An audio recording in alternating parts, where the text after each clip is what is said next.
Chapter 1152 Let him go. In addition, killers all kept a distance from each other, so it wasn't likely that one killer would leak the information about the other killer's tasks to other people. It wasn't likely, but it still could happen. As long as the hirer paid enough money and there was a killer who was willing to take the task, the secret information could be leaked, but killers in the same organization were forbidden to kill each other. Therefore, this man must be a killer from another killer organization. It was a very dangerous move, because it wasn't acceptable in the killer's world to kill one another. Well, I guess I'm right this time, Ji Yuning said with a smile on her lips. So what? You still don't know who the person is, the man said. It's easy. I can check the tasks they've fulfilled one by one, Ji Yuning said with confidence. If so, why did you bother to ask me? The man said. He knew that Ji Yuning was very smart and he sensed that she wasn't simple at all. She must have done a lot to help Gao Yi and Xiaoya safely quit the killer organization. Fine, I don't want to waste time on you any longer. Since the man was unwilling to tell Ji Yuning, she stopped asking him questions. He failed to fulfill this task anyway, so his reputation was already ruined in the killer's world. Gao Yi, disable his legs, Ji Yuning said to Gao Yi. Sure, Gao Yi said and walked to the man at once. Gao Yi and Xiaoya understood that Ji Yuning had no intention to kill the man, even though he came to kill them.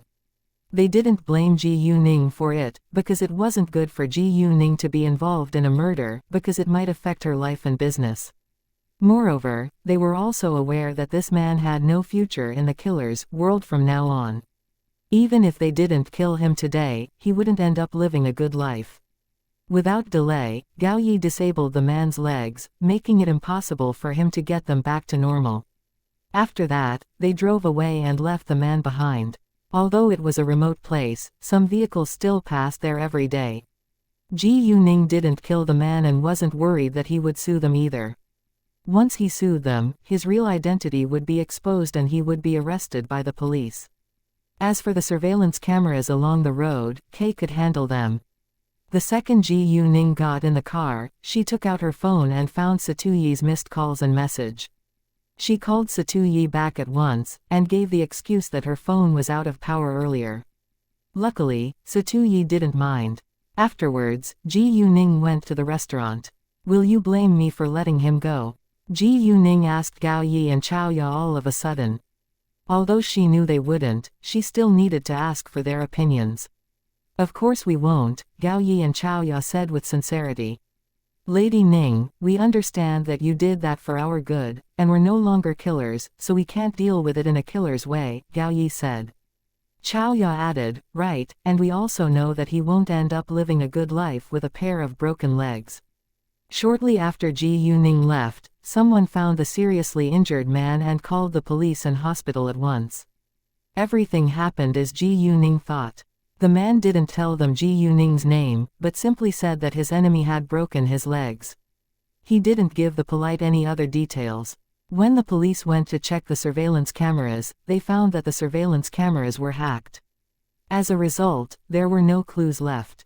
The police understood that only a powerful person was able to do that, so they decided not to investigate it. In addition, the killer wanted to leave as well. Ji Yuning wasn't someone he could mess with, so he felt that it was better to stay away from her. When Ji Yuning arrived at the appointed restaurant, it was already 6:30 p.m. She was a little late, but it wasn't too late for dinner. On the phone, Ji Yuning had told Satuyi to order some dishes so long, in order to save time. She wasn't picky at all.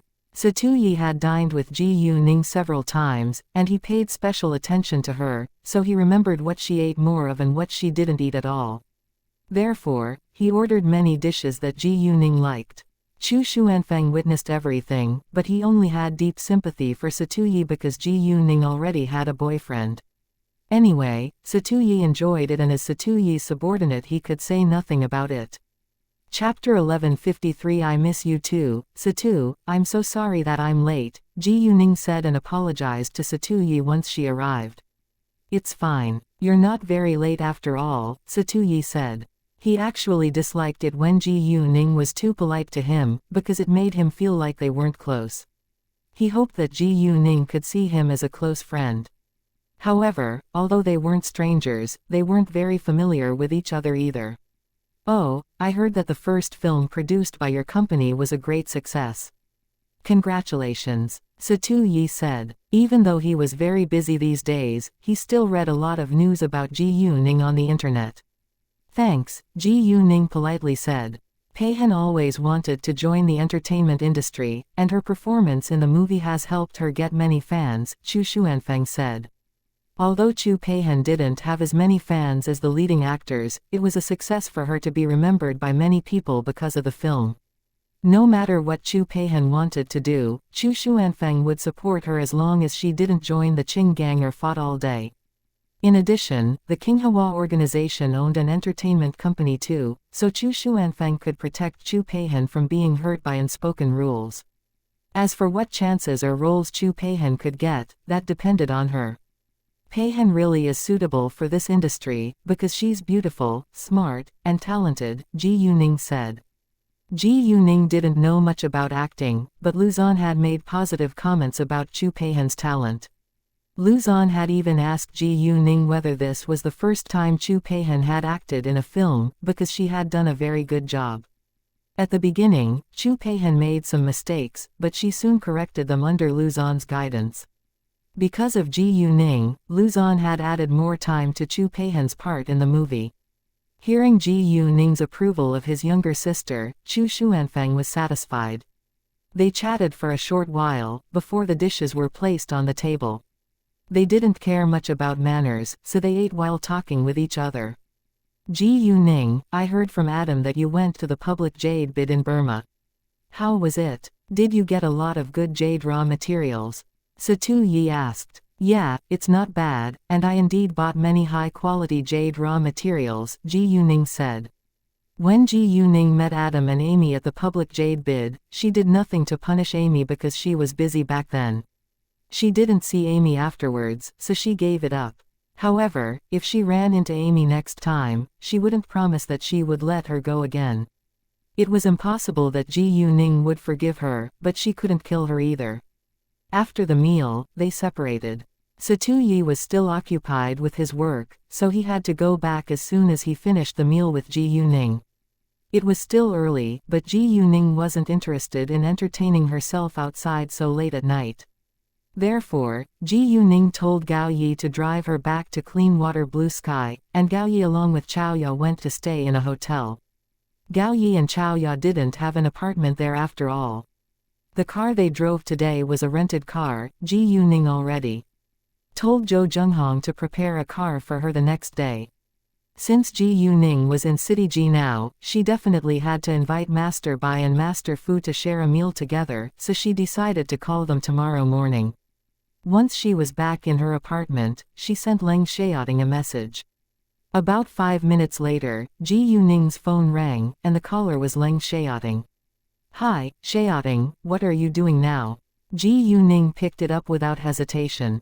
"I'm missing you," Leng Xiaoting said. Even though they had seen each other that morning, he had already begun to miss her. Ji Yuning smiled happily. "I miss you too." After that, Ji Yuning told Leng Xiaoting that she had dined with Satu Yi today. She knew that Leng Xiaoting would feel a little displeased when he heard that she dined with Satu Yi, but it was unavoidable to meet Satu Yi in City Ji. Leng Xiaoting understood it as well, so he wasn't annoyed. He clearly knew that Ji Yuning only loved him, and that Satu Yi was only her friend. Even though they were a loving couple, they still needed their own private space. Ji Yuning was a businesswoman after all, so it was very normal for her to expand her connections. Leng Xiaoting wasn't small-minded, and he didn't want to lose Ji Yuning. Ji Yuning didn't tell Leng Xiaoting that she had encountered a killer, because she was afraid that he might get too worried. They chatted for about an hour on the phone. After hanging up the call with Leng Xiaoting, Ji Yuning opened the WeChat group. She hadn't chatted with her friends for a long time. Because Ji Yuning seldom used WeChat, she often forgot about it. The moment she opened it, she found thousands of messages in the WeChat group. Many of her friends asked her whether she would come back to City F now that the National College entrance examination was around the corner. Ji Yuning was free now, so she began to chat with them. Chapter 1154 Inspection of the construction site. The next morning, Ji Yuning got up early and went to run for a while. When she came back home, she took a bath and changed her clothes before she had breakfast. At 9 p.m., Gao Yi and Chao Ya arrived at Clean Water Blue Sky, and Ji Yuning left her apartment as well. They took a taxi to the factory of Jade Beauty Jewelry and drove the car that Zhou Zhenghong prepared for them from there. They were going to Zhengyang Street today. Although Xianxia Real Estate was in charge of this project, Ji Yuning needed to inspect it since she was the boss and was in City G at the moment. After Xianxia won the project at Zhengyang Street, it gave the local citizens 2 months to find a new apartment and move. The demolition began in March and it was mid-May now. After 2.5 months, Zhengyang Street was ready for construction. Ji Yuning had an exit entry permit issued by Xianxia Real Estate, so she was able to enter and leave any construction sites under the name of Xianxia. The exit entry permit Ji Yuning held belonged to the leaders, so the security guard let her in without delay and called the general supervisor at once. Knowing that a leader from the company was here, the general supervisor walked out of his office in a hurry. However, before he arrived, Ji Yuning saw several people arguing with each other, and it seemed like they were about to fight. "Zhang Shun, I've tolerated you for a long time. Even if you don't work hard, you shouldn't judge us.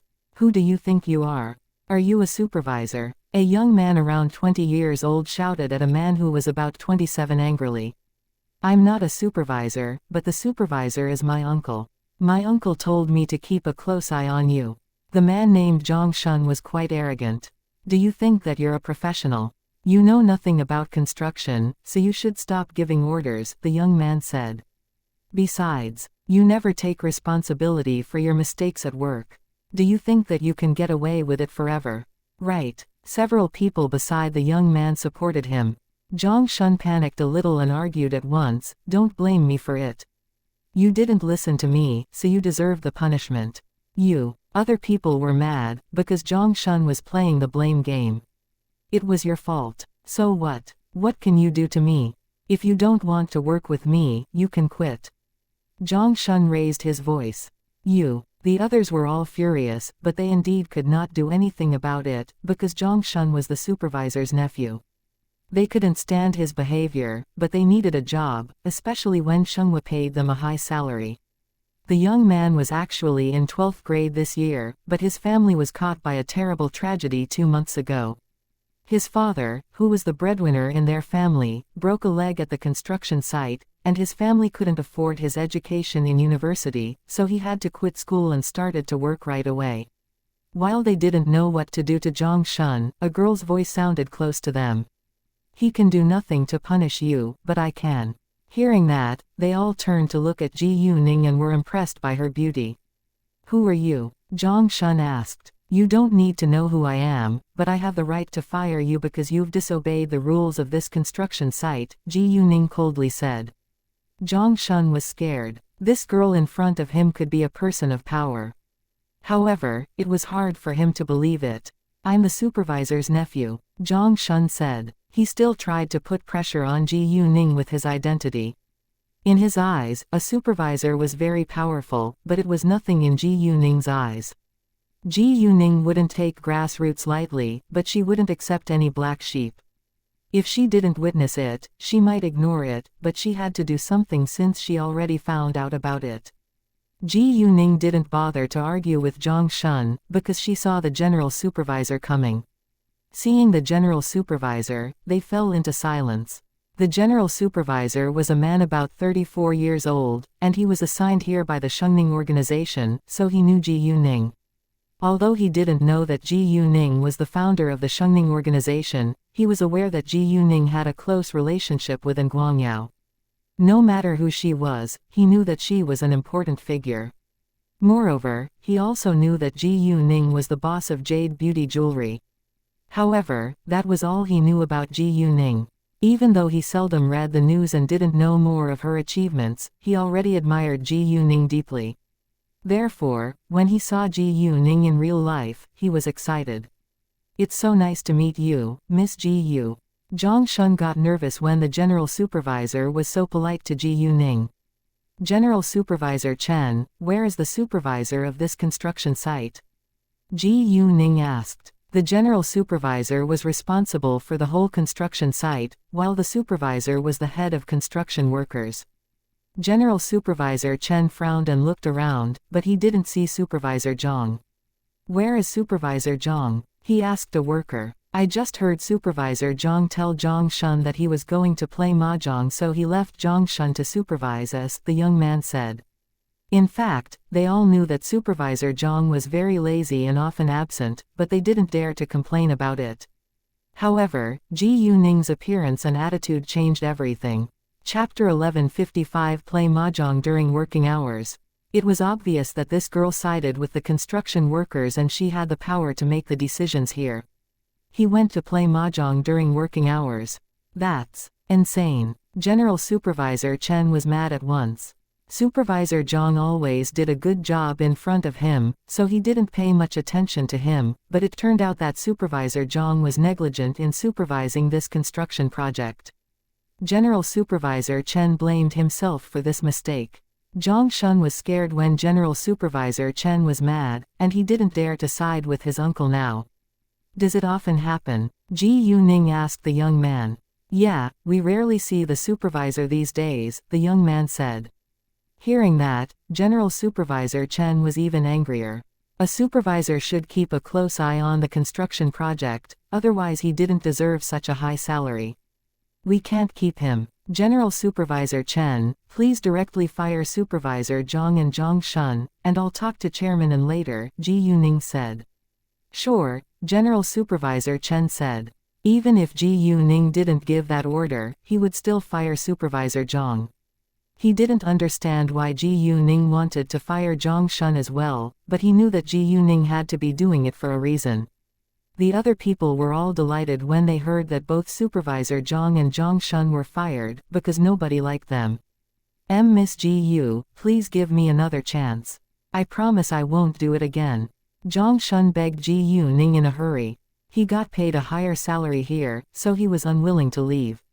Besides, he wasn't well educated, and it wasn't easy for him to find another good job. Ji Yuning, however, ignored him and turned to look at the young man. You can stay, and the others should go back to work.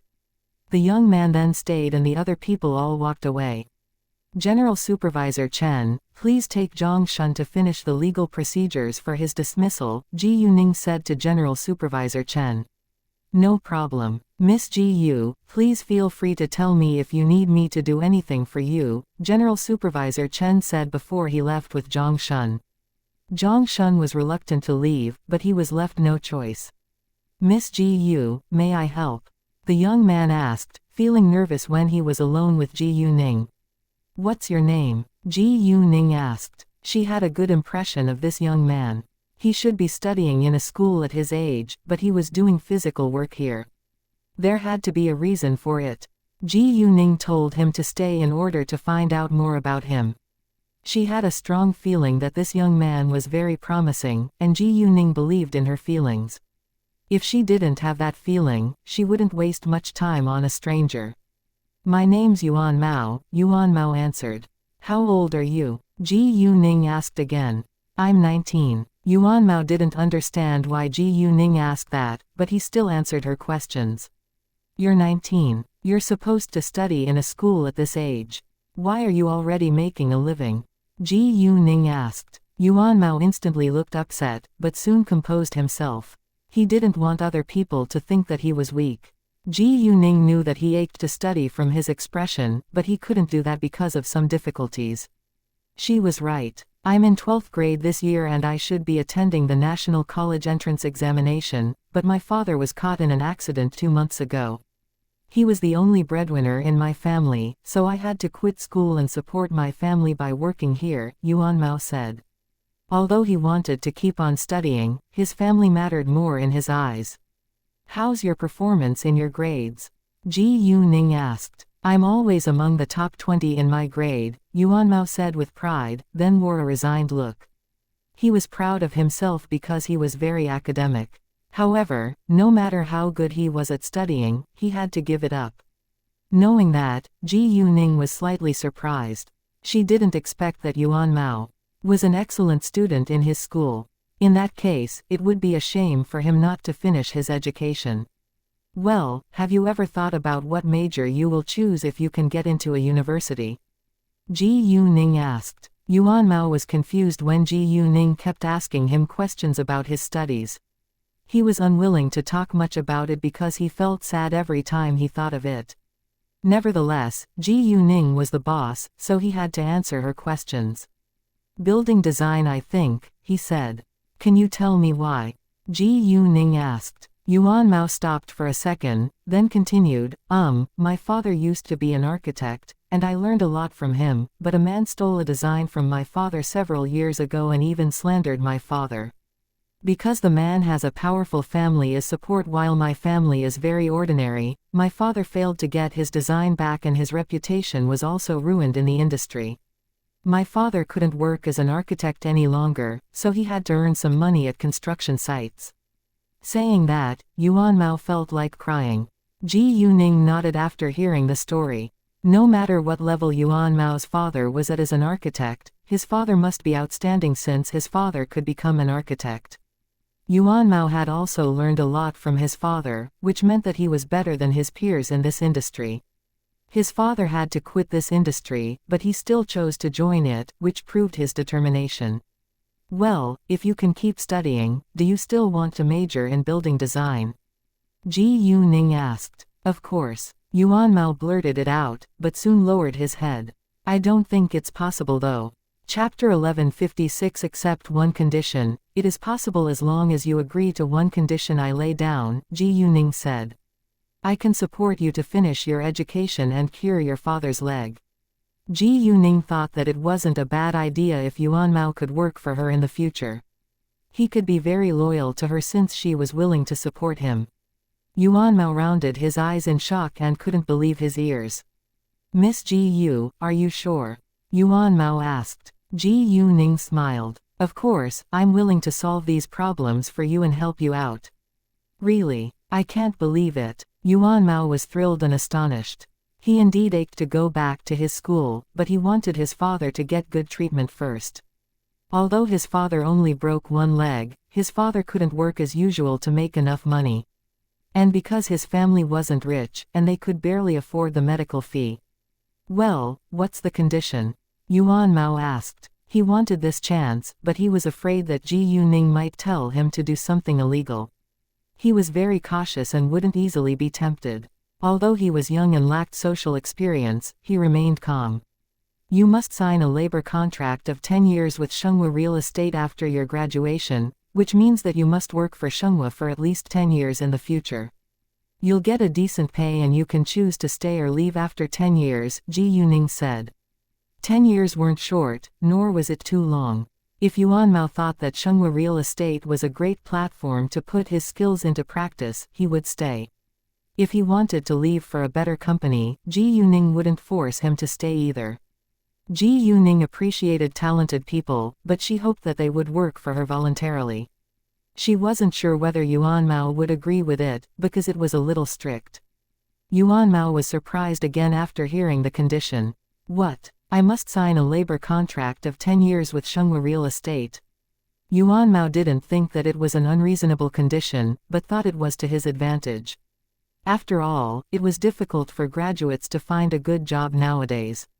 Exactly. Because of this situation, Yuan Mao couldn't figure out why Ji Yuning was willing to wait for him.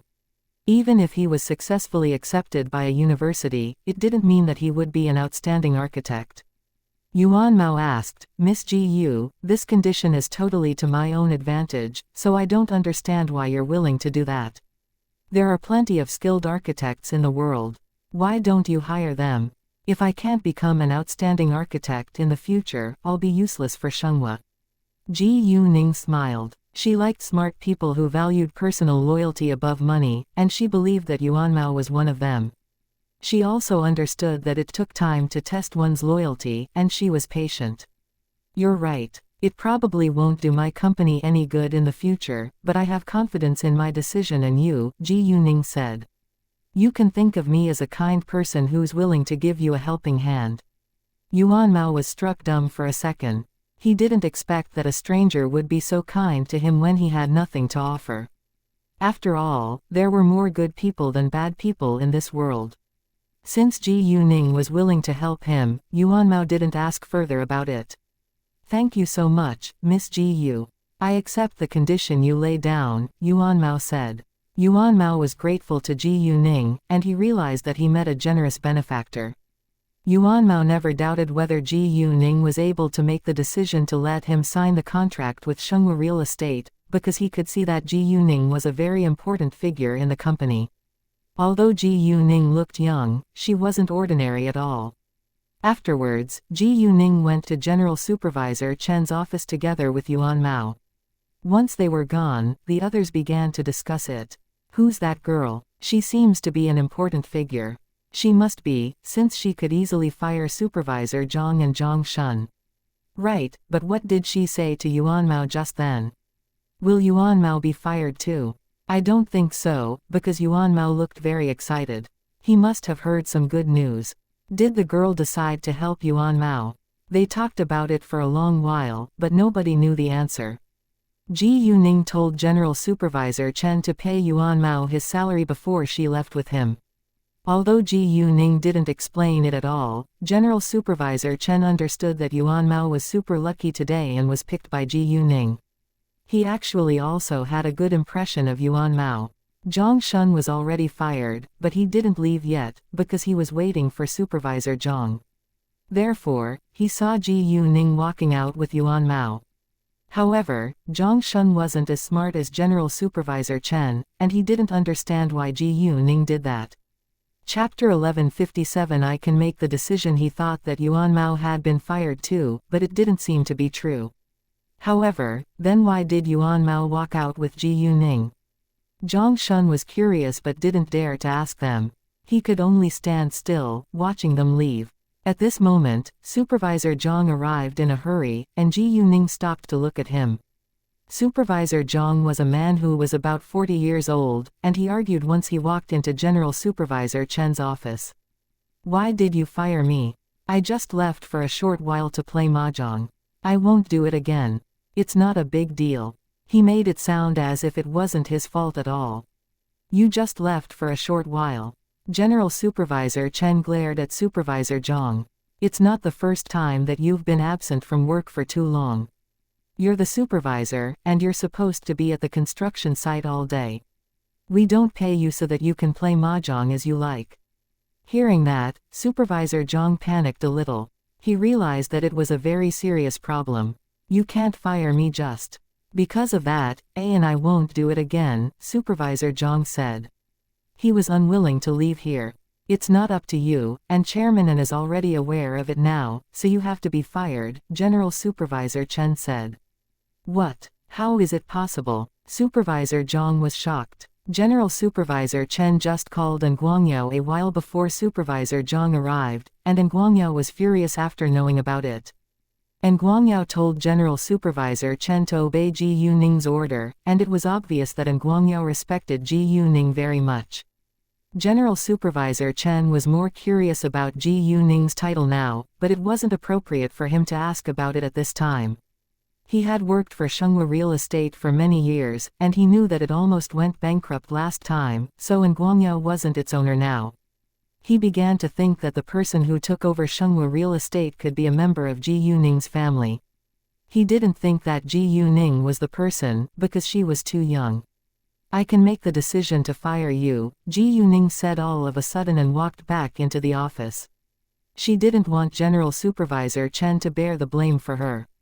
Hearing that, Supervisor Zhang turned around to look at Ji Yuning, and he was stunned by her beauty at a glance.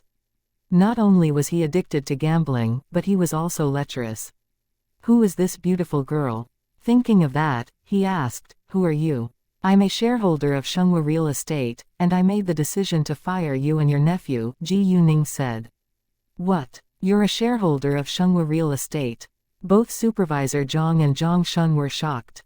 Yuan Mao was surprised too. He thought that Ji Yuning might have a special relationship with Xianxia, but he didn't expect that she was a shareholder. General Supervisor Chen wasn't as surprised, because he knew that Ji Yuning was an important figure in the company. In fact, except for Nguangyao, Ji Yuning was the only shareholder of Xianxia real estate. Stop bragging. You're too young to be a shareholder of Xianxia, Supervisor Zhang said. Who says that a young girl can't be a shareholder of Xianxia real estate? I have enough money to invest in it, Ji Yuning said with pride. She normally kept a low profile, but it was time for her to show her ability now. Supervisor Zhang closed his mouth and didn't know what to say. Although he still didn't believe it, he noticed that General Supervisor Chen said nothing, and it meant that Ji Yuning wasn't an ordinary girl. However, he was still reluctant to leave. Even though you're a shareholder, you can't fire me. I'm an experienced worker here and I didn't make any big mistakes. He still didn't think that it was his fault. It's up to me whether you should be fired, and now I'm telling you that you too are fired, Ji Yuning said with a serious expression. Leave right now with your salary, or my bodyguards will throw you out. They're very strong, and I won't pay the medical fee if you're injured. Supervisor Zhang was mad, but was more scared of Gao Yi and Chao Ya. Since they were bodyguards, they had to be good at fighting. He was just an ordinary man, and it was impossible for him to beat them. In the end, he had to leave with his salary. Ji Yuning also left with Yuan Mao, and they went to Yuan Mao's home together. She planned to talk with Yuan Mao's parents first before she treated Yuan Mao's father's broken leg. On the way, Ji Yuning called Nguangyao and told him her plan. Nguangyao agreed without doubt and sent a labor contract to Ji Yuning's email account. Yuan Mao still felt like it was too good to be true, but he was also very excited about it. Before long, Ji Yuning had 2 copies of the labor contract. Yuan Mao's father used to be an architect, and they had a beautiful apartment on a good block. Chapter 1158 Help Yuan Mao's family. However, after being framed, Yuan Mao's father lost his job and had to pay 2 million yuan as compensation, so they sold the apartment and their car. So now, they lived in a rented apartment. The rent and utilities added up to nearly 2,000 yuan a month. Before Yuan Mao's father broke his leg, he could make at least 5,000 yuan monthly, and with Yuan Mao's mother's salary, their family had an income of 10,000 yuan every month. It was enough for Yuan Mao's family to pay their household expenses and his tuition. Unfortunately, Yuan Mao's father was injured afterwards, and they spent all their savings to treat his father. It was very hard for Yuan Mao's mother to support their family alone. What was worse was that none of their relatives was willing to help them. As a result, Yuan Mao had to quit school to help his mother to support their family. When Ji Yuning arrived at Yuan Mao's home, she told Yuan Mao's parents why she came, but Yuan Mao's parents didn't believe her at the beginning. Yuan Mao's parents were both simple, and they didn't believe that there was something like free lunch in this world. Even though Ji Yuning only wanted Yuan Mao to work for Xianxia for 10 years with a decent pay, they still couldn't believe it. It was too good to be true after all. Ji Yuning explained that she really appreciated Yuan Mao's character and skills, and that she also had deep sympathy for what he had been through. She wanted to help him out since he was excellent at studying. In order to set Yuan Mao's parents' mind at rest, Ji Yuning told them that she was the owner of Xianxia real estate and jade beauty jewelry. However, it wasn't persuasive enough to just tell them, so Ji Yuning showed them many pieces of news about her on the internet. She also played a video of the release conference of jade beauty jewelry, which was solid proof to prove her identity. They had heard of jade beauty jewelry because it was quite famous recently, but they didn't know who its boss was. They didn't surf on the internet, so they missed a lot of news about it.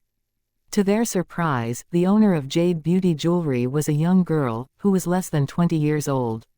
After the great shock, Yuan Mao's parents chose to trust Ji Yuning. Ji Yuning then signed the labor contract with Yuan Mao. Yuan Mao's father repeatedly thanked Ji Yuning and told Yuan Mao to study hard to return Ji Yuning's favor. Without delay, Ji Yuning transferred 20,000 yuan to Yuan Mao's father's bank card to help them live a better life. Ji Yuning would pay for Yuan Mao's tuition and living expenses in school as well, but it didn't mean that she would support his family. Anyway, Yuan Mao's father could fully recover in a few days, and go back to work. Ji Yuning understood that Yuan Mao's father used to be a good architect, so she had the idea to give Yuan Mao's father a chance. Although his father wasn't able to be in charge of a major project, he was capable of managing a small project. Knowing that Ji Yuning could help him get a construction project, Yuan Mao's father was thrilled. However, he was worried that he might cause Ji Yuning trouble since his leg was broken now. His kindness impressed Ji Yuning, so Ji Yuning said that she could cure his leg. Yuan Mao's father wasn't seriously injured, so it was easy for Ji Yuning to cure him. Yuan Mao's family, instead, declined Ji Yuning's offer, because they thought that Ji Yuning wanted to take them to a hospital. They were unwilling to spend Ji Yuning's money, no matter how rich she was. Ji Yuning smiled, then took out a porcelain bottle. "We don't need to go to the hospital. This medicine is effective enough to cure your leg. You can apply it to your broken leg 3 times a day, and it'll go back to normal within several days." Within several days. Yuan Mao's father was shocked and couldn't believe it, but he thought that there was no reason for Ji Yuning to lie to them. So, even though he didn't believe it, he still decided to try it. He trusted Ji Yuning and thanked her again. After that, Ji Yuning stood up and was about to leave. Before she walked out, she told Yuan Mao to go back to school tomorrow. She would handle everything for him, so he didn't need to worry about anything, he could just focus on his studies. It was time for lunch, so Yuan Mao's parents politely invited Ji Yuning to stay and share the meal with them. They weren't rich, but they would do their best to treat their guest well. Ji Yuning declined because she needed to deal with something else later, but she promised that she would visit them again when she was free. Since Ji Yuning said that, Yuan Mao's parents didn't insist and walked her out. Once Ji Yuning was gone, some neighbors walked over and asked Yuan Mao's parents what happened. Chapter 1159 Zhou Zhengtang shows up. Yuan Mao's parents were very kind and generous, so the neighbors cared about them. Yuan Mao's mother thanked them for their kindness, then told them that Ji Yuning was a kind benefactor helping with Yuan Mao's education. She said nothing about the contract. Other people felt happy for Yuan Mao's family, because it really was a shame that Yuan Mao had to quit school. Some were also jealous of Yuan Mao, but didn't say it aloud. Yuan Mao and his parents went back home at once, then applied the medicine to his father's broken leg. Yuan Mao's father soon felt that his injured leg felt comfortable, and the pain was relieved a little.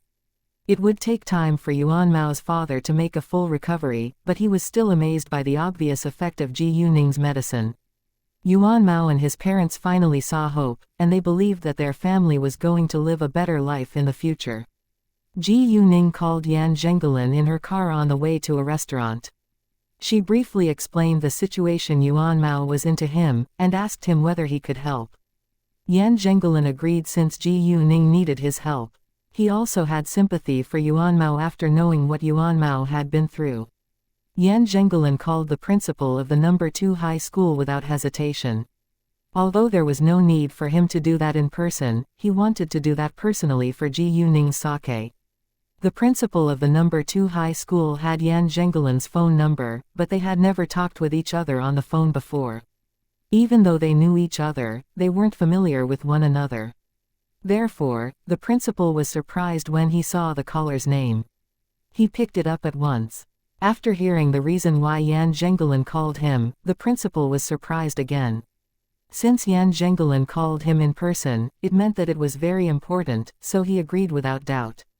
He was also willing to accept an excellent student. It would be a great shame if such an excellent student like Yuan Mao had to quit school just because of money. Because Yuan Mao was an excellent student, he always had a scholarship in high school. The principal was willing to continue to offer Yuan Mao the scholarship as long as he performed well at his studies as usual. After having the call with Yan Zhengelin, the principal called the head teacher of Yuan Mao's class at once, and the head teacher was happy to have Yuan Mao back too. Yan Zhengelin gave Ji Yuning a reply later. He also asked Ji Yuning whether she was in City G at the moment. Ji Yuning told him that she was in City G, so he invited her to dine with them at the Yan family's house. Ji Yuning already had a plan to dine with them that afternoon, so she wouldn't visit the Yan family's home. Yan Zhengelin agreed. When Ji Yuning arrived at the restaurant, she called Master Bai, Master Fu and Master Yan and asked them whether they were free for a meal that afternoon. They were all happy to know that Ji Yuning was in City G, and even complained that Ji Yuning hadn't visited them in a long time. Ji Yuning smiled and explained that she had been very busy recently. They obviously knew that Ji Yuning was busy dealing with her business empire and she was also a student. It wasn't easy for a young girl to manage both her work and study well at the same time. Because they were free that afternoon, they agreed to dine with Ji Yuning with alacrity. Zhou Zhengtang got up at 9 a.m. that morning and went to wait outside Jade Beauty Jewelry to see whether he could meet Zhou Zhenghong. Although he knew Zhou Zhenghong spent most of the time in the factory, he didn't know where the factory was, so he had to wait outside the store. Zhou Zhengtang knew the address of Zhou Zhenghong's new house, but he wasn't allowed to go inside. When it was almost 1 p.m., Zhou Zhenghong finally came, and Zhou Zhengtang walked to him at once. "Hi, Zhenghong," he called him. Zhou Zhenghong stopped, but he was obviously displeased the second he saw Zhou Zhengtang. "Hi." Zhou Zhenghong understood why Zhou Zhengtang showed up here, but he was still unwilling to help. Zhou Zhengtang wasn't dumb either, and he was annoyed facing Zhou Zhenghong's cold expression. "Zhenghong, you should know why I'm here. I already told you that it's impossible. Why did you still come here?" Zhou Zhenghong frowned. "You." Zhou Zhengtang was angry. "Zhenghong, do you have to be so cold-blooded? If you're not willing to pay the bill, you can lend some money to me." Chapter 1160 Never Pay It Back. Zhou Zhenghong sneered. "Do you want me to lend you some money? When can you pay it back?" He knew his older brother too well, and he understood that it was impossible for him to get the money back once he lent it to his older brother. Zhou Zhengtang indeed had no intention to pay the millions of yuan back to Zhou Zhenghong. In his eyes, Zhou Zhenghong was rich enough to give him several million yuan without asking for it back. "Well, I'll pay you back once I have enough money," Zhou Zhengtang said. Obviously, it was a lie. "You'll pay me back once you have enough money." Zhou Zhenghong laughed a little. "Stop lying to my face. I've paid for your house and car before, but you've never mentioned it. I'm not dumb, and I know that your family can't make that much money in your life. It's impossible that you can pay millions of yuan back to me." Zhou Zhenghong wasn't making fun of Zhou Zhengtang, because it was the truth. Given Zhou Zhengtang's family's income, it indeed was impossible for them to pay Zhou Zhenghong back. Although it was the truth, Zhou Zhengtang thought that Zhou Zhenghong was laughing at him. "Zhou Zhenghong, who do you think you are? Do you think you're superior to us only because you're rich? Don't forget that I'm your biological older brother." Zhou Zhengtang shouted. He raised his voice on purpose, trying to make use of the public opinion to put pressure on Zhou Zhenghong. Zhou Zhenghong was the general manager of Jade Beauty Jewelry after all, so he believed that Zhou Zhenghong would give in under the pressure. Many people immediately walked over to watch the drama, and they began to discuss it. Because of the popularity of Jade Beauty Jewelry, most of them recognized Zhou Zhenghong. Did the man just say that he's the older brother of General Manager Zhou? Yeah, I heard it too. He said that General Manager Zhou refused to help him. Why did General Manager Zhou do that? Hearing onlookers' discussion, Zhou Zhenghong wasn't mad, but he was angry at Zhou Zhengtang's slander. Zhou Zhengtang made a stupid decision, because it wasn't easy to scheme against Zhou Zhenghong. Since Zhou Zhengtang played a dirty trick, there was no need for Zhou Zhenghong to be kind to him anymore. Zhou Zhenghong had his own principles. If people treated him nicely, he would be gentle to them as well, and vice versa. He had tolerated Zhou Zhengtang's behavior for a long time, and he had enough of it. Besides, he was the general manager of Jade Beauty Jewelry, and his reputation would affect the reputation of Ji Yuning and Jade Beauty Jewelry, so he wouldn't allow anyone to defame him. "Zhengtang, do you really think millions of yuan is nothing for me? I'm working for another person's company now, and I'm not the boss here. By the way, I've already bought a house and a car for your family before," Zhou Zhenghong said in anger. Not many people knew that Zhou Zhenghong was a shareholder of Jade Beauty Jewelry. Outsiders only knew that Ji Yuning was the boss of Jade Beauty Jewelry. Zhou Zhenghong was the general manager of Jade Beauty Jewelry, so his salary couldn't be too high. It was difficult for him to pay a bill of several million yuan with his salary. In fact, his salary wasn't very high, but he could make a lot of money from the dividend at the end of the year. Even though Zhou Zhenghong was rich, it wasn't his duty to buy a house and a car for Zhou Zhengtang's son. Onlookers started to look at Zhou Zhengtang with disdain and hatred. It was totally unreasonable for Zhou Zhengtang to force Zhou Zhenghong to buy a house and a car for his son. The man is so shameless. How can he force General Manager Zhou to buy our and a car for his son? General Manager Zhou has already bought a house and a car for his family. General Manager Zhou is so generous. I think his older brother simply wants his money. There are all kinds of fish in the sea. Why can't he earn money to buy a house and a car for his son? The onlookers all criticized Zhou Zhengtang. Zhou Zhengtang was surprised that Zhou Zhenghong said that aloud in public, so he gave him a glare before he left. Chapter 1161 Zhou Mingkong's girlfriend. Once Zhou Zhengtang left, the others walked away too, and Zhou Zhenghong went into the store. The staff inside the store witnessed everything, and everyone was mad at Zhou Zhengtang. They had seen many shameless relatives before, but Zhou Zhengtang's behavior was still beyond their imagination. They worked for Jade Beauty Jewelry, so they were aware that Zhou Zhenghong was an important shareholder of it, but they wouldn't say it aloud. When Zhou Zhengtang went back home in anger, his wife understood that they failed again, but she still asked, "How is it? He refused to buy a house and a car for us. He even embarrassed me in public by saying that he has already paid a lot for us before. Why does he have to be so mean? He's rich enough to afford it after all," Zhou Zhengtang said. He still believed that he had done nothing wrong, and it was all Zhou Zhenghong's fault. How could he do that? Does he think he's better than us just because he's rich? Zhou Zhengtang's wife said. She made it sound as if Zhou Zhenghong had taken advantage of them. Zhou Zhengtang and her wife were the same kind of people. Both of them were extremely selfish and greedy. However, they didn't notice that their son, Zhou Mingkong, and their son's fiancée, Li Fei, heard their conversation at this moment. Li Fei was struck dumb for a second, and it took a long while for her to digest it. She was surprised by her future parents-in-law's shamelessness. She was going to marry Zhou Mingkong, but Zhou Mingkong's parents asked his uncle for a free house and car. In fact, Li Fei never asked for a house and a car before they got married, because she knew that they weren't rich, and she also decided to fight for it along with Zhou Mingkong. After all, they worked in a public institution with decent pay and good social welfare. Therefore, as long as they could afford the down payment, it wasn't difficult for them to buy a house by getting a mortgage. They had only joined the workforce for a year, so their salaries weren't very high, but their salaries could increase over time. Li Fei was scared by Zhou Zhengtang and his wife. She didn't think that she could live a happy life with them if she married into such a family. Although Zhou Mingkong's parents did it for them, she disliked their way of thinking. Even Zhou Mingkong was shocked by his parents' conversation. He disliked his parents' values and behavior too, but he wouldn't blame them because they were his parents. Li Fei, however, was different. She hadn't married into the family yet, and she found that she couldn't accept their values. "Mingkong, I can't stand this, I think we should end our relationship," she said to Zhou Mingkong with a serious expression. After that, she turned around and walked away without hesitation. Li Fei was determined, because it wasn't the first time that she had been disgusted by the words or behavior of Zhou Mingkong's parents.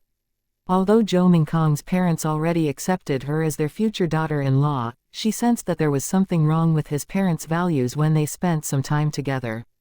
Li Fei wasn't satisfied, but she thought she was going to marry Zhou Mingkong, not his parents, so she tolerated it. In addition, people all had shortcomings. Nevertheless, what Zhou Mingkong's parents had said and done today was totally unacceptable in her eyes. She still loved Zhou Mingkong, but she had to make a choice now. She couldn't be happy if she married into such a family. They couldn't afford a house right now, so she would have to live with Zhou Mingkong's parents for years. In that case, she would have endless conflict with his parents. It wasn't the marriage or life she wanted. Zhou Zhengtang and his wife were surprised when they heard Li Fei's voice and they turned to look at the door.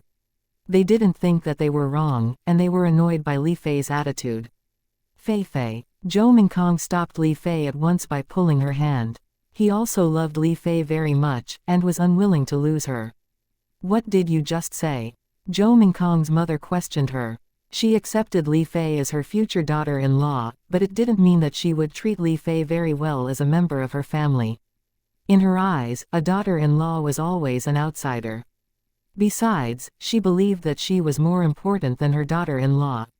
"Mom, stop it now," Zhou Mingkong said and frowned. Chapter 1162 For your own good. What? Did I say anything wrong?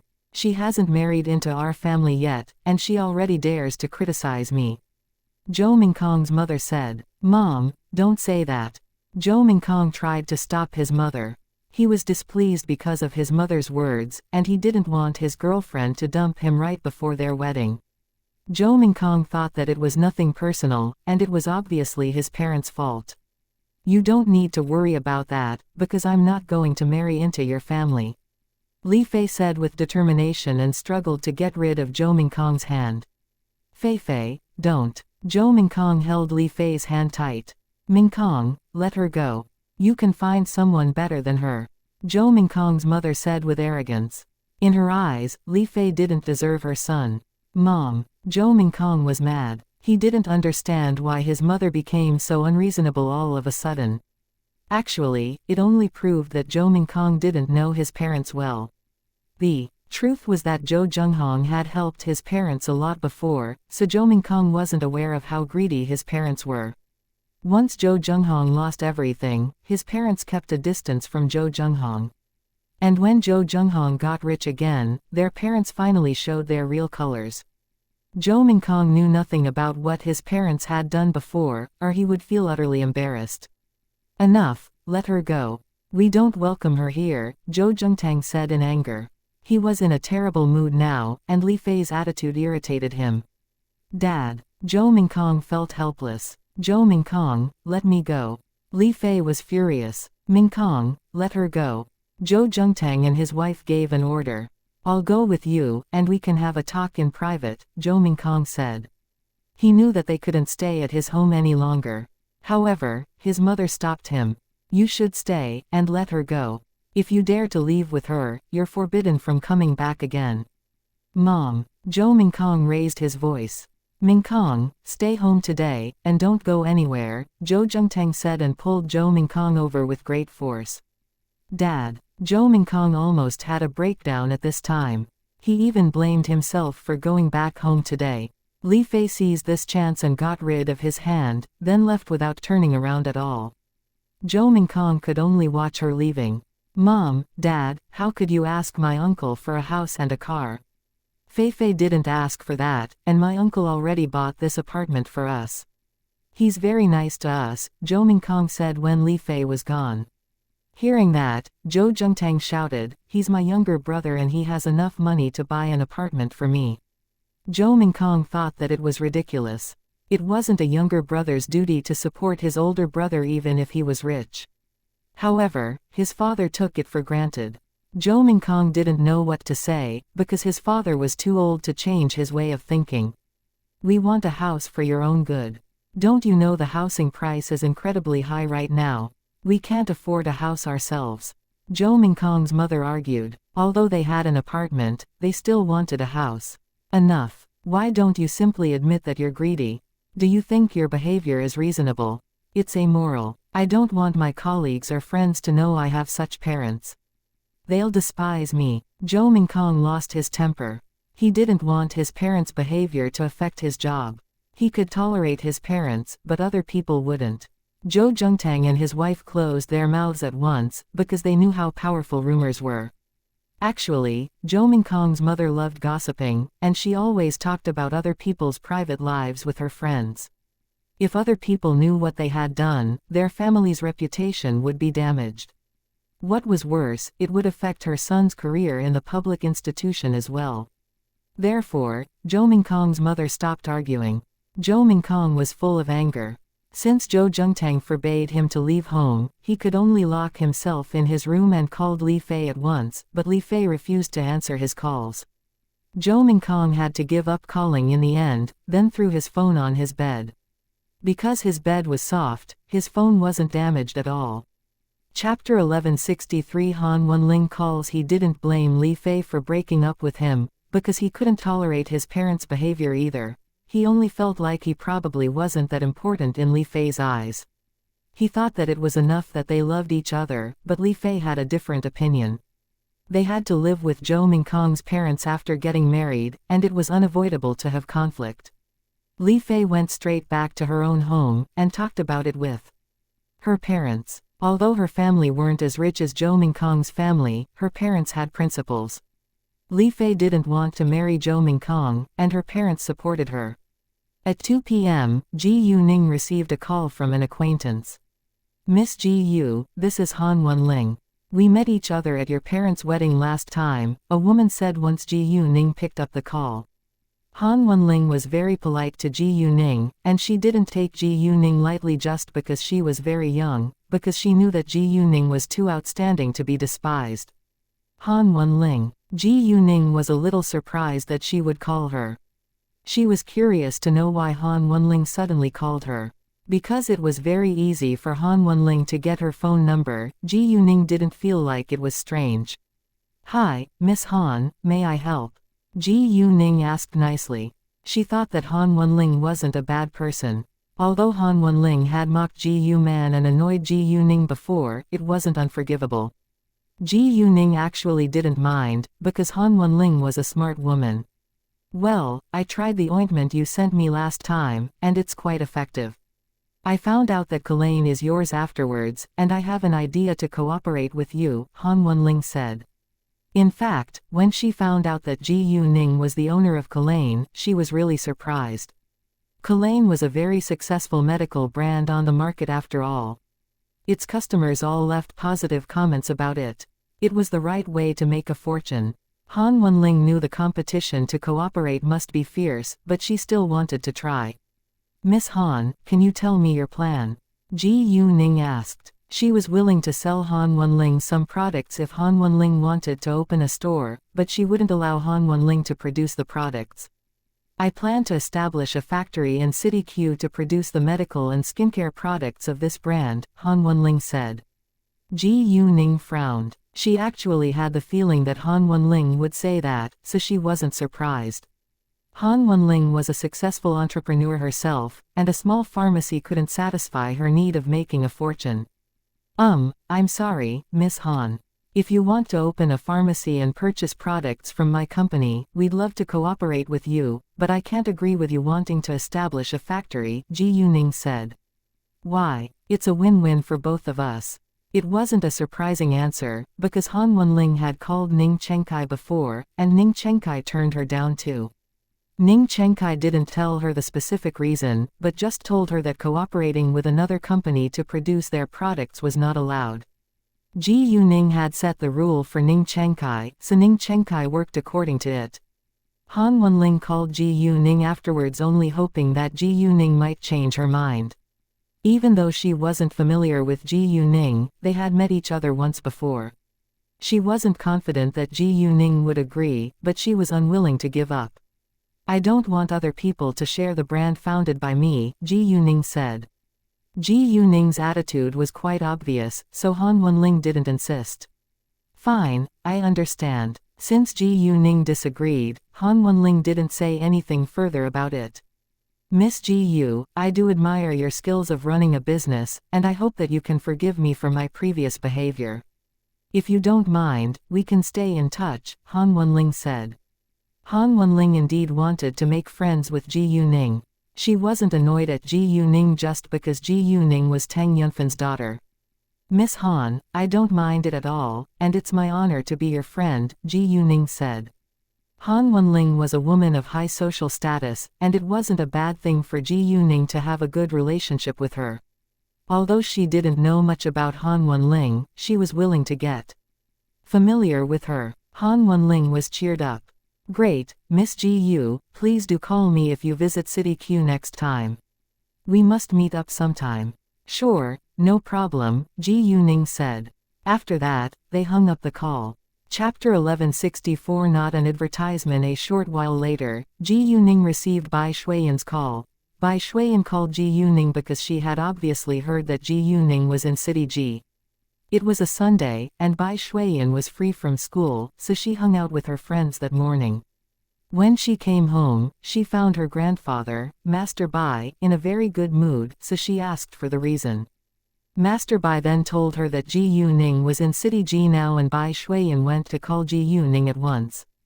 The moment Ji Yuning answered her call, she complained in annoyance, "Ji Yuning, why didn't you tell me that you're in City Ji now? Aren't we friends? I called Grandpa Bai this morning, but you weren't home. I didn't want to interrupt you, so I didn't call you. We can see each other later," Ji Yuning said. "All right," Bai Shuiyan said, and her anger was relieved. "Where are you right now?" she asked. "I'm in a cafe. Do you want to meet me earlier?" Ji Yuning asked. It was only 3:30 p.m., and their appointed time was 6 p.m. Ji Yuning had nothing else to deal with, so she went to have a seat with Gao Yi and Chao Ya in a cafe. "Sure, tell me the address. I'm coming." Bai Shuiyan's eyes lit up. Ji Yuning then told Bai Shuiyan the location of the cafe, and Bai Shuiyan arrived in 20 minutes. "Ji Yuning, who are they?" Bai Shuiyan didn't know Gao Yi and Chao Ya, so she asked Ji Yuning. "They're both my secretaries and bodyguards, Gao Yi and Chao Ya," Ji Yuning said. "Hi, nice to meet you." Bai Shuiyan greeted them. Although they were just secretaries and bodyguards, Bai Shuiyan still showed her respect. "Nice to meet you too, Miss Bai," Gao Yi and Chao Yan politely said. After that, Ji Yuning began to chat with Bai Shuiyan. Bai Shuiyan mentioned Alan in their conversation, and that she hadn't seen him for a long time. Ji Yuning thought that Alan must be busy dealing with his business, because he was the president of technology company G of Country Y after all. Bai Shuiyan didn't know that Alan was running a large company. She thought that he was only an ordinary businessman. Ji Yuning smiled and said nothing further about Alan. In Alan's eyes, Bai Shuiyan was simply a naughty child.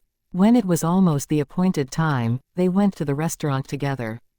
As the host, Ji Yuning was supposed to arrive earlier than her guests, so she arrived at 5:20 p.m. Master Bai and his friends came at 5:30 p.m.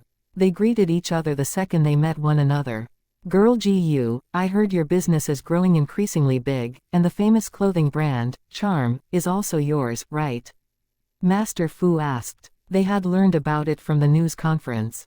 "Ha ha, girl Ji Yu is a talented businesswoman. I'm not surprised that her business could be so successful," Master Bai said with great pride. It sounded as if Ji Yuning was his granddaughter. After talking for a while, Ji Yuning told Gao Yi to present the gifts she prepared for Master Bai and the other masters. "You already invite us to share this meal together. Why did you still bring gifts for us?" Master Bai said. Ji Yuning smiled. "Well, these are bottles of nutritious liquid for aged people produced by Kulain, and they are good for your health." Ji Yuning bought them from the Kulain store in City Ji. There is nutritious liquid for different people of different ages as well, so you can let your family members try it if you think it's effective, Ji Yuning said. It wasn't an advertisement, Ji Yuning said that for the sake of their health. "I've heard of Kulain, and many people say its medical and skincare products are really good," Bai Shuiyan said. Bai Shuiyan often surfed on the internet, so she read a lot of news about Kulain, but she didn't know that Ji Yuning was its boss. "Yeah, they're indeed very good, and you can tell your mother to try Kuzi," Ji Yuning said. Ji Yuning had everything in the telepathic eye space, but she couldn't take out a set of skincare products from it right now. Anyway, Kuzi wasn't expensive, and Mrs. Bai could afford it. Although Kuzi was going to be an international high-end brand, its current prices were still acceptable for most consumers.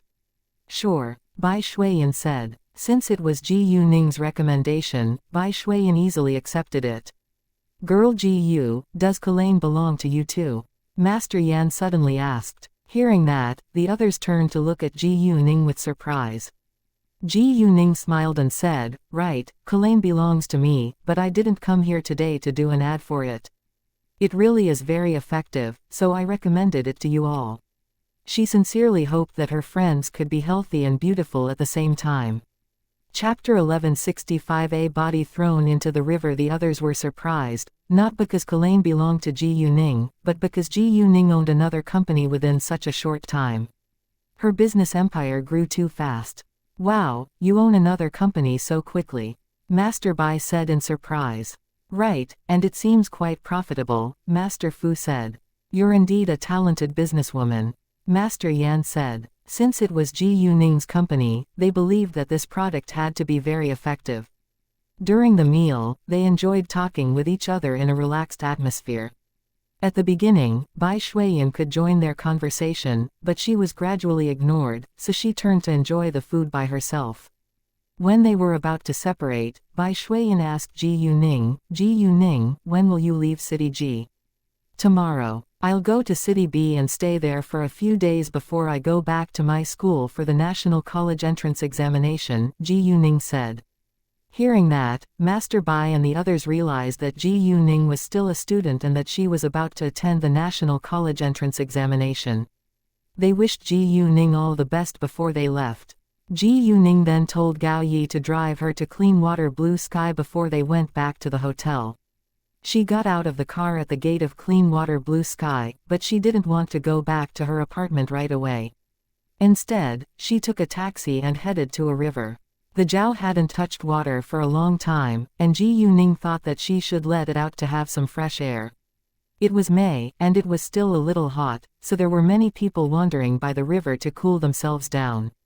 Ji Yuning planned to set the Zhao into the river, and she had to do that in a place where there were no other people around her. Therefore, she walked downstream. All of a sudden, a woman stopped her. Hey, young girl, stop there. Are you walking downstream? If so, you better give it up.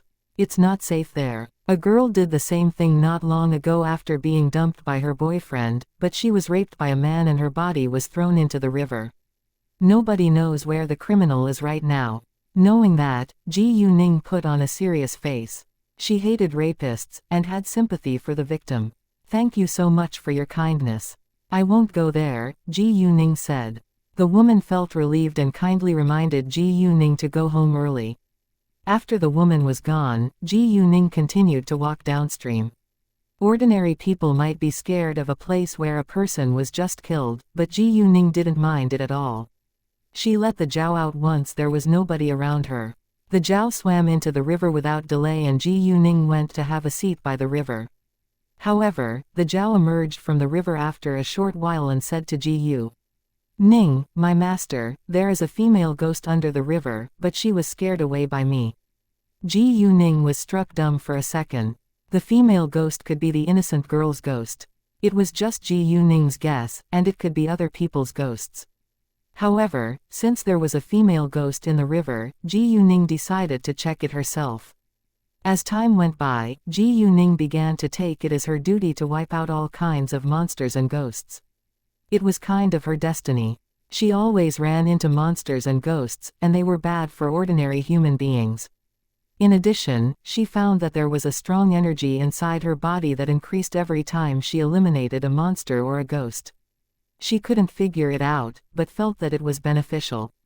I'll put you into the telepathic eye space now, and then let you out again when I find the female ghost, Ji Yuning said. No problem, the Zhao said. After that, Ji Yuning put on a wetsuit and dived into the river. Since the female ghost was already scared away by the Zhao, she wouldn't be nearby, but she wouldn't be far away either. Ji Yuning released her magical power at once to attract the female ghost. Smelling the magical power, the female ghost went to Ji Yuning without hesitation. The female ghost was about 20, dressed in a white summer dress with her hair tied into a ponytail. It was filled with negative feelings, but the yin she was covered in wasn't dark, which meant that she had only been dead for a short time. The yin was produced by her hatred after her death. Ji Yuning was now sure that this girl was the innocent victim that the woman told her about. The female ghost stopped when it was 3 meters away from Ji Yuning. It stopped, not because it knew Ji Yuning was very powerful, but because it didn't want to hurt human beings. The female ghost was surprised that the magical power came from a human, instead of an object. It thought that the object with magical power might be on Ji Yuning's body. Ji Yuning knew what the female ghost was thinking, and she thought that it was very kind. Are you the girl who was raped and killed not long ago? Ji Yuning asked. Chapter 1166 Punish him.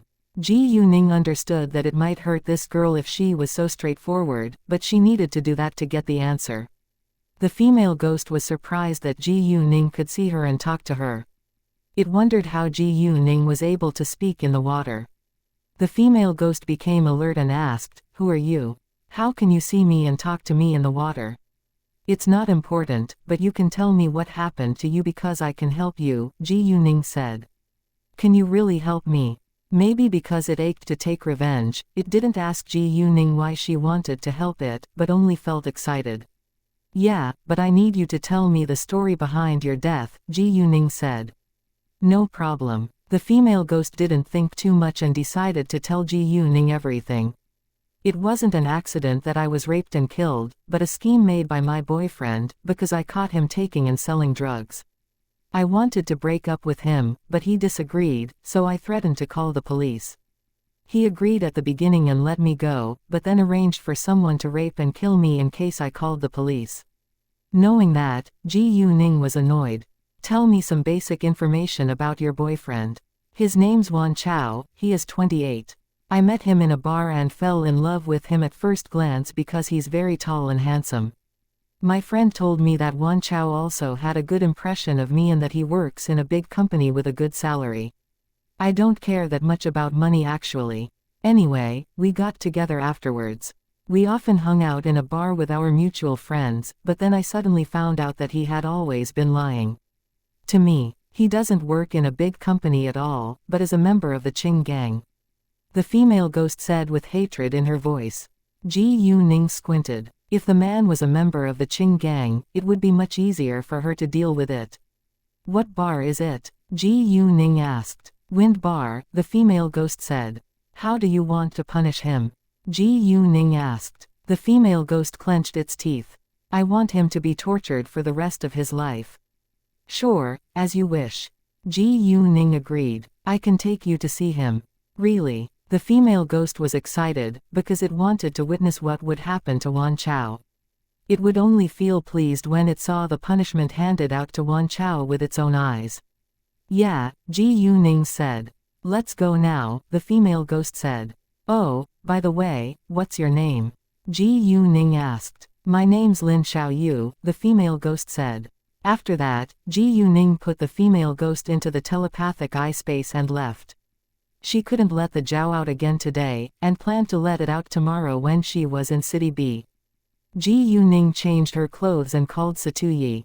Although it wasn't necessary to call Satuyi, who was too important, to deal with an unimportant member in the gang, Ji Yuning still thought that she should let Satuyi know first before she went to punish his people. "Hi, it's rare to receive your call. Do you need my help?" Satuyi asked. He felt honored that Ji Yuning needed him. "Yeah," Ji Yuning said. "Well, the thing is that a friend of my friend was raped and killed a few days ago. The mastermind is a man called Wan Chao. I heard that Wan Chao is a member of the Qing gang and he works in Wind Bar." "Wait a minute, I'll find this person and give him to you," Satuyi said at once. Even though the Qing gang was an illegal gang, personal crimes weren't acceptable. In addition, Ji Yuning personally called Satuyi for help, so Satuyi wouldn't hesitate to help her. "Thank you so much, and I'm sorry that I have to punish him," Ji Yuning said. She apologized to Satuyi because she really felt bad about it. Satuyi was her friend, but he had no relationship with Lin Xiaoyu. Wan Chao was Satuyi's people after all, and Satuyi was doing her a big favor by being willing to help her. "You don't need to say that. Personal crimes aren't allowed in my gang, so he should take responsibility if he really has done something wrong," Satuyi said. After that, they hung up. With the man's name and the place he worked in, Satuyi soon found and captured Wan Chao, then he called Ji Yuning back. "Ji Yuning, I got him. Do you want to deal with it in the Wind Bar or somewhere else?" Satuyi asked. "I'll go to Wind Bar myself," Ji Yuning said. "Sure, I need to deal with something else, so I have to leave it to you. You can turn to the bar manager for help." "I already called him," Satuyi said.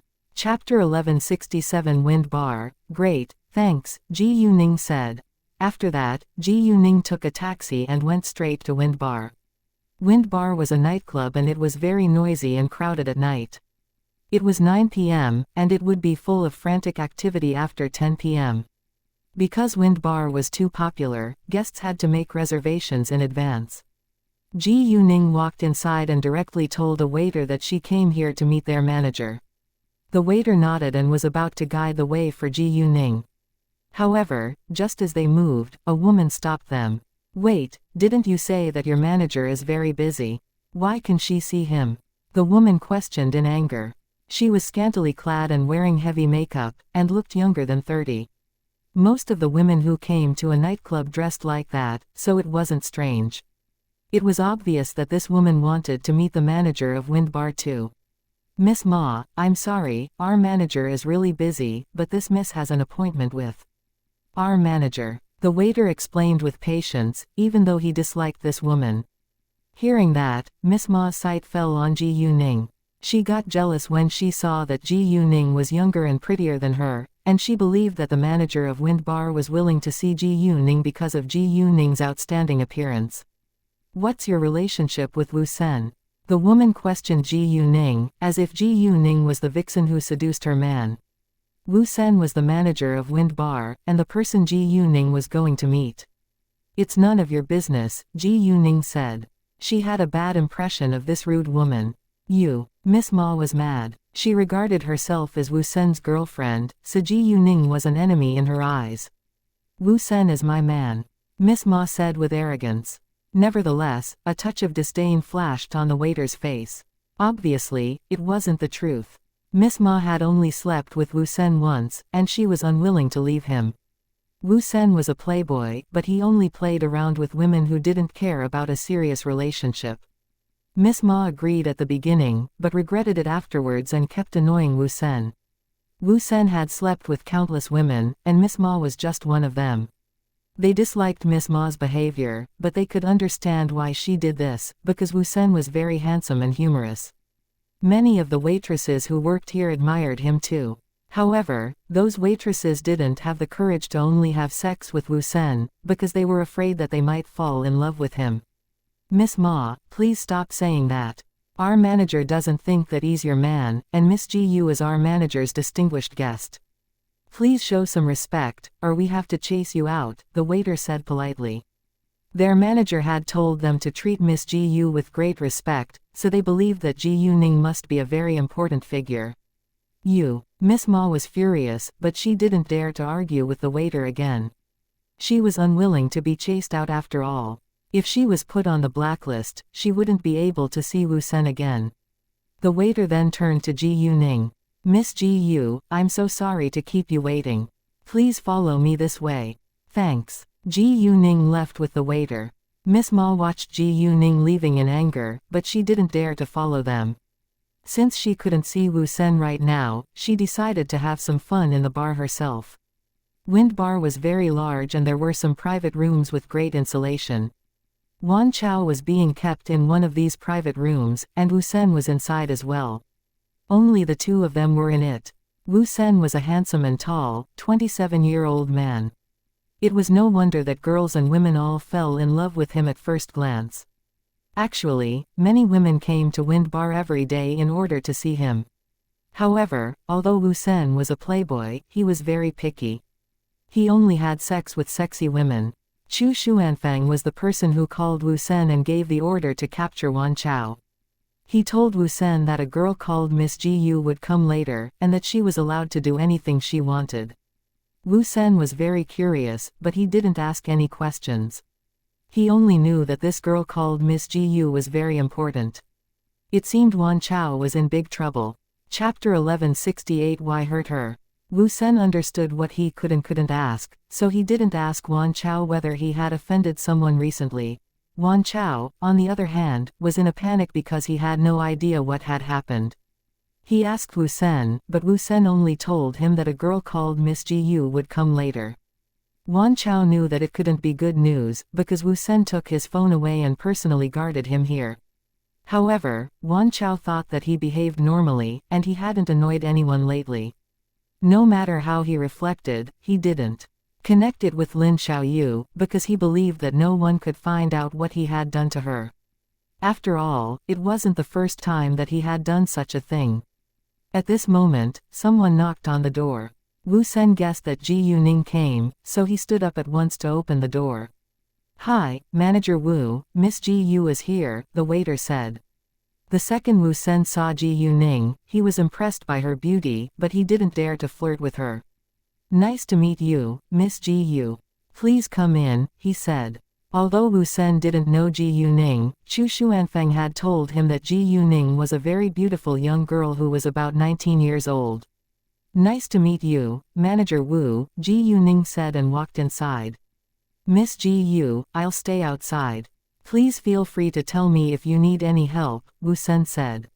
He knew that it wasn't appropriate for him to stay in the room, in case he saw something he shouldn't see. Ji Yuning also had no intention to let Wu Sen stay in the room, so it was better that he left by himself. After that, Wu Sen walked out and closed the door. Wan Chao was surprised by Ji Yuning's flawless face too, but he became nervous the next second. He didn't know Ji Yuning at all, and felt that it was very strange that Ji Yuning wanted to see him alone. "Miss Ji Yu, may I know why you want to see me?" Wan Chao asked. Ji Yuning didn't bother to waste time and said, "Were you involved in Lin Xiaoyu's death?"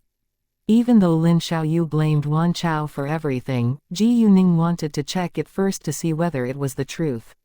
Even a criminal should have the right to defend himself. Hearing the name of Lin Xiaoyu, Wan Chao trembled in fear. Ji Yuning noticed his reaction, and she was sure now that Wan Chao was really involved in it. To Wan Chao's astonishment, Ji Yuning came here because of Lin Xiaoyu, but he didn't understand how Ji Yuning found out about it. "Miss Ji Yu, why do you think that I'm involved in Xiaoyu's death?" Wan Chao argued. He was unwilling to admit it right away. "Xiaoyu was my girlfriend, and we were in love. Why should I hurt her like that?" Wan Chao said and acted heartbroken. Ji Yuning sneered. "Because she caught you using and selling drugs. She wanted to break up with you, but you refused. You didn't let her go until she threatened to call the police. In case she really called the police, you arranged for someone to rape and kill her before throwing her body into a river." Wan Chao was stunned. He believed that it was a secret between him and his close brothers. So how did Ji Yuning manage to find out? Because Wan Chao was too surprised, it was impossible for him to hide his reaction anymore. He wanted to say something to defend himself, but didn't know what to say. "Am I right?" Ji Yuning asked. "No, it never happened," Wan Chao retorted. He still believed that it was simply Ji Yuning's guess and Ji Yuning didn't have any proof. "If not, why are you so nervous?" Ji Yuning asked. I'm not," Wan Chao said, although he was already sweating. "Tell me, who did it for you?" Ji Yuning put on a serious expression. "I don't know. It has nothing to do with me." Wan Chao refused to tell the truth. He clearly knew that he would be put in jail if he admitted it. "Do you think that you can get away with it?" Ji Yuning cocked her eyebrow. "If you tell me who did it for you, they could probably share some punishment for you, and you'll be lightly punished, or—" Ji Yuning didn't finish the sentence, but her tone said everything. Wan Chao lost control of his body and kept shaking in fear. His face already turned pale and looked frightened. He understood that Ji Yuning wasn't just threatening him, and that it was very likely to happen. He was a member of the Qing gang, and there were many ways to punish a person in an illegal gang. The punishment could be very cruel. And he wouldn't be protected by the law. Chapter 1169 Move through his body. It was very easy for an illegal gang to kill an unimportant member without leaving any traces. Although Wan Chao didn't know Ji Yuning's identity, he knew that she couldn't be simple since Wu Sen treated her so politely. He was scared of death and gave in at the end. "Well, 3 of my closest brothers did it for me, and they're in the bar right now." When he betrayed his brothers, Wan Chao didn't feel guilty but felt a little relaxed, because he thought that he might survive today. This was human nature. Very good. Ji Yuning nodded with satisfaction. Since they were all in the bar right now, there was no need for her to search for them. "Which table are they sitting by?" Ji Yuning asked. "VO5, Wan Chao said. "And their names?" Ji Yuning asked again. Wan Chao told her the 3 men's names, then Ji Yuning turned around and opened the door. Wu Sen straightened up at once. "Hi, Miss Ji Yu." Ji Yuning told Wu Sen to find the 3 men and said that Wan Chao needed to see them. Wu Sen agreed and left without delay. Wan Chao's friends often came here, so he knew them as well. At this time, Wan Chao's friends were a little displeased because they failed to get through to him, and they wanted drugs. Wu Sen went to see them in person and told them that Wan Chao was waiting for them in private room number 6. They felt flattered that Wu Sen came in person, so they went to the room in a hurry. Miss Ma focused on the direction of the private rooms the entire time, so she saw Wu Sen the second he appeared.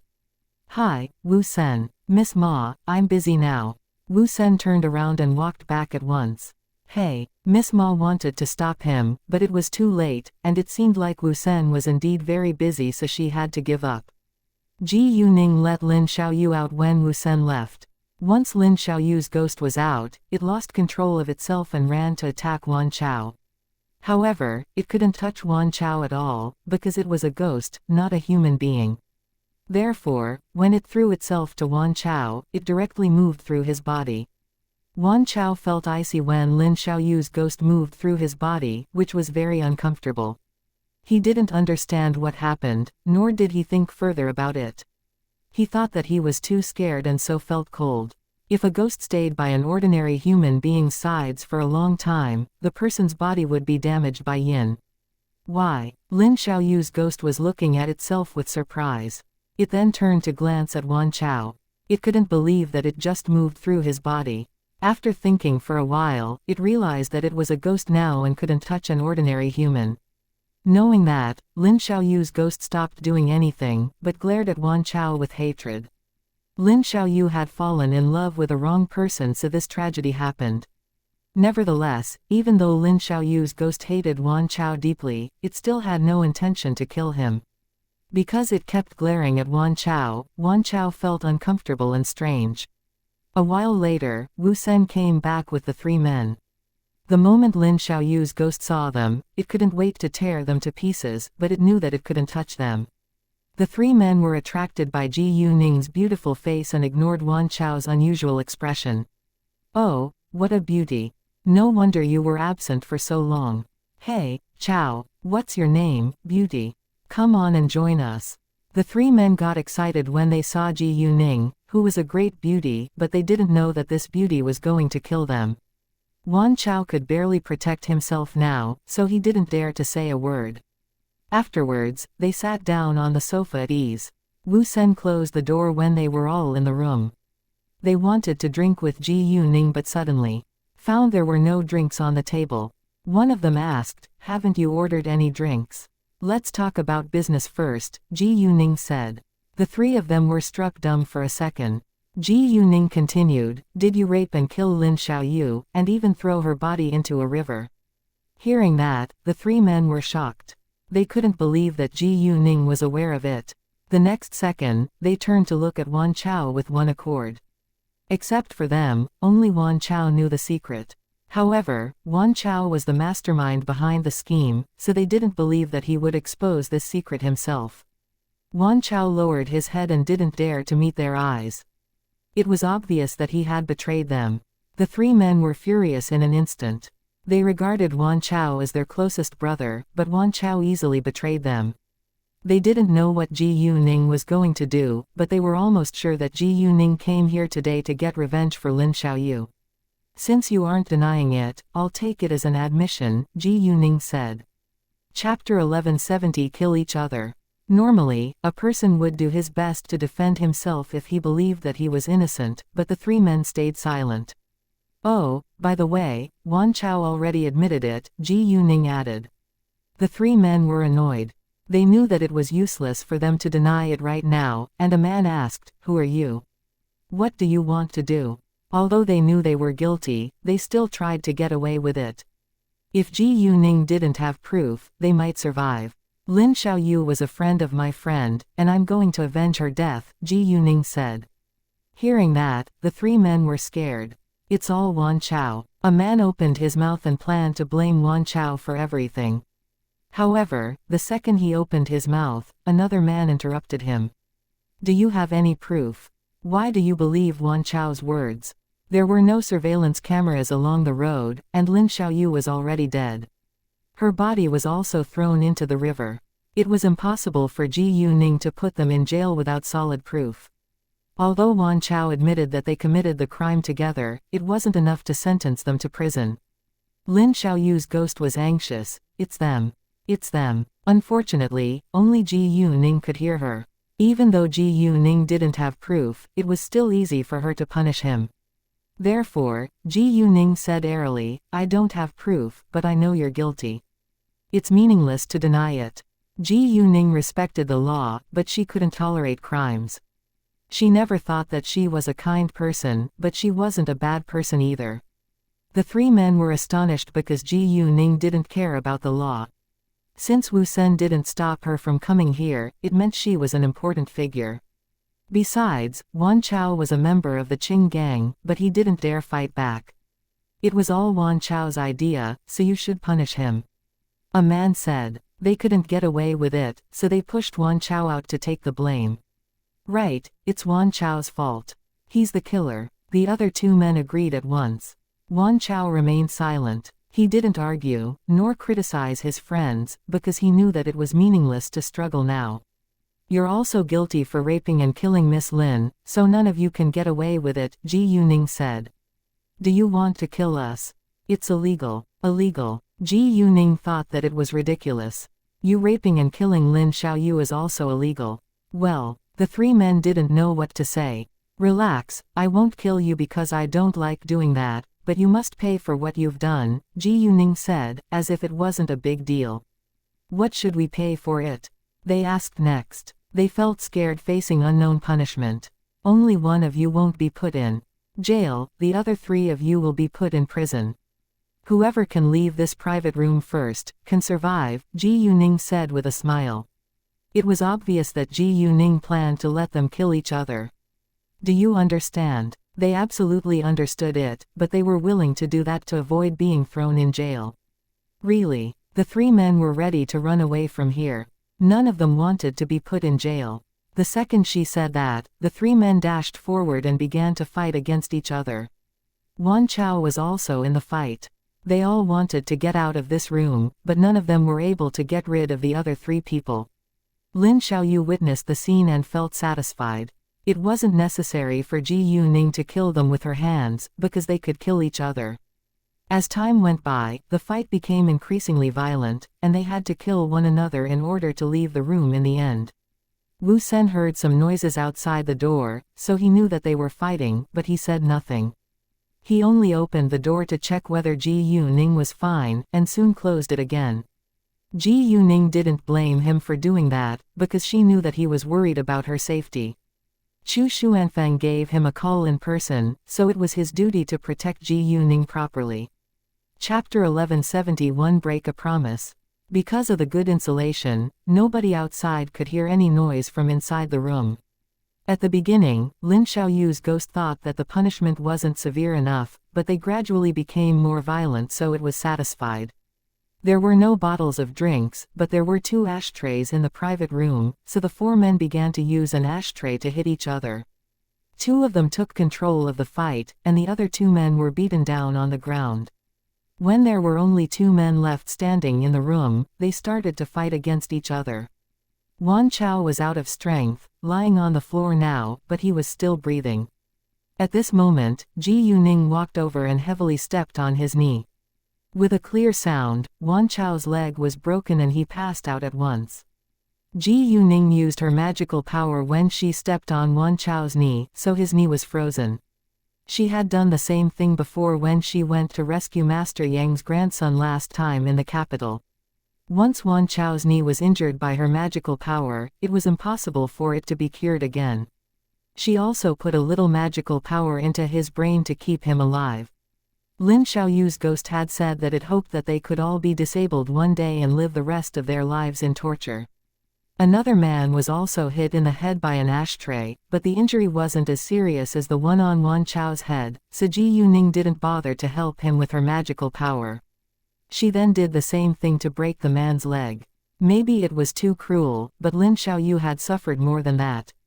After a short while, there was finally a winner, and he ran to the door at once. However, Ji Yuning stopped him. "What are you doing?" The man was confused. You'll ruin the business of this bar if you ran outside like this. Relax, I won't put you in jail, Ji Yuning said. None of them would be put in jail, but they would be handicapped. The man exhaled deeply. The next second, to his astonishment, Ji Yuning kicked his lap with great force and froze the injury with her magical power. The man shouted in pain and fell on the ground. He didn't expect that Ji Yuning would attack him all of a sudden, then shouted at her in anger, "You broke your promise. I just said that I won't put you in jail, but I didn't promise not to hurt you," Ji Yuning said. "You." The man clenched his teeth. He realized that Ji Yuning just played a trick with them, but he had to swallow his anger. Unfortunately, he didn't know that his leg couldn't be cured. Without hesitation, Ji Yuning did the same thing to the last man. After that, she called Wu Sen to come inside. Wu Sen was slightly surprised by the scene, but said nothing. "Manager Wu, I need you to do something for me," Ji Yuning said. "Sure," Wu Sen said. "Please treat these people and keep them alive before throwing them to another city. Let them be beggars for a month and forbid them to call the police," Ji Yuning said. She didn't care what happened to them after a month. "No problem, Miss Ji Yu," Wu Sen said. When Ji Yuning turned to look at Lin Xiaoyu's ghost, she saw that it became transparent and the yin gradually dispersed. Ji Yuning felt comforted seeing that. "Thank you so much, Miss Ji Yu," Lin Xiaoyu's ghost said to Ji Yuning with sincerity. It already got its revenge, so there was no need for it to stay in the world. Ji Yuning smiled at it and said nothing. The next second, Lin Xiaoyu's ghost disappeared in the air. At the same time, Ji Yuning felt the energy inside her body grew a little, but she still didn't know what it was. She left later and met Miss Ma in the hall. Miss Ma glared at Ji Yuning with hatred, but she didn't dare to stand in Ji Yuning's way. The waiter had already warned her to stay away from Ji Yuning because Ji Yuning was a distinguished guest.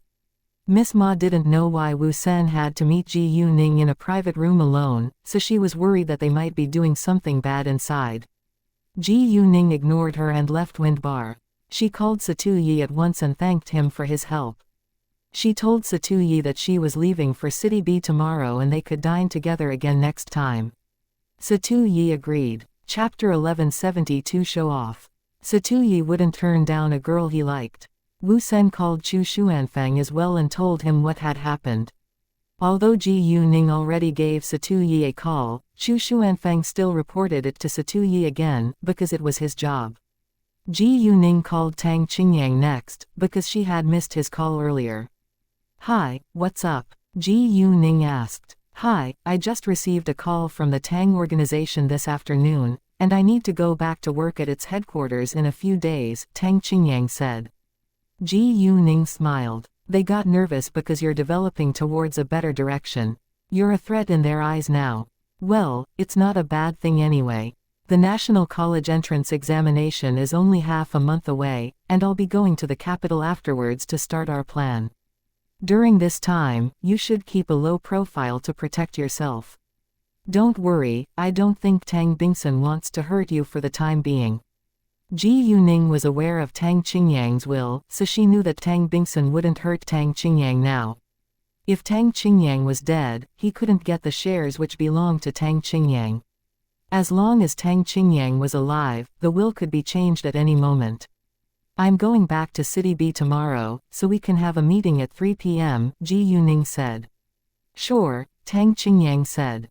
He was Ji Yuning's partner now, so he should talk with her first before taking action. The next morning, Gao Yi and Xiaoya came to pick Ji Yuning up before they went to the airport. After arriving at City B, they took a taxi to Wufu Hills. It was about lunchtime, so they went to do grocery shopping in a supermarket before they went back home.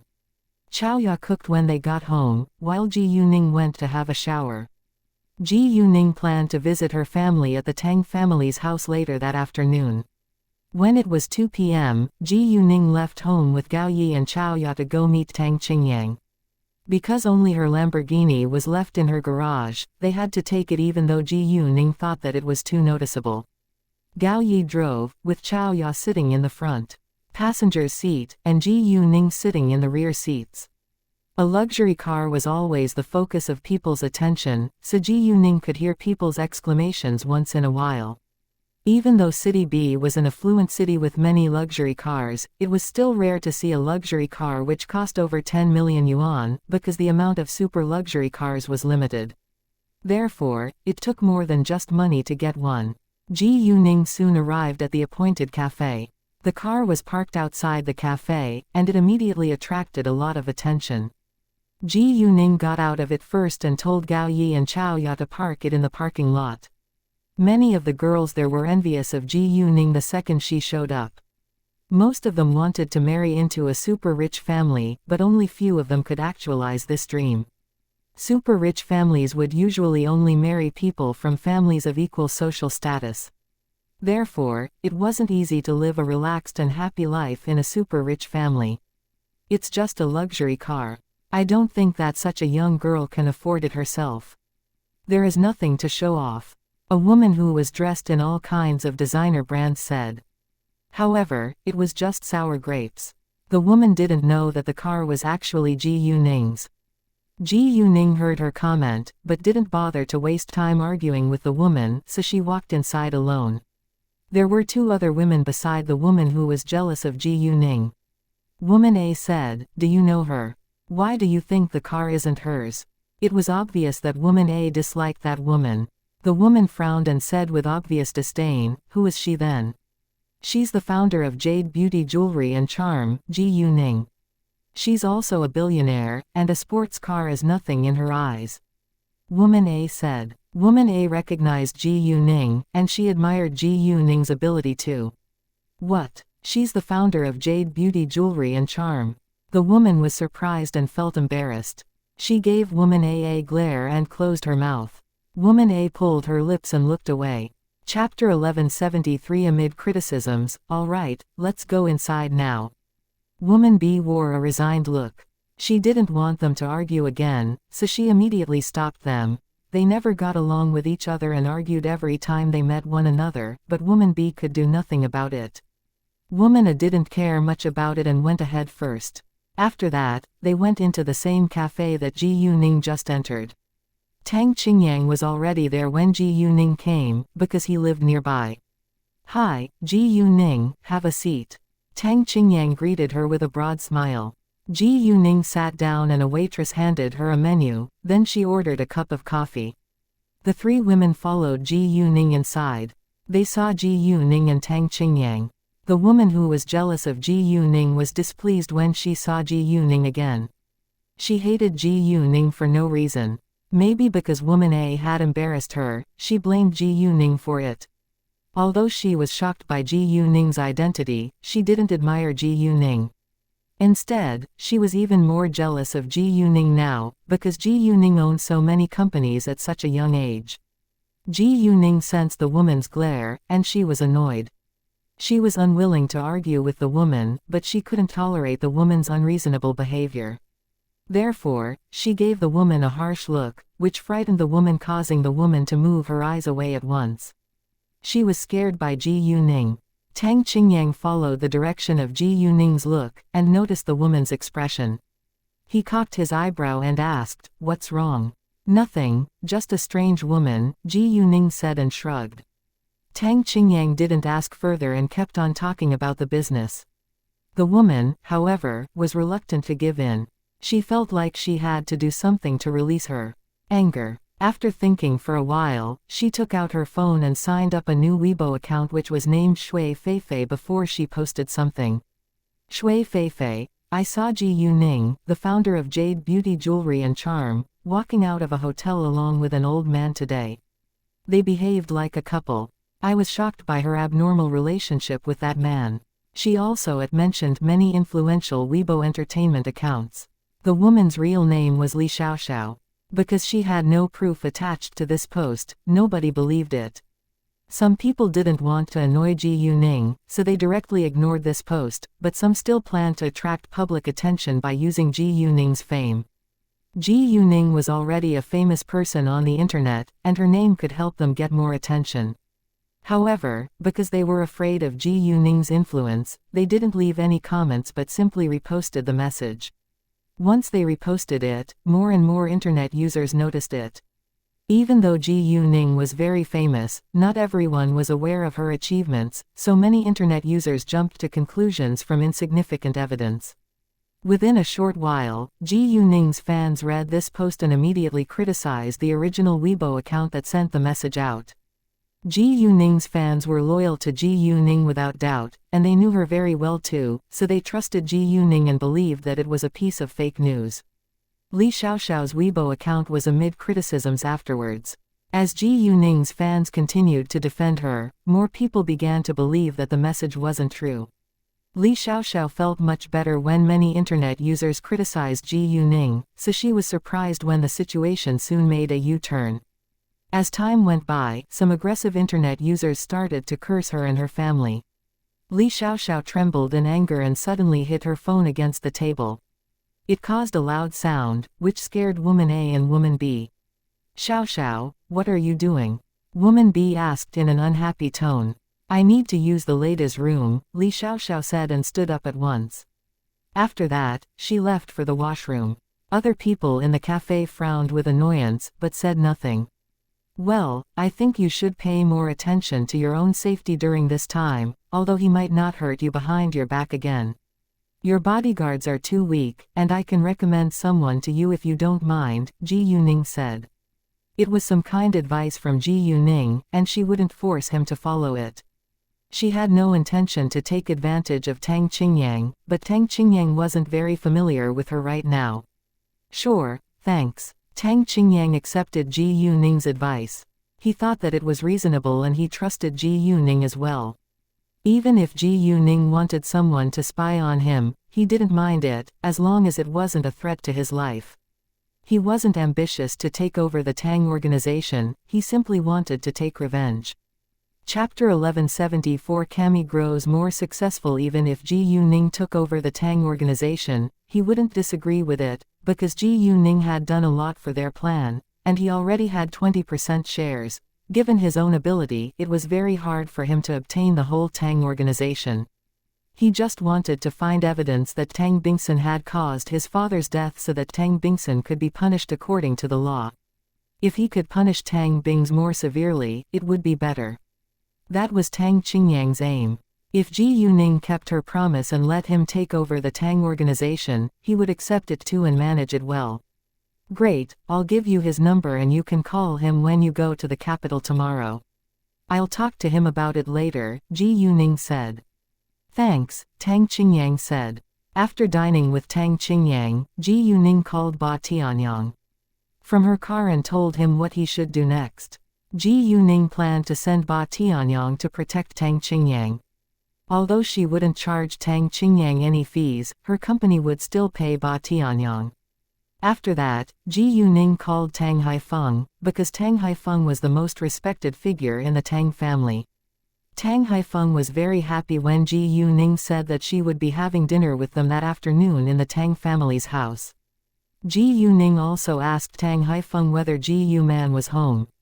Tang Haifeng then told her that Ji Yuman was in the beauty salon. Ji Yuning then told Gao Yi to drive towards Fengsheng shopping mall. She wanted to have a look at Cammy Beauty Salon and pick Ji Yuman up on the way. Ji Yuning got out at Fengsheng shopping mall while Gao Yi and Chao Ya left together.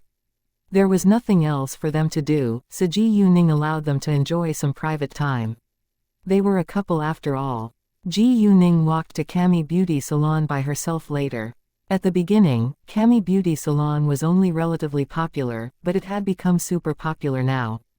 Because of Ji Yuman's wedding with Tang Yunfan, more and more super-rich ladies came to make friends with Ji Yuman in order to have a good relationship with the Tang family.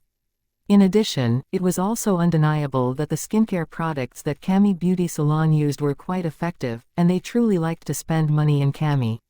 Most of the customers became VIP members of Cammy because of the skincare products it used. However, although Ji Yuning rented a large store, it was still too crowded sometimes. Other branches of Cammy were still under decoration and furnishing, so its VIP members all gathered in the flagship store. So, for now, everyone had to make a reservation several days in advance. No matter how rich you were, you had to obey this rule, because Cami Beauty Salon treated its customers fairly. Because Cami Beauty Salon was too popular, there were only 2 receptionists left at the front desk when Ji Yuning arrived. In the lounge, several rich ladies were waiting for their facial treatment.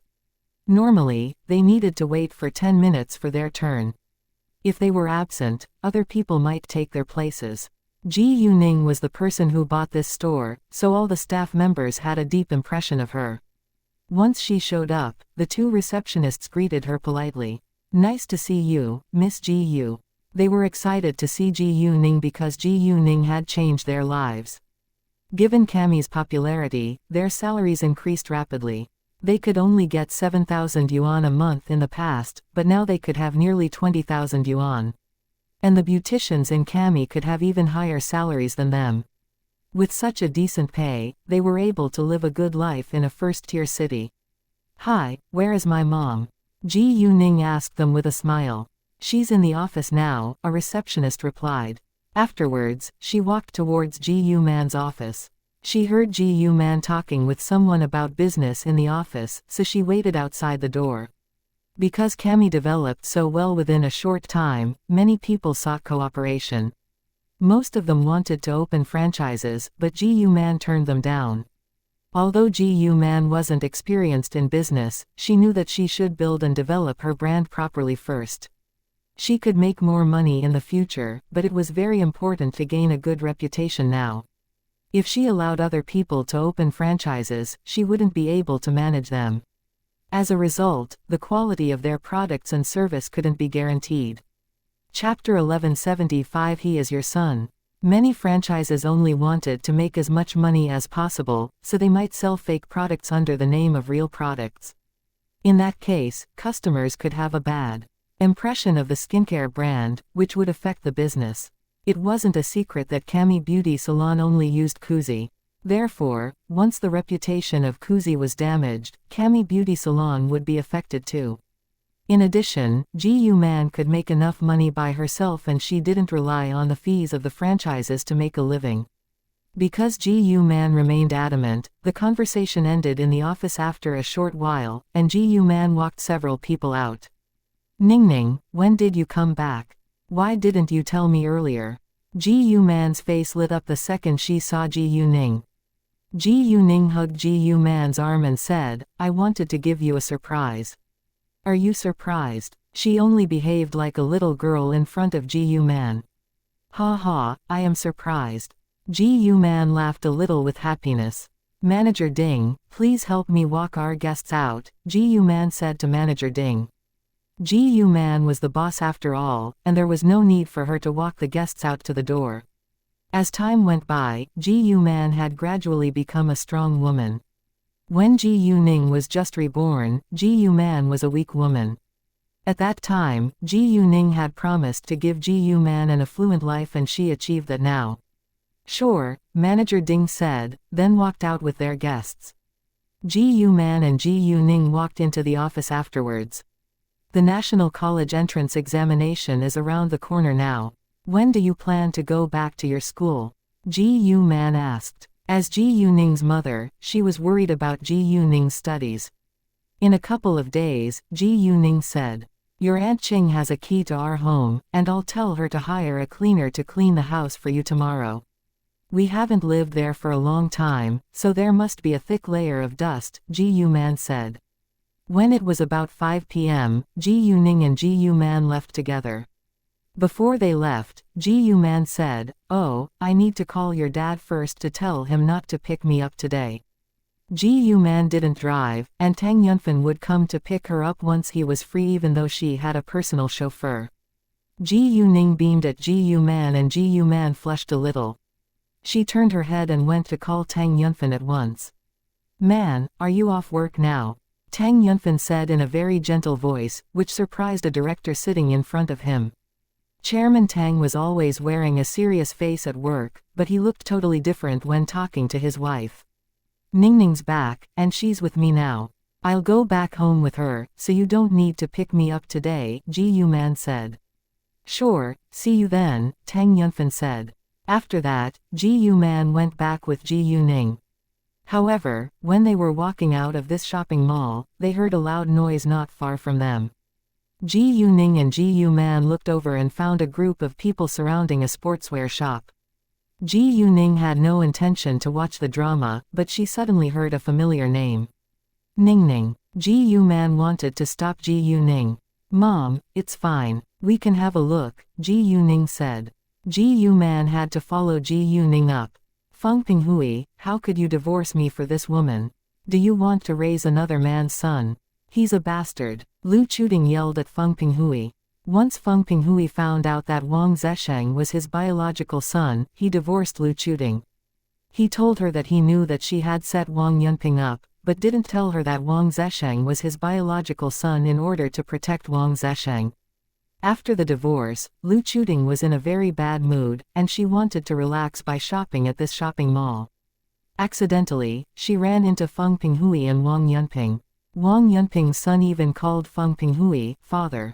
She didn't know that Wang Zesheng was Feng Pinghui's biological son, so she thought that Wang Zesheng called Feng Pinghui his father because of Wang Yunping. Feng Pinghui seemed to be in a very good mood, which she had never seen before in their marriage. So Lu Chuting got jealous. "Lu Chuting, watch your language. Zesheng isn't a bastard. He's my son, and he's older than your son. He is the heir of the Feng family." Feng Pinghui argued in anger. He cared a lot about Wang Zesheng, even though Wang Zesheng just accepted him. Because he loved Wang Yunping, he thought that their son was more important than his son with Lu Chuting. Moreover, Wang Zesheng was more academically inclined and reasonable than Lu Chuting's son. Although Wang Yunping was still unwilling to marry Feng Pinghui, Wang Yunping already agreed to let Wang Zesheng join the Feng family. Once Wang Zesheng joined the Feng family, his family name would be changed to Feng, and he would become the heir of the Feng family. "What? He's your son?" Lu Chuting rounded her eyes in shock.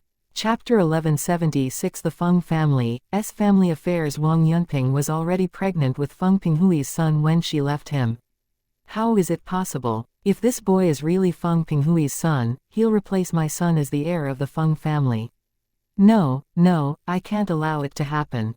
Impossible. Pingji is the sole heir of the Feng family, and this boy is simply a bastard," Lu Chuting shouted. In fact, it was quite obvious that Wang Zesheng closely resembled Feng Pinghui, but Lu Chuting refused to admit it.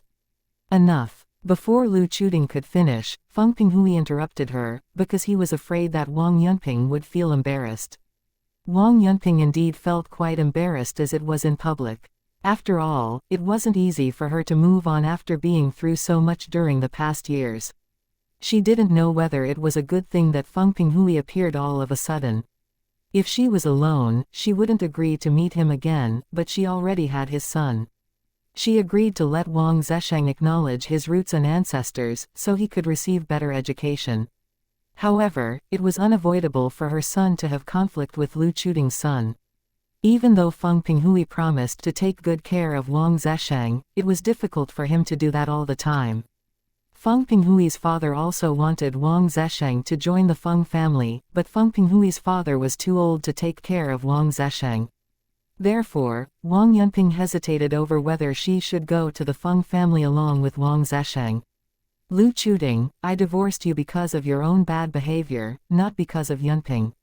If it hadn't been for you, Yunping wouldn't have suffered so much during the past few years.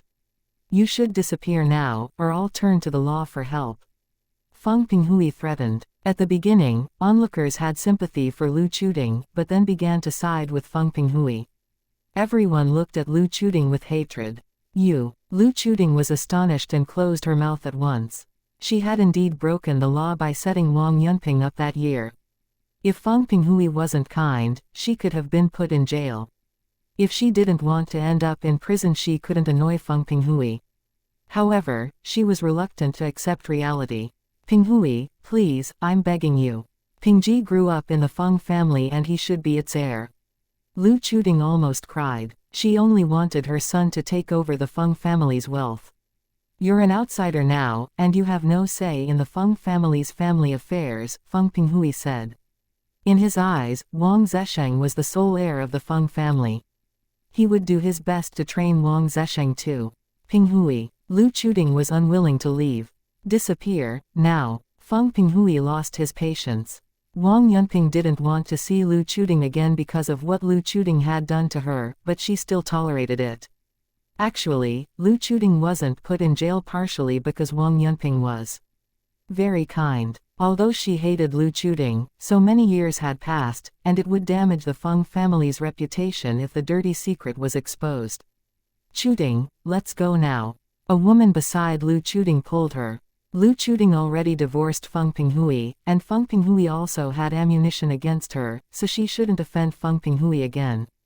Lu Chuting was afraid of Feng Pinghui now, so she had to leave with her friend. Once the drama was over, the onlookers all dispersed.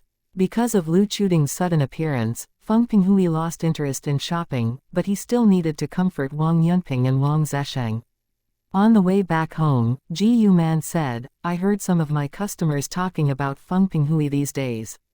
They said Feng Pinghui got a divorce all of a sudden, and they saw him hanging out with another woman and a boy. They all believed that he had betrayed his wife, but unexpectedly it was Lu Chuting's fault.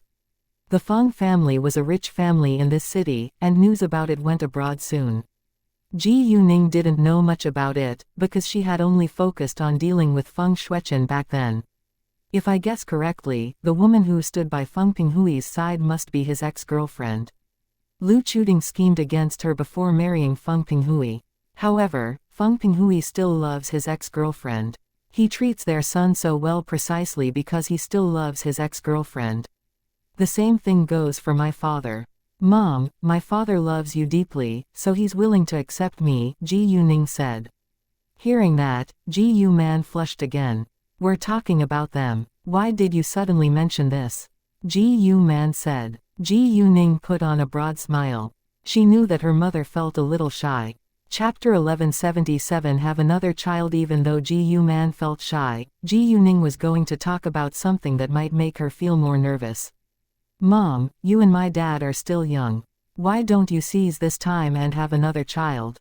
Ji Yuning said. She didn't mind having a younger brother or sister who was 20 years younger than her at all.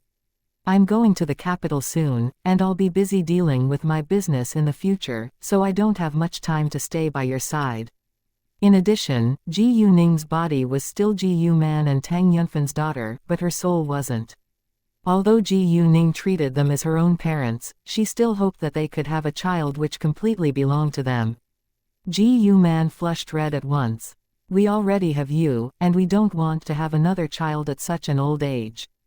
Ji Yuman cared about Ji Yuning's feelings very much. Although they were able to have another child, Ji Yuning was already 19, and the age gap between two children was too large. Ji Yuman was worried that Ji Yuning might dislike a younger brother or sister who was too much younger than her. Ji Yuning understood Ji Yuman's worries. I don't think there is anything wrong with it. You and Dad aren't old at all, and you're taking my special medicine to improve your body condition too. I think you're even stronger and healthier than people in their 20s, Ji Yuning said. Ji Yuman hesitated for a while. Well, Mom, you don't need to worry about me. I don't care, and I really want you and Dad to have another child, Ji Yuning said. Since Ji Yuning said that, Ji Yuman couldn't reject. All right, I'll talk about it with your dad later, Ji Yuman said in the end. Ji Yuning smiled and decided to talk about it with Tang Yunfan later too. Ji Yuman needed Tang Yunfan's support as well. When Ji Yuning and Ji Yuman got back to the Tang family's house, all the young people were out for work, and Tang Haifeng was alone inside. Master Lei had invited Tang Haifeng to visit the Lei family, but Ji Yuning was coming back today, so Tang Haifeng decided to stay home. Once Ji Yuning's car drove in, Tang Haifeng saw it from the living room. He stood up and walked out without delay. Hi, father, Ji Yuman greeted him. Welcome home. Tang Haifeng beamed. Hi, grandpa. Ji Yuning greeted Tang Haifeng. Ningning, I haven't seen you for a long time. Why are you so busy every day? Tang Haifeng complained. In fact, he cared about his granddaughter's health, and he also wanted to spend more time with his granddaughter, who just joined his family. He was old now, and all of his grandchildren had grown up and left him. Even though he complained, he still felt very proud of Ji Yuning. Well, Grandpa, don't you know your granddaughter is too outstanding to waste time on playing? I'm busy every day in order to actualize my dream, Ji Yuning said with a smile. Ha ha, you're right. Tang Haifeng nodded. Grandpa, if you really feel bored at home, I have a good idea to solve this problem, Ji Yuning said and approached Tang Haifeng's ears. Tang Haifeng was curious. What is it? You can tell my parents to have another child for you to play with, Ji Yuning said. Ji Yuman wasn't around them, so she didn't hear it. Tang Haifeng's eyes lit up at once. He actually had that idea too, but was worried about Ji Yuning's feelings. To his surprise, Ji Yuning proposed it herself. Do you really think your parents can have another child? Tang Haifeng asked. Ji Yuning smiled. She understood that her grandfather wanted another grandchild as well. Sure, and I just talked about it with my mother, Ji Yuning said. After that, Ji Yuning told Tang Haifeng what she had said to Ji Yuman. Chapter 1178 turned to Ji Yuning for help. Great, very well. Tang Haifeng was pleased. Before long, Zhang Lihua got home, and she was happy to see Ji Yuning too. Hi, Ningning. Nice to see you, Aunt Lihua, Ji Yuning said. Tang Yunfan came back a while later, but Tang Yunhang was busy that night so he wouldn't join them for dinner. Tang Jiayong had also already gone back to Country Y. Hi, everyone, I'm back. Tang Jiakai's voice suddenly sounded. It wasn't a weekend today, so they were surprised that Tang Jiakai was back home. Why did you come back home today? Zhang Lihua asked with confusion. I heard that Ningning would be home, so I came back too, Tang Jiakai said. How did you know? Ji Yuning asked. Grandpa told me, Tang Jiakai replied. If I didn't tell him Ningning will be home today, he wouldn't agree to come back. Tang Haifeng said. Tang Haifeng called Tang Jiakai today and told him to dine at home tonight, but Tang Jiakai made an excuse and rejected it at first. Afterwards, Tang Haifeng told him that Ji Yuning would be home for dinner, and Tang Jiakai agreed at once. Tang Haifeng was a little displeased because of that. Zhang Lihua turned to look at Tang Jiakai and blamed him for doing that. Tang Jiakai then explained with a serious face.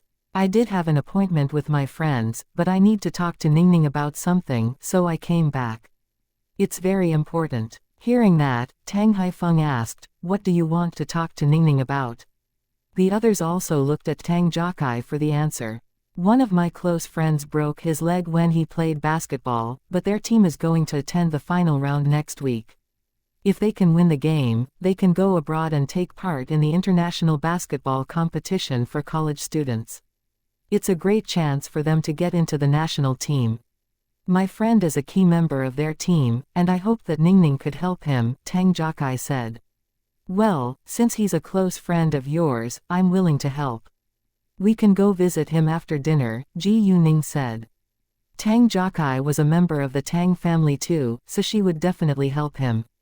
Thanks. Tang Jiakai was thrilled. The Tang family was supportive, especially because the person was Tang Jiakai's close friend. During the meal, Tang Jiakai seemed impatient, because he ached to visit his friend, but he didn't urge Ji Yuning. Ji Yuning noticed his behavior, so she sped up eating. After dinner, Ji Yuning left with Tang Jiakai. She stopped at the door all of a sudden and turned around, then said to Tang Yunfan, Oh, Dad, I really want a younger brother or sister, so you and Mom can work on it without any worries. Tang Yunfan was shocked when he heard that. Ji Yuning walked out before he could say anything. Ji Yuman flushed crimson again. Did I hear correctly? Tang Yunfan still couldn't believe his ears. Of course, Ningning just told me that she wants you and Man to have another child when she's absent from beside you, Tang Haifeng said. She's going to study in the capital after all, and she's afraid that you'll feel lonely. Hearing that, Tang Yunfan was happier. He actually wanted another child too, but was afraid that Ji Yuning might disagree. Since Ji Yuning said it herself, he wouldn't be worried any longer. I think it's a good idea. Both Jiayong and Jiakai have grown up and left us. Our home has been too quiet for too long. We need a baby to break the silence, Zhang Lihua said with excitement. The Tang family valued familial relationships above anything else. Because Ji Yuning needed to go to Wufu Hills later, she drove her own car. Tang Jiakai asked Ji Yuning the moment they were in the car, "Do you really want a brother and sister who is so much younger than you?" It wasn't easy for two children to get along with each other if there was a huge age gap. Moreover, the Tang family was a super rich family. If Ji Yuning had a younger brother or sister, her family wealth would be divided into several parts. Tang Jiakai would dislike having a brother or sister who was much younger than him. He thought that it was irresponsible for parents to have another child at an old age without their first child's agreement. Luckily, both Tang Yunfan and Ji Yuman weren't very old, and Ji Yuning was super rich, so she didn't mind sharing the family wealth with her brother or sister. She cared more about her parents' happiness. Chapter 1179. A traitor. She didn't think her parents would ignore her just because they had another child. Tang Jiakai cared about Ji Yuning's feelings, which is why he asked her that question. "I do want them to have another child, because I think they aren't very old and they're very healthy. I'm going to study in the capital and I'll be busy dealing with my businesses too, so they won't be lonely if they have another child by their side," Ji Yuning said. Tang Jiakai nodded. Since Ji Yuning didn't mind, he would love to see the Tang family had another member. "Oh, can you tell me more details about what happened to your friend?" "I don't think it's as simple as you said," Ji Yuning asked. Tang Jiakai put on a serious expression at once. "You're right. It's not simple at all," he said. His close friend's name was Tang Xiaoyu. It wasn't an accident that Tang Xiaoyu was injured, it was a trap. There was a large-scale college basketball competition being held recently, and it was the selection of college basketball teams across the country. The finals would be held the next week, and there were 6 basketball teams competing for the champion. Tang Xiaoyu's team would represent City B. Their team gained this chance out of hundreds of basketball teams in City B, so it was obvious that they were very outstanding. However, they had a traitor in their team and he knocked Tang Xiaoyu down during their training, causing Tang Xiaoyu to break his leg. Although Tang Xiaoyu wasn't disabled, it would take a long time for him to recover. They didn't have enough time for it. Luckily, they caught the traitor and forced him to tell them the truth. It turned out that the traitor was threatened by someone from another basketball team. Tang Xiaoyu was the most noticeable member in their team, so he became the target. Even though Tang Xiaoyu was injured, he still let the traitor go, because they had been teammates for years. The traitor was kicked off the team afterwards, but unfortunately they didn't have solid proof to punish the mastermind. Because of this, Tang Xiaoyu's team was badly affected, but they didn't give up training. Instead, they trained themselves even harder in order to get revenge for Tang Xiaoyu. "Ningning, actually I need your help for another thing," Tang Jiakai said a while later. "What is it?" Ji Yuning asked. "We can't swallow the anger and the humiliation. Can you help us teach them a lesson? We don't want to be involved in big trouble, and I think that you can probably handle it well. If you think it's too troublesome, you can say no," Tang Jiakai said. He turned to Ji Yuning for help because he thought that Ji Yuning was able to solve this problem. "It's easy, and I can help you." Ji Yuning agreed at once. "Where are they training?" Ji Yuning asked. "All 6 teams are training in the Underworld Center, but every team has its own basketball room, and they're in basketball room No. 3, Tang Jiakai said. There were 10 indoor basketball rooms in the Underworld Center, which were used for secret training. "Do they train every day?" Ji Yuning asked again. "Yeah, they train every day from 9 a.m. to 12 p.m. and 2 p.m. to 6 p.m. They also dine in the dining hall inside it," Tang Jiakai replied. "Strangers aren't allowed to enter the basketball rooms, so I'll go to the Underworld Center during their break," Ji Yuning said. "I'll try to have a game with them to teach them a lesson." "Do you want to play basketball with them?" Tang Jiakai was shocked. "Why not? I'm strong and good at kung fu. It's easy for me to play basketball. There is no way that they could grab the ball away from me." Ji Yuning laughed. She planned to make them suffer some minor injuries. "That'll be great. Thank you so much for your help, Ningning," Tang Jiakai said. Tang Xiaoyu was in the hospital now, so they were going to visit him there. Except for Tang Xiaoyu, there were 8 men in the ward as well. They were members of the same basketball team. There were 10 people in their team, and only 9 were left now that the traitor was chased out. Because Tang Xiaoyu was injured, only 8 of them could go on the court. 5 basketball players were enough in the competition, but some of them might be injured or break the rules during the fierce game, so they needed substitutes. Hi, Jakai. Hey, man. The second Tang Jakai opened the door, they turned to look at him with one accord. Tang Jakai was Tang Xiaoyu's close friend, so they hung out often. Is this goddess Ji Yu? When they saw Ji Yu Ning behind Tang Jakai, they were all surprised. They recognized Ji Yu Ning because Tang Jakai frequently showed off his relationship with Ji Yu Ning. Chapter 1180 We shouldn't have doubted you. They had heard a lot about Ji Yu Ning, so they all admired her. Nearly half of them were Ji Yu Ning's fans. Hi, nice to meet you, I'm Ji Yu Ning. Ji Yu Ning greeted them. Nice to meet you too, Miss Ji Yu. They all smiled happily. However, they were only aware that Ji Yu Ning was a successful businesswoman, and they didn't know that Ji Yu Ning was able to cure people too. They thought that Ji Yu Ning simply came with Tang Jakai to visit his friend. Well, I need to tell you something. My sister can help Xiaoyu, and allow Xiaoyu to have a full recovery within several days, Tang Jakai said. They were surprised, and couldn't believe it. The doctor said that it would take at least half a month for Tang Xiaoyu to leave the hospital, but Ji Yu Ning could help him do that within a few days. They admitted that Ji Yu Ning wasn't an ordinary girl, but they couldn't believe that she could cure people. Jakai, you must be joking. A person said. I'm not. Ningning cured my grandfather's heart disease before, Tang Jakai said. Heart disease was very difficult to cure, but Ji Yu Ning had cured Master Tang of it. They turned to look at Ji Yu Ning again in surprise. However, because it was beyond belief, they still had doubts. I understand that it sounds unbelievable, but I can treat you right now if you're willing to accept my treatment. My medicine is very special and rare. There are countless people who want to buy it at a high price, Ji Yu Ning said to Tang Xiaoyu. She agreed to cure Tang Xiaoyu, but she wouldn't force Tang Xiaoyu to accept her treatment.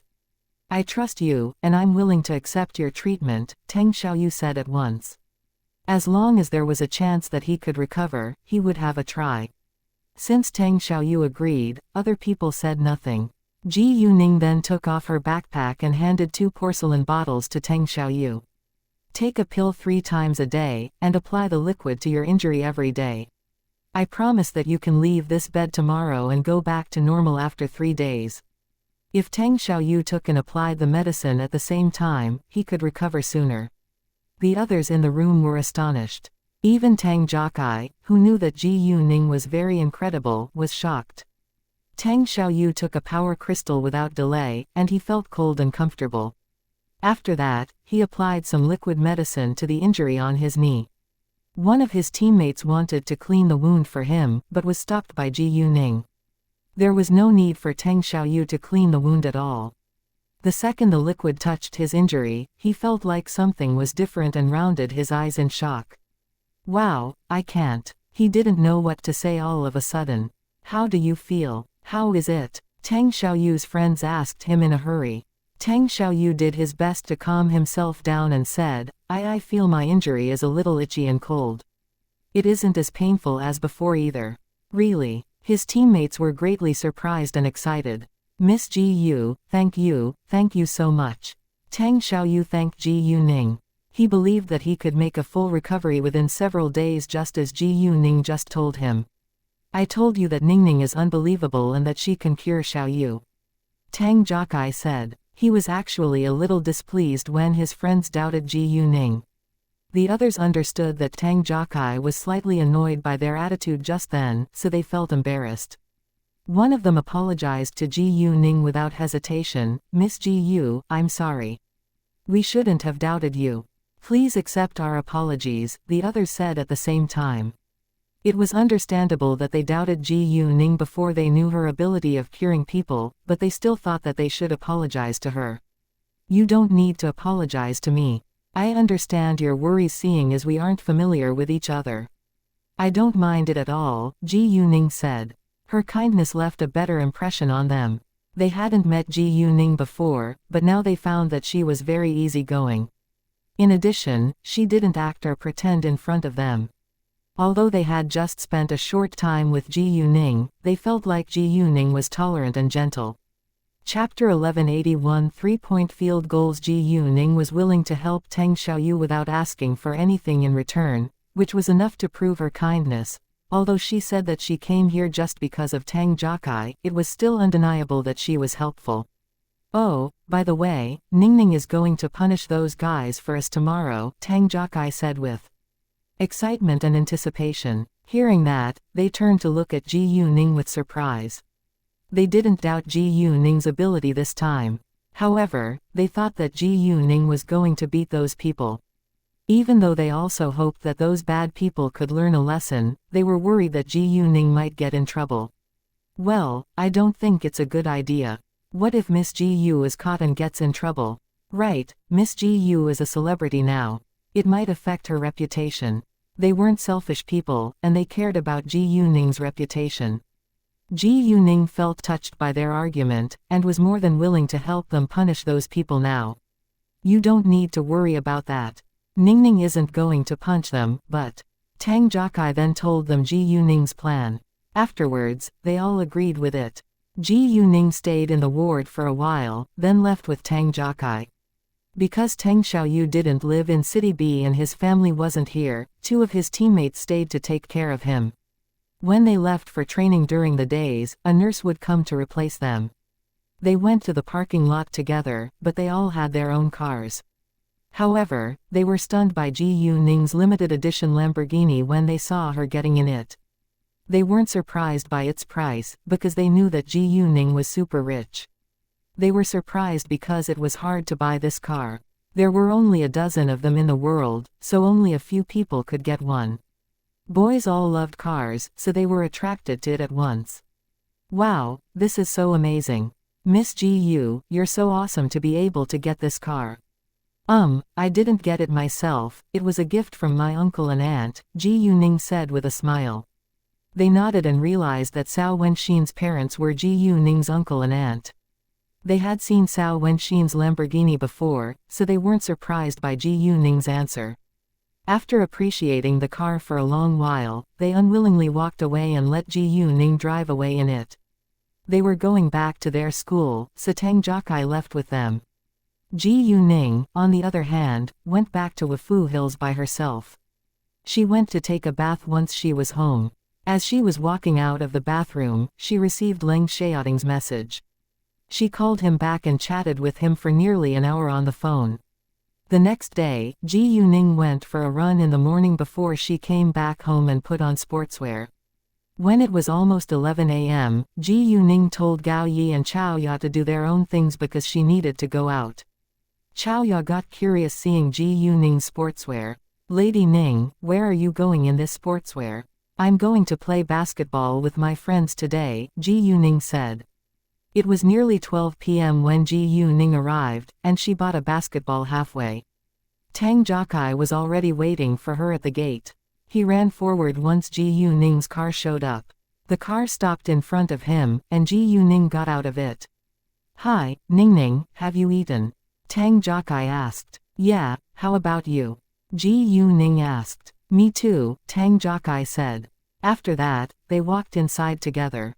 There was a basketball court that was open for the public. We still have 10 minutes, how do you plan to persuade them to have a game with you? Tang Jiakai asked with curiosity. I don't know. If I can't persuade them to do it, I'll directly challenge them, Ji Yuning said and shrugged.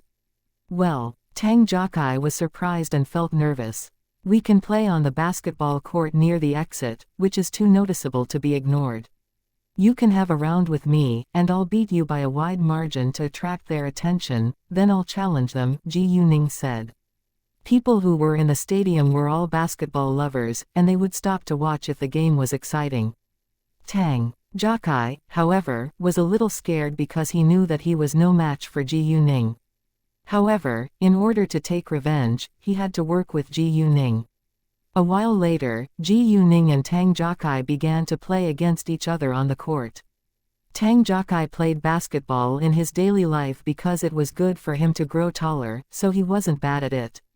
Nevertheless, Ji Yuning moved too fast and it was impossible for Tang Jiakai to keep the ball in his hands for more than a few seconds. Once Ji Yuning grabbed the ball away from him, she directly threw it into the hoop. Tang Jiakai tried to stop Ji Yuning from getting points, but he failed every time. Ji Yuning easily passed Tang Jiakai, but she didn't throw the ball until she stood by the three-point line. The basketball was thrown, then accurately fell into the hoop. After Ji Yuning scored several continuous three-point field goals, she started to get people's attention.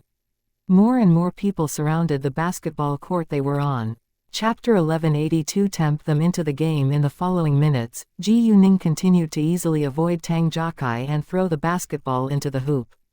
OMG, she's so awesome. Is she a professional basketball player? Some people thought that Ji Yuning was very skillful, but some didn't think so. I think the boy is too weak.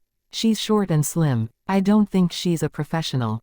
It was true that Ji Yuning was too short to be a professional basketball player. Normally, a female professional basketball player couldn't be shorter than 1.75 meters. However, although Ji Yuning was only 1.65 meters, the national team probably would invite her to join them given her outstanding skills.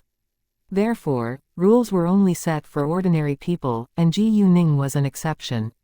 Tang Jiakai felt sad after being overshadowed by Ji Yuning on the basketball court. Hey, beauty, he's too weak for you.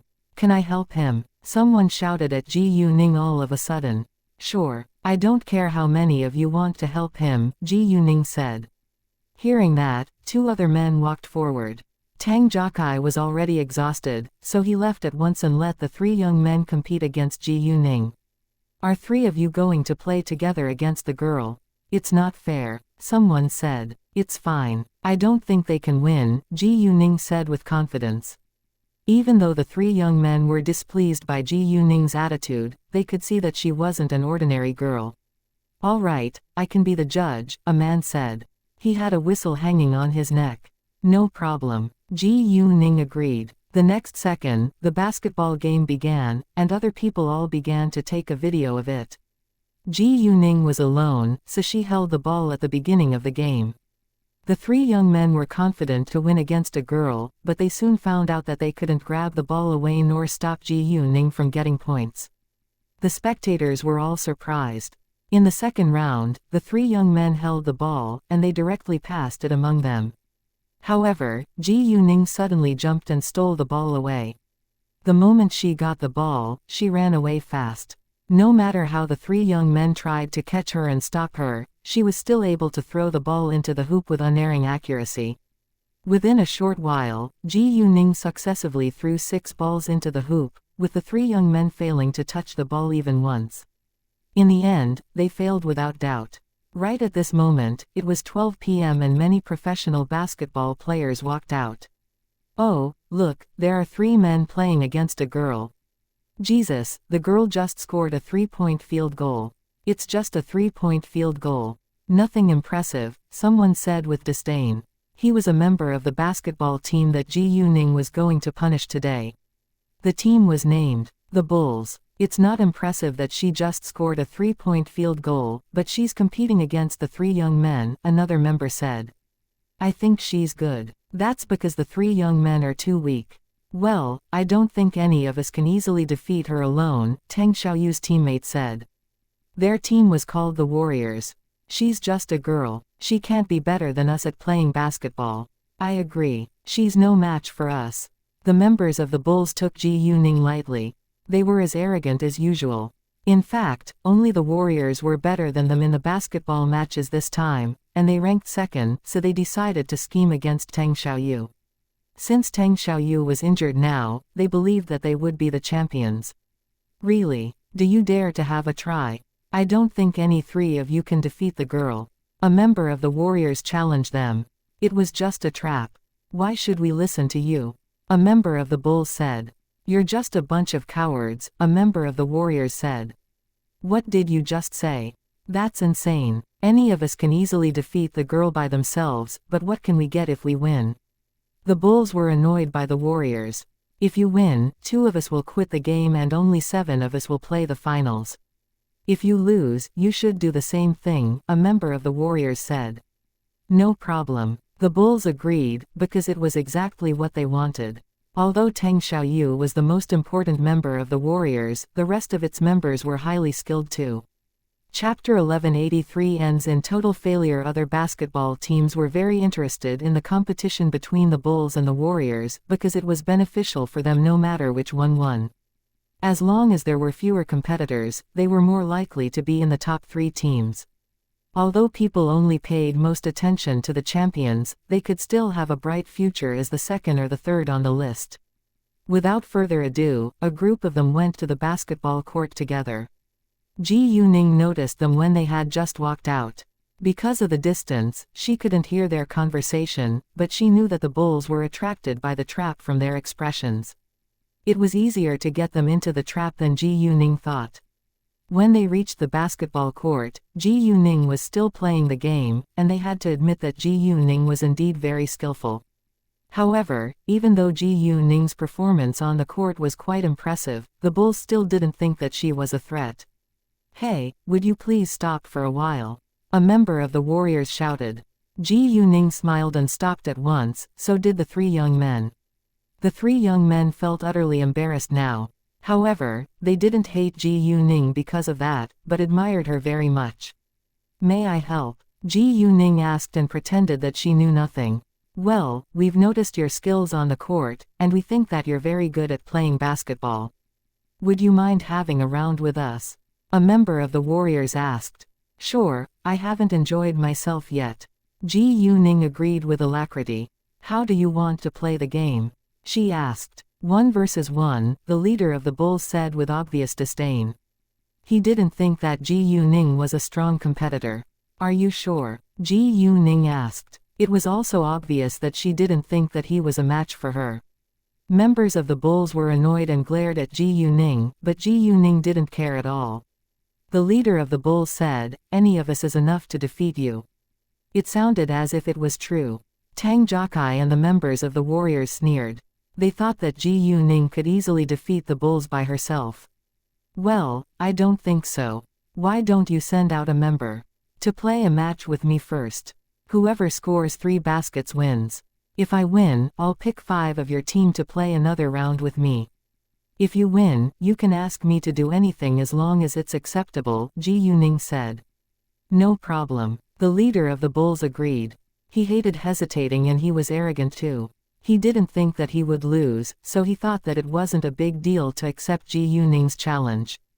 "Do you need to rest for a while, since you just had a round with them?" "We don't want to take advantage of you," the leader of the bulls said. He said that not because Ji Yuning was a girl, but because he cared about the reputation of his team. Ji Yuning's confidence annoyed the bulls. "All right, don't regret then," the leader of the bulls said. "I won't." Ji Yuning smiled. "Great, Lao you can go to play a match with her." The leader of the bulls gave an order. Lao age and skills ranked second in their team, and he was good at stealing and throwing balls. The most skilled member of the bulls was obviously its leader, but the leader didn't think that it was necessary for him to play against the girl. "Sure," Lao said and stood out. After that, everybody else stepped back and left the court to Ji Yuning and Lao. Everyone was excited to watch the game, so they began to discuss it. Although I do hope the girl can win, I think Lao is better than her. Lao is a professional basketball player after all. Right, the girl doesn't seem to be a professional. I think the girl might win, because she looks very confident." Some people thought that Ji Yuning would win, while some believed that Lao would be the winner. "A bunch of idiots. Ningning will certainly win." Tang Jokai was displeased when he heard others saying something negative about Ji Yuning. "Ha ha, they'll soon be disappointed," a member of the warriors said. The judge was still the same person. He stood in the middle with a whistle in his mouth. The ball was in his hand, and Ji Yuning along with Lao stood at his sides. As the judge blew the whistle, he threw the ball up. Ji Yuning and Lao jumped at the same time to grab it. Many people believed that Lao could get the ball without doubt because Ji Yuning was much shorter than Lao. Nevertheless, Tang Jokai and members of the warriors had the opposite idea. Ji Yuning wasn't an ordinary girl, and height wasn't a problem for her. She could easily jump much higher than Lao Er, and got the ball the next second. The scene shocked everyone. Chapter 1184 Lao Er angrily glares at Ji Yuning. Because Tang Jiakai and the members of the warriors already knew that Ji Yuning would get the ball, they weren't surprised. Although the game just began, Ji Yuning proved her ability by getting the ball first. Lao Er was very confident at the beginning, but soon found out that Ji Yuning was much better than he thought. He went to chase Ji Yuning at once, but it was too late and Ji Yuning moved faster than him. Within seconds, Ji Yuning accurately threw the ball into the hoop. People standing by the court applauded loudly, but members of the Bulls were mad. Even though Ji Yuning just got a point, they still refused to admit that she could play basketball better than them. Lao Er glared at Ji Yuning, but Ji Yuning gave him a smile of disdain. She ignored him, then walked away, which annoyed Lao Er and he almost wanted to beat her. They would decide who was the winner after 3 baskets were scored, and Ji Yuning already won the first one. Lao Er cheered himself up and was determined to win the next one. The second round began. Because Lao Er lost first, he had the ball this time. Once the whistle sounded, Lao Er avoided Ji Yuning and ran to find a good position to throw the ball. He could only throw the ball after taking 3 steps. But Ji Yuning stole the ball away when he had only taken 2 steps ahead. Lao Er was struck dumb by Ji Yuning's speed. Ji Yuning moved too fast, so nobody could clearly see how she stole the ball, and they just saw the ball appear in her hands the next second. Jesus, she moves like lightning. How did she manage to do that? Everyone was astonished, and more people began to believe that Ji Yuning could be the winner. Lao Er soon got his mind back and ran towards Ji Yuning to stop her. However, the same thing happened again. Before he could catch her, she already threw the ball into the hoop. People applauded and cheered. This girl is so unbelievable. She already scored 2 baskets. It can't be a coincidence that she can score again and again.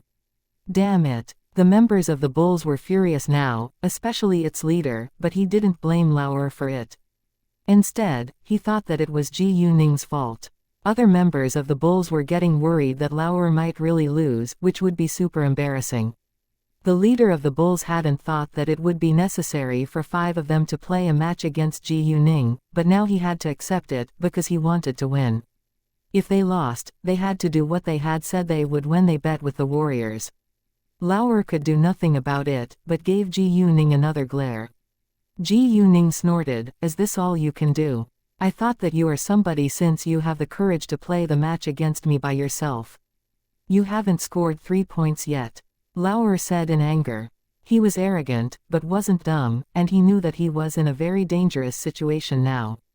Nevertheless, it was still hard for him to believe that a young and slim girl like Ji Yuning could easily defeat him. After all, he was a professional basketball player who trained every day.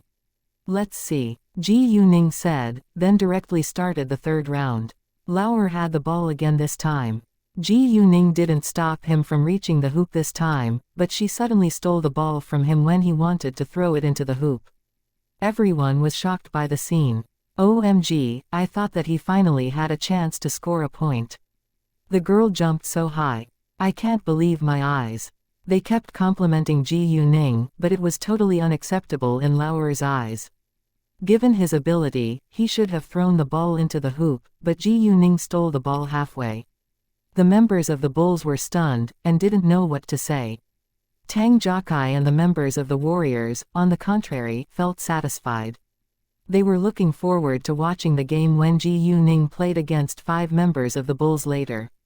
The moment Ji Yuning stole the ball away, she ran backwards to the other hoop, and Lao Er tried to catch her once more. He failed without doubt. Ji Yuning stopped near the 3-point line and threw it to the hoop without hesitation.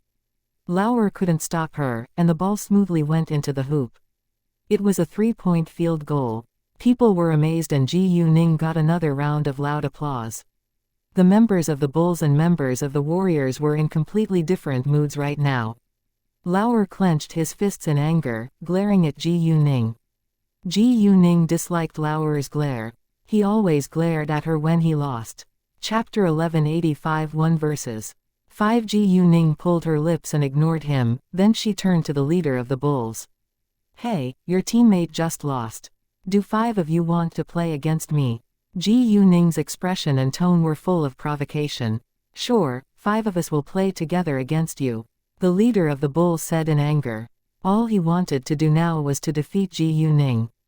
Those who trusted Ji Yuning still believed that she could win, but some were worried about her. Can she still win the game? I don't think she can. It's not a fair game at all. The 5 of them are all professional basketball players. I think she'll lose this time. Well, the girl looks confident. Maybe she can win. Ningning will win, Tang Jokai said in a low voice, because he couldn't let others know that he was Ji Yuning's friend. How to judge the competition? The leader of the bulls asked. We can judge on the amount of baskets we score within 15 minutes, Ji Yuning said. No problem. The leader of the bulls agreed. After that, the leader and 4 other members of the bulls stepped on the court. Although the leader of the bulls still refused to believe that Ji Yuning was better than them, he joined the game in case any accidents happened. The judge stood in the middle line of the court, and Ji Yuning along with 5 members of the bulls stood by his sides. Ji Yuning seemed to be too short and weak when she stood across from the 5 tall and strong men. At this moment, several basketball coaches walked out. They were attracted by the scene and walked over. Once they approached, the judge whistled and threw the ball up in the air. The leader of the bulls jumped at once trying to hit the ball into his teammates' hands. Ji Yuning was playing alone, so she could directly grab the ball away. Because of what had happened to Lao, the leader of the bulls didn't dare to take Ji Yuning lightly. However, Ji Yuning still moved a second earlier than him and grabbed the ball away. Those basketball coaches were greatly surprised by the scene. They had never seen a girl who could move so swiftly and jump so high before. The leader of the bulls was nearly 1.9 meters tall, and Ji Yuning was only 1.65 meters. There was a huge height gap between them. The members of the bulls were mad, and they began to surround Ji Yuning to stop her from scoring again. It wasn't easy for Ji Yuning to successfully throw a ball into the hoop facing 5 professional basketball players on the court, but her aim wasn't to score this time. Instead, she planned to injure them without anyone knowing. Therefore, Ji Yuning wasn't eager to throw the ball, nor did she avoid them right away. She was very knowledgeable about a person's acupoints, and she also knew how to hurt them by hitting these acupoints. Within a short time, Ji Yuning hurt 2 members of the bulls by secretly hitting their acupoints. The 2 members of the bulls felt sudden pain and stopped at once, but they had no idea what had happened. It was unavoidable to touch or knock into another person's body in a basketball game, so the audience didn't think too much about it. Afterwards, Ji Yuning seized the chance and threw the ball into the hoop. The bulls failed to stop her. The audience loudly cheered and applauded. Those basketball coaches were amazed too. Did the girl just score a basket when she was surrounded by 5 professional male basketball players? Right, and the bulls ranked second in this year's basketball competition, but it can't defeat a young girl. The coach of the bulls was displeased and argued. I don't think other basketball teams can defeat this girl either. It's obvious that this girl isn't simple at all. Although he agreed that it was very embarrassing that 5 members of the bulls failed to win the match against a young girl, he didn't think other professional basketball players could defeat Ji Yuning either. They were basketball coaches and they could see Ji Yuning's unbelievable skills. At the same time, they were also curious about the reason why Ji Yuning could so easily score a basket. Is this girl a member of the women's national basketball team? A coach guessed. Although Ji Yuning wasn't tall enough, her skills mattered most. Since she could easily score a basket when she was surrounded by 5 professional male basketball players, she couldn't just be a basketball lover. I think this girl might be excellent at kung fu, so she's able to move so quickly, another coach said. If she was a kung fu master, it would be reasonable for her to be able to win the game. Chapter 1186 What have you done to me? Even if Ji Yuning was a kung fu master, they didn't think that it was an unfair game, because it was Ji Yuning's own skill. The 5 members of the bulls felt humiliated and angry. They didn't expect that Ji Yuning could really score a basket when she was surrounded by them. Therefore, they all glared at her. If Ji Yuning was a man, they would probably directly beat her. Ji Yuning didn't care about their glare, and instead gave them a look of disdain, which irritated them. She's so arrogant. If she was a man, I'd beat her up. She just hit me with her elbow, and my chest is still hurting now. Me too. She's much stronger than I thought. They still thought that Ji Yuning knocked into them by accident. Hey, if we lose the game, we can deny the agreement we made with them. It's already super embarrassing, so we don't need to care about the result.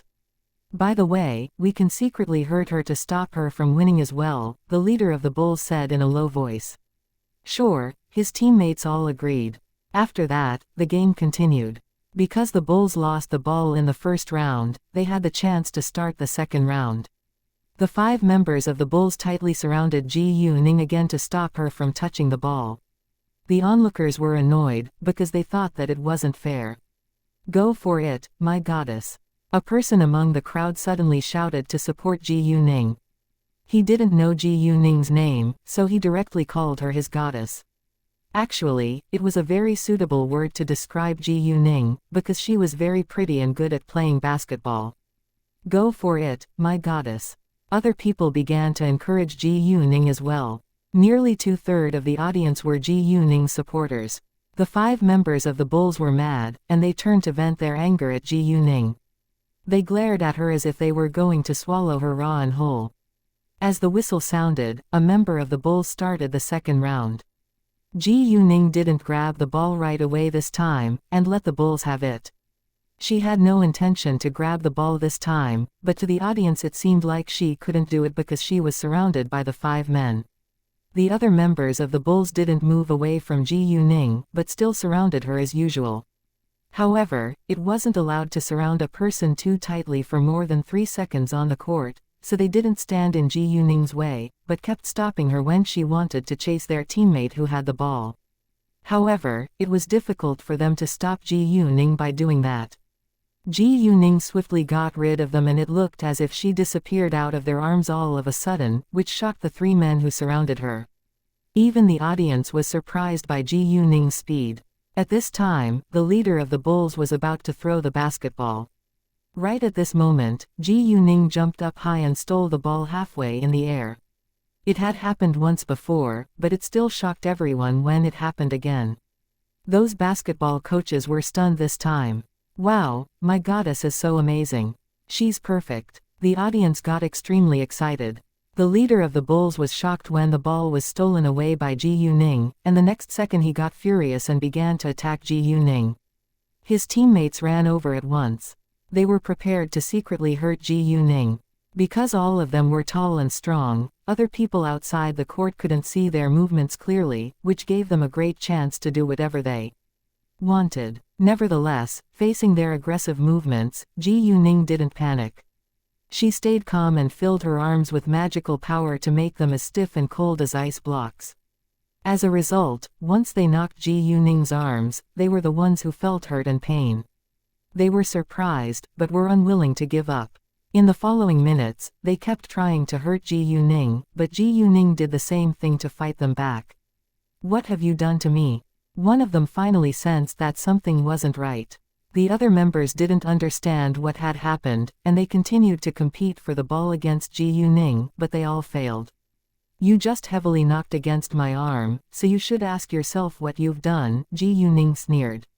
The person was mad, but didn't know what to say. He had to stop attacking Ji Yuning and tried to do his best to get the ball. Ji Yuning got rid of them once more and ran ahead alone. When she was near the 3-point line, she threw the ball out without hesitation. Chapter 1187 Break his wrist. The audience was shocked, because nobody believed that she would be able to score a basket from such a long distance. She was several meters away from the 3-point line after all. Even Tang Jokai and the members of the Warriors were slightly worried. However, even if the ball couldn't go into the hoop, Ji Yuning wouldn't lose. The members of the Bulls thought that it was impossible for Ji Yuning to get a 3-point field goal like that, so they ran forward trying to get the ball when it fell down. However, the basketball didn't fall down without touching the hoop as they thought, but directly went into it. The audience was stunned, then burst into thunderous applause. OMG, I can't believe my eyes. She's my goddess now. I truly admire her. Many people, including those basketball coaches, were excited. This girl is really outstanding. I don't think we could do the same thing. No, I can't. Well, I need to talk with her later. It would be a shame if the women's national basketball team doesn't have her in it. Right, she's much better than the current members of the women's national basketball team. Those basketball coaches kept complimenting Ji Yuning.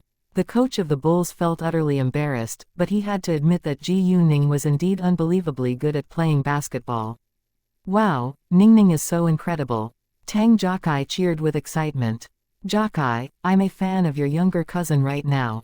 I think she can do anything. Jiakai, your younger cousin's skills are beyond my imagination. Tang Jiakai's friends were all impressed by Ji Yuning's performance. Ha ha, I'm so proud of her. Tang Jiakai beamed. The members of the Bulls, instead, hated Ji Yuning more than ever. Ji Yuning frowned when they glared at her. The game continued, but they still couldn't have the ball for long, because Ji Yuning always stole it away and threw it into the hoop. During this time, Ji Yuning secretly injured them with her magical power to punish them. As time went by, they gradually felt weaker and tired, which affected their movement on the court. They got angrier and became more aggressive. What are they doing? It seems that they want to hurt the girl. How shameless are they? It's unacceptable. The audience soon noticed the inappropriate behavior of the members of the Bulls.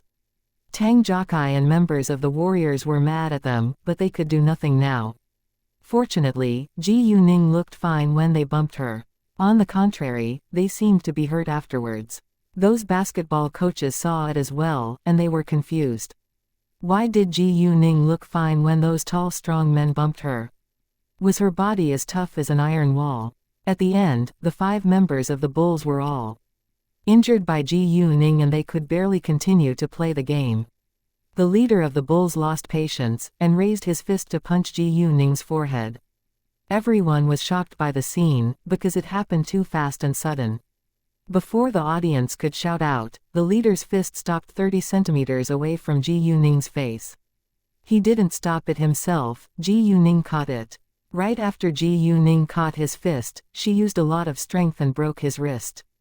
The leader immediately screamed in pain and his face turned pale. Ji Yuning simply dislocated his wrist, so it wouldn't affect his future career as long as it was put back later. The audience was shocked again, because Ji Yuning was strong enough to break the leader's wrist. Are you all right? The leader's teammates surrounded him in an instant. If their leader was injured, they would fail in the finals. Those basketball coaches ran over in a hurry as well, especially the coach of the Bulls. Tang Jiakai and the members of the Warriors, on the other hand, felt satisfied. They knew that the leader of the Bulls was the mastermind behind the scheme which was designed to hurt Tang Xiaoyu. And although the leader was already injured, Tang Jiakai was still mad at his sudden movement to hurt Ji Yuning, so he went over together with the members of the Warriors to support Ji Yuning. Chapter 1188 by Rui. Many people around the court also ran over to have a look. How dare you hurt our leader? The members of the Bulls glared at Ji Yuning. It seemed that they would punch her at any moment. They forgot one thing, which was that their leader actually asked for it himself. They were a bunch of self-centered people, and they didn't think that what their leader had done was wrong. Instead, they blamed Ji Yuning for everything. Nobody is blind here. He suddenly attacked me and I simply protected myself from his punch. He's much taller and stronger than me. If I didn't learn some kung fu skills, I would have been punched by him, Ji Yuning said. The members of the Bulls panicked. In fact, all of them had tried to hurt Ji Yuning, but they all failed. At the same time, they realized that Ji Yuning had learned some kung fu skills. No wonder they couldn't hurt her. Bai Rui, are you a man or not? How could you attack a girl? Tang Jiakai criticized the leader of the Bulls once he came. Bai Rui was the leader of the Bulls. If Ji Yuning was really injured by him, Tang Jiakai would directly punch him. Ji Yuning was very important in the Tang family, and he cared about her as well. It was impossible that he would stand aside and do nothing when Ji Yuning was bullied by others. Bai Rui, you can't do that to hurt a girl. Don't you know that it's unacceptable on the court? The coach of the Bulls also scolded Bai Rui. Even though the coach was anxious seeing Bai Rui injured, he knew that it was Bai Rui's fault. There was no reason for him to criticize Ji Yuning. Let's send him to the hospital right now. He's injured. What if he can't play basketball in the future? A member of the Bulls said. The upcoming basketball finals were more important in their eyes. He's injured because of his rude and aggressive behavior. He asked for it himself. He should apologize to me, Ji Yuning said in anger. Right, you should apologize to this girl for your inappropriate behavior. A person in the crowd supported Ji Yuning. Bai Rui is the one who's injured now. A member of the Bulls argued. His argument annoyed many people, and someone retorted, he asked for it himself. What if the girl didn't catch his fist? How could a tall strong man attack a girl all of a sudden? People were all criticizing Bai Rui. Bai Rui, you should apologize, the coach of the Bulls said with an annoyed expression.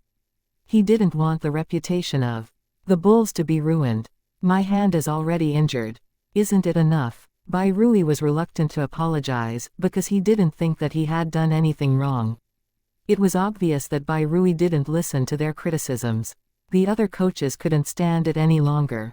Bai Rui, your hand is injured because of your sudden and rude behavior, and you should apologize to this girl, the coach of the Warriors said.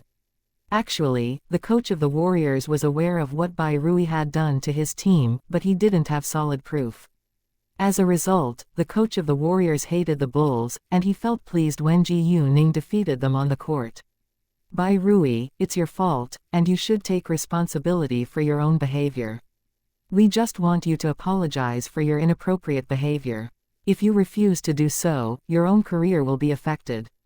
The other coaches persuaded Bai Rui. Hearing that, Bai Rui had to give in even though he was unwilling to do so. Fine, I'm sorry, he said in a low voice to Ji Yuning.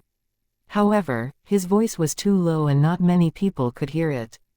Chapter 1189. A pair of tough arms. Although Ji Yuning heard it, she wasn't satisfied. Could you raise your voice? I don't see your sincerity. You. Bai Rui was mad. He thought that Ji Yuning said it on purpose, but he had to tolerate it. Bai Rui took a long breath in and said louder, I'm sorry. He apologized without sincerity again, but Ji Yuning didn't mind. She made him apologize again in order to humiliate him. All right, you can go to the hospital now, but the game must continue, Ji Yuning said. She had no intention to end this game just because Bai Rui was injured. Why? Bai Rui was furious. What? Do you think that you'll lose, so you are trying to deny the agreement? Ji Yuning retorted. You. Bai Rui didn't know what to say, because Ji Yuning told the truth. Would you be willing to stop this game if you knew that you'd win? Tang Jokai asked. In fact, even if the Bulls lost, they couldn't force any of its members to quit the competition, because it wasn't up to them to make this decision. Besides, as long as the Bulls denied the result and refused to keep their promise, they couldn't do anything about it. They didn't write the agreement down on paper after all, and it had no restrictions on them. However, they still wanted the game to continue, because they felt very pleased when the Bulls couldn't score a basket at all. All right, Bai Rui should go to the hospital right now, the rest of you continue to play the game, the coach of the Bulls said. Why? The members of the Bulls were anxious. If the game stopped halfway, they still could keep their good reputation. If they lost at the end of the game, their reputation would be damaged. As for the agreement they had with the Warriors, none of them took it seriously. Didn't you want to compete with the girl? The coach of the Bulls was annoyed. Yes, but the members of the Bulls couldn't deny it, but they still tried to explain something. Nevertheless, their coach stopped them. Since you proposed it yourself, you should finish this game. It's not embarrassing if you lose, but it's embarrassing if you refuse to finish it. Although he knew that the Bulls were doomed to fail, he thought that they had to accept the result. Since their coach remained adamant, the members of the Bulls could do nothing about it. They had to finish the game. Bai Rui, however, was taken to the hospital. In the remainder of the game, the Bulls lost, which wasn't a surprising result. Within 15 minutes, Ji Yuning scored nearly 30 goals, and 20 of them were three-point field goals, while the Bulls scored 0. The Bulls felt utterly embarrassed, because even 5 of them couldn't defeat a young girl. The other basketball. Teams didn't dare to laugh at the bulls because they knew that they weren't better than the bulls. As for those who wanted to secretly hurt Ji Yuning, they were all hurt by Ji Yuning in the end. Ji Yuning had a pair of unusually tough arms, and they felt a lot of pain once she bumped them with her arms. They hated Ji Yuning deeply, but didn't dare to criticize her. "Wow, Ningning, you're so unbelievable." Tang Jokai jumped with excitement like a kid. "Miss Ji Yu, we're all amazed by your performance. I'm your fan right now." "Me too. Can I take a photo with you?" Members of the warriors surrounded Ji Yuning and kept complimenting her. Although they were aware of Ji Yuning's impressive skills, they still thought that today's result was too good to be true. They were excited and shocked by it. The members of the bulls realized that the warriors were familiar with Ji Yuning from their conversation. Since they were familiar with each other, it was likely that having them play a match with Ji Yuning was a trap. The members of the bulls thought they must have done this to take revenge for Tang Xiaoyu. The more they thought about it, the more likely they believed it could be. Even though not many people knew that they had something to do with the accident which happened to Tang Xiaoyu, they believed that the members of the warriors had to be aware of it. Because ever since Tang Xiaoyu was injured, members of the warriors would glare at them when they saw one another. Chapter 1190 A Shameless Team. Nevertheless, they couldn't do anything about it. If they wanted to expose this secret, what had happened to Tang Xiaoyu would be revealed as well. In that case, they might be disqualified from taking part in the finals. Therefore, they had to tolerate it even though they were full of anger. Unfortunately, not every member of the bulls could stay calm and reasonable. "Since you're familiar with each other, was this game a trap set for us?" A member of the bulls questioned the warriors at once. However, although he asked that question, he already had the answer. The members of the warriors was struck dumb for a second. They were surprised that this secret was exposed so soon. However, they didn't care about it at all. Onlookers fell into silence after hearing the question and they looked confused. They didn't understand why the warriors would lay a trap for the bulls. What exactly is going on here? The coach of the warriors cocked his eyebrow. In fact, he was also aware of what had happened to Tang Xiaoyu not too long ago, so he knew that the warriors did it for Tang Xiaoyu. He felt sorry for Tang Xiaoyu because he was still lying in a hospital bed. "What do you mean? We just know each other, but it doesn't mean that this game was a trap." A member of the warriors argued at once. The other members of the warriors all put on a calm face. They were mentally prepared, so they didn't seem guilty at all. "If this game wasn't a trap, why would you make that bet with us?" The bulls were mad. "Because you disdained Miss Ji Yu first. That was witnessed by everyone here. You can't deny it. Besides, 5 members of your team failed to defeat Miss Ji Yu on the court. It's enough to show your ability." The warriors mocked the bulls. "Yeah, we witnessed that. They challenged Miss Ji Yu first." Other members of other basketball teams all agreed, because most of them disliked the bulls. The bulls were notorious for their arrogance, and nobody liked their behavior. The members of the bulls didn't know what to say now. "All right, stop arguing with them." Another member of the bulls stopped him without delay. "Since you lost the game, shouldn't you fulfill your promise?" A member of the warriors said. "Promise? What promise?" The members of the bulls played dumb all of a sudden. They had agreed not to admit it earlier, so they pretended that it never happened. Hearing that, everyone knew that the bulls decided to deny it. "Are you going to deny it?" The members of the warriors weren't surprised, because they knew that the bulls was a shameless team. Although the bulls refused to fulfill their promise, the warriors still wanted to embarrass them in public. "We're not, but you can't force us to do something we never promised to do." The bulls argued. "What promise?" The coaches of the other basketball teams were curious. "It never existed." The bulls denied it at once. "Well, the thing is," other people who were aware of the agreement between the bulls and the warriors explained the whole story to those who weren't aware of it without hesitation. After knowing the whole story, everyone thought that the bulls was a shameless team. Since the bulls were arrogant and took Ji Yuning lightly, which caused their failure, they should do what they had promised to do. Bullshit. The bulls still refused to admit it. They thought that nobody could punish them as long as they kept on denying it. "How could you be so shameless?" The members of the warriors were annoyed. "So what? Do you have any proof? The members of the bulls wanted to leave. Stop there. We have a voice recording to prove it. A member of the warriors suddenly took out his phone. The members of the bulls panicked, and two of them ran to grab the phone at once. However, the members of the warriors dashed to stop them without delay. Chapter 1191 A Cunning Trick. Didn't you say the promise never existed? Why did you try to grab the phone away? Members of the warriors sneered. There was no need for them to show the proof right now, because the reaction of the members of the bulls already proved everything. Unfortunately, the leader and coach of the bulls were absent, and the rest of the members of the bulls didn't know how to handle it. Actually we don't have a recording, and we have no intention to force you to fulfill your promise either, but you've embarrassed yourselves in front of everyone. A member of the warriors said. The warriors didn't have the power to punish the bulls, so it was useless even if they had a voice recording. How dare you trick us? The members of the bulls were furious. So what? We only did it because you refused to admit it, the members of the warriors said. The members of the bulls were struck dumb. All right, let's go now. I'm starving. Why don't we dine together to celebrate the great success today? A member of the warriors said. Good idea. Ji Ning cheered. After that, they walked together to the outside. The coach of the warriors joined them as well.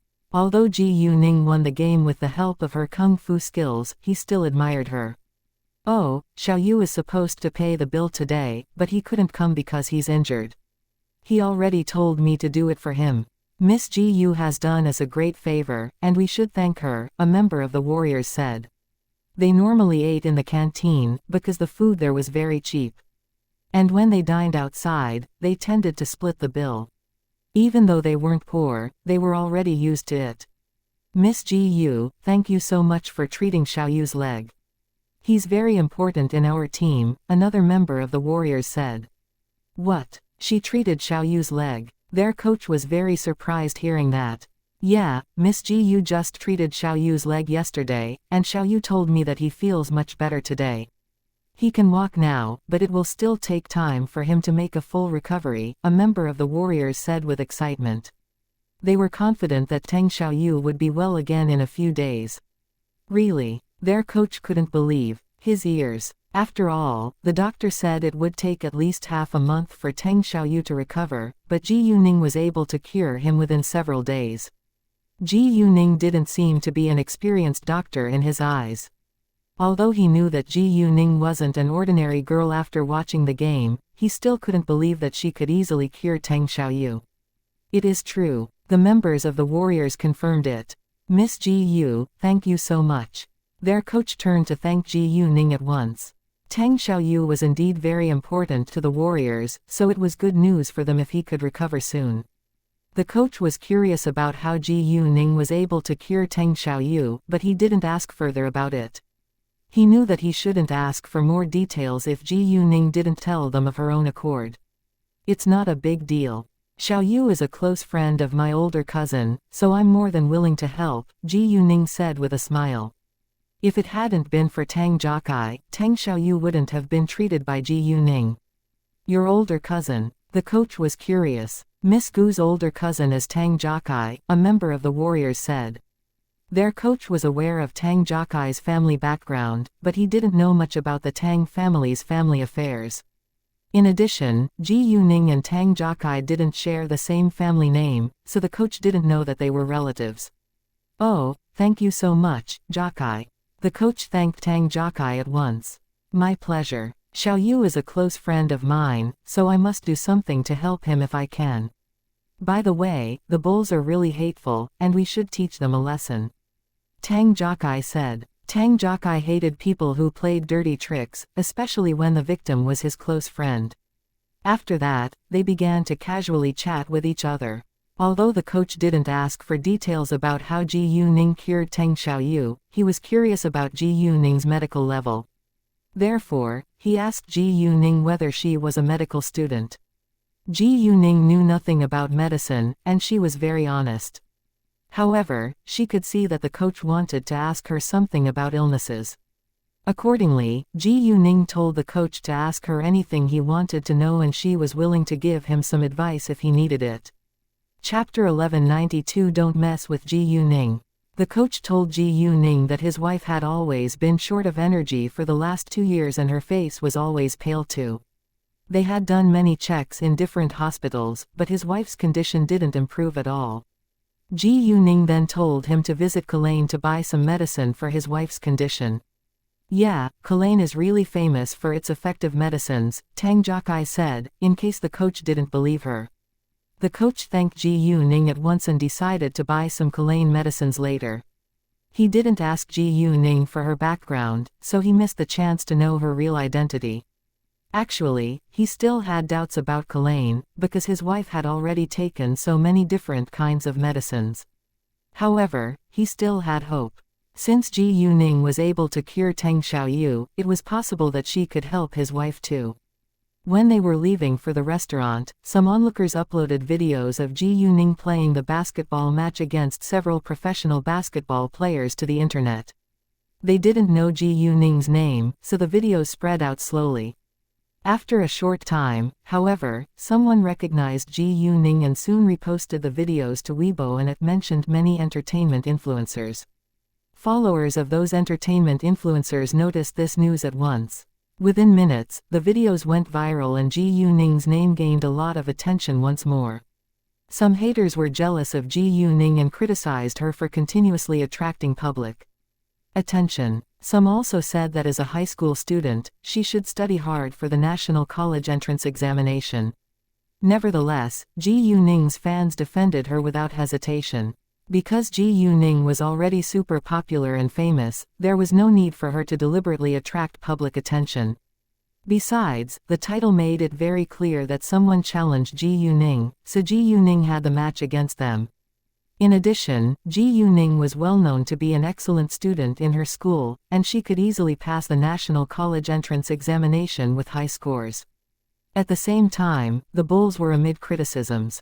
The national college basketball competition was an important game and it was held by the government, so there was a lot of news about it on TV and newspapers. As a result, many people weren't unfamiliar with the names of those basketball teams.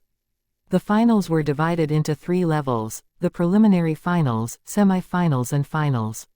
For now, the semi-finals had just ended and it was only 5 days away from the finals. The finals actually gained a lot of attention from a lot of people, especially from college students and those who were involved in the sports industry. Because all the basketball teams were selected from major universities, most college students were aware of this competition. The schoolmates of the teams that successfully entered the finals also paid special attention to this game, because it was related to the honor of their school. Some of them who knew a lot about Ji Yuning blamed the Bulls for its stupid aggressive behavior. In their eyes, Ji Yuning was someone they couldn't mess with. The Bulls soon heard this news, and its members finally figured out who Ji Yuning was.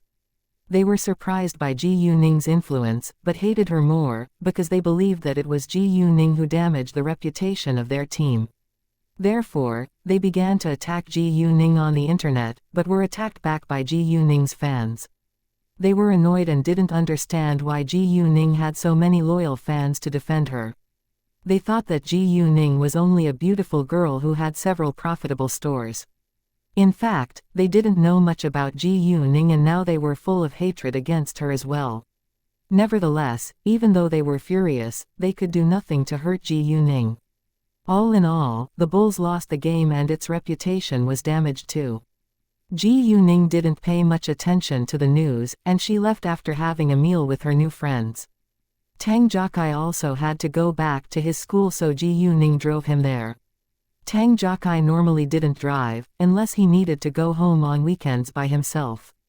Tang Jiakai lived in his school, because he wanted to make friends with his schoolmates.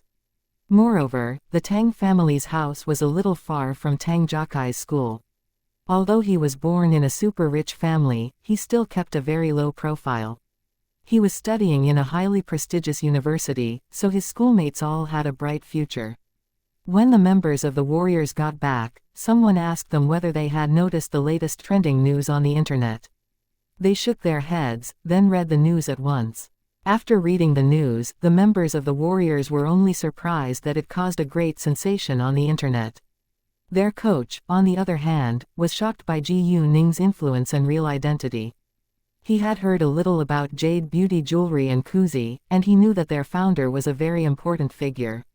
However, to his astonishment, their founder turned out to be Ji Ning. Chapter 1193 Zhuang Zixuan. When Ji Ning drove Tang Jiakai back to his school, it was nearly 2:30 p.m. and some students were walking into it as well. Many of them were stunned by Ji Ning's car, and several students even shouted out in excitement. Wow, isn't it Lamborghini? It looks so cool. Yeah, it's the limited edition of last year. I heard it's super hard to get one. There weren't many super rich kids in this university, and a luxury car was definitely something rare in their eyes. Is there a handsome man in it? Some girls wondered, full of anticipation. If there was really a handsome man in the luxury car, they had to show their best side to him. Some girls were snobbish and dreamed that they could be picked by a handsome rich man so that they could live a luxurious life. Even though it wasn't very likely to happen, they refused to give up. The car stopped at the gate of their school, then Tang Jiakai opened the car door and got out of it. The second those girls saw Tang Jiakai, they screamed out loud. Oh, it's him. He's one of the most handsome men in our school.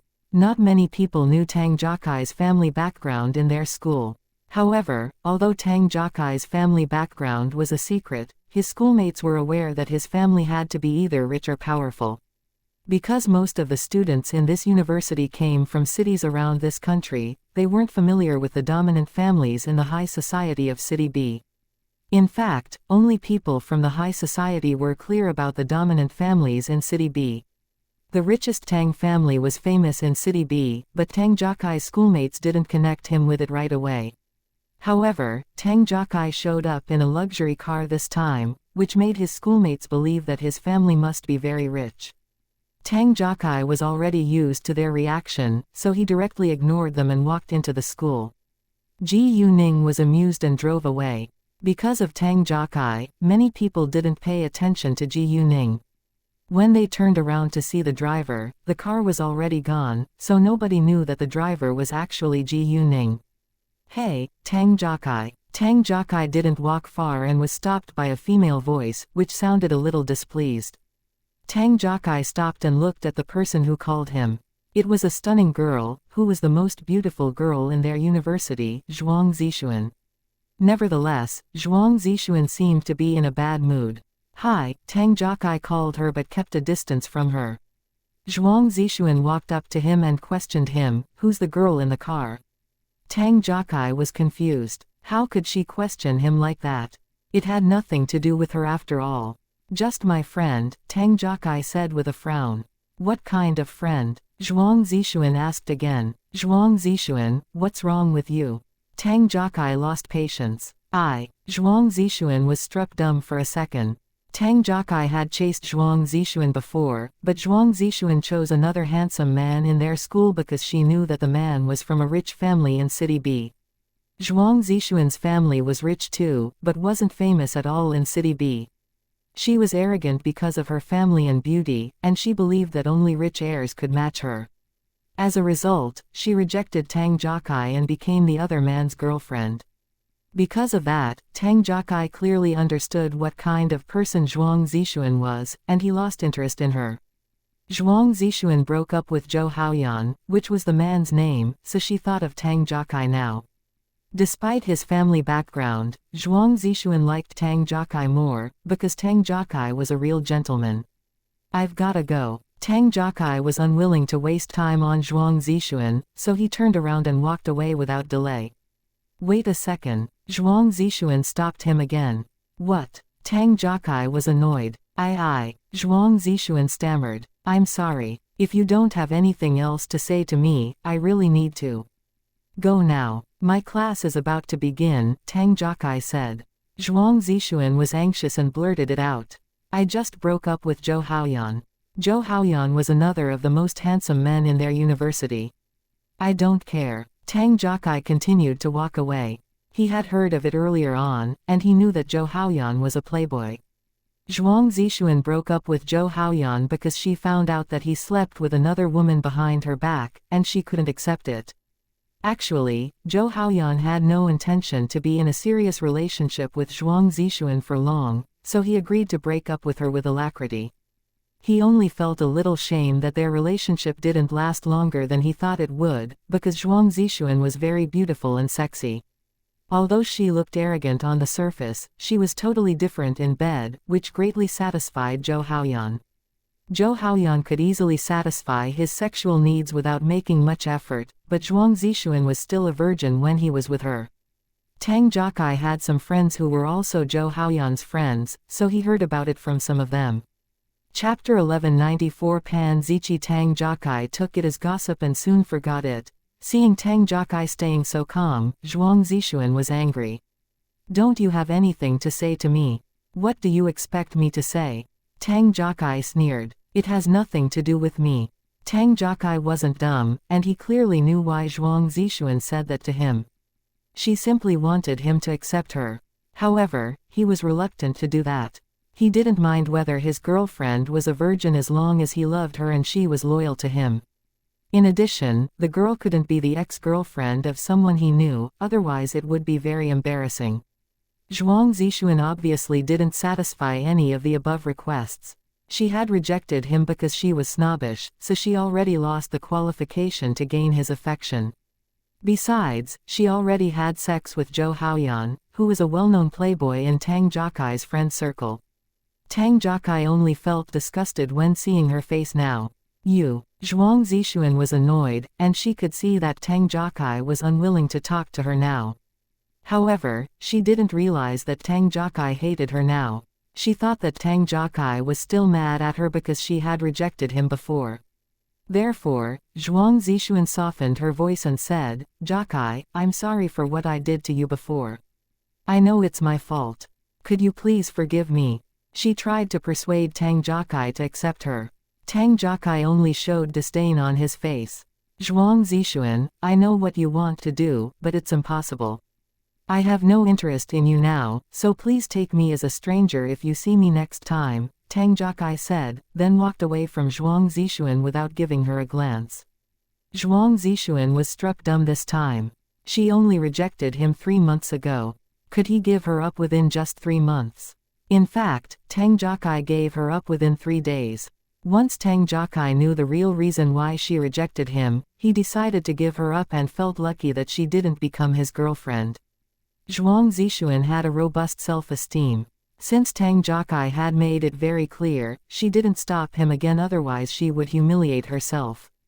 She was disappointed and sad, because she really liked Tang Jiakai in her heart. However, Tang Jiakai's family background was still unknown to Zhuang Zixuan at that moment. When Tang Jiakai was gone, an acerbic female voice interrupted Zhuang Zixuan's thought. "Your family isn't very rich in City B, so you should give up the idea of bothering Lord Tang."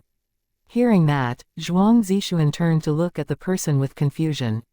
The person was a girl who was born in a super-rich family in City B, and she came with another girl whose father was an important official. They were staring at Zhuang Zixuan with a mocking smile on their faces. "Miss Pan, what do you mean?" Zhuang Zixuan asked. She wasn't in the mood to be mad at the girl, but ached to figure out why the girl said that. Miss Pan was Pan Ziqi, and she was from the Pan family of City B. The Pan family was precisely Pan Zerui's family, and Pan Ziqi was Pan Zerui's younger cousin. Pan Zerqi's parents passed away early on because of a car accident, so she became the Pan family's adopted daughter. And although Pan Ziqi was only Pan Zerui's younger cousin, she had 10% shares of the Pan family's business, which used to be her father's, so nobody dared to take her lightly. In addition, the Pan family took Pan Ziqi as its own daughter and treated her very well. Pan Ziqi also called Pan Zerui's parents her father and mother. "What do I mean? I mean the literal meaning." Pan Ziqi laughed at Zhuang Zixuan. "Oh, don't you know Lord Tang's family background yet? I bet you don't know it, or you wouldn't have rejected him and become Zhou Haoyan's girlfriend. Zhou Haoyan is simply a playboy and he changes girlfriends faster than he changes his t-shirt. You're lucky though that you could be his girlfriend for 3 months. Well, you're the most beautiful girl in our school after all, and you have a great body. You must be good in bed too." Pan Ziqi was humiliating Zhuang Zixuan in public, but unfortunately every word she just said was true. She wasn't familiar with Zhou Haoyan, but was a close friend of his younger cousin, so she heard about his behavior. Girls loved gossiping when they were together. Not many people knew that Zhuang Zixuan had rejected Tang Jiakai, but it wasn't a secret in their friend circle. Pan Ziqi disdained Zhuang Zixuan more than ever because Zhuang Zixuan rejected Lord Tang for Zhou Haoyan. However, she wasn't Zhuang Zixuan's friend, so she didn't tell her about Tang Jiakai's family background. When Zhuang Zixuan broke up with Zhou Haoyan and turned to bother Tang Jiakai, she couldn't tolerate it anymore and jumped out to mock Zhuang Zixuan. "What? Do you mean Tang Jiakai's family in the famous Tang family in City B?" Zhuang Zixuan was shocked, because in City B people only called male members of the Tang family Lord Tang. If Tang Jiakai was really born in the famous Tang family in City B, Zhou Haoyan's family would be barely comparable to his. Zhuang Zixuan regretted at once because she had made a stupid choice back then. Although she couldn't believe that Tang Jiakai was really a member of the famous Tang family in City B, she realized it was highly possible now. She didn't want to accept it, but it was the truth. Zhuang Zixuan opened her mouth again, but couldn't utter a word because of the shock. Chapter 1195. A strange man, guess for yourself. Pan Ziqi wore an evil smile. Zhuang Zixuan frowned with dissatisfaction, but she couldn't criticize Pan Ziqi, because Pan Zhiqi's family was richer than hers. However, Zhuang Zixuan hesitated for a long while to say a word, because she was reluctant to accept the truth. Seeing that, Pan Ziqi said, "You know that there is only one Tang family on the list of the richest families in City B. The only Tang family on the list was precisely Tang Jiakai's family." Zhuang Zixuan rounded her eyes in shock, and couldn't believe her ears. It turned out that Tang Jiakai was really born in the famous Tang family in City B. Do you mean Tang Jiakai's family is the richest family in City B? Zhuang Zixuan said but failed to compose her features. Yeah, Tang Jiakai is indeed a member of the famous Tang family in City B. It's said that the men in the Tang family are all loyal to their partners. What a shame that you rejected him and missed the chance to marry into the Tang family, Pan Ziqi said, and felt satisfied seeing Zhuang Zixuan's shocked face. Zhuang Zixuan didn't know what to say now and felt like crying. She had rejected Lord Tang. How could she miss the great chance to marry into the famous Tang family? If she had agreed to become Tang Jiakai's girlfriend, she could have become the luckiest girl in her friend circle now. Pan Ziqi didn't stay to mock Zhuang Zixuan, and she left with her friend without hesitation. Ji Yuning was ready to go back to Wufu Hills, but suddenly received Qi Tianline's call halfway. Qi Tianline hadn't contacted her in a long time, and she seldom called him too. As the head of the Kirin gang, Qi Tianline was busy dealing with his own things and he didn't have time to contact Ji Yuning. "Hey, where are you now?" Qi Tianline said in an urgent tone once Ji Yuning answered his call. Ji Yuning heard and realized that it had to be something important. "I'm in City B now." Hearing that, Qi Tianline was relieved a little. "Come to the Earth nightclub now. I need your help." Qi Tianline ordered as usual, and it didn't sound polite at all, but he didn't mean to hurt Ji Yuning's feelings. Ji Yuning didn't mind it either. She thought that someone was probably injured so he needed her pills. Half an hour later, Ji Yuning arrived at the Earth nightclub. Yu Hao was waiting for her outside, because they were going somewhere hidden from other people. "Is it an emergency?" Ji Yuning asked Yu Hao. "Yes. Miss Ji Yu, please follow me this way," Yu Hao said. After that, Ji Yuning followed Yu Hao inside. They went to an exclusive elevator which only Qi Tianline and his henchmen knew the password of. This elevator could only reach 2 floors. One was the top floor and the other was the underground floor. Yu Hao brought Ji Yuning to the underground floor. It was a floor lower than the underground parking lot. The elevator opened within seconds, revealing a room about 20 square meters large with piles of sundries. Ji Yuning glanced around and saw a door. There were people talking behind the door. Although Ji Yuning couldn't hear their conversation clearly, she heard Qi Tianline's voice. It was obvious that Qi Tianline was doing something that he didn't want other people to know about. Ji Yuning didn't fully trust Qi Tianlin, so she stayed alert and used her jade eyes to see what was behind the door. Behind the door, there were 2 rooms. One was like a living room with only a sofa, a coffee table and an air conditioner. There was only a glass of water on the coffee table. Qi Tianlin was sitting on the sofa with his bodyguard, Cheng Hua, standing behind him. The other room was a bedroom, and there was another door between the living room and this bedroom. In the bedroom, there was just a bed, a cabinet, and an air conditioner too. On the bed in the bedroom, a man was tied up by thick ropes. He looked to be in his early 20s, but was twitching the entire time with a pale face. His mouth was wide open and Ji Yuning was shocked to see a pair of fangs in it. The man's eyes were also strange and frightening. His eyeballs were shiny green with a weird light. His fingernails were as long as 3 or 4 centimeters, and were very sharp. He didn't look like a human being at all, but a wolf. Before Ji Yuning couldn't think further, Yu Hao entered the password and opened the door. The sound of the opening door attracted Qi Tianlin and Cheng Hua's attention. Qi Tianlin stood up at once. Hi, is everything all right? Ji Yuning asked, pretending that she knew nothing about what was in the bedroom. Unfortunately no, Qi Tianlin said. Come on, I need to show you something. Ji Yuning then followed Qi Tianlin into the bedroom, while Yu Hao and Cheng Hua were left in the living room. Chapter 1196. A mutant. Ji Yuning walked to the bed and saw the man lying on it from a short distance. Although she already had seen him with the help of her jade eyes, she still pretended to be shocked. What the hell? He has fangs, and his eyeballs were green. He's like a wolf. I don't know why either. At 1 o'clock this morning, I went back to the Earth nightclub from outside, but I was attacked by this man in the parking lot. He was unusually good at fighting, and it wasn't easy for the 3 of us to get control of him.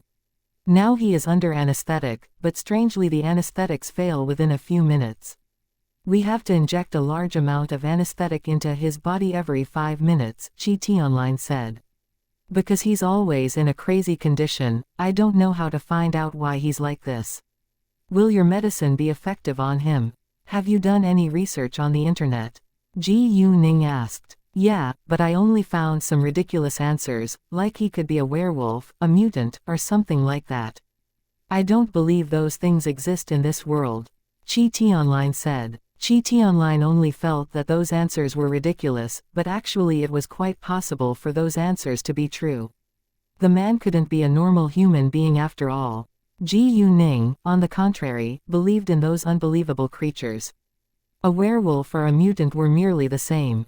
No matter what, they had to figure out what kind of creature this man was as soon as possible for the safety of their society.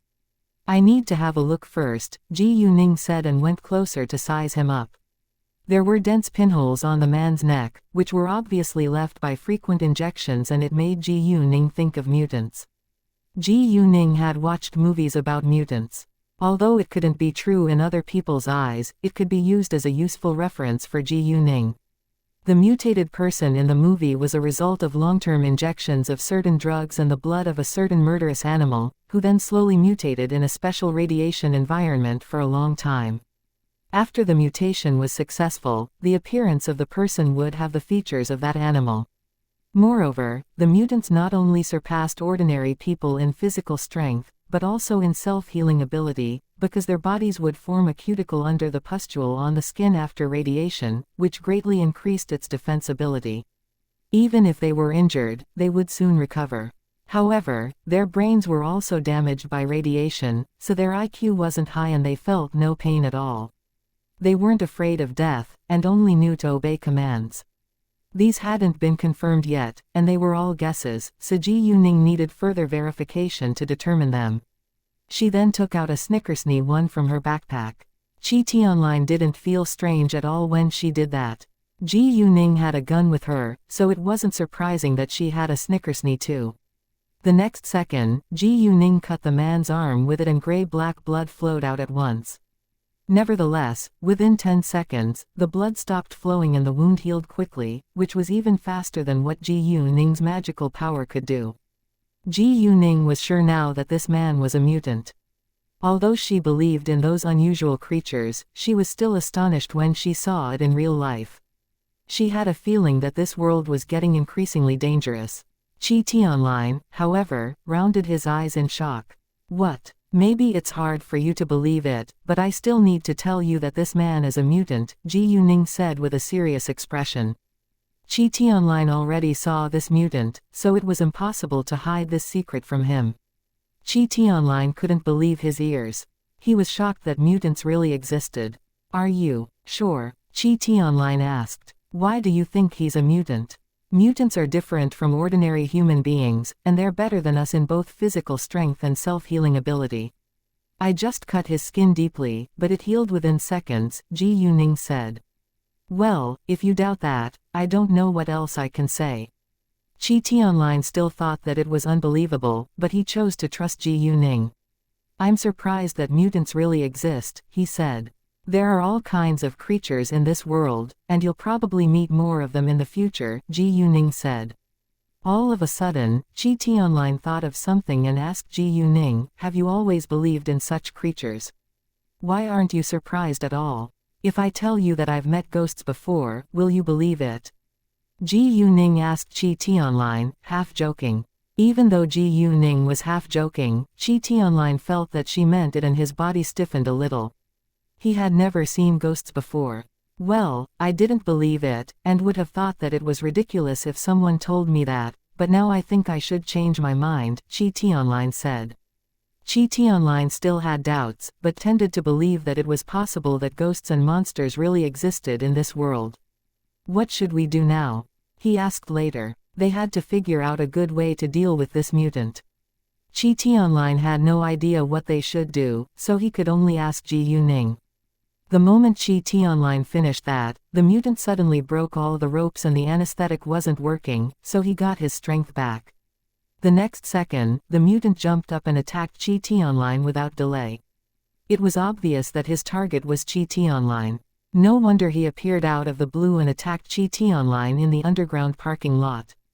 1A Snickersnee is a large knife, designed for use as a thrusting and cutting weapon. Chapter 1197 Kill the mutant. Before the mutant could touch Qi Tianlin, Ji Yuning stopped him and began to fight against him.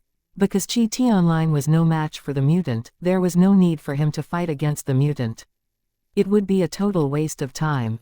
Go out now and close the door. Nobody can enter this room without my permission. Ji Yuning shouted to Qi Tianlin. Hearing that, Qi Tianlin was surprised and said, No, I can't leave you alone here. It's too dangerous. Although he knew that Ji Yuning was good at martial arts and that she was better than him, he thought that the mutant was unusually aggressive. It's fine. I can handle him, but I need to do it alone, Ji Yuning said. Qi Tianlin remained silent for a while, then agreed. Fine, but you must come out safely. I will, Ji Yuning said with confidence. After that, Qi Tianlin had a long glance at Ji Yuning before he walked out and closed the door. Yu Hao and Cheng Hua heard the noises of fighting from the room when Qi Tianlin walked out, and they were confused. Qi, is Miss Ji Yu? The anesthetic lost efficacy, and Ji Yuning said that she could handle him alone, Qi Tianlin said worriedly. Qi Tianlin didn't tell them that the man was a mutant, because it was too strange and he didn't know how to say it. In addition, the fewer people who knew about it, the better it would be. In the bedroom, Ji Yuning let the Zhao out once Qi Tianlin was gone, and told the Zhao to deal with the mutant. The sudden appearance of the Zhao didn't surprise the mutant at all. He wore an expressionless face the entire time. His brain was already damaged, so he only knew to attack and wasn't afraid of anything. Control it first. Ji Yuning gave an order to the Zhao. Without delay, the Zhao attacked the mutant. The Zhao was very strong, but the mutant also had great defensive capability, so it wasn't easy for the Zhao to control the mutant within a short time. However, it was harder for the mutant to hurt the Zhao, because their fighting skills were at totally different levels. After all, the Zhao was a monster with over 1,000 years of firm inner discipline. The mutant, however, mutated from an ordinary human being, and Qi Tianlin along with his two bodyguards could control it by working together. After 2 minutes, the Zhao wrapped the mutant with its body, and the mutant couldn't move at all. Do you know how to eliminate him? Ji Yuning asked the Zhao. He doesn't have yin, or inner discipline, but is quite aggressive and good at healing himself. He isn't a normal person, so I don't know how to eliminate him either, the Zhao said. The Zhao didn't belong to this world, so it had no idea how to deal with a mutant. Besides, mutants were rare and strange. It couldn't be easily eliminated. Afterwards, Ji Yuning told the Zhao how the mutant came into being. Well, in that case, I can only remove all his blood from his body, but it can be very difficult given his unbelievable self-healing ability, the Zhao said. It wasn't sure whether this way could work, but it was the only way it could think of right now. All right, have a try. Ji Yuning said. The Zhao bit the mutant's neck, then began to suck his blood. It indeed took a lot of effort to remove all the mutant's blood, because his blood never stopped flowing, and he only looked a little pale after over 10 minutes. As the blood was gradually sucked out by the Zhao, the mutant's face became increasingly pale. However, it was still hard to remove all his blood. About half an hour later, 2/3 of the mutant's blood was removed and the mutant lost the ability to fight back. Qi Tianlin was anxious when Ji Yuning had stayed in the bedroom for a long time. He was afraid that she might be injured. However, whether he wanted to go inside to have a look or not, he couldn't get inside, because Ji Yuning locked the door from the inside in case Qi Tianlin saw the Zhao. Luckily, another 10 minutes later, the Zhao sucked all the mutant's blood, and the mutant let out its last breath. Oh, my, it was really hard to remove all his blood. The Zhao complained. Thank you so much, but I still need to put you into my telepathic eye space now. I'll let you enjoy yourself in the river in a few days, Ji Yuning said to comfort it. Great. The Zhao was cheered up. After that, Ji Yuning put it back into the telepathic eye space before she went to open the door. Qi Tianlin heard the sound of opening a door and stopped at once outside. He focused on the door and held his breath. Are you all right? He asked Ji Yuning in a hurry the moment Ji Yuning showed up. Yeah, I'm fine, and the man is dead, Ji Yuning said. Are you sure you're fine?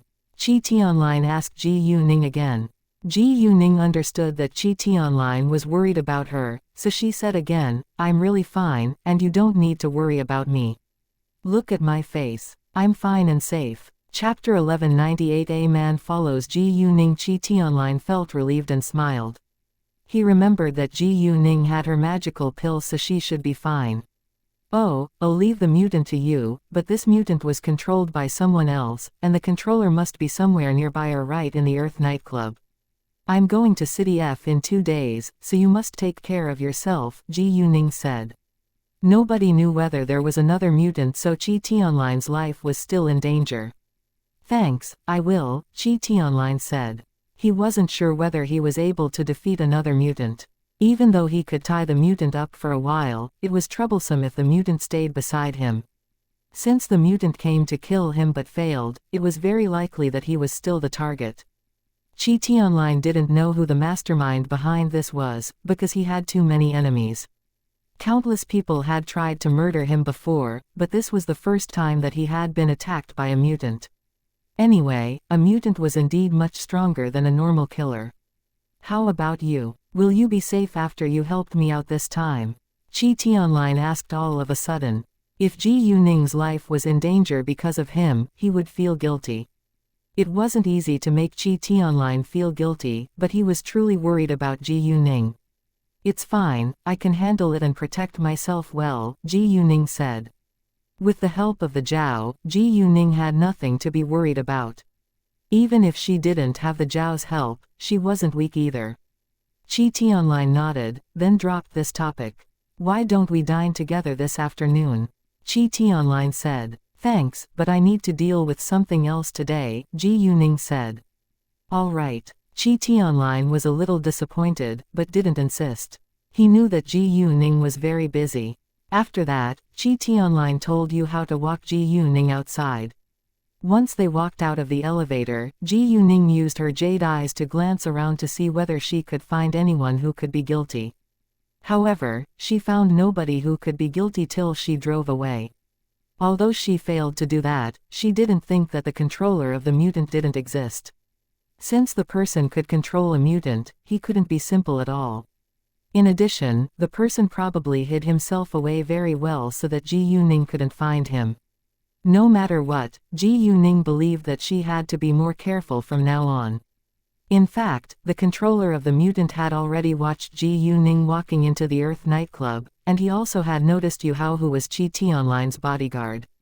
He knew that Yu Hao waited outside for Ji Yuning. Therefore, it was obvious that Ji Yuning came here for the mutant. Nevertheless, he didn't think that they would know how to handle the mutant, because a mutant was beyond ordinary people's imagination.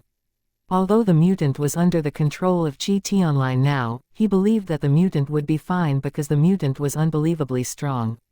The controller of the mutant simply wanted the mutant to listen to his orders, so he actually didn't know that the mutant was already dead. When Ji Yuning was gone, Qi Tianline left the underground floor to the top floor. They needed to deal with the mutant's body, but not right now. They could only do it at night. Even though he was the head of an illegal gang and he had killed many people before, this club wasn't his place, so he had to be more cautious. Shortly after Ji Yuning left the club, she noticed that someone was following her. When the traffic lights were red, Ji Yuning used her jade eyes to see who was in the car behind hers. There was only a man, who was the driver. He was about 30 and looked handsome. Since the person came for her, Ji Yuning decided to meet him. She checked the map and found a relatively remote place. After driving for a long while, Ji Yuning reached the side of a river. She parked the car properly and got out of it. She pretended to be in a bad mood and went to have a walk along the river.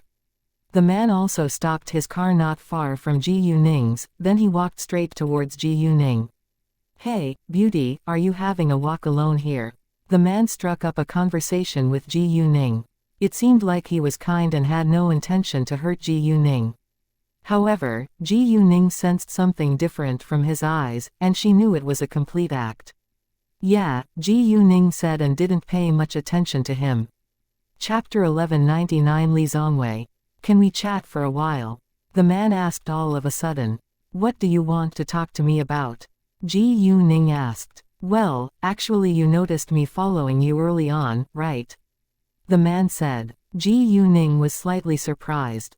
She didn't expect that the man would say that. Since the man wasn't dumb, Ji Yuning stopped pretending and put on a cold face. "Why are you following me?" "I want to make a deal with you," the man said.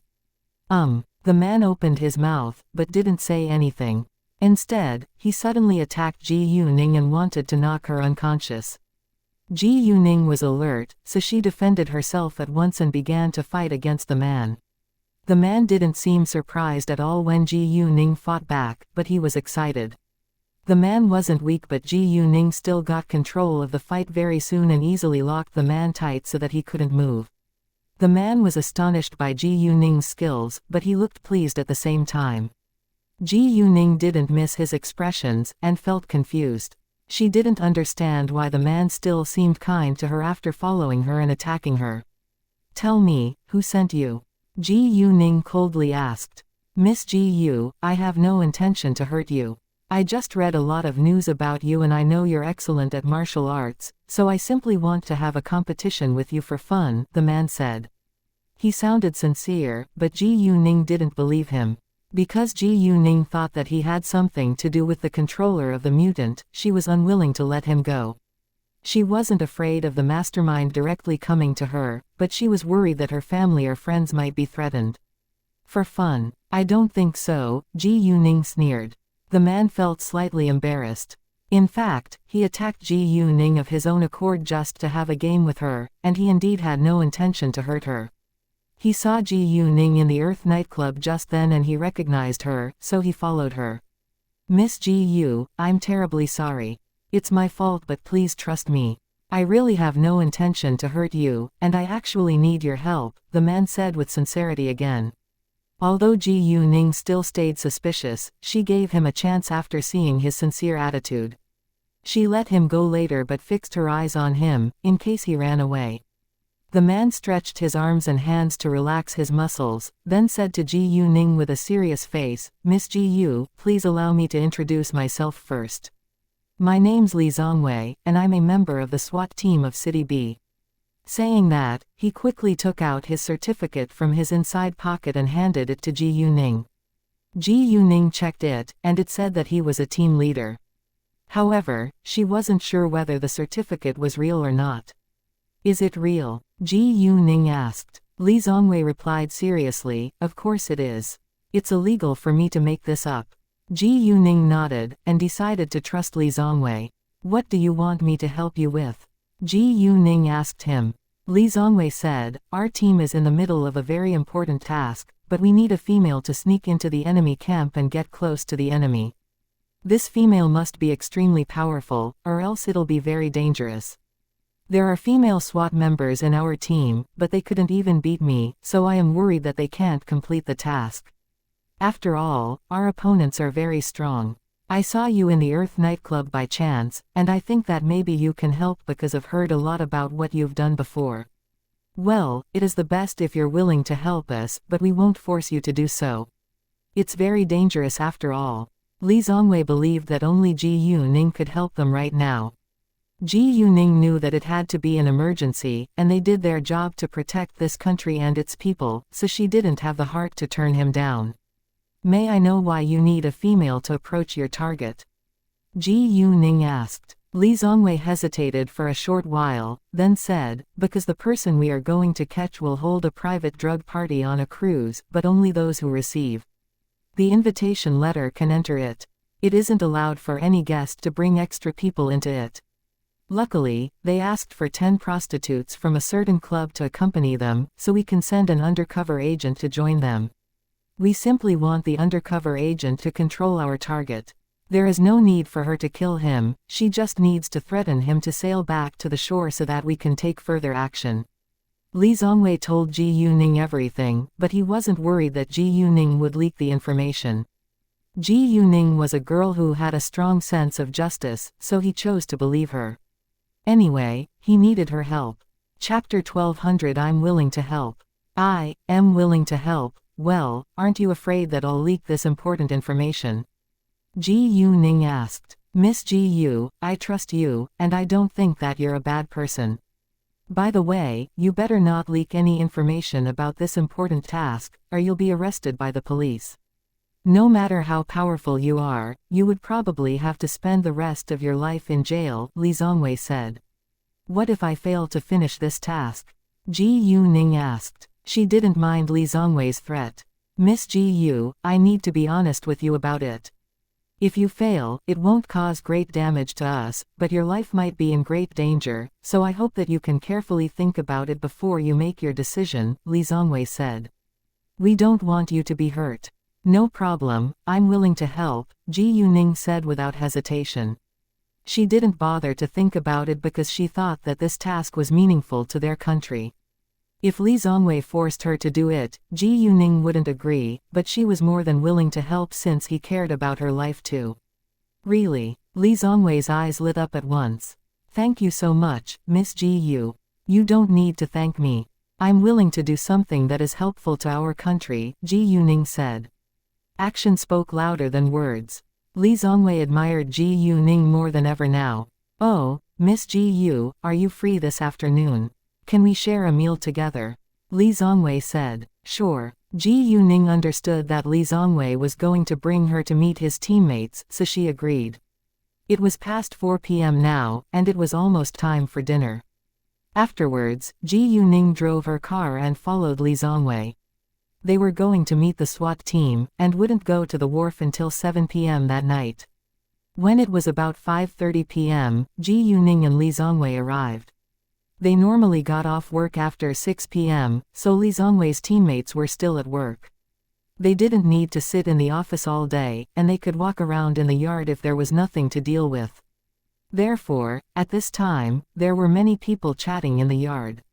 The second a white Lamborghini drove into the yard, it attracted a lot of attention from the people in the yard.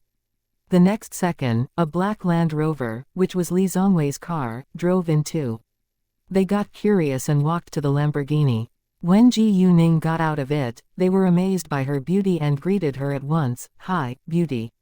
Nice to meet you. Ji Yuning smiled at them. Hey, what's your name?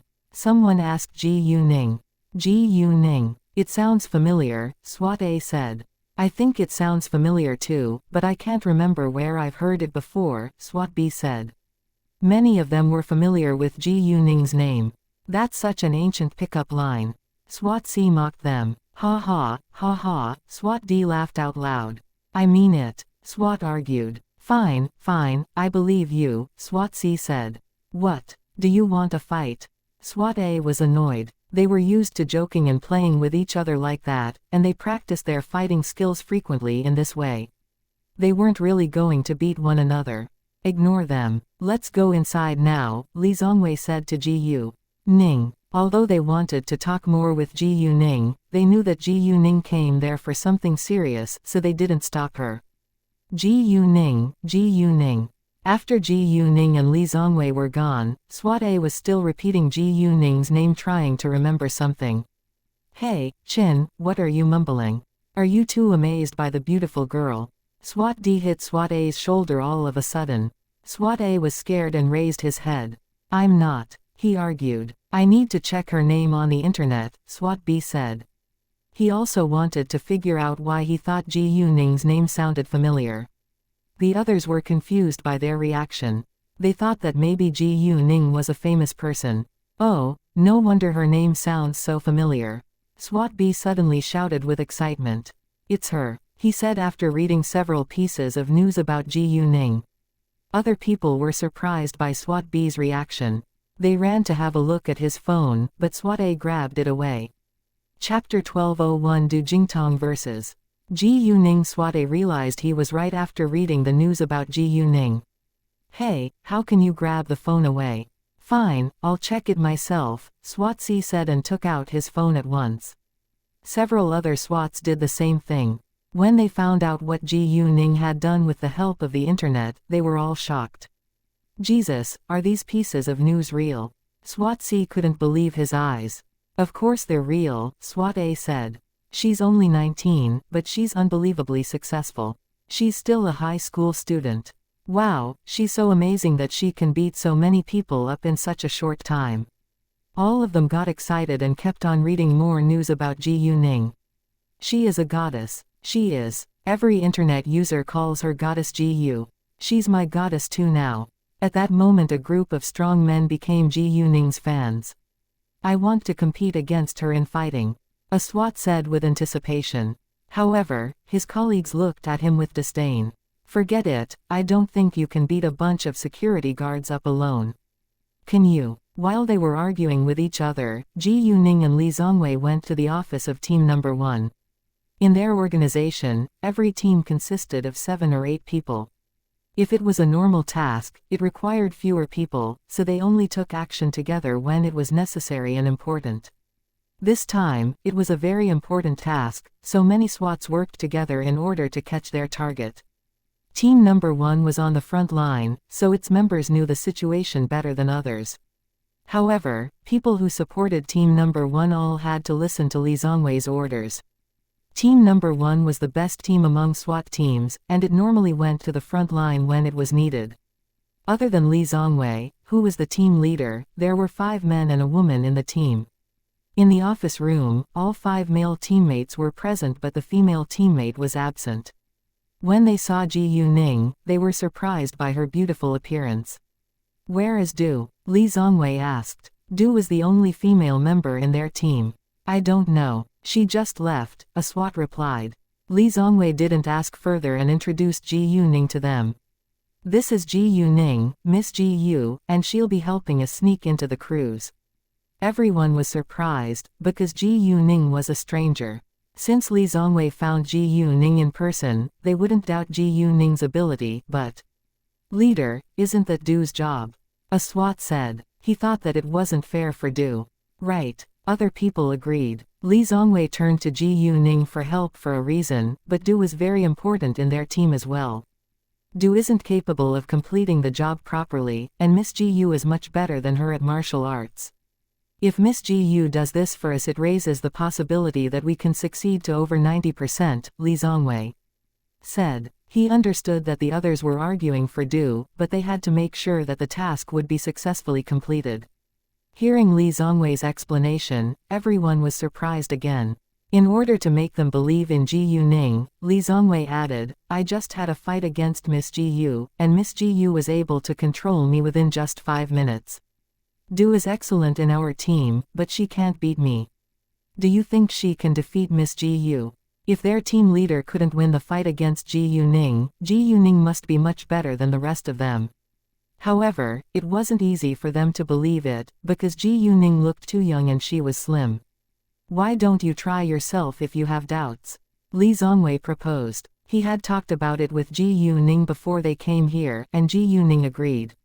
Let me have a try. All of a sudden, a female voice sounded at the door. That woman was precisely Du. Du's full name was Du Jingtong, and she was 27 this year. She was a cool girl with short hair wearing a SWAT uniform. Du Jingtong was born in a police family. Her father was a SWAT, and her mother was a civilian policewoman, so she had a special feeling for the police since childhood. She made up her mind to become a policewoman when she grew up. Du Jingtong's uncle was an important figure in a military region, so she grew up with all kinds of soldiers. She had also joined the army for 3 years and she was always the most outstanding female soldier among her peers. After she was discharged, she was directly assigned to the SWAT unit and became a member of Team Number 1 within 2 years. Du Jingtong was admired by many people in the SWAT unit. She was also an ambitious person, and she was reluctant to be replaced by a stranger. Even though her team leader told her that Ji Yuning was much better than her, she was unwilling to give up without having a try. This task was super dangerous and she wasn't fully confident that she could complete it without being hurt, but she wasn't afraid of danger as a SWAT. No problem, Ji Yuning said to Du Jingtong. Li Zongwei also agreed. Chapter 1202 Once again. When Du Jingtong saw Ji Yuning's face, she was stunned by her beauty and got jealous of her. Not only was Ji Yuning beautiful, but Ji Yuning was also good at martial arts. Ji Yuning even stole her job, so she disliked Ji Yuning.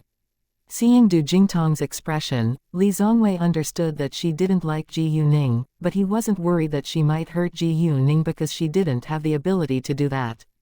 Alright, let's go outside now, Li Zongwei said. After that, they walked out together. Although the office room was large, it wasn't a good place to compete in fighting. Therefore they went to the playground and many SWATs surrounded them at once. It was a secret that Du Jingtong was going to be the undercover agent this time, but it was fine to let other people watch the competition. Hi, Goddess Ji Yu. SWAT shouted with excitement. Hearing the way he called her, Ji Yuning knew that he must have found out what she had done before from the internet. She kindly smiled at them and said nothing. Except for Du Jingtong, only Ji Yuning was a female there, so other men understood that SWAT just greeted Ji Yuning. However, he called her his goddess. Even though Ji Yuning was very beautiful, there were a lot of more beautiful women in this world. Move a little, Li Zongwei said to them and told them to walk away so that Ji Yuning and Du Jingtong had enough space. SWAT didn't know what they were going to do, but he still stepped away with his colleagues. In the center of the crowd, Ji Yuning stood across from Du Jingtong facing her. SWAT and his colleagues soon realized that Ji Yuning and Du Jingtong were going to have a competition of fighting skills. Who do you think will win? SWAT asked. Goddess Ji Yu will win. SWAT said with certainty. Du Jingtong was indeed very outstanding in the SWAT unit, but she couldn't be better than Ji Yuning, who had beat a bunch of security guards up alone. Even they couldn't do what Ji Yuning had done, let alone Du Jingtong. People who had read the news about Ji Yuning all believed that she could win, while Du Jingtong's teammates held a totally different idea. They hoped that Du Jingtong could win. Because they were teammates, they sided with her without any doubt. Du Jingtong stared at Ji Yuning with obvious dislike. She knew their task was more important than personal affairs, but she still hated Ji Yuning. Ji Yuning didn't mind at all. Alright, the match begins. Li Zongwei made the announcement and Ji Yuning along with Du Jingtong started to attack each other. Although it was just a competition of fighting skills for fun, its result was related to tonight's task, so Ji Yuning used her full strength. As soon as she made a move, Ji Yuning directly threw Du Jingtong over her shoulder. Du Jingtong entirely fell down to the ground, but she was already used to it, so it wasn't very painful. However, the moment she fell on the ground, Ji Yuning caught her hands and pressed them against her back. At the same time, Ji Yuning forced her to stay still with knees pressed against her legs. After a series of quick movements, Ji Yuning controlled Du Jingtong within seconds, shocking everyone who wanted to watch an exciting show. Even Li Zongwei, who knew Ji Yuning was excellent at fighting, was astonished. It looked super easy for Ji Yuning to win the competition given her unbelievable speed and skills. Du Jingtong couldn't believe it either, and refused to accept that she lost the match within seconds. After being shocked for a short while, the audience burst into thunderous applause. "Jesus, I can't believe my eyes," Swat A said. "Did she just force Du Jingtong onto the ground within seconds?" Swat C exclaimed. "Yes and yes. I told you Goddess Ji Yu would win," Swat A said with pride. "Maybe Du Jingtong isn't prepared yet," someone argued for Du Jingtong. "Not prepared yet. Ridiculous. She could be killed if it were a real fight," another person said. "She failed and that's the truth. Just admit it," another man said. Although Du Jingtong's teammates wanted to defend her, they weren't dumb. Du Jingtong wasn't unprepared, she was just no match for Ji Yuning. "No, I can't believe it. We should do this once again," Du Jingtong said in annoyance. She felt humiliated. "Sure, I can give you another chance," Ji Yuning said, and let Du Jingtong go. Du Jingtong stood up at once. Although she was just thrown over Ji Yuning's shoulder and fell to the ground, she protected herself well and didn't feel much pain. She patted her clothing to get rid of dirt, then glared at Ji Yuning again. Ji Yuning still didn't mind. For Li Zongwei's sake, she didn't bother to have conflict with Du Jingtong. Ji Yuning wasn't someone Du Jingtong could mess with after all. Even though Du Jingtong indeed lost the job because of her, it wasn't her fault because it was Li Zongwei who turned to her for help. She agreed to help them out of kindness, and she didn't know that the job was assigned to Du Jingtong before her. Therefore, it was unreasonable for Du Jingtong to blame her for it. Chapter 1203 A Better Choice. If Li Zongwei didn't need her help, she would withdraw without delay. After a long while, Li Zongwei asked, "Are you ready?" "Yeah, I'm ready," Du Jingtong said. This time, she reminded herself to be fully cautious. "The second round begins," Li Zongwei shouted. Du Jingtong and Ji Yuning began to attack each other once more. Although Du Jingtong stayed very alert this time, she was still beaten by Ji Yuning within seconds. Nobody doubted Ji Yuning's ability after the second round, and they admired Ji Yuning more now. Du Jingtong was disappointed, but had to accept the result. It was embarrassing that she lost again, but it would be more humiliating if she continued. However, she held a grudge against Ji Yuning from then on. "Wow, Goddess Ji Yu is so cool. I'm her fan now." People kept complimenting Ji Yuning. "Why do you call her Goddess Ji Yu?" Someone was curious. "Hard to explain. You can search her name on the internet yourself," Swat A said. Other people heard and took out their phones at once. Their attitude towards Ji Yuning changed in an instant after reading the news about her. Du Jingtong didn't search Ji Yuning's name, but heard their discussion about Ji Yuning, and she was quite displeased. Ji Yuning was much prettier, stronger, and even richer than her. She felt like there was a huge gap between her and Ji Yuning. It seemed she wasn't even qualified to be jealous of Ji Yuning. Why could Ji Yuning be so outstanding at such an early age? Du Jingtong enjoyed the feeling of always being the most noticeable one among her peers, but Ji Yuning's appearance ruined everything. She felt like she wasn't worth mentioning before Ji Yuning. "All right, we should go back to the office now," Li Zongwei said. They were going to talk about something serious. After that, they went back to the office together, followed by Ji Yuning. Swat wanted to talk with Ji Yuning for a while longer, but it wasn't appropriate to stop her right now, so he gave up. Li Zongwei walked slower and said to Du Jingtong in a low voice, "I know you're in a terrible mood now because I turned to Ji Yuning for help, but this task is very important. We must make sure that we succeed." "Leader, are you doubting my ability?" Du Jingtong asked. "I know she's far better than me at martial arts, but it doesn't mean she can fulfill this task better than me. I understand, but Ji Yuning is a better choice than you." You just had a competition with her, and you should know it as well, Li Zongwei said. Du Jingtong closed her mouth, because she couldn't deny it. Besides, it was their team leader's decision, so she could only accept it. I know you don't like Ji Yuning, but she isn't someone you can mess with. No matter how annoyed you are, you must control your temper and don't cause her any trouble, Li Zongwei said. I won't, Du Jingtong replied. When they were back in the office, Li Zongwei said, it's 5 p.m. now, so we should put on our casual clothes for dinner first, my treat this time. Ji Yuning will wear her clothing later and I'll contact the clubhouse. Once the cruise ship is parked at the wharf, we'll set off. Sure, everyone agreed, then went to prepare. Miss Ji Yu, please go to buy a dress and a pair of high heels with me in the shopping mall. You also need to put on some makeup. Don't worry, I'll pay the bills. Remember to wear tight short pants under your dress because you need to fight, Li Zongwei said. It's fine, I have clothes and shoes of my own, and I can do the makeup on my own too, Ji Yuning said. Are you sure? Li Zongwei asked. Yeah, it's not a big deal, Ji Yuning said. Great. Since she said that, Li Zongwei didn't insist. When everyone was prepared, they left together.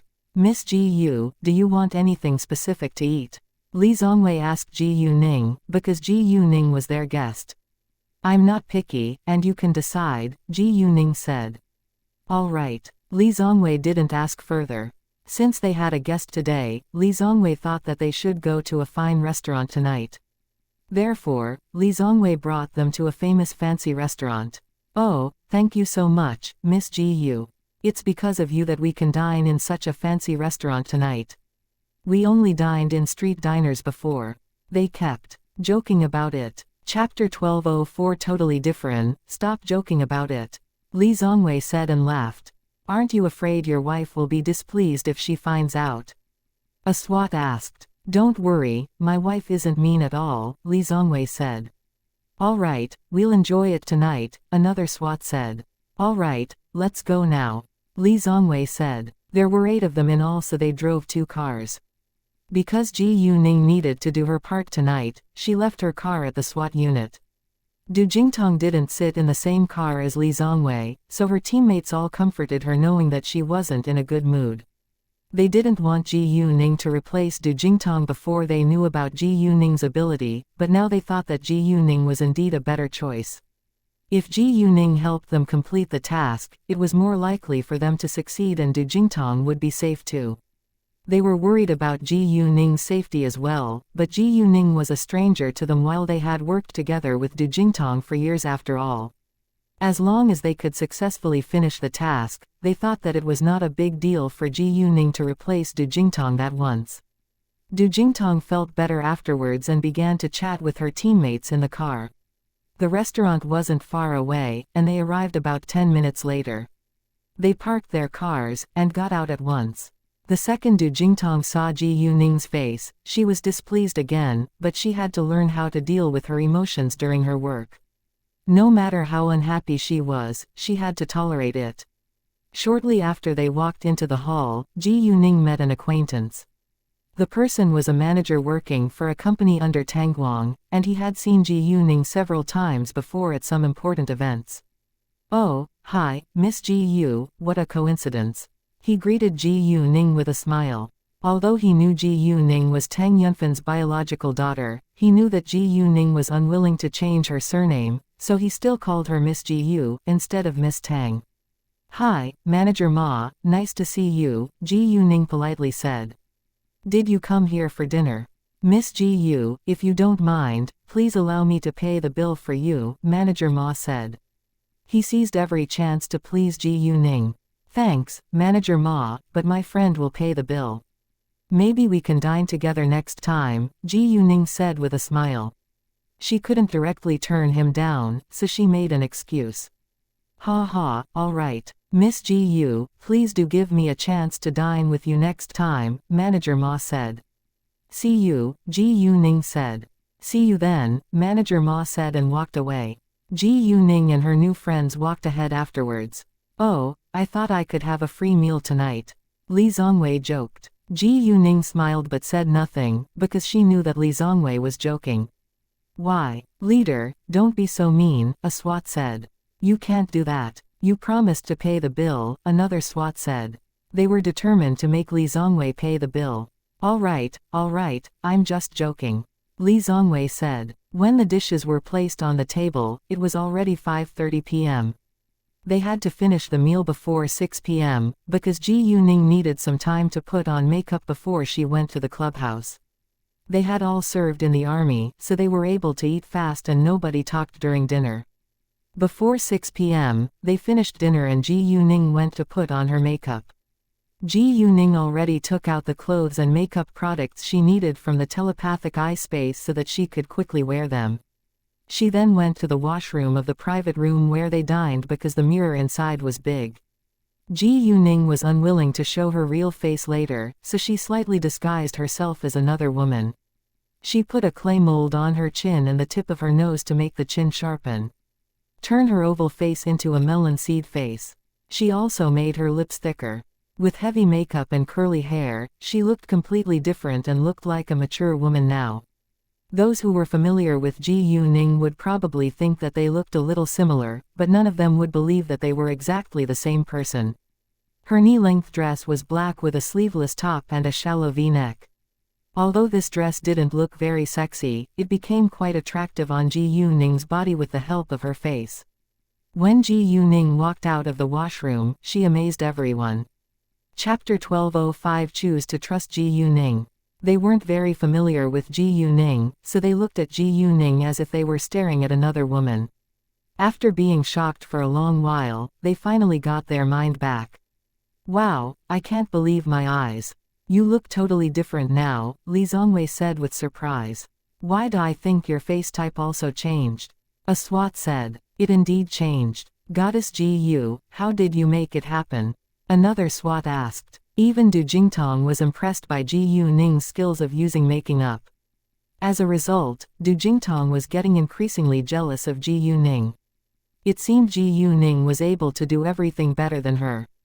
Ji Yuning smiled and said, well, I don't want other people to recognize me, so I disguised myself as another woman with makeup and the help of molding prosthetics. Men knew little about makeup, but they admired Ji Yuning's skills. Oh, this is the photo of our target tonight. You better remember his face. Li Zongwei took out a photo and gave it to Ji Yuning. Ji Yuning simply glanced at it, then bore the man's face in her mind. He's one of the leaders of the drug gang, and he is holding this party today in order to threaten his guests to do something, but we don't know what it is yet. We aim to catch him instead of killing him, because we need to find out who his partners are.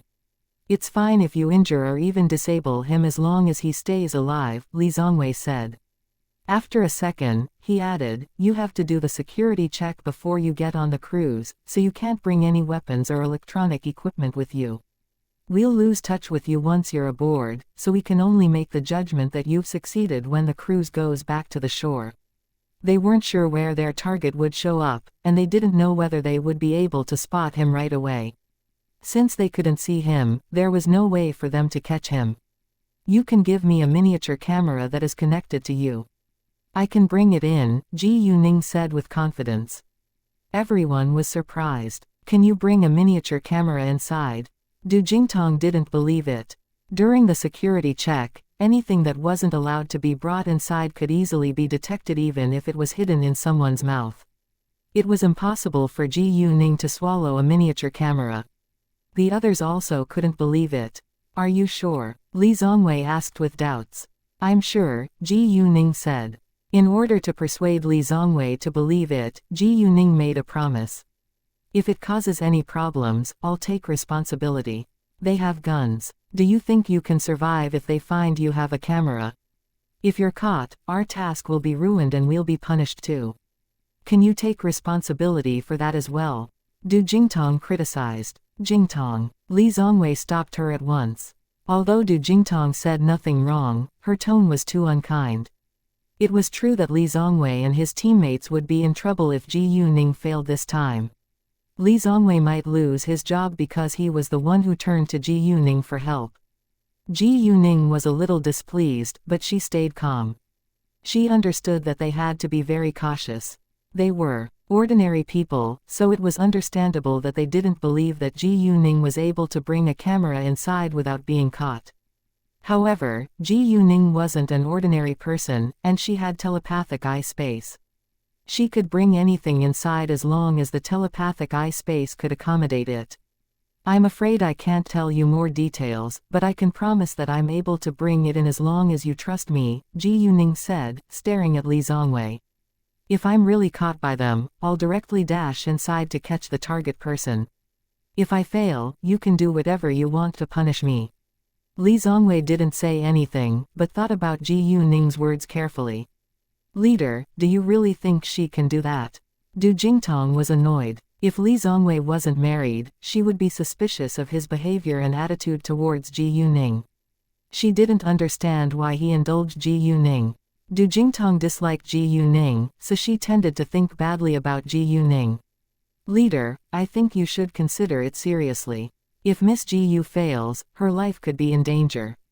Even though they admired Ji Yuning, they couldn't side with her this time. Ji Yuning wasn't mad, and didn't bother to explain it again. If they disagreed, she wouldn't force them to agree with her. She could figure out another way by then. I choose to trust Miss Ji Yu. Li Zongwei made his decision in the end. He thought that Ji Yuning wasn't a naive girl, and her success was equal to her ability. He believed that Ji Yuning must have a good way to bring a camera inside. Chapter 1206 Be careful, leader. Everyone was surprised that their leader really agreed with Ji Yuning. All right, I'll take responsibility for the result no matter what happens. You will be fine, Li Zongwei said. Leader, They weren't afraid to be involved in the trouble, but they were unwilling to get in trouble because of Ji Yuning. Li Zongwei ignored them and looked to Ji Yuning. Miss Ji Yu, my career relies on you now. I hope that you can succeed. Although Li Zongwei felt quite stressed, he pretended to be relaxed because he didn't want to put too much pressure on Ji Yuning. Don't worry, I never do something that I'm not confident to do well, Ji Yuning said to comfort him. Li Zongwei nodded and felt better. Other people still found it hard to believe Ji Yuning because they had just spent a short time with her, so they all began to look at Ji Yuning with dissatisfaction. Du Jingtong hated Ji Yuning to death now, and she hoped that Ji Yuning wouldn't survive today. All right, let's go now, Li Zongwei said and stood up. It was enough for Li Zongwei to take Ji Yuning into the clubhouse alone. They didn't want to attract too much attention. As for the rest of the people, they needed to wait for Li Zongwei's order. Once they were in the car, Li Zongwei gave Ji Yuning the miniature camera and the car started. Ji Yuning and Li Zongwei arrived at the underground parking lot before 7 p.m., then Li Zongwei called a manager. After having the call with the manager, Li Zongwei said to Ji Yuning, he's reliable to some extent, but you still need to be careful. The manager of this clubhouse was one of Li Zongwei's friends. They waited for 3 minutes, and then the manager showed up. He was a man in his early 30s. They already had an agreement about today's task, so they didn't talk about it now, and the manager brought Ji Yuning away without delay. When the manager received the message to get onto the cruise ship later, he would text Li Zongwei. All 9 prostitutes were ready in the lounge, and they were chatting with each other and laughed loudly. Actually, they didn't know what kind of party they were going to join. They only knew that it was a private sex party held by rich people, and they could earn a lot of money after today's work, so they were very excited. It wasn't easy for them to make much money in their daily work. However, they could earn as much money as they would from a month's work after today's party. If their guests were satisfied with their service, they could get more money. I feel so sorry for Luoluo. Her period came today, so she missed such a great chance. A prostitute said and seemed sad, but she actually was gloating. These prostitutes seemed to get along well with each other on the surface, but they were competitors. All of them wanted to sleep with a generous rich man in order to get a large tip. Therefore, they were all scantily clad today in order to attract the rich men's attention. They knew Luoluo wouldn't show up today and that she would be replaced by another prostitute. As long as the new girl wasn't too noticeable, they wouldn't mind. Because Luoluo was normally more popular than them, Luoluo would always have the highest pay among them. Therefore they actually didn't want Luoluo to join them. "I'm curious about the new girl's appearance," a prostitute said all of a sudden.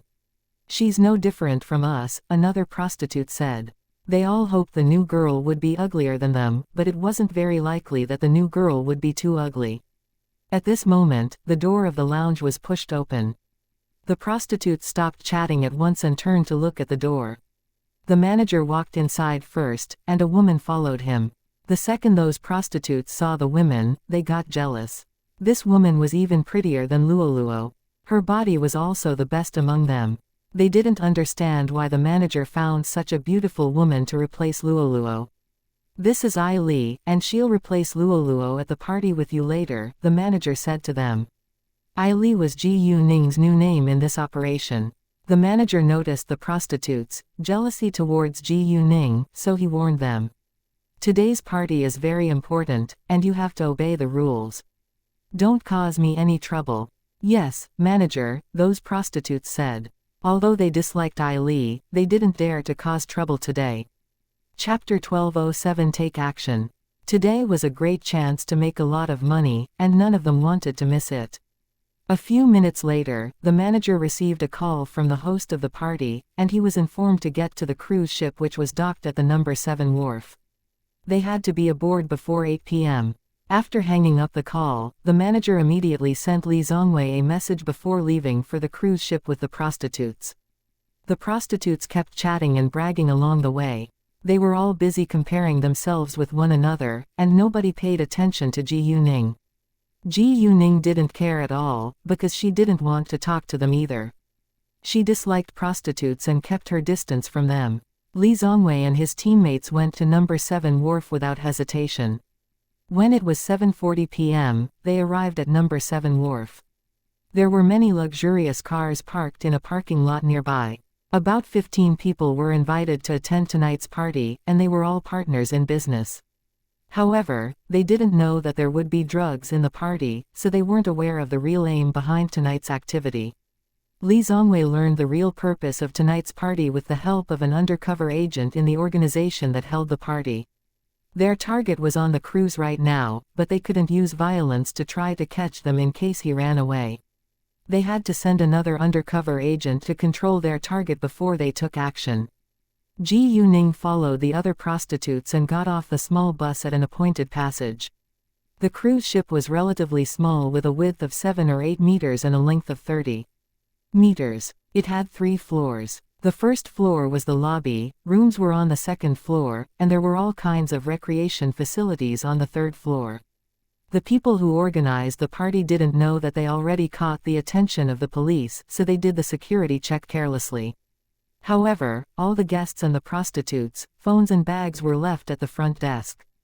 Ji Yuning put everything she needed in the telepathic eye space. They got inside without much effort. The manager didn't go inside, because he didn't know that this was a drug party until Li Zongwei told him. He didn't go inside because he was unwilling to be involved in this trouble. Ji Yuning used her jade eyes to glance around when she walked inside, and she found that the bodyguards who stood outside the door didn't carry guns. There was a large and luxurious hall in the cruise ship. 10 rich men were already present, but some were still absent. Several people sent by the host were welcoming their guests, but the most important figure hadn't shown up yet. The rest of the people in the hall were all waiters. This party was also a buffet, but there would be no drugs in the food until the cruise left the shore. Once the prostitutes joined the party, several of them went to their familiar clients. These rich men were all lecherous, and they definitely wouldn't reject beautiful women. Other prostitutes, on the other hand, were active in seducing their new clients. Ji Yuning wouldn't do the same thing as them, because she felt disgusted having those old men touched her body. However, she came here as a prostitute, and all a prostitute needed to do was to please those rich men. If she didn't do that, she would soon be exposed. Therefore, Ji Yuning made an excuse and went to the washroom at once. When she was in the washroom, she looked around to see whether there were surveillance cameras. Luckily, there was no surveillance camera in the washroom. In that case, she could conduct her plan. She needed to locate her target first. Other than the grand hall, the first floor only contained a kitchen, so her target wasn't on the first floor, and Ji Yuning moved her sight to the second floor without hesitation. Under the stairs to the second floor, there were 2 bodyguards with guns. On the landing of the second floor, there were another 2 armed bodyguards. Ji Yuning soon saw a big room that had 2 bodyguards with guns standing at its door. She finally found her target in this room. Other than her target, there were another 2 middle-aged men and 6 armed bodyguards. All in all, the bodyguards weren't many in Ji Yuning's eyes. It was 10 minutes away from 8 p.m., and Ji Yuning thought that she could directly catch the man within these 10 minutes to save some time. Therefore, she looked around to see whether she could get into the second floor without attracting the attention of the bodyguards on the stairs. After looking around for a while, she found there were no bodyguards on the balcony of the 3rd floor. The window of the room where her target was in was open, so Ji Yuning could get into the room through the window to catch her target. She had to move as fast as she could and attract as little attention as possible from other people in the cruise.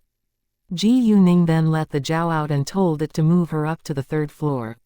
It was very dark that night, so nobody could see the Zhao even if its body was completely exposed. Chapter 1208 Catch the Suspect. The Zhao easily moved Ji Yuning up to the 3rd floor with its body. Ji Yuning then stepped on the balcony without making any noise. She then put the Zhao back into the telepathic eye space and fastened the miniature camera to her wrist with a rope, then turned it on. At this time, Li Zongwei and his teammates were already waiting in the parking lot of number 7 wharf. Li Zongwei didn't have much hope, but he was still surprised when the screen of the miniature camera started to work. The others in the car were also astonished. No way, she successfully brought the miniature camera in. Jesus, she's so amazing. I feel guilty now for what I said to her. Du Jingtong felt utterly embarrassed watching the video sent from the miniature camera on the screen. Ji Yuning took out her phone and sent Li Zongwei a message at once. Li Zongwei gave Ji Yuning his phone number before they came, but he didn't have Ji Yuning's phone number. Therefore, Ji Yuning told him her name when she sent the message. Ji Yuning, I'm Ji Yuning. Can you see the video? Is everything working normally? I'm going to take action now. After that, Ji Yuning turned the camera to her face. Li Zongwei received Ji Yuning's message the next second, and he was shocked that Ji Yuning also brought her phone inside. Although he was curious to know how Ji Yuning managed to do that, it wasn't the right time to talk about it right now. He sent a message back to Ji Yuning without delay and told her everything was ready. Afterwards, he informed his teammates by walkie-talkie and told them to be prepared. Ji Yuning put her phone back into the telepathic eye space, then got into the room through the window. When she jumped into the room, she attracted the attention of everyone in it. Her sudden appearance stunned them, and Ji Yuning ran straight to her target. They soon took out their guns, but Ji Yuning already caught the target person and pointed a gun against his head. It happened so fast that everyone rounded their eyes in shock. In fact, the suspect was good at fighting, but he had no time to fight back facing Ji Yuning's attack. Those bodyguards pointed their guns at Ji Yuning, but they didn't dare to shoot in case they injured their boss. Li Zongwei and his teammates clearly saw that their target was in Ji Yuning's hands right now. Without hesitation, Li Zongwei gave an order and told his teammates to take action. It was 5 minutes to 8 p.m., so the cruise hadn't started yet, and they could directly dash inside. Who are you? The suspect asked. The person who needs to catch you, Ji Yuning said. Who sent you here? The suspect asked again. He had too many enemies, and he didn't know who sent Ji Yuning to catch him. However, no matter who did it, he was furious. As long as he could survive today, he was determined to pay the person back. Follow me out and you'll know it, Ji Yuning said and pushed the suspect out the door.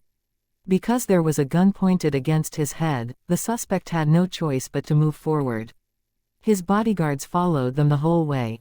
The 2 bodyguards were shocked and scared when their boss was pushed out by a woman. They also pulled out their guns to point at Ji Yuning, but they didn't dare to shoot. My people are all around here. Aren't you afraid you'll be killed? The suspect threatened Ji Yuning. I don't think they can do it faster than me, Ji Yuning sneered. She wasn't afraid of these bodyguards at all. The suspect was struck dumb for a second. Since Ji Yuning was able to catch him like lightning when everyone was still in shock, it proved that she could kill him whenever she wanted. "All of you, walk ahead of us," Ji Yuning said to the bodyguards. She didn't want to be surrounded by them. Those bodyguards hesitated for a while, so the suspect gave an order at once. Do what she said. He was unwilling to risk his own life. Since he said that, his bodyguards had to obey his order. All the bodyguards walked backwards together to the hall on the first floor, and Ji Yuning moved slowly with the suspect in her hands. The relaxed atmosphere in the hall was instantly interrupted by the bunch of bodyguards. When they saw the guns held in their hands, they were all frightened and hid in the corners. "Jesus, isn't she Li? What's she doing? Didn't you tell me that I'd know who sent you once we're out?" the suspect asked. He ached to find out who sent Ji Yuning to catch him. "Don't worry, you'll see him soon," Ji Yuning said. Chapter 1209 Want nothing in return. About 10 seconds later, a group of armed SWATs broke inside, which scared everyone in the room. Once the suspect saw the SWATs, he realized what was going here. He thought that it must be his enemy who schemed against him behind his back, so he could settle it with money. However, if his enemy was the police, he was doomed to be arrested. "Put the guns down," Li Zongwei shouted at them. There were nearly 20 armed SWATs, while the suspect only had about 10 bodyguards, so it was impossible for them to win. Besides, their leader was still in Ji Yuning's hands. Those bodyguards didn't listen to Li Zongwei, but turned to look at the suspect. "Put the guns down," the suspect said, because he was left no choice. If he dared to struggle, he could be killed. Since their leader gave the order, those bodyguards put their guns down at once. Without delay, around 10 SWATs dashed forward and took their guns away before they handcuffed them. Li Zongwei then walked to Ji Yuning and handcuffed the suspect. Another SWAT stepped over and took the suspect away. "Here, it's yours now." Ji Yuning took off the miniature camera and gave it to Li Zongwei. Li Zongwei took it and he thought that the gun in Ji Yuning's hands belonged to the suspect, so he said, "Miss Ji Yu, this gun." "Oh, this is mine," Ji Yuning said. "What?" Li Zongwei was shocked. Ji Yuning is a common citizen. How could she have a gun? How did she bring it inside? Ji Yuning explained it at once. "I have a firearms license, and I can show it to you later." Actually, the firearms license was in her telepathic eye space, but she couldn't take it out right now in front of everyone. After all, it was already difficult for them to understand how she took a phone, a miniature camera and a gun inside. Ji Yuning walked straight outside. Although she was involved in today's action, she wasn't a member of the SWAT team, so she should leave it to Li Zongwei.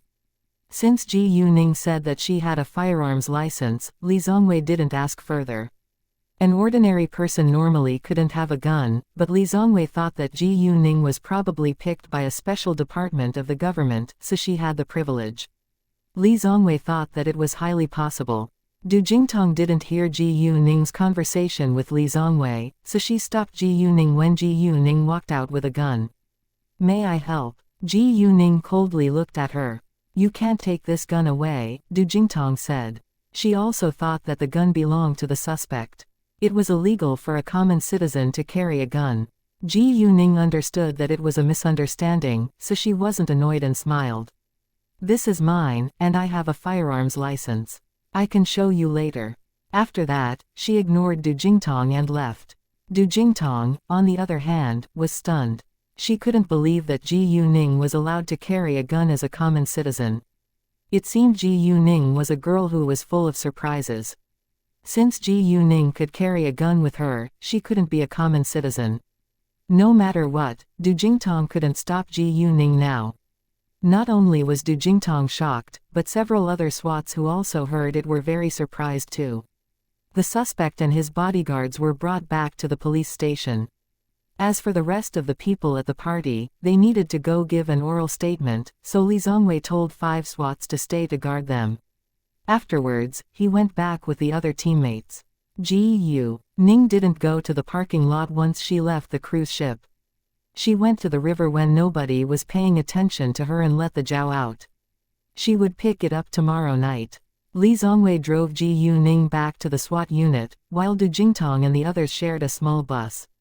Miss Ji Yu, I'm curious to know how you brought a phone, a miniature camera, and a gun with you inside.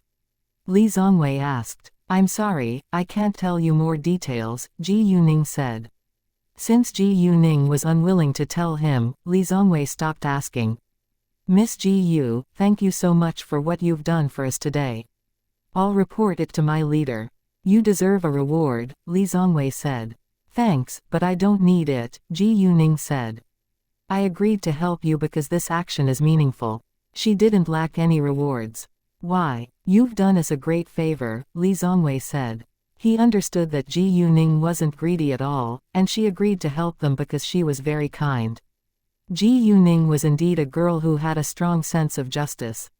However, he felt a little guilty if Ji Yuning didn't get any rewards. Chapter 12:10 I met a mutant today, fine. Since Ji Yuning said that, Li Zongwei didn't insist.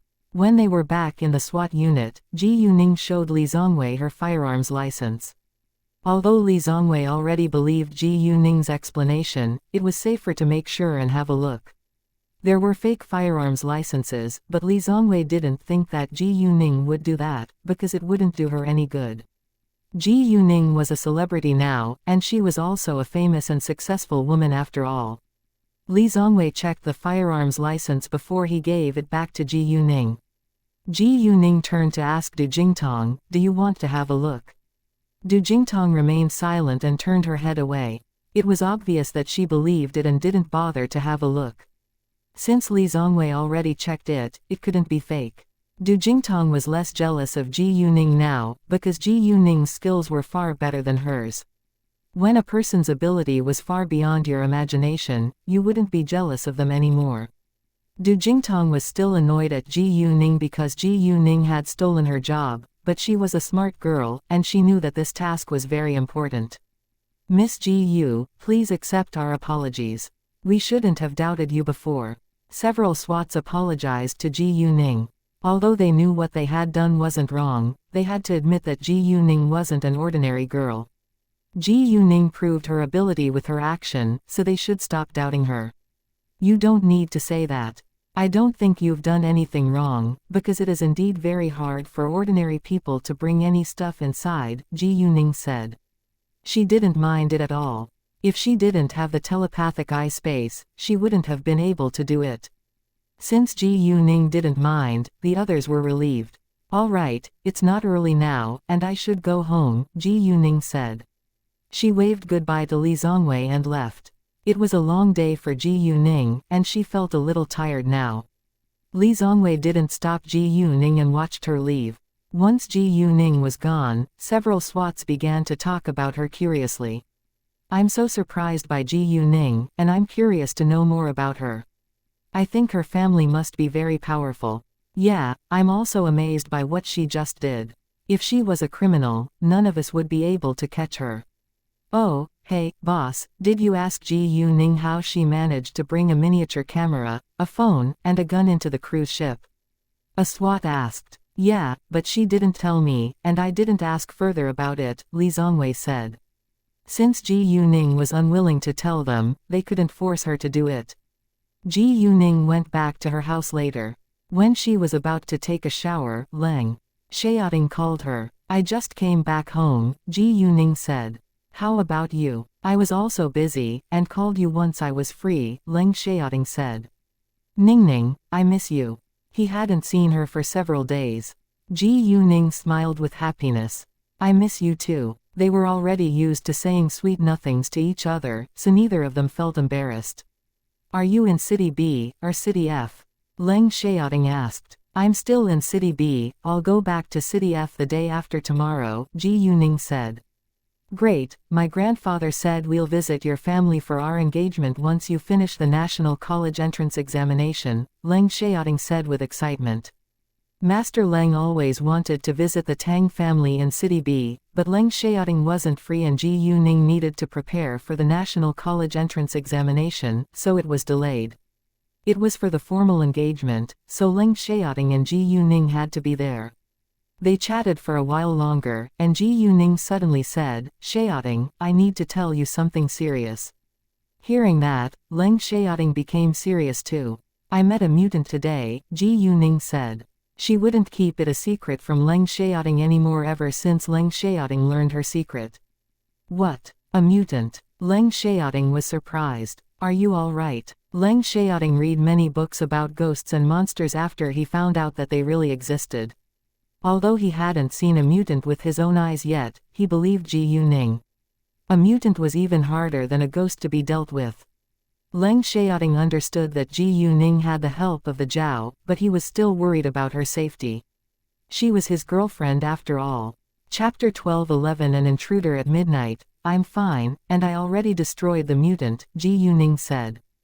"Great." Leng Xiaoting was relieved. However, it wasn't good that a mutant appeared. "I think we must thoroughly investigate it. If it has something to do with the government, but it isn't produced by our country, we must completely eradicate it. If it is produced by another country, it will become a great threat to our country." Although it was an age of peace, there were still wars happening in some regions. Mutants could be the best weapon for a war. Leng Xiaoting served in the military after all, and he thought that it was his responsibility to find out the truth. "I agree. If you need my help, feel free to let me know," Ji Yuning said in a very serious tone. She was worried that Leng Xiaoting might be hurt if he ran into a mutant. He was an ordinary human being, while she had the Zhao to help them. If Ji Yuning didn't have the Zhao, it wouldn't be easy for her to deal with a mutant either. "Oh, I have only figured out one way to completely destroy a mutant till now. That's to remove all the blood from his body. As long as there is no blood left in his body, it'll be impossible for him to recover, but it takes a long time and a lot of energy. Even the Zhao spent half an hour on it. I think it will probably take hours for a human to do it. Anesthetics are also effective, but only for a short time," Ji Yuning added. "All right, I understand. I'll be careful if I see them," Leng Xiaoting said. They chatted for a while longer, then Ji Yuning went to take a bath and sleep. That night, Ji Yuning had many dreams about ghosts, monsters, cultivators, and mutants that she had met before in real life. However, a vampire also showed up in her dream, which she had never met before. The vampire wanted to suck Ji Yuning's blood, but she was tied up and couldn't move at all, which scared Ji Yuning, so she woke up at once. Although it was just a dream, Ji Yuning was sure that the vampire really existed. It must be a hint of something that would happen to her in the future. A vampire was a dead body that climbed out of a grave and sucked human blood to stay alive, and it had supernatural powers. As soon as Ji Yuning woke up from the frightening dream, she noticed a figure on the balcony outside her bedroom. Ji Yuning was surprised and used her jade eyes to look at it without delay. She saw a 30-year-old man in a black cloak and mask. There was also a short knife in his waist, and he dressed like a person from ancient times. Ancient times. Ji Yuning thought that the man probably came from the cultivation world. She wasn't sure how people in the cultivation world dressed, but ordinary people wouldn't dress in this way. Anyway, it was just her guess. The window of the balcony was open, so the man easily got through it. He moved very lightly, and Ji Yuning could barely hear his movements. It was obvious that the man wasn't an ordinary person. Ji Yuning closed her eyes and pretended that she was still asleep. She wanted to know what the man was going to do. If he just wanted money, Ji Yuning would punish him lightly. However, if he wanted to kill her, she would pay him back without doubt. Even though Ji Yuning closed her eyes, she could still see what was happening with the help of her jade eyes. Given Ji Yuning's ability, it was easy for her to pretend to be asleep. The man soon came into Ji Yuning's bedroom, and he didn't find out Ji Yuning was pretending to be asleep. He thought that Ji Yuning was still sleeping deeply. Afterwards, he pulled out the short knife from his waist, and walked to the bed. It turned out that he came to kill Ji Yuning. Who sent him? Ji Yuning knew that she had many enemies, and a lot of them wanted her dead, so it wasn't strange that someone came to murder her. Right when the man was about to stab Ji Yuning opened her eyes and caught his wrist. The man was shocked by Ji Yuning's agility. The next second, he began to struggle violently. Ji Yuning didn't give him much time and broke his wrist with a clear sound. She wouldn't hesitate to beat him up, because he came to kill her. The man wasn't weak at all, and he fought against Ji Yuning with only one hand. Although he was shocked by Ji Yuning's fighting skills and strength, he had to kill her tonight, or his life would be in danger. Therefore, he used her full strength to attack Ji Yuning. The noises of their fight alarmed Gao Yi and Xiaoya. They quickly put on their clothes and went to Ji Yuning's room as fast as they could. "Lady Ning, are you all right?" Chapter 12:12. A man from country R. "I'm fine, I can deal with him alone." Ji Yuning shouted. "You can go to the yard to check whether he has partners." Although Ji Yuning wasn't sure about it, they had to check. "Sure." Gao Yi and Xiaoya went to the yard at once. Ji Yuning then continued to fight against the man. All of a sudden, she found that there might be a problem with her sight, because she sometimes couldn't see the man, as if he was invisible. However, Ji Yuning was sure that her eyes were healthy and fine, so the man must have known how to make himself invisible. However, it seemed like he wasn't very skilled at it, so he alternated between appearing and disappearing. If he really knew how to become invisible, he had to be from a secret organization. Ji Yuning thought that he might really be a person from the cultivation world. She didn't know whether a cultivator could hide himself from a person's view, but she knew cultivators were different from ordinary people. The man was astonished that Ji Yuning could still see him after he used his skill of invisibility. Even though he wasn't very skilled at it and couldn't make himself completely invisible, ordinary people would panic after seeing that, and he could have a chance to escape. Unfortunately, it seemed useless before Ji Yuning. Ji Yuning soon calmed herself down and focused on attacking the man. As time went by, Ji Yuning gradually got control of the fight, and the man was forced into a corner. At the end, Ji Yuning successfully caught the man and he couldn't move at all. Ji Yuning coldly questioned him afterwards. "Tell me, who sent you here?" The man remained silent. "If you don't tell me, I'll punish you severely," Ji Yuning said and dislocated the man's arm. The man was in a lot of pain, but refused to shout. "Tell me," Ji Yuning said again. The man still remained silent. Since he wouldn't say a word, Ji Yuning had to search his body to find clues. She used her jade eyes and soon found a phone on him. Ji Yuning took the phone out without hesitation. The man struggled, but it was meaningless. She needed a password to use his phone, and Ji Yuning knew the man wouldn't tell her, but she found a useful clue when the screen lit up. There were missed calls and messages on the screen, and they were written in language R. It meant that this man was a person from country R. Knowing that, Ji Yuning was angrier. However, she didn't understand why this man from country R suddenly attacked her at midnight. She only had 2 meetings with people from country R till now. The first time, she had competed against a man for a piece of jade, and the man failed. Although it was a conflict, it wasn't serious. The second time, she had an argument with several people in City Tang, but she did that because of Beiying, and they shouldn't blame her for it.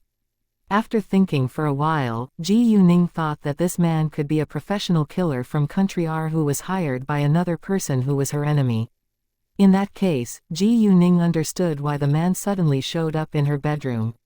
Luckily, Ji Yuning could read simple language R, and she wrote down the phone number on the screen at once. A short line of the message also showed on the screen: "Yoshida is in City B now." Once the task is finished. Ji Yuning couldn't read the full message, because the words shown on the screen were limited.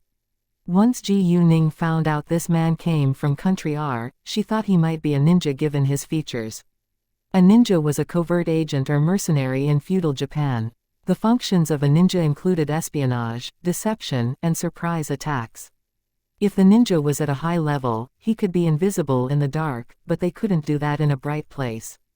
In other words, ninjas usually assassinated people at night. A ninja could only be invisible for a few seconds, but it was enough to defeat ordinary people. Because Ji Yuning had a pair of jade eyes, this man's skills were useless in Ji Yuning's view. In addition, Ji Yuning moved fast, so it was impossible for the man to hide himself. "Oh, you came from country R," Ji Yuning sneered. The man stiffened a little and looked surprised. He didn't know what was on the screen of his phone. He already muted his phone before he came here, so he wasn't aware that there were missed calls and messages. Even though Ji Yuning found out his identity, the man still refused to say a word. Ji Yuning understood that the man understood her language as well from his reaction. She continued, "You have a new message and it says that Yoshida is in City B now. Once the task is finished." Ji Yuning read the message and focused on the man's eyes at the same time. When the man heard Yoshida, he looked surprised and upset. It was obvious that this man disliked Yoshida's coming, so he had to leave once the task was finished. "Great, I already wrote down the phone number on the screen of your phone. Although I don't know who he is, I believe it won't be difficult for me to find out. Do you want to tell me yourself?" Ji Yuning asked. Chapter 12-13 Failed to fulfill the mission. The man panicked a little, but still said nothing. Ji Yuning thought that this man might not be able to talk. However, even if he was dumb, Ji Yuning had no sympathy for him, because he came here to kill her. However, Ji Yuning was unwilling to kill him, because it was illegal, so she decided to disable him. Right when she was about to do that, an idea dawned on her. She stopped at once and asked the man again, "Did you come here to kill me because of the mutant?" She just helped Chi Tionline not too long ago, so it must have been exposed to the controller of the mutant. Someone had indeed followed her afterwards, but the person turned out to be Li Zongwei. She then forgot about it and didn't relate this man to the mutant at the very beginning. The second the man heard that, he looked shocked. He indeed came here because of the mutant. However, the man couldn't figure out how Ji Yuning managed to know that.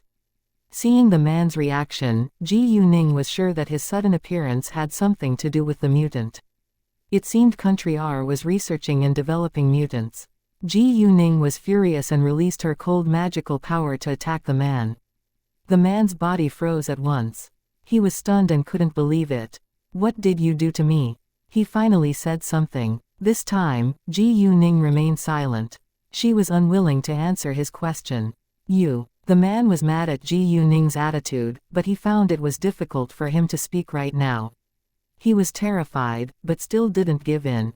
Before long, he felt like his body was paralyzed, but he was relieved knowing that he was about to die. Ji Yuning understood the man's behavior. To show his loyalty to his leader, he would rather die than give in. If Ji Yuning didn't control him, he might kill himself, and Ji Yuning absolutely wouldn't allow him to die like that. When he was almost out of breath, Ji Yuning withdrew her magical power and the man sank to the ground at once. The man was unable to move now, so Ji Yuning went to change her clothing in the bathroom. She put on a casual suit, which was convenient for her to move in. After that, Ji Yuning took out her phone, which was under the name Tang Aining. She used it to take a photo of the man before she sent it to the phone number she found on the screen of the man's phone. In a presidential suite of a 5-star hotel, a man was still awake at 3 a.m. He was reading in front of a desk. The words on the papers were written in language R. He was about 30 with a plain face, but looked cold. It was obvious that the content in the papers affected his mood. His phone was placed near his hand on the table, and he picked it up once he heard the message tone. It was a new message from a strange number, but he still read it. The moment he opened it, he saw the picture of the ninja he sent to kill Ji Yuning. He abruptly stood up with astonishment. The ninja failed to fulfill the mission. The person who sent this message to him must be the girl he wanted to murder. He was greatly surprised that the girl was able to control the ninja. The ninja was at the middle level in the killer's world, but he still failed. The man wondered whether the girl caught the ninja on her own, or if there were strong people by her sides. It was hard for him to believe that a young girl could beat a ninja alone. He didn't care how Ji Yuning got his phone number, because he trusted his people. The ninja would rather kill himself than betray his leader. All in all, he took Ji Yuning too lightly. Since the mission wasn't fulfilled, the ninja couldn't survive, so the man decided to do nothing. Ji Yuning sent the man a message in order to warn him that she wasn't weak at all. If the man wasn't dumb, he would stop trying to murder her. Even if the man wouldn't give up, Ji Yuning wasn't afraid to fight against him. As for tonight's drama, Ji Yuning had no intention to let other people know about it. Chapter 12-14 Leave him to Chi Tionline. She didn't know whether more mutants would appear in the future, so she had to be careful. It was difficult to destroy a single mutant. If there were more mutants to come, she honestly didn't know how to handle them. Anyway, it was necessary for her to investigate the man's relationship with the mutants. Although Ji Yuning wasn't sure whether the man was the controller of mutants, it was obvious that he had a special relationship with the mutants. As long as she could find him, she would get more clues about mutants. Since she already had his phone number, Kay could help her find him. The man used this phone number to call and text, so it wouldn't be hard to get some useful information about him. Once they found out the man's identity, they could learn more about mutants. Mutants were supposed to be completely destroyed, because they were a great threat to a country's safety. The man wouldn't attack Ji Yuning without good preparation, and he should stay alert, in case Ji Yuning got revenge on him. He already lost a mutant and a ninja, so he didn't dare to annoy Ji Yuning again. Besides, the man didn't know that Ji Yuning already found out about the existence of mutants, so he wasn't worried that she might spread the news. He sent a ninja to kill Ji Yuning just because she had seen the mutant. Shortly after Ji Yuning sent a message to the man, she sent another message to Kay and told him to find out more information about the man from Country R. It wasn't an emergency, so she didn't call Kay at midnight. Ji Yuning then called Chi Tionline, because she needed Chi Tionline's help right now. Because of Chi Tionline's role in the gang, he became a light sleeper to protect himself because he had too many enemies who might attack him when he was in sleep. Therefore, once his phone rang, he opened his eyes. Chi Tionline wasn't mad when he saw the caller's name on the screen. "Hi, what's wrong?" Chi Tionline got nervous when Ji Yuning called him at midnight. "A killer from Country R just tried to murder me, and he has something to do with the mutant. I already caught him, but I don't know how to deal with him. Can you help me?" Ji Yuning asked. She told Chi Tionline that it was a killer, instead of a ninja, because she didn't want to waste time on an explanation. If Chi Tionline could help her handle it, it would be much easier, because he was the head of a powerful gang after all. Chi Tionline wasn't surprised when he heard that someone tried to murder Ji Yuning, because Ji Yuning was already involved in the trouble of the mutant. He also knew that Ji Yuning was able to protect herself. "Are you all right?" "Glad to know that," Chi Tionline said. "I'll send someone to pick him up." Since Ji Yuning turned to him for help, he wouldn't turn her down. "I think it's better if I let someone send him over to you," Ji Yuning said. She was worried that it would cause more trouble if someone found out. Ji Yuning could directly put the man into her car and the surveillance cameras wouldn't catch him. "Sure." Chi Tionline agreed. "I'm in the Earth nightclub right now, and Xuanfang will be waiting for you at the parking lot." The Earth nightclub was Chi Tionline's place, so they would be safe once they entered this club. After hanging up the call with Chi Tionline, Ji Yuning walked out of her bedroom. At this time, Gao Yi and Chao Ya walked towards her. "Lady Ning, we found nobody in the yard," Chao Ya said. "Great, he probably came alone," Ji Yuning said. Gao Yi and Chao Ya then followed Ji Yuning to her bedroom. When they saw the man who was lying on the floor, they were slightly surprised. "Lady Ning, how should we deal with this man?" Gao Yi asked. "Move him into the trunk, then drive him to the Earth nightclub. A man called Chu Xuanfang will be waiting for you in the underground parking lot, and you can leave this man to him," Ji Yuning said. Without delay, Gao Yi went to carry the man up over his shoulder and walked out. And Chao Ya followed him. Chapter 12-15 Cultivators vs. Mutants. Because of the violent fight, Ji Yuning didn't want to sleep in her bedroom anymore, so she moved to another room. She couldn't fall asleep after the drama, so she called Leng Xiaoting. Since she found out that the mutant had something to do with people from Country R, she had to tell Leng Xiaoting at once. Leng Xiaoting picked up her call within seconds. He got nervous when he saw Ji Yuning's name on the screen, because he thought Ji Yuning might have encountered some trouble. "Ningning, what's wrong?" Leng Xiaoting said. "Xiaoting, I just found out where the mutant comes from. He comes from Country R." Ji Yuning said. "I also find out that the mutant has a close relationship with ninjas." She didn't tell Leng Xiaoting what she just had been through in case he was worried. How do you know that? What happened? Leng Xiaoting asked. He sensed that Ji Yuning was hiding something from him. He wasn't dumb, and he knew Ji Yuning must have been through something dangerous after he left her. Ji Yuning understood that it was impossible for her to keep it a secret from Leng Xiaoting, so she had to be honest. Well, I was just attacked by a ninja because of the mutant. Ji Yuning then told Leng Xiaoting everything. Leng Xiaoting frowned after knowing what had happened to Ji Yuning. Country R's relationship with our country is always sensitive. We only know that it has help from Country M, but it turns out that it also has mutants and ninjas. Leng Xiaoting said. He felt very bad now. Although ninjas weren't as threatening as mutants, they were much stronger than ordinary people. Ji Yuning didn't realize that mutants were indeed a great threat to their country until Leng Xiaoting said it. Most importantly, they didn't know how many mutants Country R had right now. After all, it was hard for ordinary humans to destroy mutants. She could do it, but she alone couldn't make a big difference. All of a sudden, Ji Yuning thought of cultivators. As long as cultivators were willing to help them, they could compete against mutants. Since it was about their country's safety, Ji Yuning thought that the cultivators wouldn't stand aside and do nothing about it. In that case, she had to reach out to cultivators and the cultivation world first. If there is really going to be a war, we need cultivators' help, Ji Yuning said. Will they help us? Leng Xiaoting asked. Although they live in a different world from us, they are the same people as us, so I believe they'll do something, Ji Yuning said. If they're unwilling to help, I can make a deal with them. They want my magical pills anyway. Ji Yuning was confident that she could persuade cultivators to help them. Well, I think we must learn more useful information about mutants first before we take action, Leng Xiaoting said. They chatted for a while longer, then hung the call up.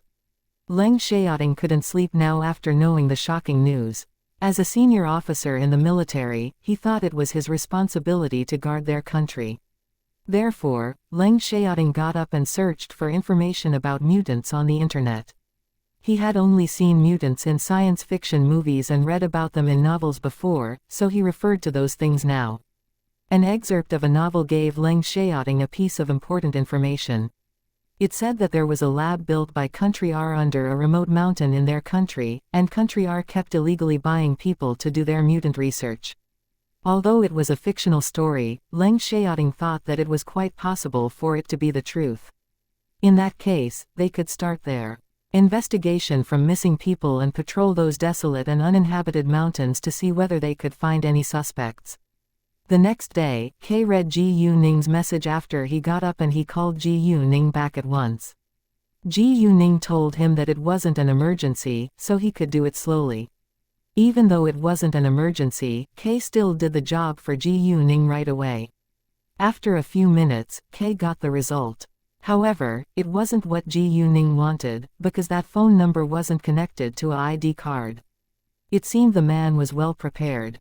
The man threw the phone card away once he knew Ji Yuning found out his phone number in case she tracked him down. Ji Yuning didn't know what else she could do with his phone number, so she only told Kay to keep an eye on it. Chapter 12:16 Zhang Dina punches Cao Wenxin. Ji Yuning was free that morning, and she planned to dine with her family in the Tang family's house that afternoon before she left for City F the next morning. She had stayed in City B for several days, and suddenly remembered that she hadn't seen Cao Wenxin for a long time. Thinking of that, Ji Yuning called Cao Wenxin. "Hi, Ningning, where are you now?" Cao Wenxin picked up the call and said with excitement. "I'm in my apartment in the Wufu Hills right now. Where are you?" Ji Yuning asked. "I'm outside now, and I'm going bungee jumping later with my friends. Why don't you join us?" Cao Wenxin said. Ji Yuning got interested and said, "Sure. Where is it?" "I'm coming." She had bungee jumped before in her previous incarnation, and she thought that it was very exciting. After her rebirth, she had a lot of things to deal with and gradually forgot about it. However, she was free today, so she would definitely go have fun with her friends. "Great, see you then," Cao Wenxin said, then sent Ji Yuning the address. Ji Yuning then changed her clothing and left her house with Gao Yi and Chao Ya. The place they were going to go bungee jumping was far from the city center. Because Cao Wenxin and her friends set off earlier than Ji Yuning arrived there 20 minutes later than them. However, before Ji Yuning showed up, they went to play in the other recreational facilities in the amusement park and they ended up getting into trouble. They didn't cause any trouble themselves, instead other people caused them trouble. As soon as Cao Wenxin and her friends came to a shooting place, she ran into some of her acquaintances and one of them challenged her. "Hey, Cao Wenxin, do you dare to have a round with me?" It was a girl who was the same age as Cao Wenxin. She was tall and beautiful, but Cao Wenxin was still prettier than her. With her were 2 men and a woman, and they were all her friends. Cao Wenxin and her friends were displeased to see them. She didn't want to talk to the girl, but the girl wouldn't let her go. "What? Are you afraid that you'll lose?" the girl said with obvious disdain.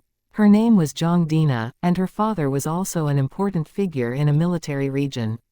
She grew up with Cao Wenxin and Gao Chongyun, but her father ranked higher than Cao Ruowa and Gao Chongyun's father, so she always thought that she was better than Cao Wenxin and Gao Chongyun. What was worse, Zhang Dina also hung around with many brown nosers in the military region, and they always bullied the kids they disliked.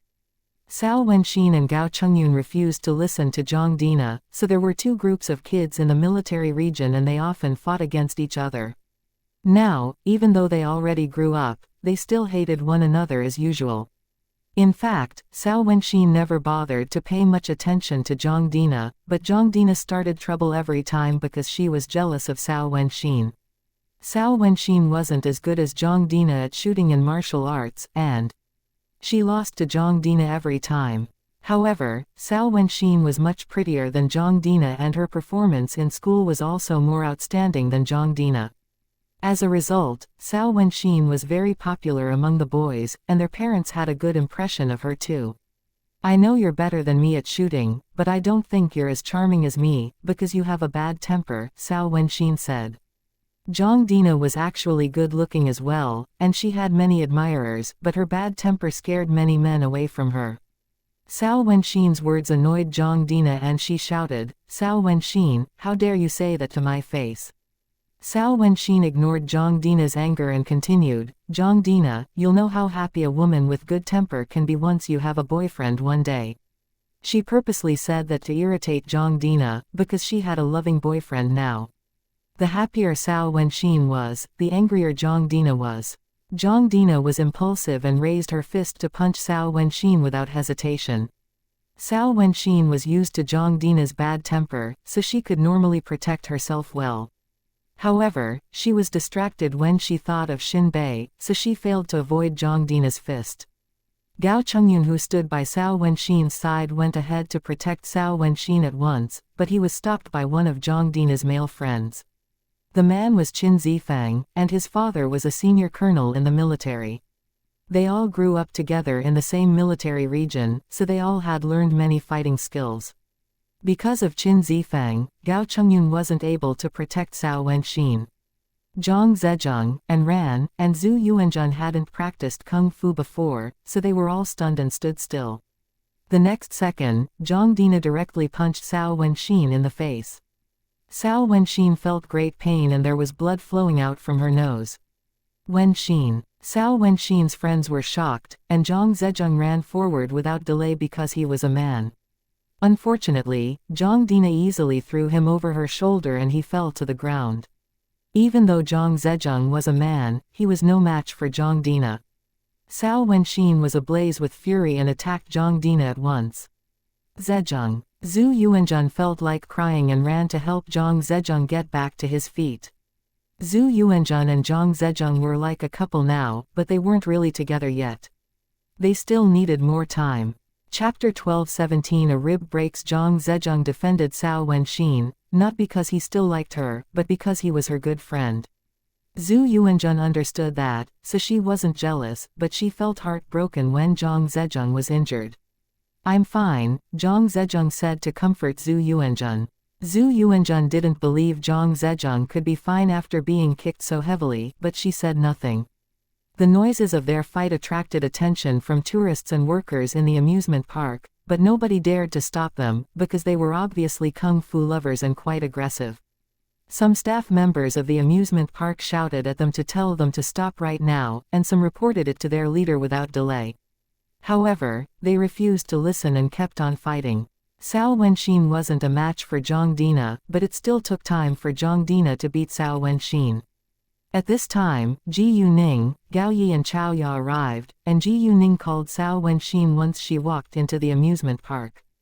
Unfortunately, nobody answered her call. Ji Yuning thought that they probably left to play in the other facilities. Therefore, she directly used her jade eyes to find Cao Wenxin. The moment she glanced around the amusement park, she saw a group of people were fighting against each other behind a house 10 meters away. In the middle of the crowd, she found Cao Wenxin and Gao Chengyun. Cao Wenxin was fighting against a woman, while Gao Chengyun was fighting against a man. Beside them, Ran and Zhu Yuanzhun were supporting the injured Zhang Zezheng. It was obvious that Cao Wenxin was weaker than the woman, and there was blood on her left cheek. Without hesitation, Ji Yuning ran forward. Gao Yi and Chao Ya didn't know what was happening, but they chased after Ji Yuning at once. Once Ji Yuning reached the house, she dashed straight towards Zhang Dina and threw Zhang Dina away after catching her hand. Zhang Dina couldn't struggle and was thrown a meter away. This scene shocked everyone, including Cao Wenxin, Gao Chengyun, and Qin Zifeng. Before they could react, Ji Yuning kicked Zhang Dina with great strength. Zhang Dina was kicked 3 meters away and hit against a hard wall before she fell down to the ground with a thud. It seemed like one of her bones was broken. It happened too fast, and nobody realized what had happened until Zhang Dina fell to the ground. Jesus, the woman was kicked 3 meters away by the girl. She must be a kung fu master. They were all impressed by Ji Yuning. They didn't think that it was wrong that Ji Yuning kicked Zhang Dina away, because Zhang Dina was bullying Cao Wenxin and her friends. Ji Yuning was Cao Wenxin's good friend and close relative after all. Ningning. Cao Wenxin's eyes lit up when she saw Ji Yuning. Ji Yuning took out 2 power crystals and gave each of them to Cao Wenxin and Zhang Zezheng to help them recover. Hi, Miss Ji Yu. Gao Chengyun walked to Ji Yuning as well, and stopped fighting. Dina. Qin Zifeng ran to Zhang Dina and left Ji Yuning aside. Zhang Dina was seriously hurt and one of her ribs was broken. She couldn't move at all now, but moaned in pain while lying on the ground. It would take at least 2 months for her to fully recover. Ji Yuning admitted that she had used great strength to hurt Zhang Dina, but she was really angry seeing Cao Wenxin being bullied by Zhang Dina. You deserve it. Cao Wenxin felt very pleased, shouting at Zhang Dina. Cao Wenxin's friends had the same idea. How dare you do that to Dina? The Zhang family will get you back. Qin Zifeng threatened Ji Yuning. He knew that Ji Yuning wasn't a weak girl, so he didn't dare to fight against her right now. Let's see what the Zhang family will do to me, Ji Yuning said. She wasn't afraid of the Zhang family at all. Zhang Dina is a bully and she asked for it herself. Cao Wenxin said with disdain, then turned to Ji Yuning. Ningning, don't worry. Although Zhang Dina's father ranks higher in the military, the Zhang family isn't comparable to the Cao family and the Tang family. You. Qin Zifeng was mad. He had glanced at Ji Yuning, then said to Qin Wenxin, I know the Zhang family isn't as powerful as the Cao family or the Tang family, but will the Qin family or the Tang family behave against the Zhang family for an outsider? Qin Zifeng didn't know Ji Yuning's identity, and he thought that Ji Yuning only dared to hurt them because of Cao Wenxin's support. Are you kidding me? Cao Wenxin laughed. She thought that Qin Zifeng was really stupid. Don't you know that Ningning is an important member of the Tang family? Chapter 12:18 Zhang Dina needs a lesson. Cao Wenxin's wound on her face soon healed after she took Ji Yuning's magical pill, so she was able to talk normally now. What? Qin Zifeng and his friends were shocked. Cao Wenxin, don't try to scare us. We all know that Master Tang only has 2 grandsons. Qin Zifeng argued. I'm not scaring you, you can go home and ask your parents for the answer, Cao Wenxin said. Qin Zifeng's and Zhang Dina's parents had been invited to attend Tang Yunfen and Ji Yuman's wedding that day, so their parents had to be aware of the fact that Ji Yuning was Tang Yunfen's Biological daughter. Although Qin Zifang, Zhang Dina, and Cao Wenxin never got along with each other, it didn't affect their families' relationship with one another. Since Cao Wenxin said that, it was highly likely to be true, but Qin Zifeng couldn't understand why Master Tang suddenly had a granddaughter who was the same age as them. He thought that Ji Yuning might be Tang Yunfan's illegitimate girl. Either way, Qin Zifeng didn't dare to fight against Ji Yuning now. Zifeng, let's call an ambulance now. Qin Zifeng's friend said. Do it right now. Qin Zifeng vented his anger at his friend. The fight lasted for 5 minutes, and the manager of this amusement park came soon after. What is wrong with you teenagers? Why are you fighting so violently here? The manager snapped at them. The next second, his sight fell on Zhang Dina. He got nervous when he saw her injury. They attacked us first, Cao Wenxin said. I don't care who attacked whom first. We need to call the police, the manager said. We already made the call, and the police will be right here, a staff member said. A couple of minutes later, the police came. Cao Wenxin glanced at the policeman, then asked Qin Zifeng, do you want to go to court, or to settle it now? Out of court, Qin Zifeng said without hesitation. In fact, it wouldn't make a difference even if they went to court, because they simply needed to pay the medical fee for the injured ones. Zhang Dina understood that as well, so she agreed to. Since they were willing to settle it out of court themselves, the police left soon. Zhang Dina, bear in mind that you should stay away from me. If you dare to cause me trouble again, think about the lesson you've learned today, Cao Wenxin coldly said to Zhang Dina.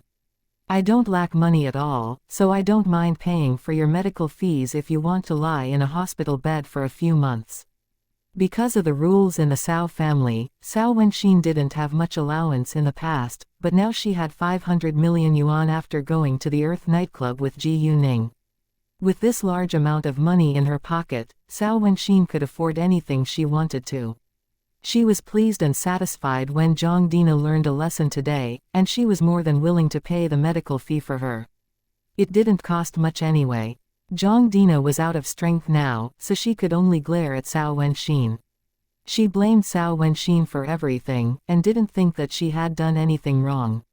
Now that one of her ribs was broken, she hated Cao Wenxin more than ever. Zhang Dina also got to know Ji Yuning today. She was afraid of Ji Yuning, who was Master Tang's granddaughter and also Cao Wenxin's good friend.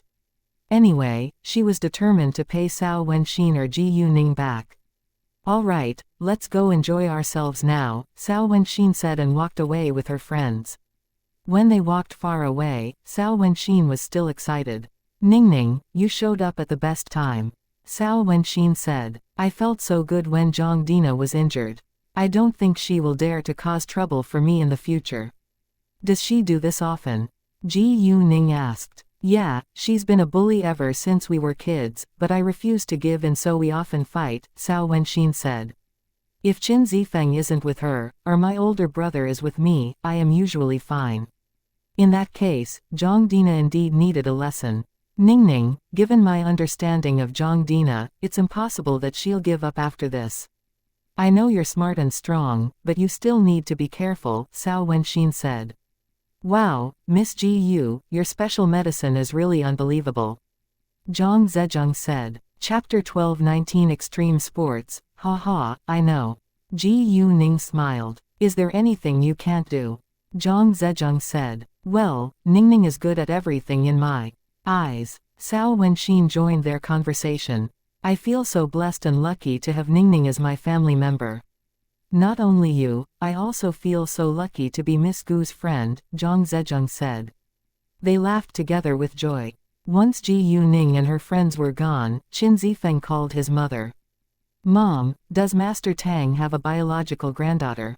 Qin Zifeng asked. A biological daughter. Qin Zifeng's mother was struck dumb for a second, then said, oh, right, her name's Ji Yuning. Tang Yunfan just had a wedding not a long time ago, and the bride was his girlfriend from about 19 years ago. Tang Yunfan had disappeared for a year back then, and fell in love with the woman at that time. They had a daughter and the girl is a member of the Tang family right now. They've been apart for 19 years. Is the girl really his biological daughter? Qin Zifeng asked again. He refused to believe that Ji Yuning was Tang Yunfan's biological daughter, because he hated her. Although he wasn't injured, Zhang Dina was heavily injured, and he wanted to get revenge for Zhang Dina. Actually, he loved Zhang Dina deeply. Even if Zhang Dina had a bad temper, he was willing to tolerate her. However, he knew that Zhang Dina had no affection towards him, and Zhang Dina only took him as her good friend. In order to stay by Zhang Dina's side, Qin Zifeng gave up the idea of becoming her boyfriend. They closely resemble each other, so they must be father and daughter, Qin Zifeng's mother said. Why do you ask? Nothing, I'm just curious, Qin Zifeng said. Don't lie to me. Did you cause trouble again? Qin Zifeng's mother said. No, I didn't. Qin Zifeng denied it at once. I met Cao Wenxin today, and heard her talking about the Tang family's biological granddaughter, and I just got curious about it. Qin Zifeng's mother warned him then. No matter what you think of the girl, you better not annoy her. Ji Yuning is a really outstanding young girl, and she has companies with assets of over 1 billion yuan at this point. The Tang family likes her very much. Knowing that, Qin Zifeng was shocked. He couldn't believe that Ji Yuning was able to be so successful at such a young age. In addition, she was loved and cared for in the Tang family. In that case, he had to be careful if he planned to pay her back. Ji Yuning and her friends soon reached the place where they were about to bungee jump, and heard people screaming once they walked near. Wow, it's so exciting. Gao Chengyun said. Gao Chengyun had bungee jumped several times before, so he wasn't scared of it. However, he was still nervous because it was indeed frightening when you jumped down from a great height. Oh my, I have goosebumps now, and Ran said, looking scared. Me too. Zhu Yuanzhen agreed. And Ran and Zhu Yuanzhen wouldn't jump this time, because they had acrophobia 1. Although I have already done it once, I'm still nervous this time, Cao Wenxin said. Ningning, have you done it before? Are you nervous? Yeah, but I'm fine now, Ji Yuning said. You're really mentally strong, Cao Wenxin said.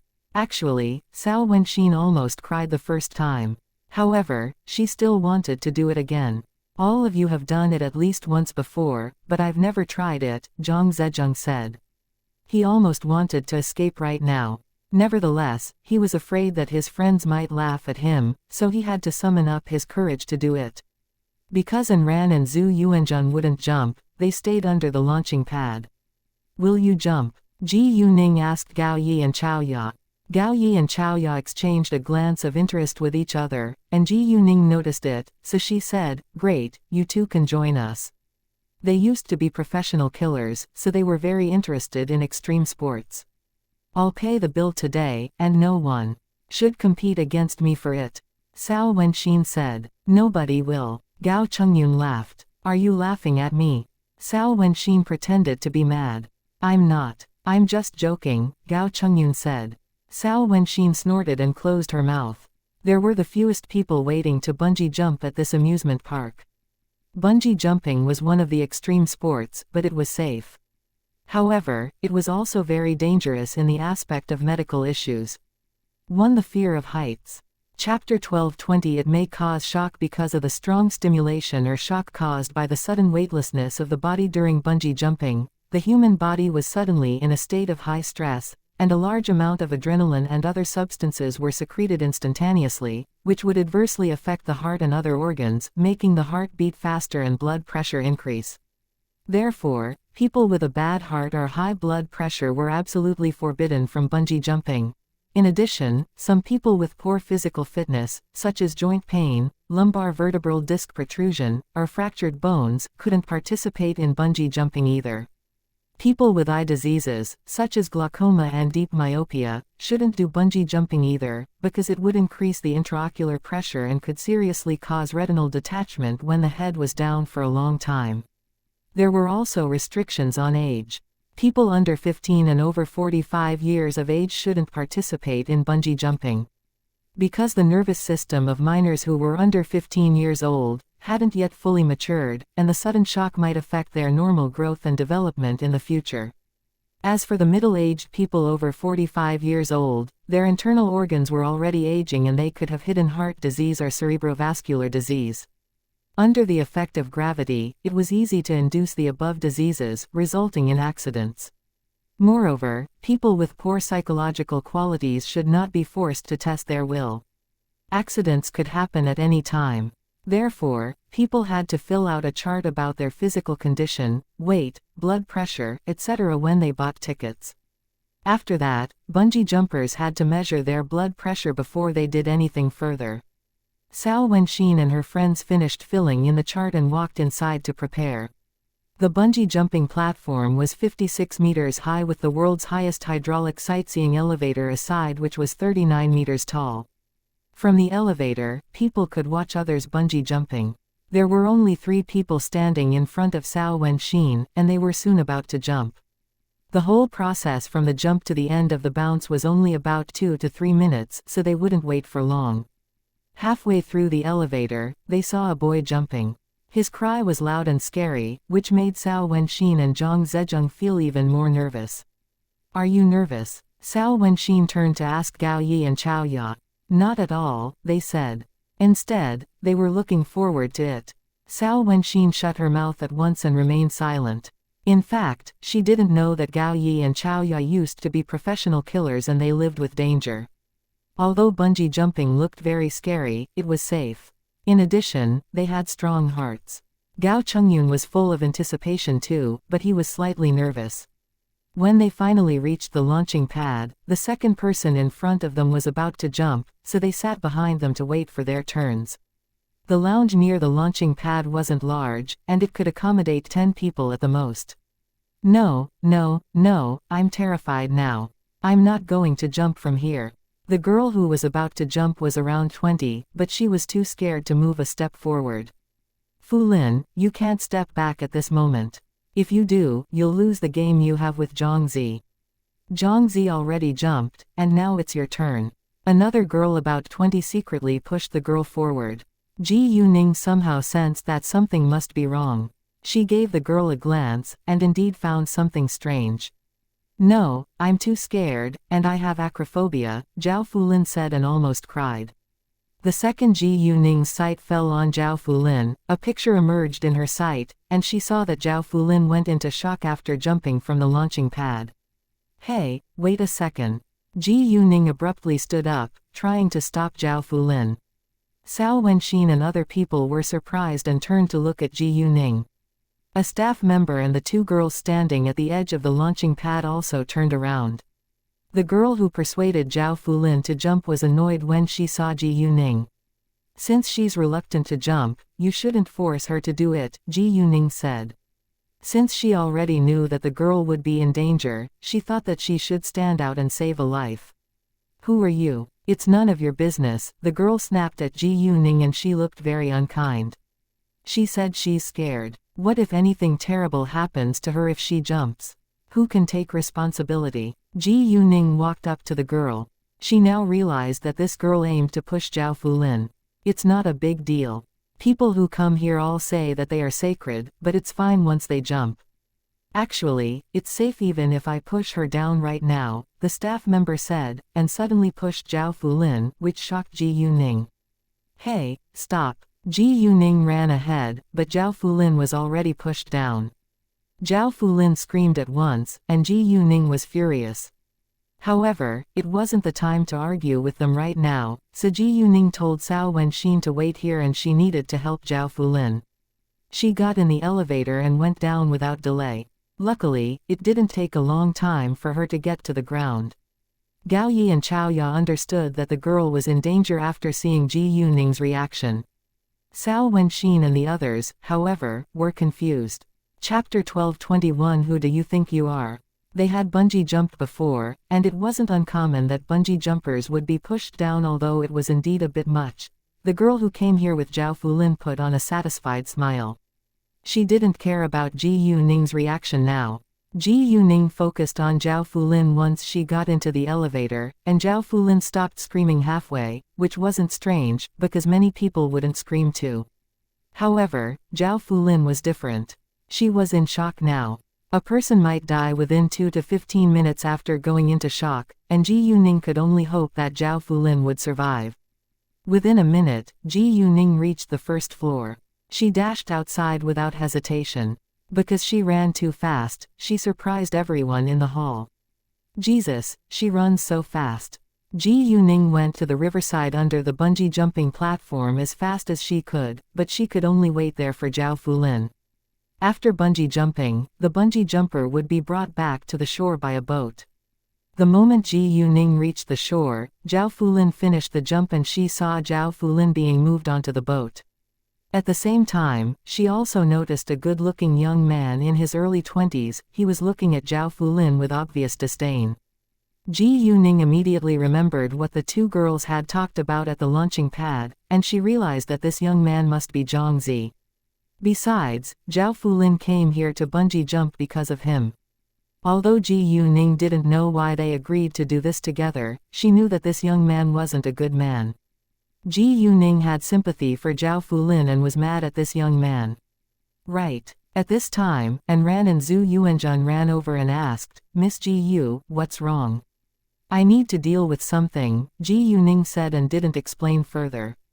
In the boat, a staff member saw that Zhao Fulin was unconscious, but he didn't think it was a big deal, because it had happened before. However, when he found that her limbs were cold and her face turned pale as her temperature went down, he realized something must be wrong. Another staff member took out a blood pressure measuring instrument at once. After measuring her blood pressure, he found that Zhao Fulin's blood pressure was going down all the time, which was a bad sign. "No, this girl is dying." Both of the two staff members panicked. The girl who stood on the launching pad paid complete attention to Zhao Fulin the entire time. When she saw Zhao Fulin was unconscious, she was satisfied. Cao Wenxin and Gao Chongyun had seen this scene before, so they didn't think it was very serious. Gao Yi and Chao Ya, however, knew that it couldn't be simple since Ji Yuning ran to Zhao Fulin in a hurry. Once the boat was back to the shore, a staff member carried Zhao Fulin on his back and he planned to send her to the hospital, but Ji Yuning stopped him. "Move." The staff member was mad when Ji Yuning stood in his way. Zhongzi stood still even though Zhao Fulin passed out right in front of him. "Put her down. I can save her," Ji Yuning said with confidence. Nevertheless, the staff member wouldn't believe her. Do you know what has happened to her?" "She's in a state of shock now," the staff member said.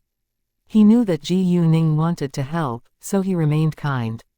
There were many people around them, and they were all scared, including Zhongzi. Zhao Fulin could lose her life being in a state of shock. "Send her to the hospital now," Zhongzi said at once. He was unwilling to take responsibility for this terrible accident, because it was he who brought Zhao Fulin here. Actually, he only wanted to make fun of Zhao Fulin, and he didn't want her to lose her life. "Give her to me and I can save her life," Ji Yuning said in a serious tone. "Who do you think you are?" Zhongzi criticized Ji Yuning. Ji Yuning was merely a young girl in his eyes, and he didn't believe her. Ji Yuning had no time to waste. Since the staff member was unwilling to give Zhao Fulin to her, she had to grab Zhao Fulin away. "You." The staff member was angry, but he was no match for Ji Yuning, and Ji Yuning directly put a power crystal into Zhao Fulin's mouth and made her swallow it.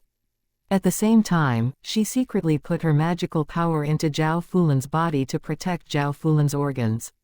Cao Wenxin and the others couldn't see Ji Yuning now, so they didn't know what Ji Yuning was doing. After Ji Yuning made Zhao Fulin swallow the pill, Zhongzi ran forward. "What did you make her swallow?" Zhongzi shouted. Chapter 12:22 Zhongzi Ji Yuning gave Zhongzi a cold glance, and he was scared and didn't dare to move a step forward again.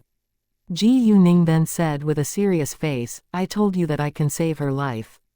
Since I'm willing to help her, I'll take responsibility if anything bad happens to her." "You can take responsibility. Are you kidding me? Let her go, or I'll call the police right now," Zhongzi shouted in anger. "Do it now," Ji Yuning said. "She's so rude. Does she think she's a skilled doctor? The girl is suffering from shock." People began to criticize Ji Yuning, but Ji Yuning didn't care. Ran and Zhu Yuanjun wanted to defend Ji Yuning, but their voices were too low among the noisy crowd. However, right at this moment, Zhao Fulin's face went back to normal. "Look, her face is ruddy again." Because Zhao Fulin's face was too pale just then, her face looked obviously different now. All of a sudden, the crowd fell into silence and people all turned to look at Zhao Fulin's face with curiosity. They couldn't believe that Ji Yuning could really save people's lives. Unfortunately, Zhao Fulin didn't wake up yet. She isn't waking up. It's useless that her face is back to normal now, someone said. Actually, it was a good sign that the blood in Zhao Fulin's body started to flow again. The next second, Zhao Fulin slowly opened her eyes. The person who questioned Ji Yuning's ability felt utterly embarrassed and didn't dare to say anything else. Other people who wanted to attack Ji Yuning also closed their mouths. It only took Ji Yuning a minute to help Zhao Fulin go back to normal. It happened too fast, so the staff member didn't have time to report it to his leader. In fact, it was because Ji Yuning directly put her magical power into Zhao Fulin's body that Zhao Fulin could wake up so soon. Fulin, I'm glad you're fine, Zhongzi said and felt relieved. Since Zhao Fulin was fine, he wouldn't be blamed. Onlookers began to compliment Ji Yuning afterwards. Jesus, she really woke up. It's so amazing. Wow, I can't believe it. Their attitude towards Ji Yuning completely changed, but none of them apologized to Ji Yuning. Luckily, Ji Yuning didn't mind. What happened? Zhao Fulin was confused although she already opened her eyes. You went into shock just then, and this girl just saved your life. Yeah, you should thank this girl. She's unbelievable. Hearing that, Zhao Fulin realized that she suffered from shock because of bungee jumping. She trembled in fear. You're fine now, so let's go have a rest, Ji Yuning said to comfort her. Because Zhao Fulin just woke up and she could barely walk, Ji Yuning directly carried her on her back. Zhao Fulin felt a little shy, but Ji Yuning didn't give her a chance to reject. Seeing that, people kept complimenting Ji Yuning again. She's really kind. Those staff members were also relieved after Zhao Fulin woke up and they went back to their work. Zhongzi seemed unwilling to touch Zhao Fulin from the beginning to the end. However, Zhao Fulin came here with him, so he couldn't dump her and had to follow Ji Yuning. And Ran and Zhu Yuanjun wanted to help, but Ji Yuning stopped them.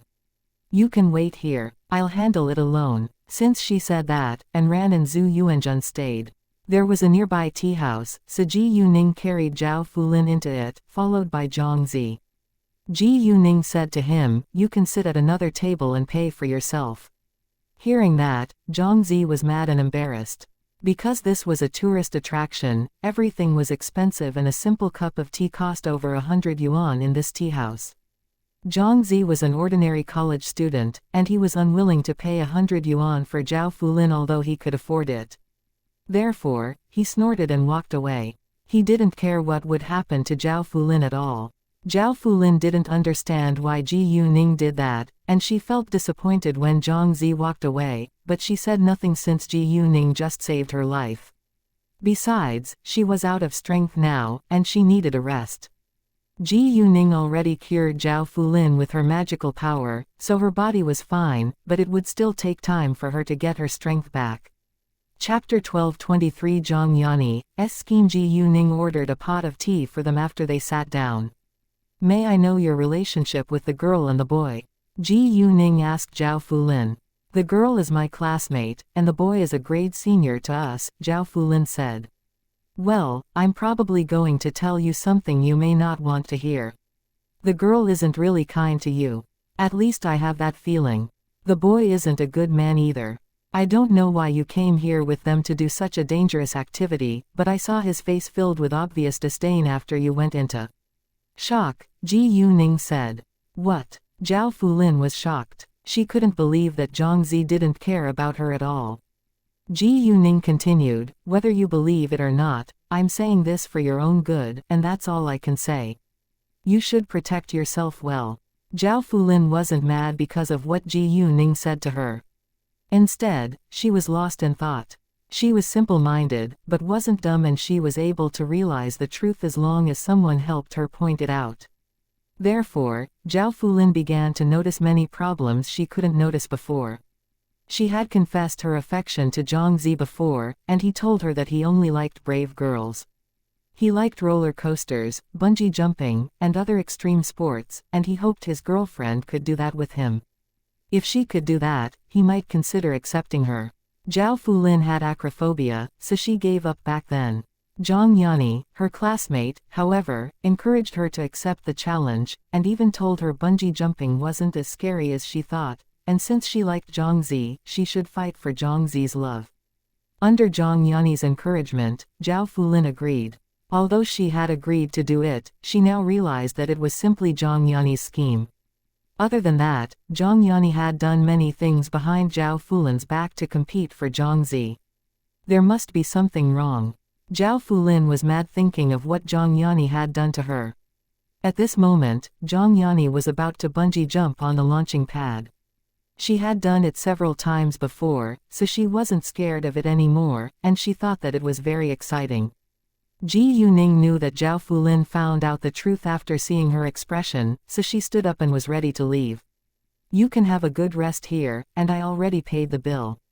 Wait a second. Zhao Fulin stopped Ji Yuning. Thank you so much for your help. If it hadn't been for you, I would have been dead already. Zhao Fulin was still very young, and she was unwilling to die. Oh, thank you for your kind suggestion as well, and I should return your favor in kindness. I feel embarrassed that you even paid the bill for me. Although the tea cost very little in Ji Yuning's eyes, Zhao Fulin thought that she shouldn't let Ji Yuning pay the bill for her. It's fine, I don't mind, Ji Yuning said, and left. Zhao Fulin wanted to say something again, but Ji Yuning was already gone. Ji Yuning walked outside and went straight to the bungee jumping facility. As soon as she walked into the elevator, she noticed Zhang Yanni moving back to the shore after jumping down, and Zhang Zi was waiting for her at the shore. When Zhang Yanni stepped to the shore, Zhang Zi immediately reached out his arm to help her, and it was obvious that there was chemistry between them. Luckily, Zhao Fulin realized it now. Where is Zhao Fulin? Zhang Yanni asked Zhang Zi at once.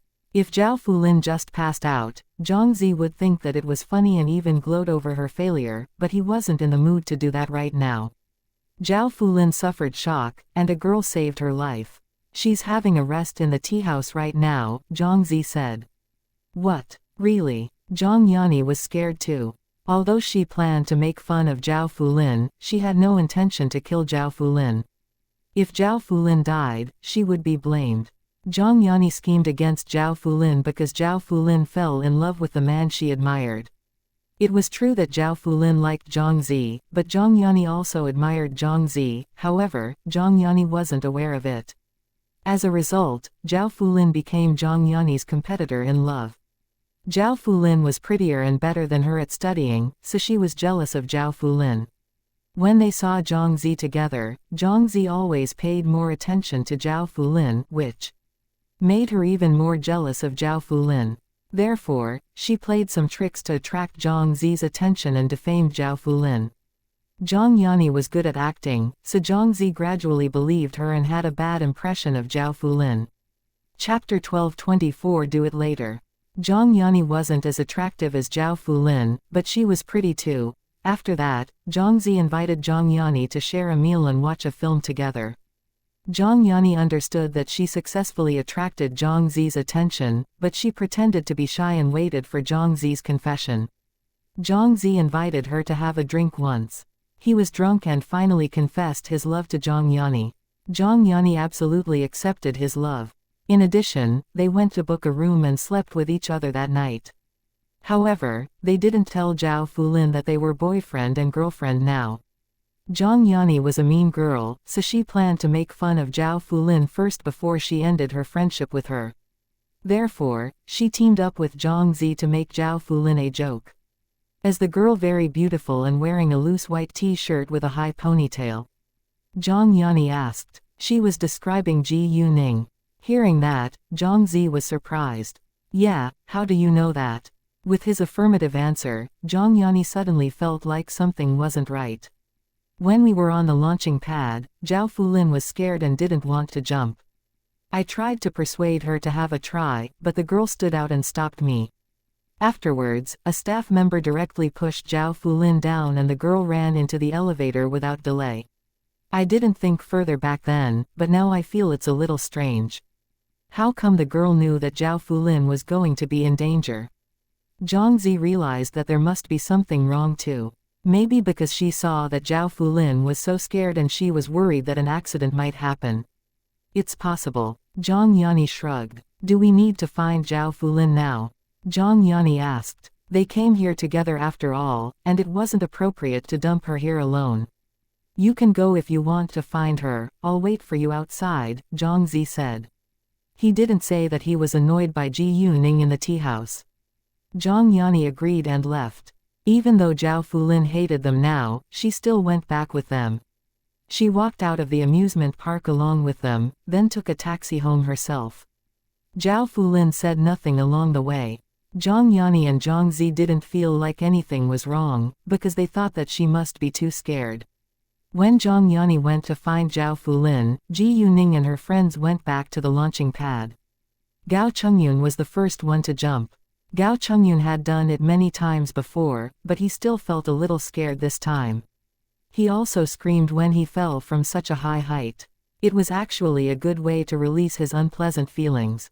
And Ran and Zhu Yuanjun stayed by the river. They didn't know when Cao Wenxin and the others would finish, so they chose to wait for them at the shore. When Gao Chungyun screamed, and Ran and Zhu Yuanjun recognized him. They got nervous, but were somewhat amused by Gao Chungyun's reaction too. While Gao Chungyun jumped, other people could put on the equipment to save some time. Zhejiang, you can do it before me, Cao Wenxin said. She was too nervous to bungee jump right now. Why don't you do it first? Zhang Zhejiang asked. I'm too nervous right now, and I need some time, Cao Wenxin said. Since she said that, Zhang Zhejiang had to stand up. Ji Yuning noticed that both of them were very nervous, so she said, Gao Yi can do it first if you're too nervous. No problem. Gao Yi agreed. Great. Zhang Zhejiang's face lit up at once and he sat back down. Although he would jump, sooner or later, he still wanted to relax for a while longer. Gao Chungyun soon finished bungee jumping and a staff member began to fasten the large elastic cord to Gao Yi's body. As soon as Gao Chungyun went back to the shore, and Ran and Zhu Yuanjun went to support him. Although Gao Chungyun didn't feel much fear, his body was a little sore, so he couldn't move smoothly.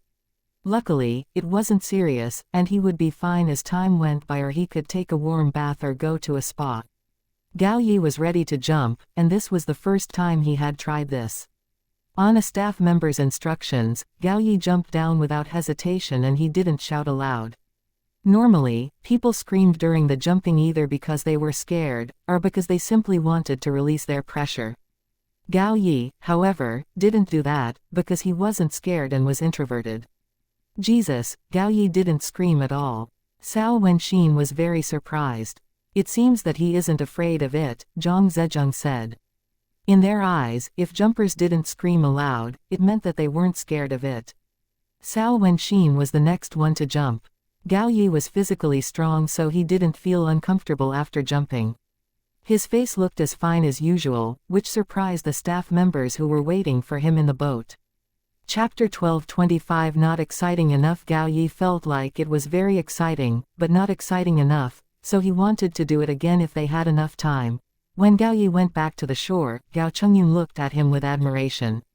I screamed so loudly, and now I feel embarrassed. Actually, it wasn't embarrassing if people screamed during extreme sports, but Gao Yi stayed too calm, which was unusual.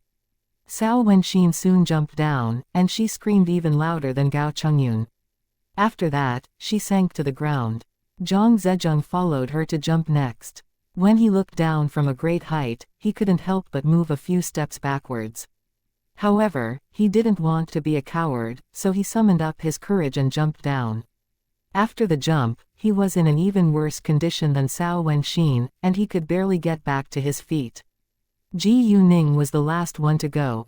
After Zhang Zhejiang jumped down, Ji Yuning said to those staff members at the launching pad, I think you probably should listen to jumpers' ideas in the future. If someone refuses to jump, you better not push him or her to jump down from here. Do you know what happened to the girl? She has acrophobia and went into shock when she jumped down. She almost died just then. Ji Yuning wasn't criticizing them, but persuaded them to be careful in a very kind tone. Nobody wanted what had happened to Zhao Fulin to happen again. Those staff members were shocked after knowing it. They didn't expect that Zhao Fulin would suffer from shock. Luckily, she survived. Although those staff members were a little rude sometimes, they weren't bad people and felt guilty afterwards. We're sorry for the accident, and we'll be cautious in the future. Seeing their good attitude, Ji Yuning said nothing again, and she could only hope that they would stop pushing jumpers down forcefully. Although Zhao Fulin survived this time, the tragedy could happen to another person next time. Once the large elastic cord was pulled back, Ji Yuning was ready to jump. She indeed felt a little uncomfortable when she looked down from the edge of the launching pad, but she wasn't nervous.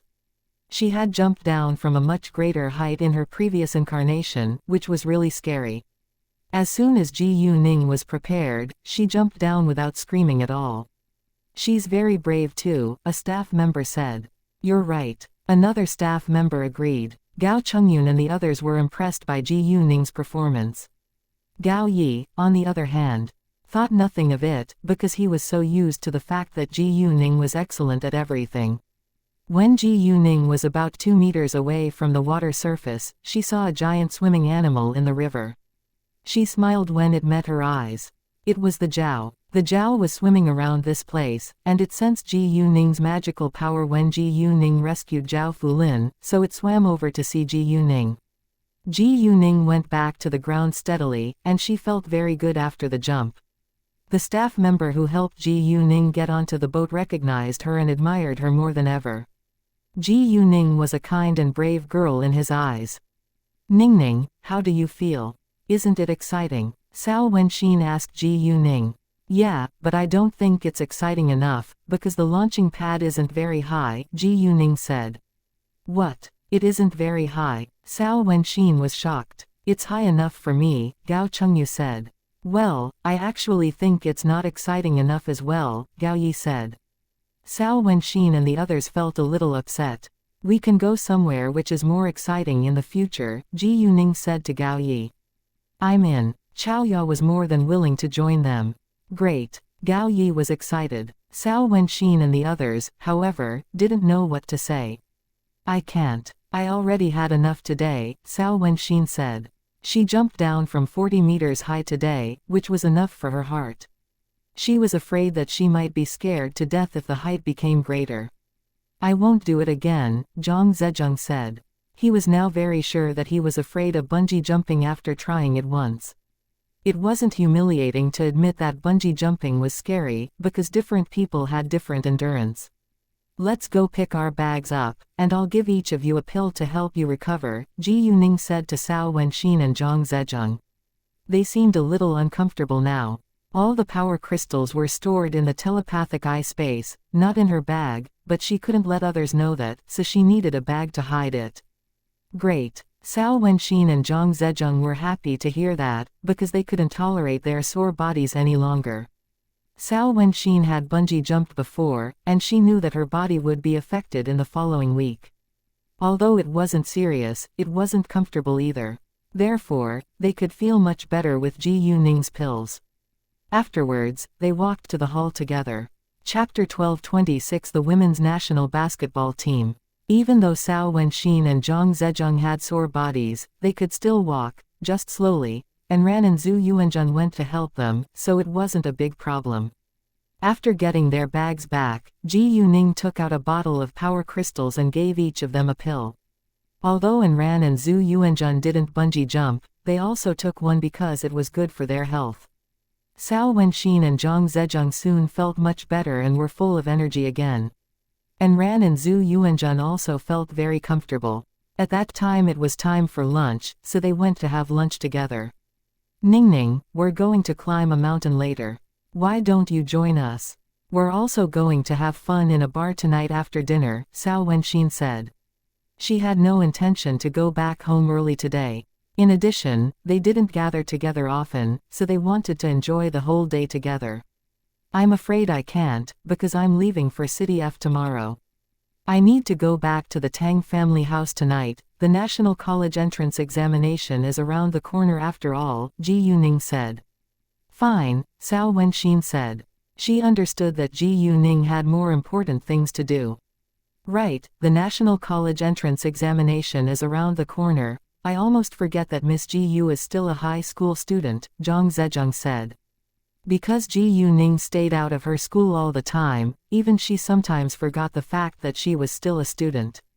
They separated after lunch. Cao Wenxin and the others went to climb the mountain, while Ji Yuning, Gaoyi and Chaoya left to deal with their own things.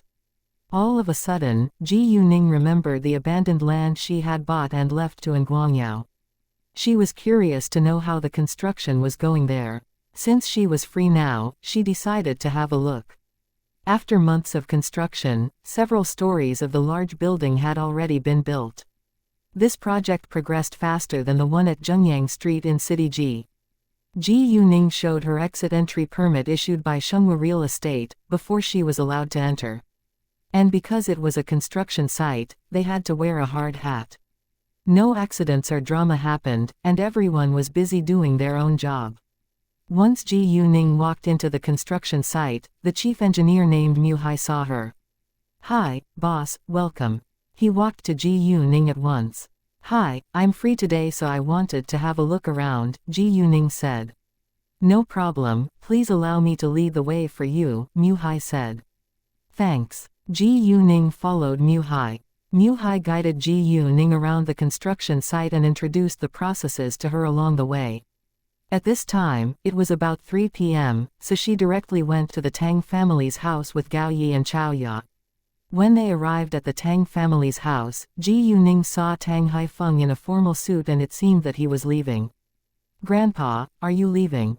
Ji Yuning asked. Yeah, today is the birthday of your Aunt Lihua's father, so I'm going to attend his birthday party. Since you're home now, we can go together with your parents later, Tang Haifeng said. Because they would join in the party as a family, Ji Yuning told Gaoyi and Chaoya to go back before her. Moreover, it was easier for her to go pick up the Jiao without them with her. Before long, Tang Jokai got home. He was thrilled to see Ji Yuning and went to talk with her at once. Tang Jokai told her that Tang Xiaoyu had almost fully recovered and he would be able to play basketball after resting for another day. Saying that, Tang Jokai kept complimenting Ji Yuning. He also talked about the Bulls, and how the members of the Bulls were out of strength now after the basketball game. They didn't even have the strength to train. Besides, their reputation was ruined as well. Hearing that, Tang Haifeng realized that Ji Yuning had saved Tang Jokai's friend and even had defeated a professional basketball team by herself. He was impressed by his granddaughter's skills. Ningning, I must tell you that you're very popular in the sports field, and many coaches say that you've attracted a lot of attention from the women's national basketball team, Tang Jokai said. Chapter 12:27 Argue again. As long as Ningning is unwilling to do it, they can do nothing about it, Tang Haifeng said. Ji Yuning definitely had no interest in basketball, and she needed to focus on her studies now.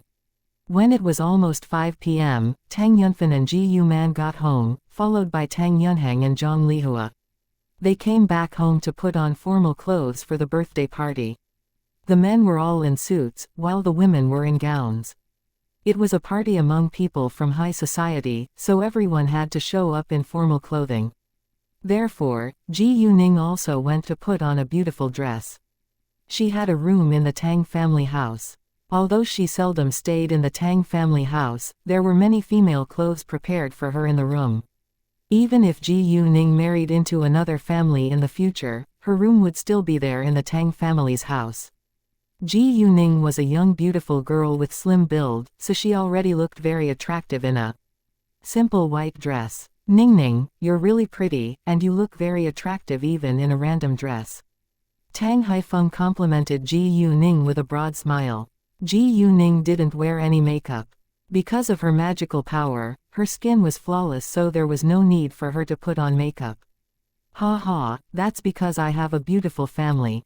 Ji Yuning smiled. You're right. Tang Haifeng nodded. Let me be honest with you, I'm the most good-looking man in my school, Tang Jokai said. You're too self-satisfied. Zhang Lihua criticized Tang Jiakai, although she had to admit that her son was indeed handsome. I mean it, and Ningning is the witness. She saw a large group of girls around me in my school, and they're all my admirers.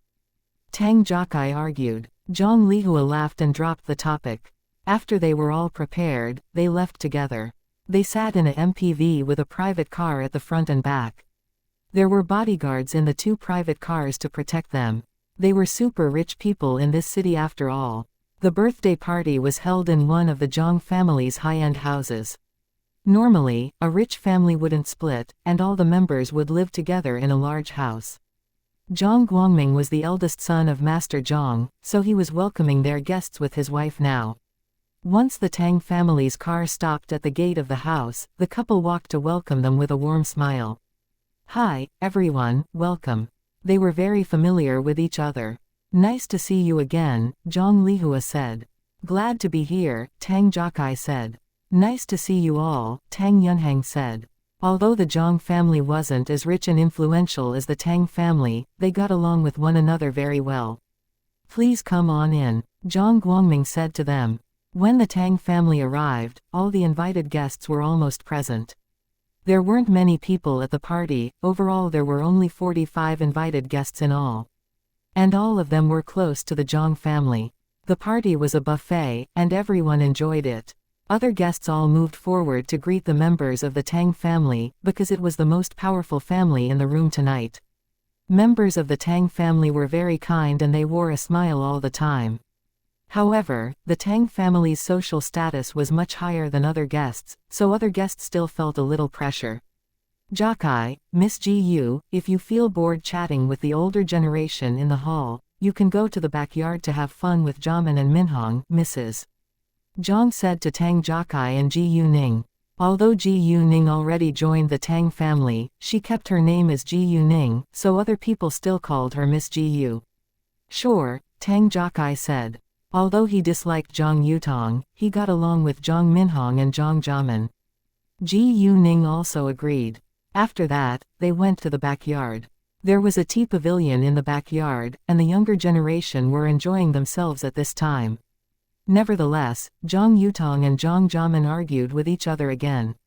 Zhang Yutong accidentally knocked Zhang Jiamen's wine glass over and the wine was splashed on Zhang Jiamen, but Zhang Yutong refused to apologize and even blamed Zhang Jiamen for it.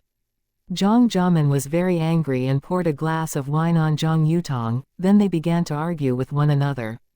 When they were arguing loudly, Zhang Minhong sat still and told other people to keep on drinking and eating, because he knew that his older sister wasn't weak at all.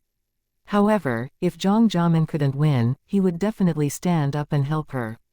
Chapter 12:28 Girls, Affair. If Zhang Yutong was bullied by someone else outside, he would gloat when it wasn't serious and would only help her once it became too violent. Zhang Yutong was a member of his family. After all, at this time, Ji Yuning saw a familiar face, and the person was Zhao Fulin. It turned out that Zhao Fulin's family was a relative of the Zhang family. Ji Yuning and Tang Jiakai walked up to them, and Zhang Minhong noticed them first. He stood up to welcome them at once. Hi, welcome, come here and have a seat. Zhang Minhong knew Ji Yuning from Tang Yunfan and Ji Yuman's wedding. However, they weren't familiar with each other, so he called her Miss Ji Yu. Hearing Zhang Minhong's voice, Zhang Jiamen and Zhang Yutong stopped arguing, then turned to look at Ji Yuning and Tang Jiakai. Hi, Jiakai, Miss Ji Yu. Zhang Jiamen's face went back to normal and greeted them politely. Zhang Yutong, on the contrary, snorted with disdain and went to change her clothes. Tang Jiakai and Ji Yuning didn't care about Zhang Yutong's attitude at all. Other people recognized Tang Jiakai and stood up without delay. Nice to see you, Lord Tang. Nice to see you all, Tang Jiakai said. Nice to meet you all, Ji Yuning said with a smile. Zhao Fulin couldn't see Ji Yuning's face among the crowd, but she thought that Ji Yuning's voice sounded familiar. Nevertheless, she didn't think further because there were many people who had similar voices. If you don't mind, you can directly call me Jiamen and I can directly call you Ji Yuning. We don't need to be so polite to each other, Zhang Jiamen said. It feels very strange. Zhang Jiamen had a good impression of Ji Yuning, so she wanted to make friends with her. Of course, Jamin, Ji Yuning said. After that, Zhang Jamin invited Ji Yuning to have a seat near her. Zhao Fulin didn't see Ji Yuning's face until now, and she was greatly surprised to see her here. In addition, Ji Yuning came here along with Tang Jiakai. As Zhang Jamin's friend, she had definitely heard of Tang Jiakai, and she had met him a few times before, but they weren't familiar. Since Tang Jiakai was a member of the famous Tang family in City B, Ji Yuning's family must be very powerful too. Hi, nice to see you again, Ji Yuning said to Zhao Fulin when Zhao Fulin was still surprised. Do you know each other? Zhang Jamin was slightly surprised. Nice to see you, Miss Ji Yu. What a coincidence. Zhao Fulin smiled. Zhao Fulin just found out Ji Yuning's name. She was very excited to see Ji Yuning again, because Ji Yuning was her savior. Afterwards, Zhao Fulin answered Zhang Jamin's question in a low voice. It was Miss Ji Yu who saved my life today. Zhao Fulin already told Zhang Jamin about what had happened to her today. They were close friends, so they shared many secrets. Even though Zhao Fulin already gave Zhang Zi and Zhang Yani up, she still felt sad after being made a joke by people who were supposed to be her good friends. It would take time for her to forget this bad memory. Oh, I understand now, Zhang Jamin said. She was also mad at what Zhang Zi and Zhang Yani had done to Zhao Fulin. Luckily, Ji Yuning had appeared on time and saved Zhao Fulin's life. Ji Yuning, this is my close friend, Zhao Fulin. Thank you so much for what you did today, Zhang Jamin said to Ji Yuning. Wait a second, what happened today? Zhang Minhong asked curiously. It's a girl's affair, and it's none of your business, Zhang Jamin said. I simply care about you, Zhang Minhong said. However, Zhang Jamin refused to talk about it. Don't you need to change your clothing? Ji Yuning looked at Zhang Jamin's stained dress. Oh, right, I almost forgot. I'm sorry, I need to leave for a while. Zhang Jamin realized that her dress was stained, then she left to change it. Miss Ji Yu, you can directly call me Minhong since you're Jiakai's younger cousin, Zhang Minhong said to Ji Yuning. They were relatives anyway. Hearing that, other people were shocked. They didn't know when Tang Jiakai got a new younger cousin. Please allow me to do the introduction, Tang Minhong said and stood up. He turned to the others first. This is Ji Yuning. She's Lord Tang's biological daughter and Jiakai's younger cousin. However, she kept her mother's surname, so her family name is Ji Yu.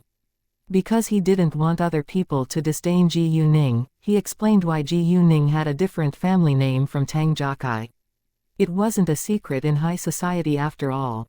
Chapter 1229 coming soon. If Zhang Minhong didn't point out that Ji Yuning was Tang Yunfan's biological daughter, they wouldn't be so surprised.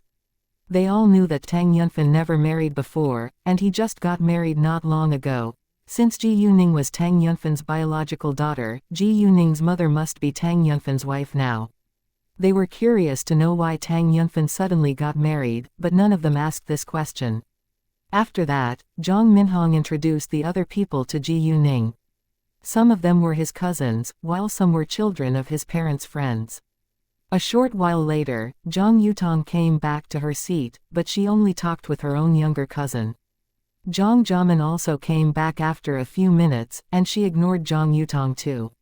When she was chatting with Ji Yuning, she was amazed by Ji Yuning's flawless skin. Ji Yuning, your skin looks so good. Do you wear any makeup? Zhang Jamin asked. No, I don't like wearing makeup, Ji Yuning replied with a smile. Keep lying. It's impossible to have perfect skin without wearing any makeup, Zhang Yutong suddenly said.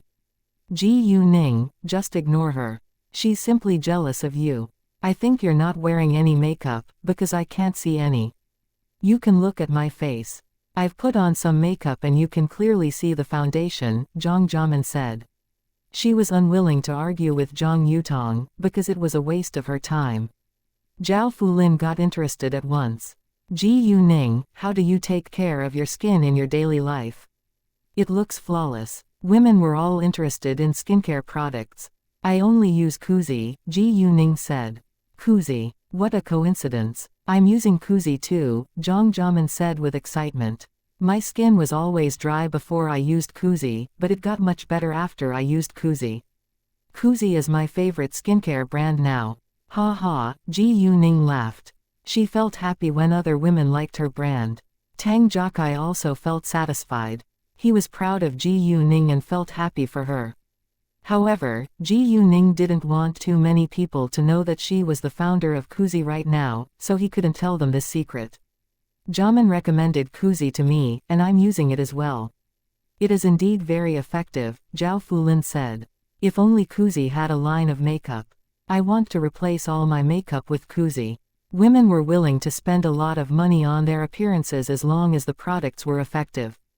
Girls above 18 learned of all kinds of ways to take care of their skin. Both Zhao Fulin and Zhang Jiamin were in their early 20s, so they paid more attention to their skin. Ji Yuning, however, didn't care much about it, because her skin was already perfect without any makeup. In addition, she found it annoying to put on makeup every time she left her home. She was still a high school student anyway, so there was no need for her to wear makeup.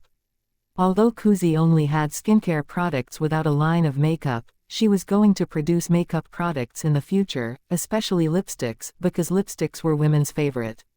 It wasn't uncommon for a woman to have over a dozen lipsticks, which was very important for makeup sales.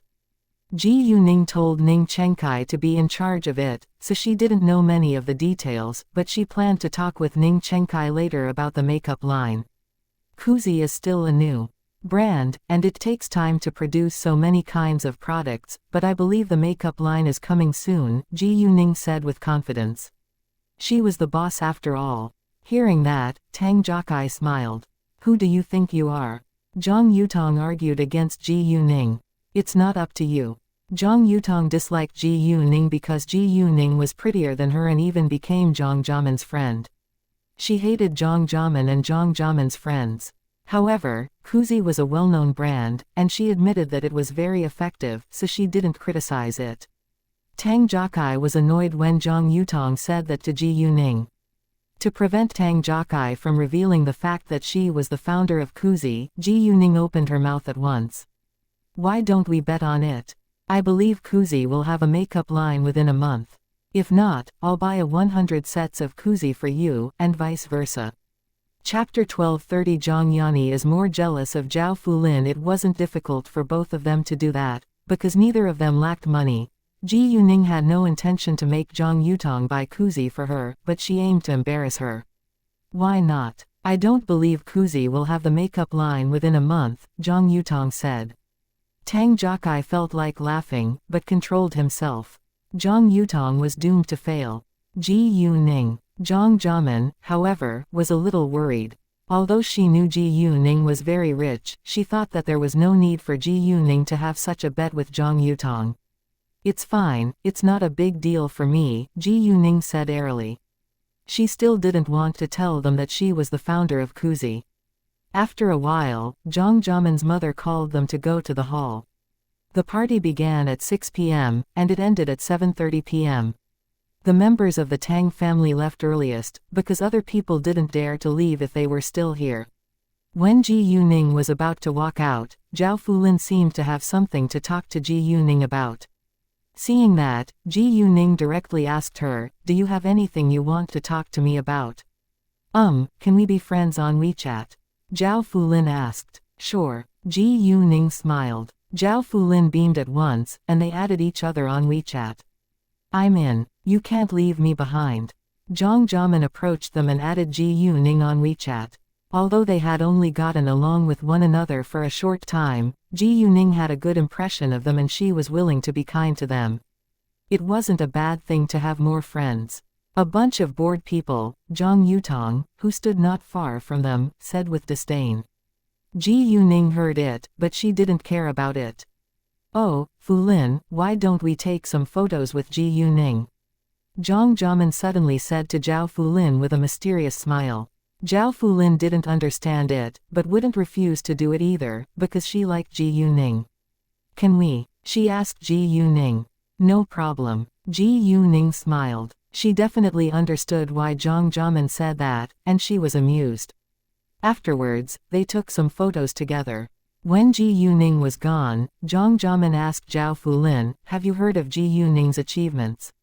What achievements? Zhao Fulin was confused. Ha ha, I knew that you didn't know. Search her name on the internet, and I promise you'll be surprised, Zhang Jiamen said. Zhao Fulin listened to her and searched Ji Yuning's name on the internet, then she was shocked by the news about Ji Yuning.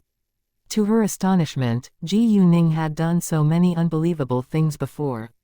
In addition, Ji Yuning was also the famous goddess Ji Yu. Zhao Fulin became Ji Yuning's fan now. You told me to take photos with her because of this, right? Zhao Fulin asked with excitement. Yeah, Zhang Jiamen nodded. Why didn't you tell me earlier? Zhao Fulin complained. How could I tell you that in front of Ji Yuning? She wants to keep a low profile, and you can find out her achievements yourself through the internet anyway, Zhang Jiamen said. You're right. Zhao Fulin agreed. They were close friends, so they knew each other's character very well. Without hesitation, Zhao Fulin posted those photos to her WeChat moments. Zhao Fulin, honored to see famous goddess Ji Yu tonight. Thanks to my dear friend. What a happy ending of this beautiful day. Her dear friend was obviously Zhang Jiamen. Once Zhao Fulin posted those photos, some of her friends who were also Ji Yuning's fans got excited. They all hoped that they could see Ji Yuning one day in real life. Some were also curious about who goddess Ji Yu was, so Zhao Fulin told them to do the research themselves. Within a short time, more people became Ji Yuning's fans. Zhang Yani was also in Zhao Fulin's friend circle, because Zhao Fulin hadn't deleted her yet. When she saw the photos, she searched Ji Yuning's name on the internet without delay. After reading many pieces of news about Ji Yuning, she was amazed too. At the same time, Zhang Yani was more jealous of Zhao Fulin now. Zhao Fulin was prettier than her, and Zhao Fulin's family was also richer than her family. Even the boy she liked admired Zhao Fulin at first. Then when Zhao Fulin was in danger, Ji Yuning showed up and saved her life. Chapter 1231 Zhang Zi's doubts. Wow, I'm surprised that Zhao Fulin has a group of so many successful friends, Zhang Zi said. Hearing that, Zhang Yani panicked a little and said with disdain on purpose, she's lucky, but not kind. As long as Ji Yuning knows more about her, she will be abandoned. Zhang Yani wasn't confident about herself, so she did everything to keep Zhang Zi by her side. However, she didn't know that Zhang Zi was actually snobbish. One of the reasons why he chased Zhang Yani was that Zhang Yani was a local citizen in City B. Zhang Yanni's family was involved in business, and her family bought a bachelor-style apartment for her. Zhang Zi, on the other hand, was from a small city and his family wasn't rich, so he couldn't afford a bachelor-style apartment in City B. Therefore, even though Zhang Zi couldn't afford a house in City B, he hoped that Zhang Yanni could help him. Zhang Yanni only had a bachelor-style apartment, but she was much richer than those young people who had no place to live at all. In addition, Zhang Yani was the only daughter in her family, and her family's wealth would be hers in the future. Zhang Zi also understood that he wasn't outstanding among his peers in City B, so he didn't dare to chase a girl of much higher social position than him. It seems that they're at a luxurious party from the background of the photos. Normally, only either rich or powerful people could attend a party like this. What does Zhao Fulin's family do for a living? Zhang Zi asked all of a sudden. Hearing that, Zhang Yani got nervous. I don't know, but she was very jealous of me after knowing that I have my own apartment, Zhang Yani said. It meant that Zhao Fulin's family couldn't afford an apartment. It definitely wasn't the truth, and Zhang Yani deliberately said it to stop Zhang Zi from getting interested in Zhao Fulin. In fact, Zhao Fulin's family was much richer than Zhang Yanni's family. Besides, Zhao Fulin's parents already bought a large downtown house for her. She also had a winery which was worth millions of yuan along with an expensive car under her name. Therefore, Zhang Yani was super jealous of Zhao Fulin. However, Zhao Fulin didn't want to live alone, and the house was too big for her, so she always wanted a smaller apartment. She was still a college student, and her parents thought that a house was enough for her, so she decided to buy an apartment on her own in the future when she had a job. Although Zhang Yani said that, Zhang Zi still felt it wasn't right. Really, the gown she's wearing in the pictures is a designer brand, and it costs at least 10,000 yuan. Zhang Yani was displeased. Who knows? It could be fake and cost just hundreds of yuan. Zhang Zi closed his mouth and dropped the topic, but he still had doubts in his mind. He decided to find out the truth later. Even though Zhang Yani was Zhang Zi's girlfriend now, Zhang Zi didn't want to miss the chance to rise to a higher social position. He didn't care about Zhao Fulin's behavior as long as he could benefit from their relationship. Ji Yuning didn't go back with Tang Haifeng, and instead took a taxi home. Her family members knew that she wasn't a weak girl, so they agreed to let her go back home alone. At the same time, they still reminded her to be careful. Ji Yuning then went to the river and put the Zhao back into the telepathic eye space before she went home. It had been a long day. Zhang Zi was also back in his dorm room and he called Zhao Fulin without delay. At this moment, Zhao Fulin was drying her hair after taking a bath. Seeing Zhang Zi's call, Zhao Fulin remembered that she hadn't blacklisted his number yet, and she did it right away. Although she still felt sad and disappointed because she really had liked Zhang Zi, her dignity was more important in her eyes. Zhang Zi was annoyed when Zhao Fulin refused to answer his call. He kept calling her again and again, but he couldn't get through to her. Then he found out that Zhao Fulin just blacklisted his number. Why would she do that? Zhang Zi didn't understand it. Since Zhao Fulin refused to answer his calls, he started to send her messages on WeChat. Zhang Zi, why are you refusing to answer my calls? He was questioning her. However, the message failed to send to Zhao Fulin because Zhao Fulin had already deleted him from her friend list. Zhang Zi was furious, and almost smashed his phone on the ground. The next morning, several of Zhao Fulin's classmates surrounded her once she showed up at the classroom. They had all seen the photos Zhao Fulin posted on her WeChat moments, and they were envious of her. Zhang Yani was full of jealousy now that Zhao Fulin was the focus of people's attention. Hi, Fulin, I saw the photos you posted yesterday. Are you a friend of Ji Yuning's? Zhang Yani couldn't help but ask Zhao Fulin. Yeah, we met at a party yesterday, Zhao Fulin said under the anticipation of their classmates. Chapter 1232 Stay away from me. Are you good friends? Zhang Yani asked again. She absolutely didn't want to hear that Zhao Fulin was Ji Yuning's good friend. Zhao Fulin was better than her in every aspect, but she refused to accept it. Yeah, are you good friends? Is goddess Ji Yu easygoing?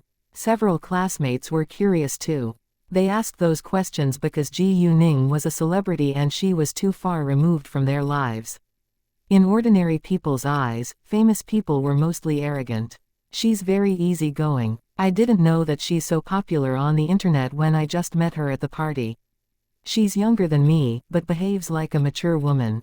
Oh, she's much prettier than her photos, Zhao Fulin said. Really? I've always wanted to see her in real life. She looks violent when she's fighting against bad people, but I think she's kind and gentle in her daily life. They kept complimenting Ji Yuning. At this time, their teacher came, and they went back to their own seats. Zhang Yani couldn't be more jealous of Zhao Fulin now after knowing that she got along well with Ji Yuning last night. If Zhao Fulin had a celebrity as a friend, more and more classmates would support her. Zhang Yani clenched her fists. She wouldn't allow Zhao Fulin to be more noticeable than her. When it was 8 a.m., Ji Yuning had already finished her breakfast. After resting for a while, she called Ning Chengkai. Hi, Uncle Ning, is it convenient for you now? Yeah, what's up? Ning Chengkai had just left his house and was walking to the parking lot. When can Kuzi produce makeup products? Ji Yuning asked. We had the idea to do that a few days ago, but our skincare products are always short of supply, so we don't have another production line for makeup products yet, Ning Chengkai said. Well, I just had a bet with someone and I bet that Kuzi can have a makeup line within a month, so you need to deal with it right now, Ji Yuning said. Deliver a batch of the makeup products to City B when it's done. What? Who had the bet with you? Ning Chengkai was amused. Ji Yuning was the boss of Kuzi, and it was totally up to her whether they would have a makeup line. As long as Ji Yuning wanted, they could have a makeup line within a week. Well, she isn't smart enough to know that I'm the boss of Kuzi, Ji Yuning said with a smile. Anyway, many people want Kuzi makeup, so we can produce some first. Sure, no problem, Ning Chengkai agreed. At 8:30 a.m. Ji Yuning and her bodyguards left for the airport. In the past, Zhang Yanni and Zhao Fulin would chat with each other during the breaks between their classes, but now they avoided seeing one another. Once it was 12 p.m., Zhao Fulin stood up and left. She didn't go to invite Zhang Yanni to dine together as she had done before. Although Zhang Yanni was unwilling to be friends with Zhao Fulin any longer, she felt embarrassed when Zhao Fulin left her behind. She thought that maybe Zhao Fulin had realized something. However, she couldn't figure it out. Hey, Fulin, wait a second. Why don't you wait for me? Zhang Yanni caught up to Zhao Fulin. Do you think we still need to be friends? Zhao Fulin coldly asked Zhang Yanni. Zhao Fulin was mad at Zhang Yanni, but she didn't bother to argue with her. Zhang Yanni was confused. Before she could ask anything further, Zhao Fulin said, Zhang Yanni, we're no longer friends, and I don't want to see you anymore. I know what you did behind my back to steal Zhangzi. You should stay away from me from now on. After that, Zhao Fulin walked away without hesitation. Hearing that, Zhang Yanni realized that Zhao Fulin had found out what she had done to steal Zhangzi away. Zhang Yanni was shocked, and couldn't believe her ears. She didn't know how Zhao Fulin managed to find out. Anyway, since Zhao Fulin already found out, she could stop pretending. Zhangzi was waiting for Zhao Fulin on her way to the canteen. He still tried to figure out why Zhao Fulin had blacklisted him for no reason. As soon as Zhao Fulin showed up, Zhangzi walked to her and stopped her. Zhao Fulin, why did you blacklist my phone number and WeChat? Chapter 1233 I am not as shameless as you, why? Don't you know the reason yourself? Zhao Fulin sneered. Zhangzi, I don't know what I've done wrong for you to team up with Zhang Yanni to make fun of me. If you dislike me, you can directly tell me. I won't annoy you even if you reject me. I almost gave up on you, but you gave me hope, then joked about my life. If I hadn't been lucky, I would have died already. You. Zhangzi rounded his eyes in shock. He couldn't believe that Zhao Fulin already found out their dirty secret. At this moment, Zhang Yanni came. When she saw Zhangzi talking with Zhao Fulin, she was annoyed. However, before she could say anything, Zhangzi questioned her. Did you tell her? He knew that he and Zhang Yanni had indeed done something terrible to Zhao Fulin, but he had no thoughts to let Zhao Fulin know about it, especially after knowing that Zhao Fulin's family could be very rich. To his astonishment, Zhao Fulin was aware of everything now. What? Zhang Yanni just arrived, so she didn't understand what Zhangzi was asking her. Neither of you told me, I found out myself, Zhao Fulin said. I am probably slow on the uptake, but I'm not dumb. Actually, Zhao Fulin should thank Ji Yuning. If it hadn't been for Ji Yuning's kind advice, she wouldn't have found out the truth. Fulin, it's a misunderstanding. I had no intention to make fun of you. Zhangzi was anxious. You clearly know what you did. Both of you should stay away from me from now on. Zhangzi said and wanted to leave, but was stopped by Zhangzi. Zhangzi. Zhang Yanni was mad seeing that. Since Zhao Fulin already found out, there was no need for them to explain it, unless Zhangzi was attracted to Zhao Fulin again. Thinking of that, Zhang Yanni was furious, but she blamed Zhao Fulin for it. Even though Zhangzi was actually interested in Zhao Fulin's family, Zhang Yanni still believed that it was Zhao Fulin's fault.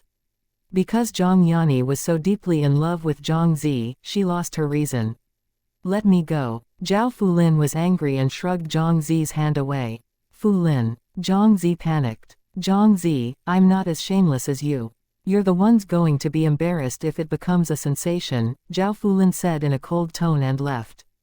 Zhangzi didn't dare to stop her this time, in case it became a sensation. However, he wouldn't give up, and he was determined to find out more details about Zhao Fulin's family background. If Zhao Fulin's family was better than Zhang Yanni's, he would put the blame on Zhang Yanni to gain Zhao Fulin's forgiveness. In other words, Zhangzi would get whatever he wanted by hook or by crook. Zhangzi, what do you mean? She already found out, so why do you still want to explain it? Do you regret it now? Zhang Yanni questioned Zhangzi after Zhao Fulin was gone. No, don't misunderstand me. Didn't you tell me that she isn't a good girl and likes defaming other people? I'm afraid she'll say something terrible about us to damage our reputation. Zhang Zi argued. Before he was sure that Zhao Fulan's family was better than Zhang Yanni's, he had to maintain a good relationship with Zhang Yanni. That way, if he found out that Zhao Fulan's family wasn't better than Zhang Yanni's, he would still be together with Zhang Yanni. Really? Zhang Yanni asked Zhang Zi, although she already believed his words. I mean it, Zhang Zi said. Since he said that, Zhang Yanni closed her mouth, and they went to dine together. Ji Yuning and her bodyguards arrived at City F when it was about 1 p.m., so they took a taxi to have lunch. It was Monday, and Ji Yuning had decided to go to her classes tomorrow. Since Ji Yuning was back in City F now, she decided to invite her friends to dine together, and she mentioned at them in their WeChat group later. Ji Yuning seldom showed up in the WeChat group, so her friends got excited seeing her message. Although the National College entrance examination was around the corner, they still needed time to relax. They told Ji Yuning that they wanted to have seafood in a famous 5-star hotel, and Ji Yuning agreed. Anyway, she didn't lack money at all. Speaking of seafood, Ji Yuning suddenly remembered that there was a giant yellow croaker in her telepathic eye space now. It was a very rare and expensive fish, so Ji Yuning wouldn't take it out right now. She decided to take it out when Master Leng visited the Tang family, because it would be a big surprise for them. After lunch, Ji Yuning and her bodyguards went back to Fenghua Luxury Mansion. Once they arrived, Ji Yuning told Gao Yi to clean her car, because she needed it later. The Land Rover was parked in the garage for a long time, so there was a thick layer of dirt over it. Ji Yuning felt sleepy when she walked into her home, so she decided to have a nap in her bedroom. Gao Yi, on the other hand, didn't go back to his apartment, and left to clean Ji Yuning's car. Half an hour later, Ji Yuning got up and left her home. Chapter 1234 looks familiar. Her car was already cleaned up, so she drove it away. Because Ji Yuning was going to meet her schoolmates, there was no need for her bodyguards to go with her. Gao Yi and Chao Ya were a couple after all, and they needed some private time. In fact, Ji Yuning was very generous and kind to them.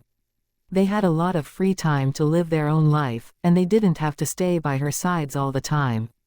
Ji Yuning actually preferred to move around alone, and she wasn't a weak girl, so it wasn't necessary for her to bring her bodyguards with her all day long. If it wasn't convenient for her to deal with something, she would tell Gao Yi and Chao Ya to handle it for her. Before Ji Yuning came home, Ji Yuman told her to have a look at Cami Beauty Salon in City F if she was free. Although Ji Yuman talked with Ji Yuqing on the phone every day, she was still worried about the business of Cami Beauty Salon. For now, Ji Yuqing ran Cami Beauty Salon in City F on her own, and Ji Yuman stayed in City B. Therefore, Ji Yuning left for Cami Beauty Salon now that she was free. Cami Beauty Salon was also very popular in City F, because the skincare products it used were effective and safe. Ji Yuqing had enough money to open a branch now, but she thought that she still needed some time to get more familiar with the business. As the boss of Cami Beauty Salon, Ji Yuqing actually didn't have too much work to do in the store. She normally checked the accounts and chatted with her clients to kill the time. Many rich ladies in City F had become Ji Yuqing's friends now. However, Mrs. Hao and Mrs. Liu were still Ji Yuqing's closest friends. Wang Sufan was Ji Yuqing's biggest assistant in the store, and she was responsible for the stock checks. When Cami Beauty Salon was running out of skincare products, Wang Sufan would contact Kalain for more stock. It wasn't a difficult job, but it wasn't easy either. Luckily, Wang Sufan was diligent and reliable, so she was able to do her job well. As soon as Ji Yuning walked into the hall, Ji Yuqing walked to her with a broad smile. Hi, Ningning. She knew that Ji Yuning would come back these days, so she wasn't surprised to see her. Moreover, she missed Ji Yuning very much after they had been apart for so long. Hi, Aunt Cheng. Ji Yuning smiled. Is everything all right in this store? Have you encountered any trouble while I've been absent? Cami Beauty Salon was too famous and successful now, so Ji Yuning was worried that their competitors might cause them trouble. It had happened before after all. Everything is fine, and nobody has caused us trouble, Ji Yuqing said. She was very satisfied with the business right now. Because of the skincare products Ji Yuning made, more and more women became their loyal customers. Many people were indeed jealous of Cami Beauty Salon's popularity, but none of them dared to cause them any trouble now. 2/3 of the membership of Cami Beauty Salon were rich ladies in City F, so no one was willing to annoy them. Some businessmen got Kalane's phone number from Ji Yuqing, so they went to open a store by themselves. Ji Yuqing was willing to give them the number of Kalane, because she wasn't afraid that they would become more successful than her. It was Ji Yuning's company anyway, and they would benefit from it if more people were selling products produced by Kalane. In addition, Cami Beauty Salon already had a large number of loyal VIP members, and most of them were unwilling to go another place to take care of their skin. As a result, Cami Beauty Salon was still very profitable. Great. Ji Yuning felt relieved when Ji Yuqing told her that everything was fine. "If anyone dares to cause you any trouble, feel free to tell me," she said later. "Sure, I will," Ji Yuqing said and felt touched. Ji Yuning had helped her and her family a lot, and never had asked anything in return. "Qing, who's this?" A rich lady was attracted by Ji Yuning at first glance. "She looks very familiar," she said. "Oh, this is my niece, Ji Yuning," Ji Yuqing said with pride. "Ji Yuning. Is she the founder of Jade Beauty Jewelry?" The rich lady got excited. It was obvious that she was also a loyal customer of Jade Beauty Jewelry. Moreover, she must have heard a lot about Ji Yuning.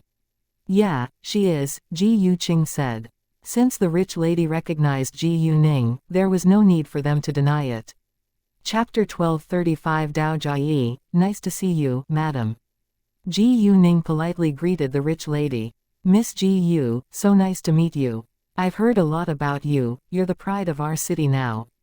The rich lady was excited to see the famous and talented girl.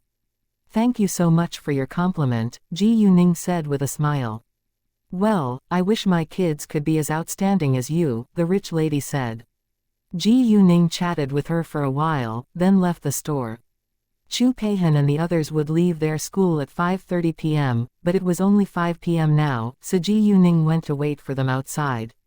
However, the moment she arrived at the gate of their school, she saw her head teacher, Zhang Chuhua, walking out in a hurry. It seemed like something terrible had happened. Since Zhang Chuhua was Ji Yuning's head teacher and she had taken good care of Ji Yuning before, Ji Yuning couldn't stand aside and do nothing. Therefore, she walked to her head teacher at once. "Professor Zhang, what happened? May I help you?" Ji Yuning asked. Zhang Chuhua was struck dumb for a second when she saw Ji Yuning. "Ji Yuning, when did you come back?" "I just came back yesterday, and I'll come to school tomorrow," Ji Yuning said. Because Zhang Chuhua didn't answer her question, she asked again, "Professor Zhang, you don't look good. Do you need my help?" Zhang Chuhua hesitated for a while, then said, "My daughter had a fight with her schoolmate, and she was pushed to the ground. She's injured and was sent to the central hospital. I need to go see her right now." Zhang Chuhua was very worried about her daughter's condition. "Let me drive you there," Ji Yuning said. "Thank you so much," Zhang Chuhua said, because it was an emergency. After that, Zhang Chuhua got in Ji Yuning's car, and Ji Yuning drove fast to the central hospital. Zhang Chuhua would probably be scared of the speed normally, but now she was anxious and couldn't wait to see her daughter. It only took Ji Yuning about 10 minutes to reach the central hospital. Once Zhang Chuhua got out of the car, she called her daughter's teacher, but her daughter hadn't arrived yet. They waited for 5 minutes before finally seeing Zhang Chuhua's daughter and her daughter's teacher. Zhang Chuhua's daughter was 14 this year, and she was in 8th grade. Because she wasn't seriously injured, her teacher didn't call an ambulance. She was just taken to the hospital in their school's car. Zhang Chuhua's daughter covered her forehead when she left the car, and a young female teacher supported her. "Jiayi." Zhang Chuhua ran to her daughter at once, followed by Ji Yuning. "Mom." Dao Jiayi cried the second she saw her mother. "Mom, I feel so aggrieved now. I didn't write a love letter to Wang Xiaokong, but they didn't believe me. They slapped and pushed me." There were palm prints left on Dao Jiayi's cheeks. Seeing that, even Ji Yuning was angry. Ji Yuning noticed that Dao Jiayi wasn't seriously injured, so she didn't treat her right away, but she wouldn't allow those bullies to get away with it. We must have an exam of the injuries first, and we must seek justice, Zhang Chuhua said in anger. She couldn't tolerate the unreasonable humiliation, and it might leave a deep mental scar in Dao Jiayi's heart if she couldn't deal with it properly. Dao Jiayi's teacher, however, didn't think it was a good idea. Professor Zhang, I know it isn't Dao Jiayi's fault, but I think you better give it up, because the girl's family is very powerful. It was obvious that this teacher was a snobbish person. How could you say that after my daughter was injured? You're a teacher and you are supposed to protect your students. Zhang Chuhua was mad. The young teacher wasn't annoyed, but sneered, Professor Zhang, I said that out of my kindness. Since you refuse to listen to me, you need to bear the result yourself. Oh, really? We're determined to seek justice this time, Ji Yuning said. She understood that Zhang Chuhua didn't have a powerful support, so she was willing to help her. She never bullied others because of her family background, but she wouldn't mind teaching those young bullies a lesson. Professor Zhang, don't worry. I can help you. Ji Yuning comforted Zhang Chuhua. Zhang Chuhua knew that Ji Yuning had connections in high places, so she wasn't worried about it at all. Thanks, Zhang Chuhua said and felt grateful. Dao Jiayi's teacher, on the other hand, didn't think that Ji Yuning could change the situation. Chapter 1236 And Guangming meets Ji Yuning again. Fine, do whatever you want, the young teacher said. After that, they went to check Dao Jiayi's injuries. Although Dao Jiayi's teacher was a little snobbish, she still was a responsible teacher and she didn't leave Dao Jiayi alone. On their way to register, Ji Yuning ran into Guangming. Hi, Miss Ji Yu, been a while. Guangming's eyes lit up at once. Miss Ji Yu, what happened? Guangming's sight fell on injured Dao Jiayi. Director N, nice to see you. Ji Yuning greeted Guangming. Well, this girl is my head teacher's daughter, and she was injured by her schoolmates.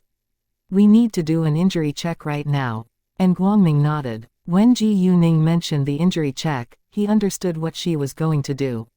However, Dao Jiayi's teacher was astonished when Ji Yuning called Guangming Director N. She couldn't believe that Ji Yuning was able to know the director of this hospital, and they seemed familiar with each other. It seemed that Ji Yuning was from a powerful family too. Thinking of that, the teacher believed that it was highly possible, or Ji Yuning wouldn't insist on punishing those bullies. Miss Ji Yu, please follow me this way, Guangming said, which meant there was no need for them to register. Hearing that, Dao Jiayi's teacher was surprised again. Thank you so much, Director N, Ji Yuning said. Afterwards, they followed Guangming to the VIP section to check Dao Jiayi. A few minutes later, the report was out. Dao Jiayi had a slight concussion and her wounds needed to be dealt with as soon as possible. Will it affect her life and study?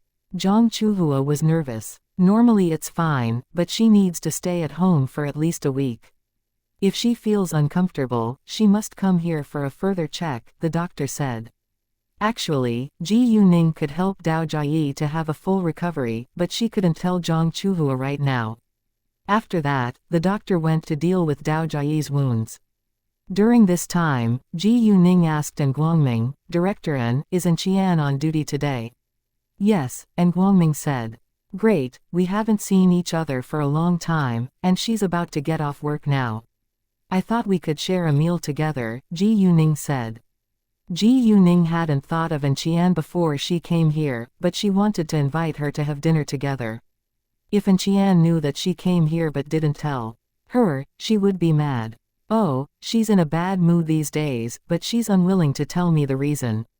If it's possible, please help me comfort her, Guangming said. He looked worried. Xian didn't have many friends, and he knew that Ji Yuning was a very kind girl. Ji Yuning agreed, and she thought that maybe Xian wasn't happy because of a romantic relationship. Xian lived a good life at her age, and Ji Yuning couldn't think of another reason why she would be unhappy all of a sudden. Sure, I'll ask her later, Ji Yuning said. After Dao Jiayi's wounds were treated, Ji Yuning told the doctor to write a bill, then she gave it to Zhang Chuhua. Professor Zhang, you can go to pay the bill right now, and we can go to ask for medical expenses and compensation for mental damage later, Ji Yuning said to Zhang Chuhua. And Guangming understood that the bill was useful for Ji Yuning, so he didn't pay it for her. Sure, Zhang Chuhua said and left. Ji Yuning didn't go with her and stayed in the room. After knowing that Ji Yuning was familiar with An Guangming, Dao Jiayi's teacher was very sure that Ji Yuning was from a powerful family now. She also changed her attitude towards Ji Yuning. Although the girl who bullied Dao Jiayi was from a powerful family as well, the girl's parents were not as influential as An Guangming. Therefore, Dao Jiayi's teacher thought that the girl was certainly going to be punished. When Zhang Chuhua left to pay the bill, Ji Yuning called An Qian and told her that she was in a central hospital now. Ji Yuning also invited her to dine with her and her schoolmates. An Qian had been in a bad mood recently, but she was delighted to see Ji Yuning. Afterwards, Ji Yuning sent a message to their WeChat group and said that they would meet them later. Since Ji Yuning decided to help Zhang Chuhua, she thought that she should drive them home too.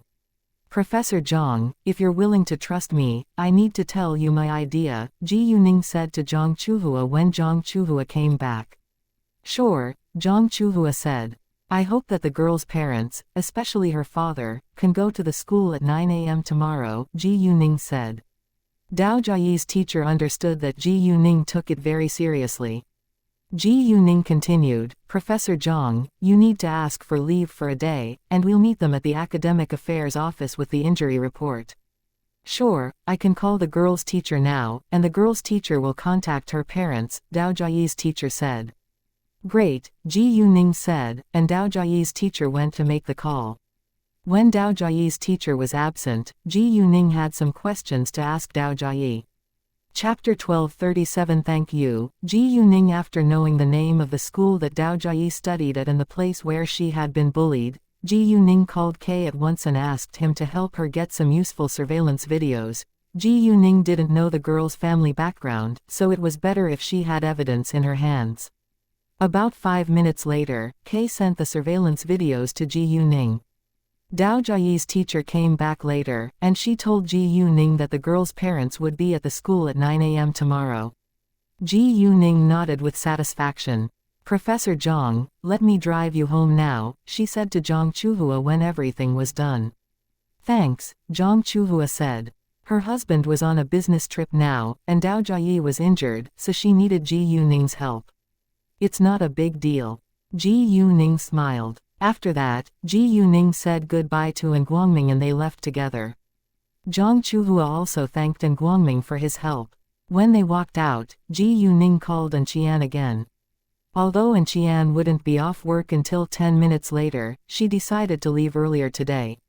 Ji Yuning let Zhang Chuhua and her daughter sit in her car, then said, Professor Zhang.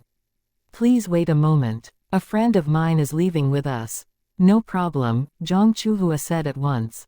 During this time, Ji Yuning gave Zhang Chuhua a power crystal. Professor Zhang, this is a very effective pill, and it can help your daughter recover. It isn't bitter and your daughter can take it without water. Thank you, Ji Yuning, Zhang Chuhua said. Even though it was hard for her to believe it, she chose to trust Ji Yuning.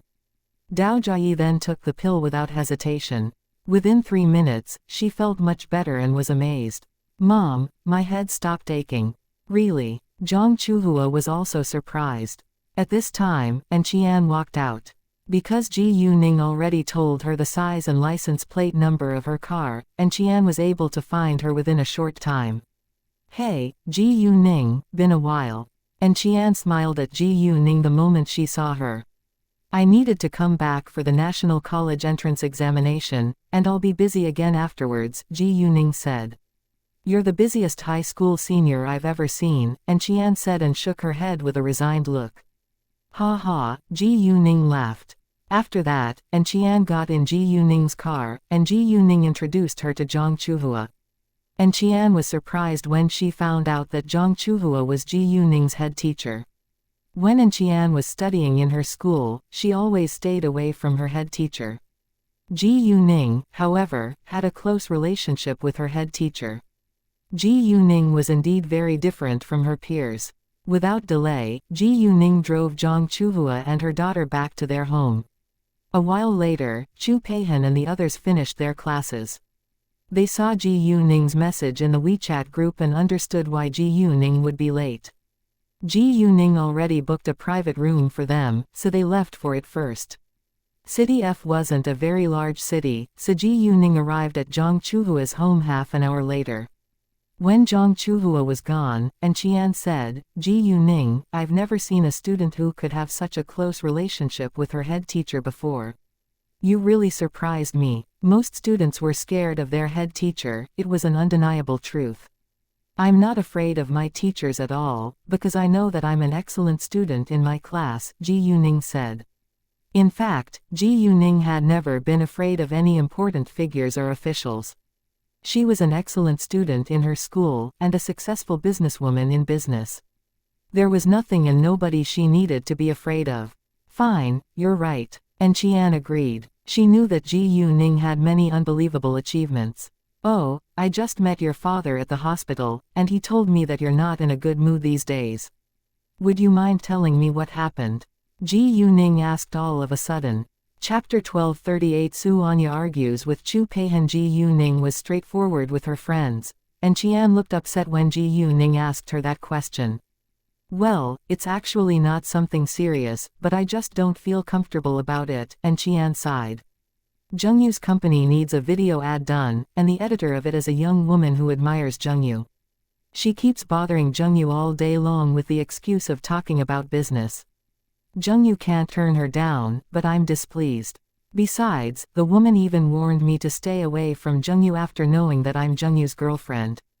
How could she do that? And Qian said in annoyance. It was obvious that Le Zhengyu had become An Qian's boyfriend now. Ji Yuning wasn't surprised by the reason why An Qian was in a bad mood, because she knew it must be because of a problem in their relationship. In fact, it was the young female editor's fault. "Do you need me to threaten or beat her? Le Zhengyu is your man after all," Ji Yuning joked. "Good idea." And Qian took it seriously and her eyes lit up at once. "I had the same idea long ago, but I was afraid that it would affect Zhengyu's business, so I gave it up." Ji Yuning suddenly didn't know what to say. "Since you know it might affect Zhengyu's business, I think we better not do that," Ji Yuning said. "Fine." And Qian was upset again, which made Ji Yuning feel a little guilty. "I know Zhengyu is loyal to me, but I'm worried that the young woman will use some dirty tricks to seduce him," and Qian said with worries. It had happened before, and Ji Yuning had helped Le Zhengyu out last time, but An Qian was afraid that it might happen again. If it really happened, she would have to break up with Le Zhengyu because she couldn't accept it. Ji Yuning nodded, and thought that she should help An Qian this time. "Tell me more about the woman, and I'll see what I can do," Ji Yuning said. Since An Qian was her good friend, Ji Yuning wouldn't hesitate to help her. "Her name's Zhu Yinyan, and she's an ad editor in XX Entertainment," and Qian said. "Great, I'll see whether I can find out any dirty secrets about her," Ji Yuning said. "Thanks." And Qian was cheered up. As long as Ji Yuning was willing to help her, she thought that nothing would be a big problem. Ji Yuning smiled when An Qian was cheered up. Because she was driving the car, she couldn't call Kay right away, so she did it after she arrived at the hotel and parked her car. When Ji Yuning and An Qian walked into the private room, Chu Peihan, Yu Mixi, Su Anya, Mu Kei, Hao Ran, Qin Zixan, Zhang Tianping, and An Yi were already waiting for them. "Hi, Ningning, give me a hug." Chu Peihan ran to Ji Yuning once Ji Yuning showed up. "I want a big hug too." Su Anya stood up as well. Yu Mixi was a little shy, so she sat still. "Hi, Qian," and Yi called An Qian. And Qian smiled at him, then went to sit next to him. They were all familiar with each other, so there was no need to be too polite. "Su Anya, let me go. I don't feel comfortable now," Chu Peihan said, because Su Anya pressed both Ji Yuning and Chu Peihan to her arms. "Seriously." Su Anya let them go at once. "I don't hug other people often, so you should feel happy about it." "I don't believe it," Chu Peihan said. "Chu Peihan, don't be so confident about yourself. Do I need to remind you that I only love men?" Su Anya said. "What?" Chu Peihan was annoyed. What did you say? The other girls in the room laughed out loud, because they knew xianxia was simply joking. Hao Ran and the other boys stayed calm, because they were already used to it. You hugged me first, and I didn't seduce you. Chu Peihan argued. Ningning, help me. Xianxia turned to Ji Yuning. Chu Peihan snorted and sat down. Xianxia also stopped arguing with her. Have you ordered yet? Ji Yuning asked them when they were all seated. Chapter 1239 Zhu Yinyan's affair with her boss. Yeah, we've ordered many kinds of seafood, Chu Peihan said. Great. Ji Yuning smiled. Ningning, you're very generous, and we know you don't lack money at all, so we must dine in a fancy hotel tonight, Chu Peihan said. Ha ha, Qin Zixin laughed. Ji Yuning rolled her eyes and said, fine, it's up to you, and you're the boss tonight. Before long, the dishes were placed on the table, and they began to enjoy their dinner. Where are we going for fun later tonight? Hao Ran asked all of a sudden. The National College entrance examination is around the corner now, so you should focus more on your studies, Ji Yuning said. Hearing that, Hao Ran and the others were disappointed. Mu Ke complained. We've asked for a day off. Ji Yuning had been absent for a long time, and they hadn't had fun together for a long time. Now, since they finally gathered together tonight, they felt like they should enjoy themselves for a whole night. Ji Yuning was struck dumb for a second, then understood them. They had already asked for a day off, so they could enjoy themselves tonight. Where do you want to go? Ji Yuning asked. Let's go to Sing tonight. Xianxia proposed. While Ji Yuning was enjoying seafood with her friends, Zhangzi found out many details about Zhao Fulin's family from a schoolmate. It turned out that Zhao Fulin was from a very rich family with over 100 million yuan in assets. In other words, Zhao Fulin's family was much richer than Zhang Yanni's family. Although Zhang Yanni's family was already much better than Zhangzi's family, Zhangzi felt her family was nothing now compared with Zhao Fulin's family. Zhao Fulin kept a low profile and she didn't wear designer brands, so not many people knew her family background. Zhangzi was highly regretful now. He couldn't believe that he had rejected Zhao Fulin for Zhang Yanni. Besides, their schoolmate also told Zhangzi that Zhao Fulin was a very kind girl with good manners. Zhangzi felt utterly terrible afterwards, and believed that Zhang Yanni must have deceived him.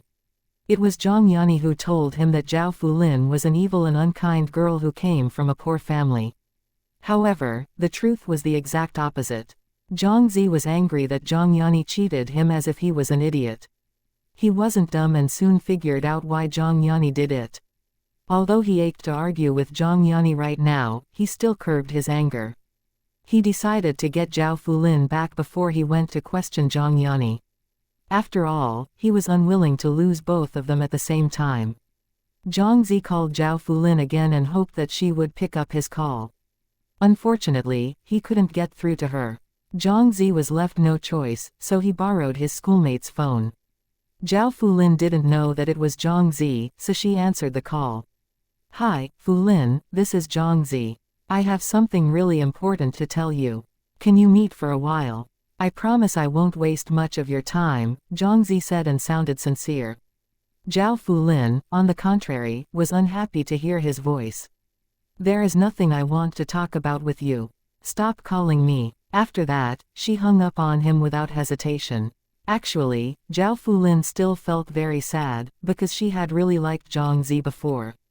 Zhangzi was angry when Zhao Fulin hung up on him, but he had to calm himself down and called Zhao Fulin once more. Zhao Fulin refused to answer it, knowing that it was Zhangzi. When Zhangzi called her again and again, Zhao Fulin directly turned her phone off. Zhangzi was furious and couldn't believe that Zhao Fulin dared to reject him. Since Zhao Fulin was unwilling to answer his calls, he had to wait for her outside her classroom later. As long as it was good for his future, Zhangzi wouldn't give up. Ji Yuning received Kei's call when she almost finished dinner, and Kei sent an email to her with everything he found out about the woman. It turned out that the woman had an affair with her boss, and her boss was already married. Besides, Kei found many amorous pictures and videos of them in Zhu Yinyan's computer. The photos were quite clear and Ji Yuning could see their faces. Ji Yuning was confused about the reason why Zhu Yinyan kept bothering Le Zhengyu since she already had an affair with her boss. Maybe her boss didn't mind, or otherwise there must be a shocking secret behind those photos. Ji Yuning only glanced at the pictures and she didn't watch the videos. It would be quite embarrassing if she watched the sex tape in public. Chapter 1240 Ji Yuning meets Ji Yu Qingxiang. Ji Yuning put her phone away and kept on eating.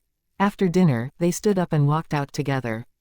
Coincidentally, Ji Yuning saw Ji Yu Qingxiang just as they walked into the hall, and there were 3 men with Ji Yu Qingxiang. The moment Ji Yuning saw Ji Yu Qingxiang also noticed her. He felt embarrassed at this moment, and didn't know what to do. In Ji Yuning's eyes, Ji Yu Qingxiang was merely a stranger now, but she somehow wanted to forgive him when she saw his awkward face right now. The 3 men turned to look at Ji Yuning as well, after seeing Ji Yu Qingxiang's absent look. One of them recognized Ji Yuning and walked to her with a smile. "Hi, Miss Ji Yu, what a coincidence." The man greeted Ji Yuning politely. "You probably don't remember me, but we've met before at the Su family's party." The man was very polite to Ji Yuning, because he was impressed by her ability at the Su family's party last time. "I do remember you, you're Director Tai," Ji Yuning said with a smile. Hearing that, Director Tai felt honored. "It's my honor that Miss Ji Yu didn't forget me." "Hi, Uncle Tai," Su Anya said to Director Tai because they were distant relatives. "Hi, Anya, nice to see you again." "I'm sorry, I didn't see you," Director Tai said at once. "It's fine." Su Anya smiled. "Did you come here for dinner?" "Miss Ji Yu, would you mind if I paid the bill for you?" Director Tai said. He did that not to please Ji Yuning, but because he hoped to leave a good impression on Ji Yuning, because he wanted to make friends with her. Ji Yuning was a very outstanding young businesswoman, and he didn't want to miss the chance to build a good relationship with her. "Please don't," Su Anya interrupted. "Ningning must pay the bill today, because she's promised to buy us a great meal." Hearing that, Director Tai was surprised. Ji Yuning laughed and said, "Thank you so much, Director Tai, but I already paid the bill." "All right, I hope we can see each other again in the future," Director Tai said. Since Ji Yuning and Su Anya had an agreement, Director Tai didn't insist. After that, Ji Yuning turned to look at Ji Yu Qingxiang and called him with a cold face, "Hi, Uncle Qingxiang." Director Tai was shocked when Ji Yuning called Ji Yu Qingxiang her uncle. Even though Chu Peihen knew that Ji Yu Qingxiang was Ji Yuning's uncle, she was surprised that Ji Yuning was willing to greet him again. She had heard a lot about Ji Yuning's family affairs, so she was aware that Ji Yuning didn't like her uncle. Ji Yu Qingxiang was more astonished than anyone in the hall when Ji Yuning greeted him of her own accord. "Oh, hi, Ningning, been a while," he said and looked awkward. He had totally changed his attitude towards Ji Yuning after being through so many things, and he also realized what he had done to her before was really unkind. Therefore, he felt embarrassed to see Ji Yuning now. "Miss Ji Yu, is Mr. Ji Yu your uncle?" Director Tai asked. In fact, he came here today because Ji Yu Qingxiang invited him to have dinner together, and they were going to talk about a construction project. If Ji Yu Qingxiang was really Ji Yuning's uncle, he would give Ji Yu Qingxiang a chance. "Yeah, he's my mother's biological older brother," Ji Yuning said. "Oh, I understand." Director Tai nodded. "Director Tai, Uncle Qingxiang, I'm afraid I need to go now." "See you," Ji Yuning said and left. "See you," Director Tai and Ji Yu Qingxiang said. After that, Ji Yuning walked outside with her friends. Once Ji Yuning was gone, Director Tai said to Ji Yu Qingxiang, "Mr. Ji Yu, I think we can talk further about the construction project we're going to work on with each other." Ji Yu Qingxiang understood that Director Tai was willing to do that because of Ji Yuning. He was Ji Yuning's close relative, and Director Tai wanted to establish a good relationship with Ji Yuning through him. If no accidents happened, he was going to get this project. Ji Yu Qingxiang was excited and felt grateful to Ji Yuning. He somehow had a feeling that Ji Yuning greeted him in order to let Director Tai know their relationship so that he could benefit from it.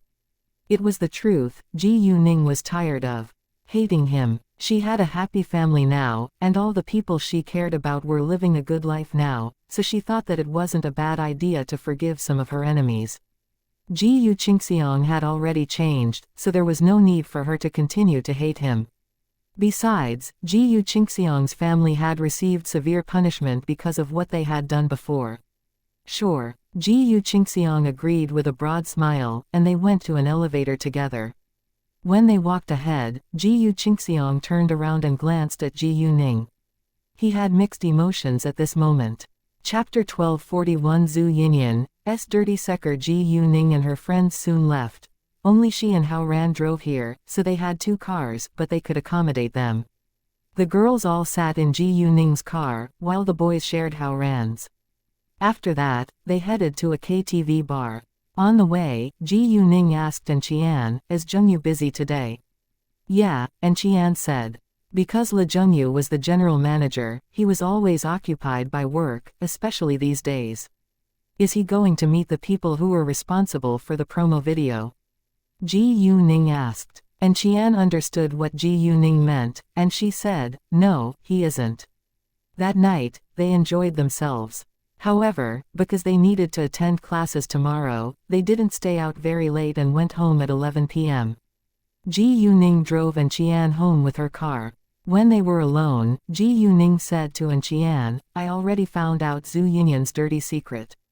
Hearing that, An Qian got excited and asked in a hurry, "What have you found out?"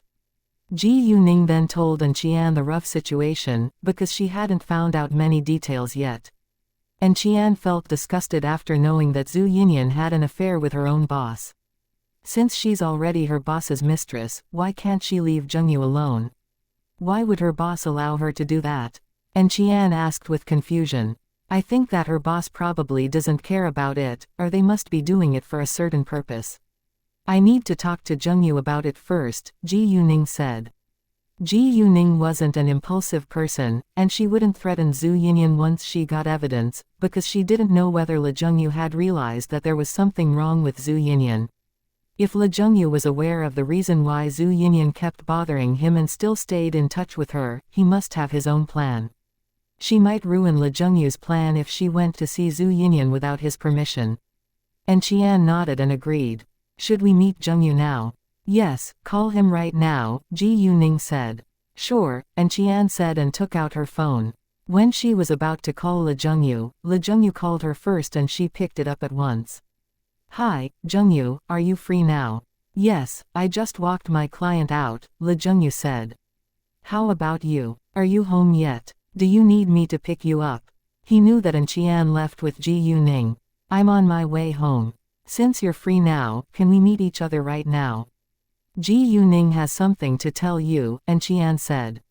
"No problem, where are you now?" Le Zhengyu asked. "We can meet outside the block where you live," Ji Yuning said when An Qian turned to look at her for the answer.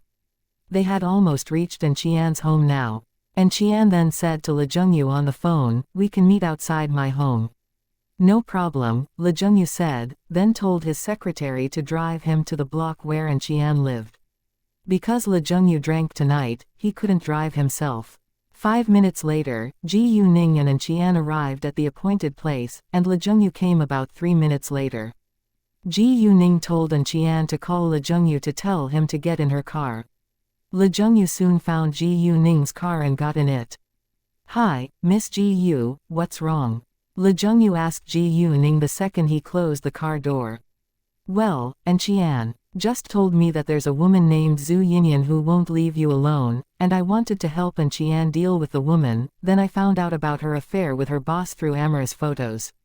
It's abnormal that her boss would allow her to chase another man when she's his mistress, so I thought there must be something wrong with it." "You should be careful," Ji Yuning said. Hearing that, Le Zhengyu was shocked. He didn't expect that Zhu Yinyan would have an affair with her own boss. He felt disgusted afterwards. "I haven't found anything wrong with Zhu Yinyan yet, but I do think it's abnormal that our company suddenly let me be in charge of this ad. It should be Manager Qian's work, but our director gave the job to me without giving me a persuasive reason," Le Zhengyu said. "I also have a suspicion that they're scheming something. After all, business was a battlefield. Le Jungyu was also a manager in their company, and he had many bitter conflicts with manager Qian. They had often argued with each other in the company before. Manager Qian was supposed to be responsible for this ad, but the director suddenly gave this job to Le Jungyu, which made him feel quite strange. However, he failed to find out the truth, so he had to focus on his work. I think this project could be very complicated, Ji Yuning said with a serious face. Chapter 1242. It indeed is a scheme. What should we do now? What do they want to do? Will Jungyu be in danger? And Qian asked with anxiety. Relax, I can protect myself well, and I'll find out the truth as soon as possible. You don't need to worry about me. Le Jungyu comforted her at once. How can I not be worried? We have no idea what they're planning to do right now, and Qian said. Jungyu, how's your relationship with the director, and how's the manager Qian's relationship with him? Ji Yuning asked. She thought manager Qian and the director might be scheming together against Le Jungyu.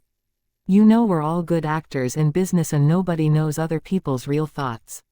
We seem to get along well with each other at work, but I do have bitter conflicts with manager Qian, Le Jungyu replied. If so, we need to investigate it.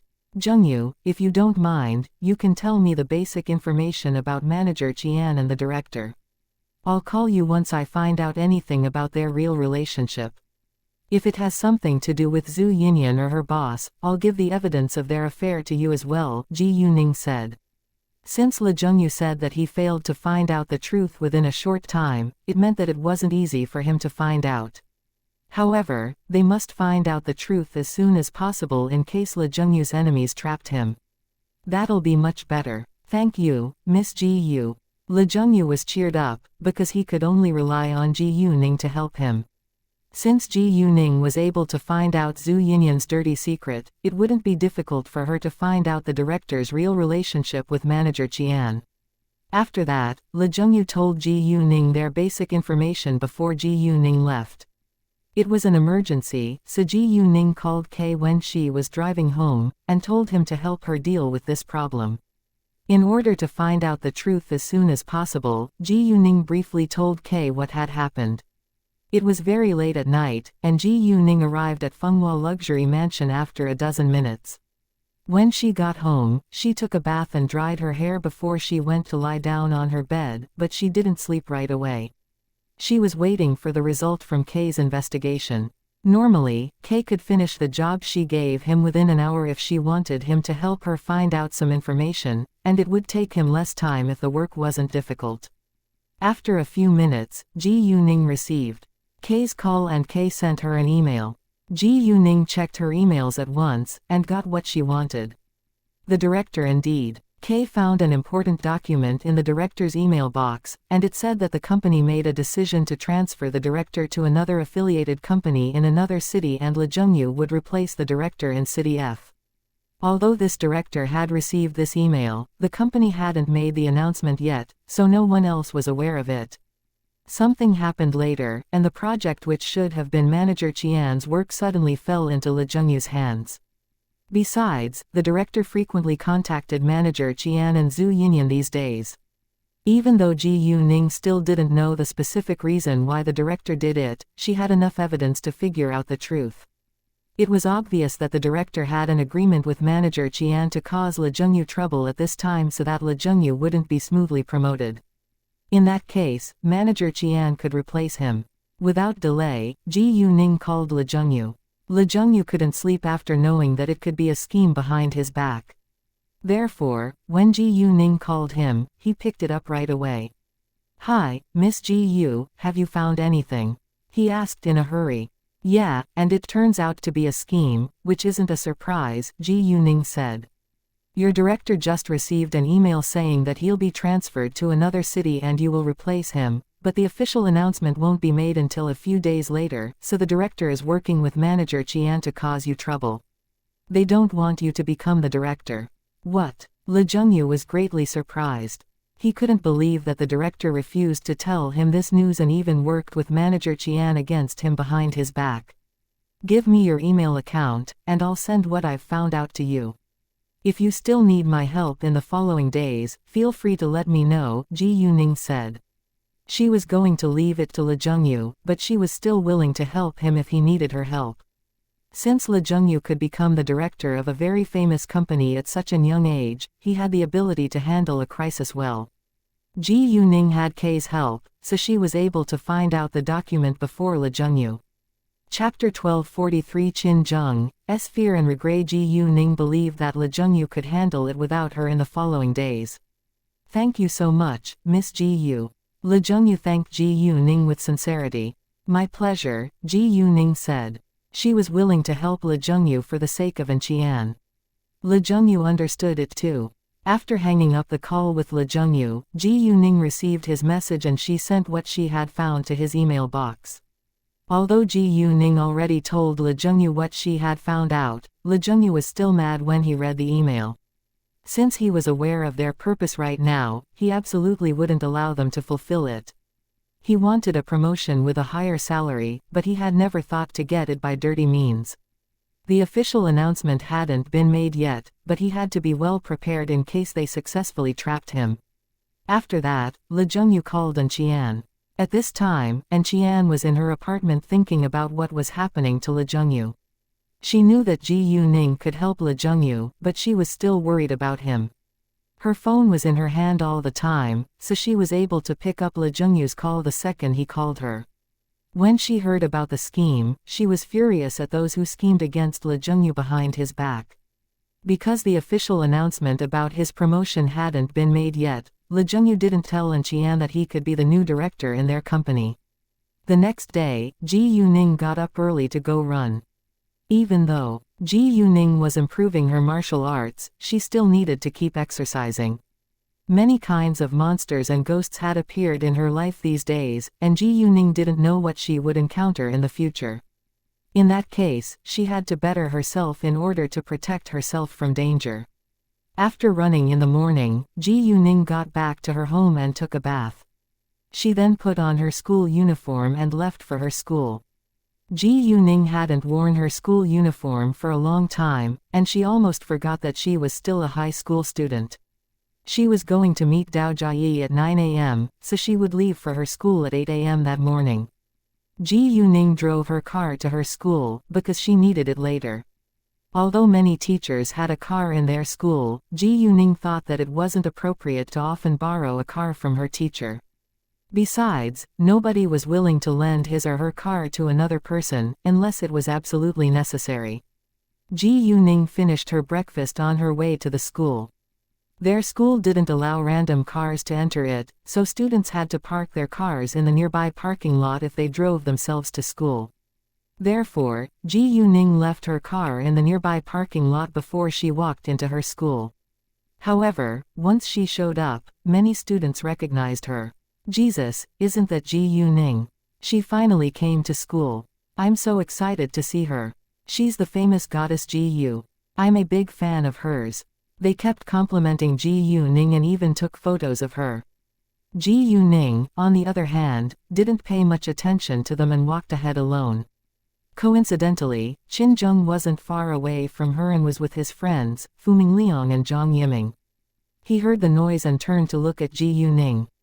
The moment Qin Zheng saw Ji Yuning, he was struck dumb. He was afraid to meet Ji Yuning's eyes, so he pulled Zhang Yiming and Fuming Liang while walking away. Ji Yuning actually noticed them, but didn't think that it was a big deal. Ji Yu Xiaoxiao had been severely punished, but Qin Zheng hadn't, but she didn't care about it right now because she was too busy recently. Qin Zheng kept a distance away from her anyway, so she didn't bother to waste time on him. After they walked far away, Zhang Yiming said, "Change is the only constant, and the wheel of fortune turns."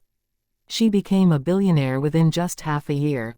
It's so unbelievable. Yeah, I hope she won't pay us back for bullying her before, Fuming Liang said in fear.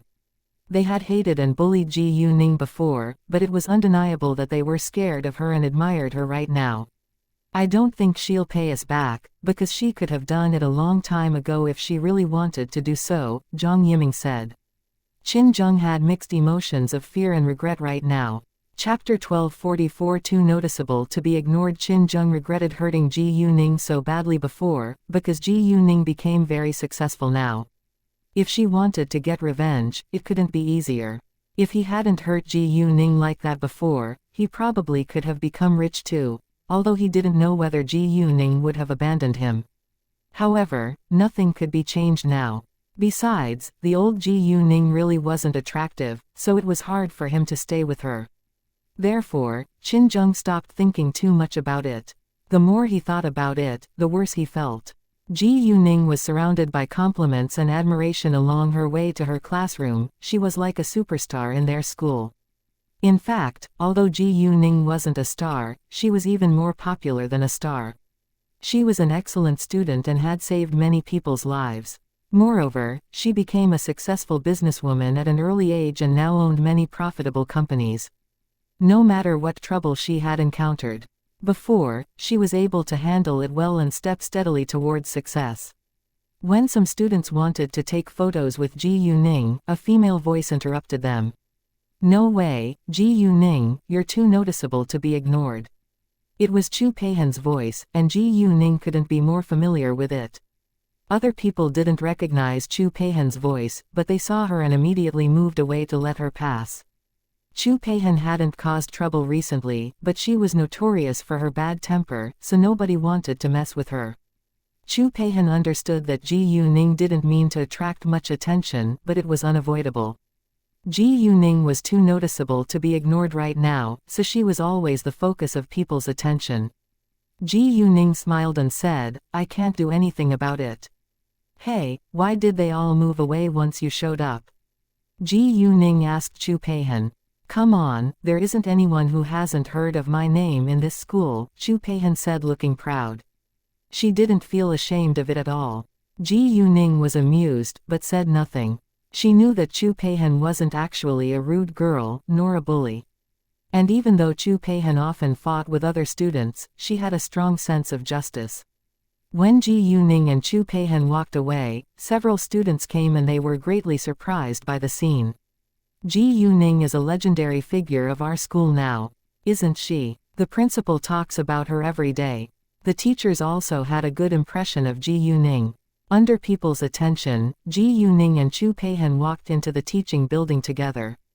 Because it wasn't time for the morning reading class yet, many students were chatting with each other in the passage. When they heard noises under the building, they ran to see what was happening. The second they saw Ji Yuning, they got excited. "Look, it's Ji Yuning. She's back. Oh my, Goddess Ji Yu is here.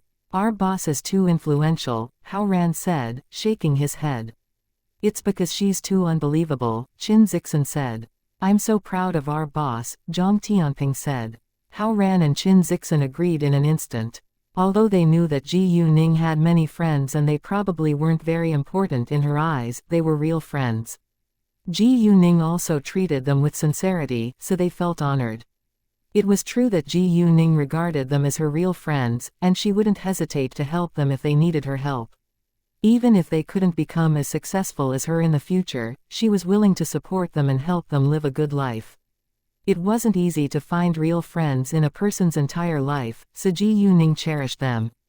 Chapter 1245 Go to Dao Jie's school. Ji Yuning and Chu Peihen separated on the third floor. Most of the students stood at the door of the classroom and stared at Ji Yuning with excitement. "Come on, let's go into the classroom now." Ji Yuning smiled at them. Her classmates moved aside at once to let her walk inside, then they followed her. Wu Qingye and Yang Yulu, however, turned their heads away because they didn't dare to meet Ji Yuning's eyes. Without Xiao Feifei's support, neither Wu Qingye nor Yang Yulu dared to act against Ji Yuning now. After the morning reading class, Zhang Chuhua went back to her office. She picked up Dao Jie's injury report and she was ready to go to Dao Jie's school. Ji Yuning already had an agreement with Zhang Chuhua, and she was going to help Zhang Chuhua with it. The principal allowed them to leave halfway through class because of Ji Yuning's influence. Ji Yuning then said to Yu Mixi, "Mixi, I need to deal with something, and I won't come back for the afternoon classes, but I'll dine with you at noon." "What? Why?" Yu Mixi was surprised. Ji Yuning just came for the morning reading class, and now she was leaving again. Anyway, since Ji Yuning needed to deal with something in person, Yu Mixi knew that it had to be important. Afterwards, Ji Yuning left with the other students staring at her back. Without delay, she went to Zhang Chuhua's office. In the office, Wang Chengqi and Zhang Yuan were there too, and their eyes lit up when Ji Yuning appeared. "Good morning, Professor Wang and Professor Zhang." Ji Yuning politely greeted them. "Good morning, Ji Yuning." Wang Chengqi and Zhang Yuan smiled at her. Zhang Chuhua quickly packed her stuff up and then they left together. Once Ji Yuning and Zhang Chuhua were gone, Wang Chengqi and Zhang Yuan began to talk about them. Both of them wished that Ji Yuning was their student. When Zhang Chuhua and Ji Yuning walked out together, many students turned to look at them, but none of the students dared to greet them. However, although they didn't dare to greet Zhang Chuhua and Ji Yuning, they talked about them once they walked away. "Hey, I just saw Ji Yuning walking out with Professor Zhang. Does anyone know what they're going to do? Really? Where did they go? They must be leaving to deal with something together. Yeah, it must be something important. Do you know what they're going to deal with?" Yu Mixi didn't know that Ji Yuning left with their head teacher until then, but she didn't know the reason either. However, no matter what happened, Yu Mixi believed that Ji Yuning was able to handle it well. Zhang Chuhua and Ji Yuning went to the nearby parking lot, and they went straight to Dao Jiayi's school. When Ji Yuning and Zhang Chuhua set off, it was already 8:05 a.m. About 20 minutes later, they finally arrived at the number 2 middle school. Ji Yuning parked her car before she walked in with Zhang Chuhua. It was time for class, and outsiders weren't allowed to go inside, but Zhang Chuhua was the parent of a student who studied there, so she was permitted to enter the school. Zhang Chuhua called Dao Jiayi's head teacher, whose surname was Yan, afterwards. Ms. Yan had told Zhang Chuhua to call her once they arrived, so Zhang Chuhua did it without hesitation. Ms. Yan then told them to meet her at the Office of Student Affairs. At 8:40 a.m., Ji Yuning and Zhang Chuhua arrived at the Office of Student Affairs. The dean, Ms. Yan, and a man around 30 years old were in the office. The man was Mr. Wang, who was the head teacher of the girl who had bullied Dao Jiayi. However, the girl's parents hadn't shown up yet. The dean was a slightly fat man in his early 50s who didn't look like a snobbish person. Before Ji Yuning and Zhang Chuhua came, Ms. Yan told the dean that Ji Yuning had a good relationship with the director of the central hospital and that she believed that Ji Yuning's family was very powerful. Accordingly, when Ji Yuning and Zhang Chuhua came, the dean had to be kind to them. "Nice to see you, Professor Zhang and Miss Ji Yu." "Nice to see you too, Mr. Yang," Zhang Chuhua said and sat down, followed by Ji Yuning. Mr. Yang was the dean of this middle school.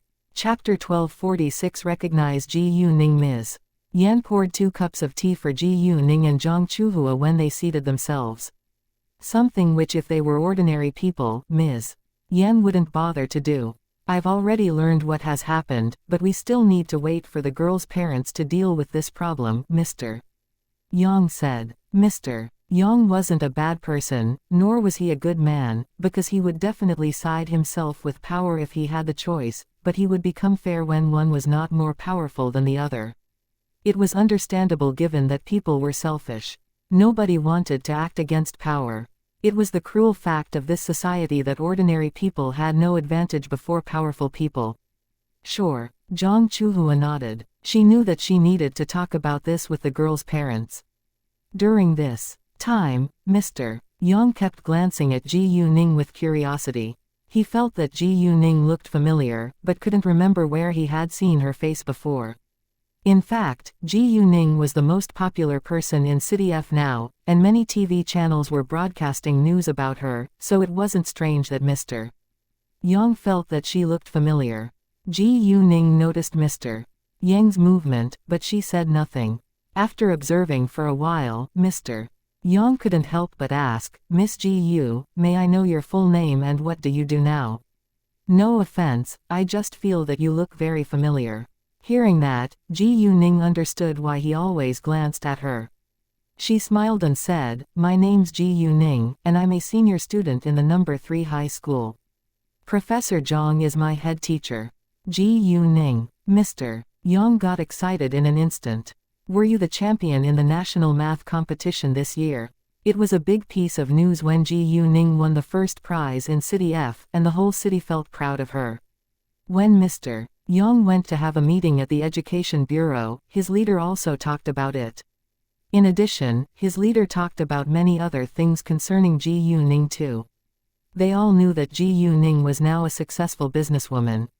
Ji Yuning had attended the birthday party held by the Su family as well, and she was a friend of many important officials of City F. Most importantly, Ji Yuning had saved Miss Su's life, so she was the Su family's lifesaver. Because the head of the Education Bureau had shown up at the party too, he knew it very well. Although Mr. Yang hadn't heard much about Ji Yuning, he had a deep impression of her.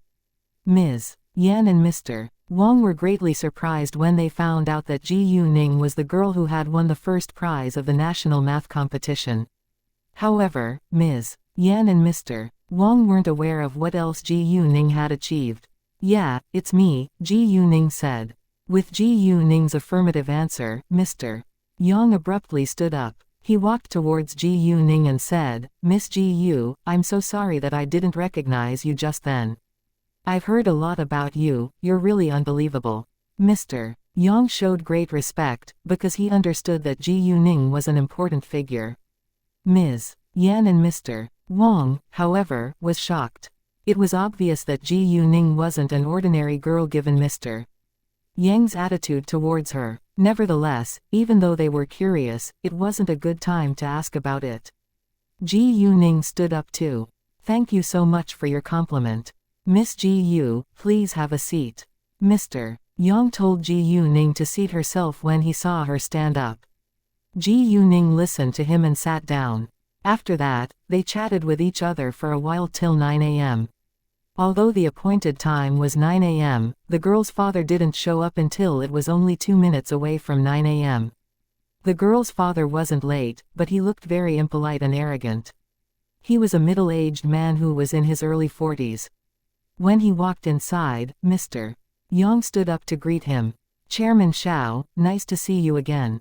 Please have a seat." Mr. Yang was polite to Chairman Xiao, but his attitude towards him was still obviously different from that towards Ji Yuning.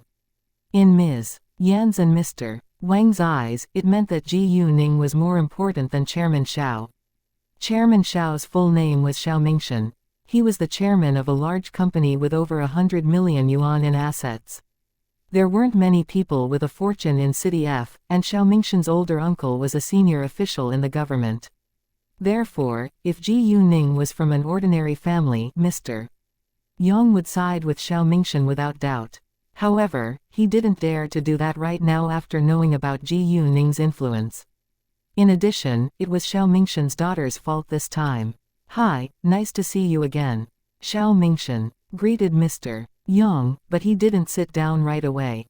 Instead, he turned to look at Ji Yuning and Zhang Chuhua. Mr. Wang had called him yesterday and he was curious to know who dared to seek justice for Dao Jiayi.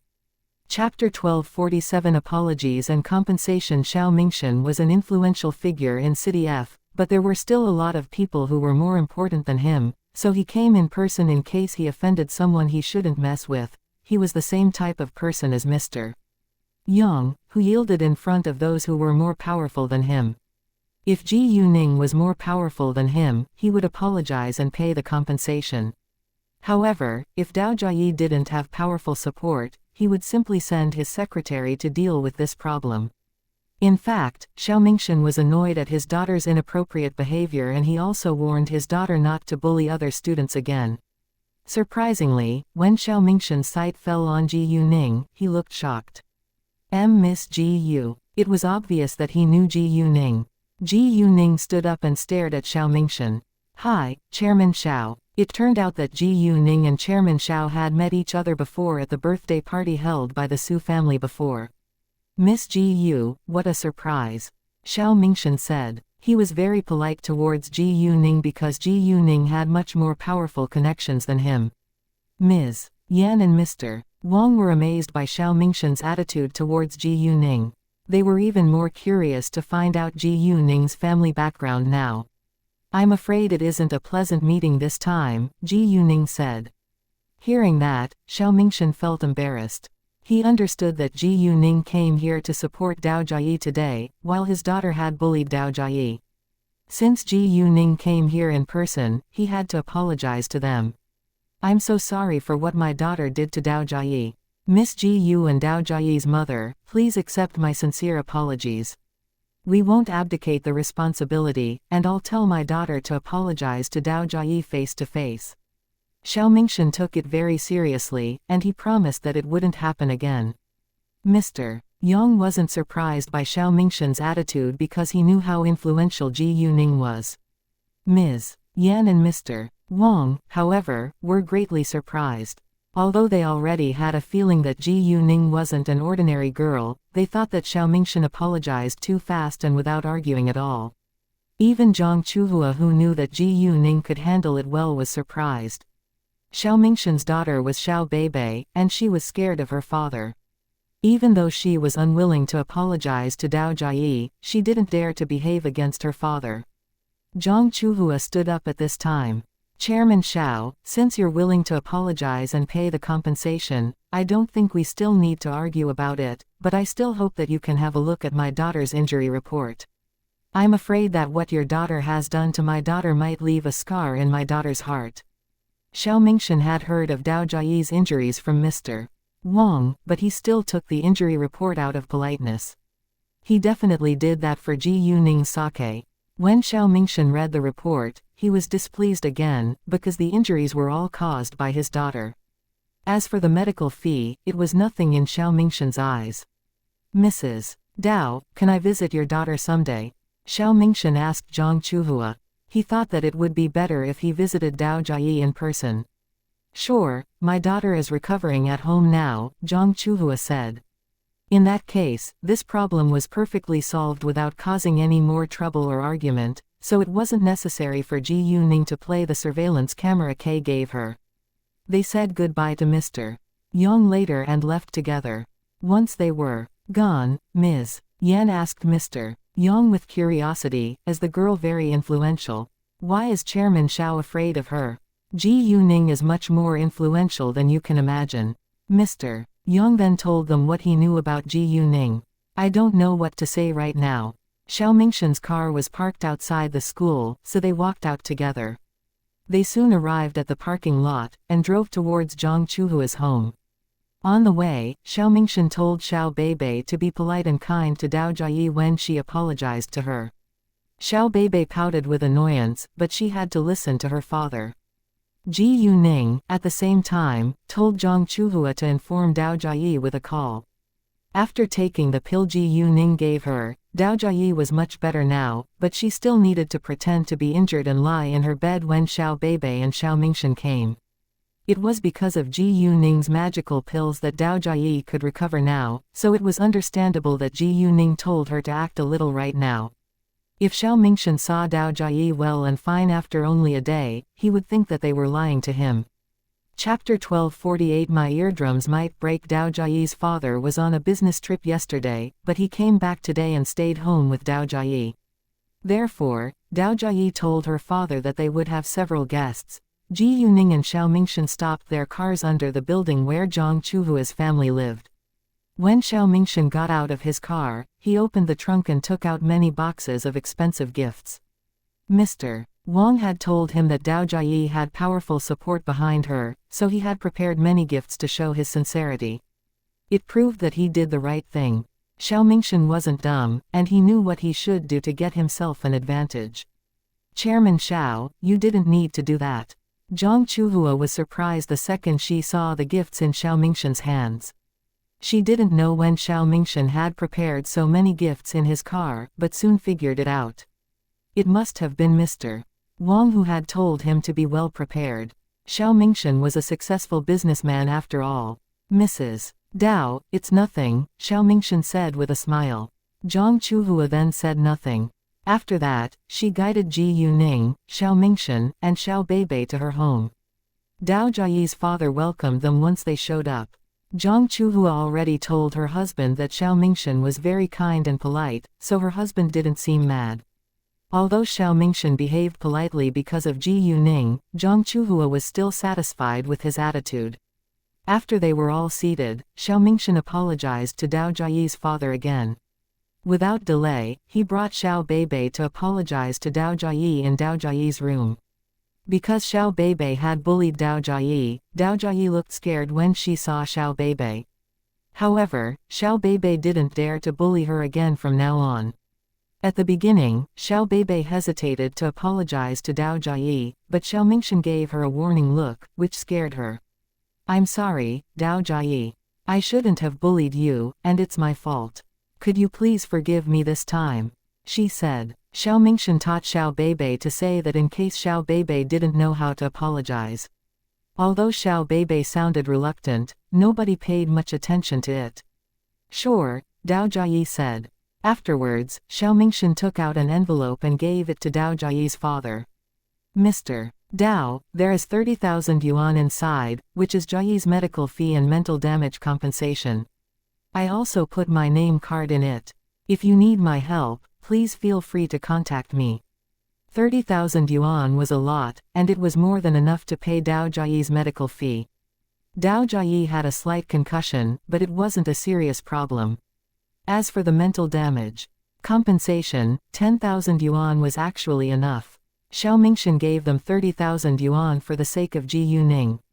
Nevertheless, nobody was aware that Ji Yuning's magical pills were much more expensive. A single magical pill cost at least 1,000,000 yuan. Ji Yuning gave Dao Jiayi a magical pill for free, because she knew that Dao Jiayi's family couldn't afford it.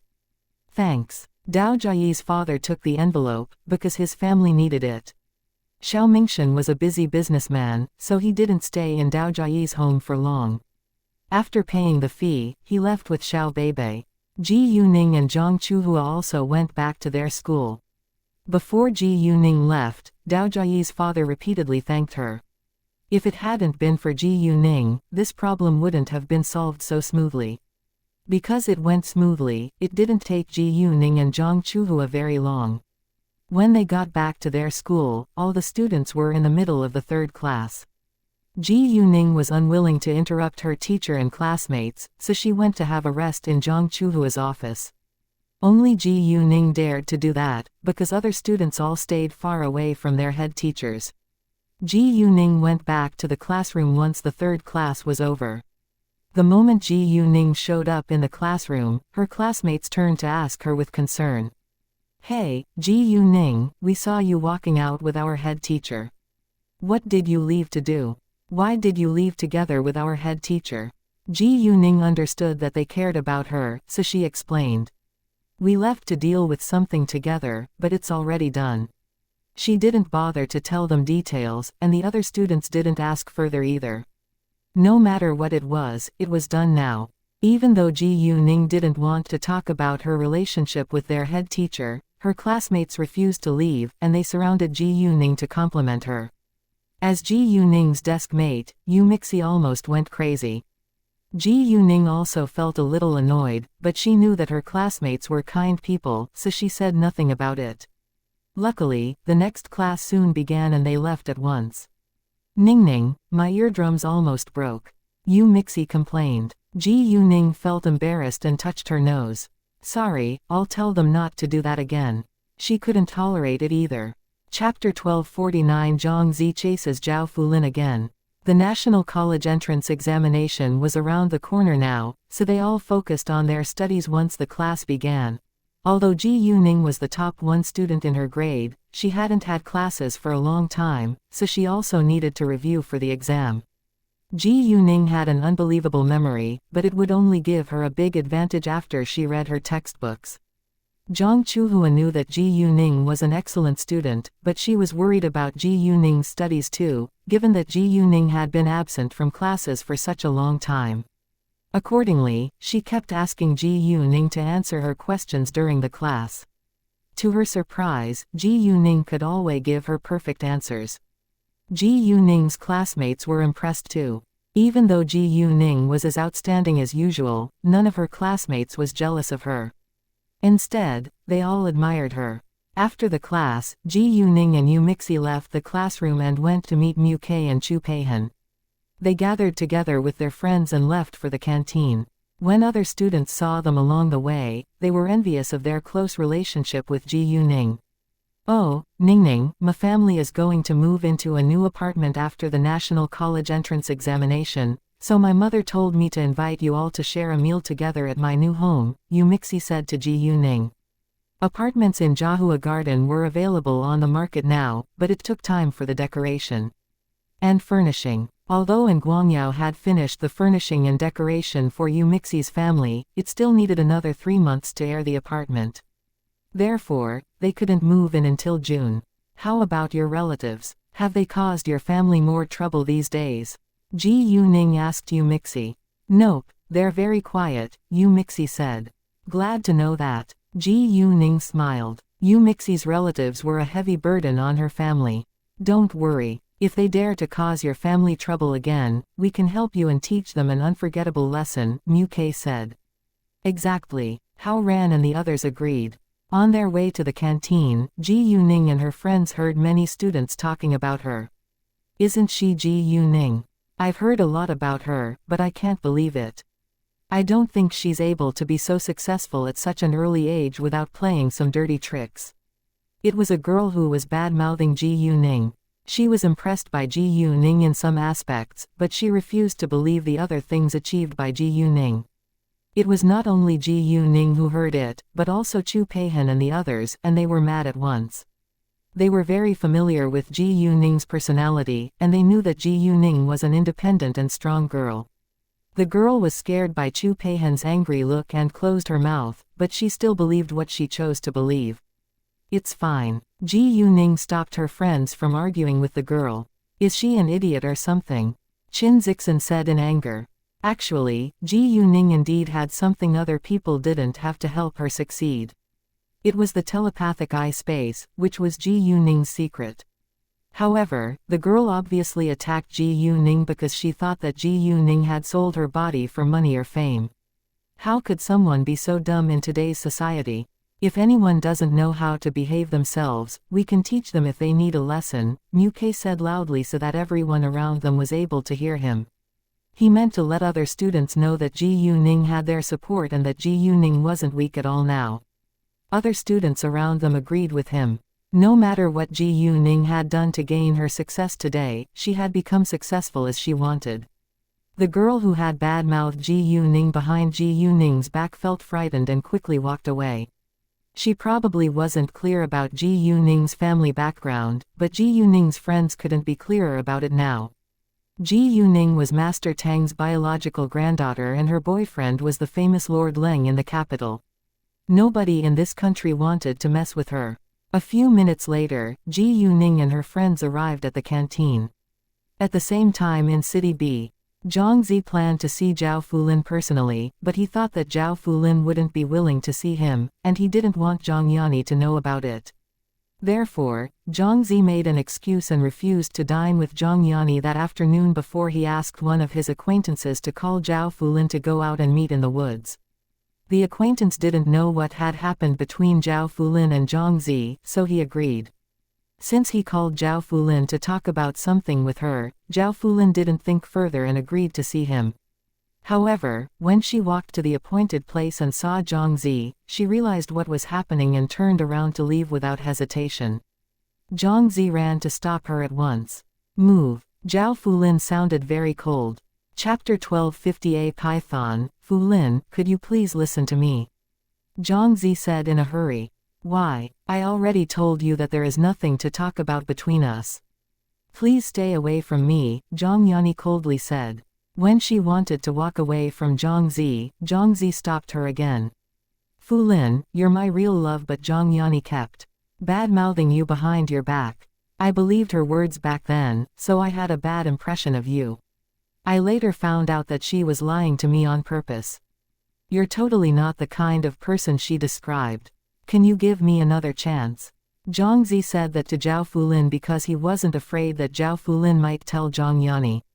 If Zhao Fulin believed him and accepted him again, it wouldn't matter even if Zhang Yani found out.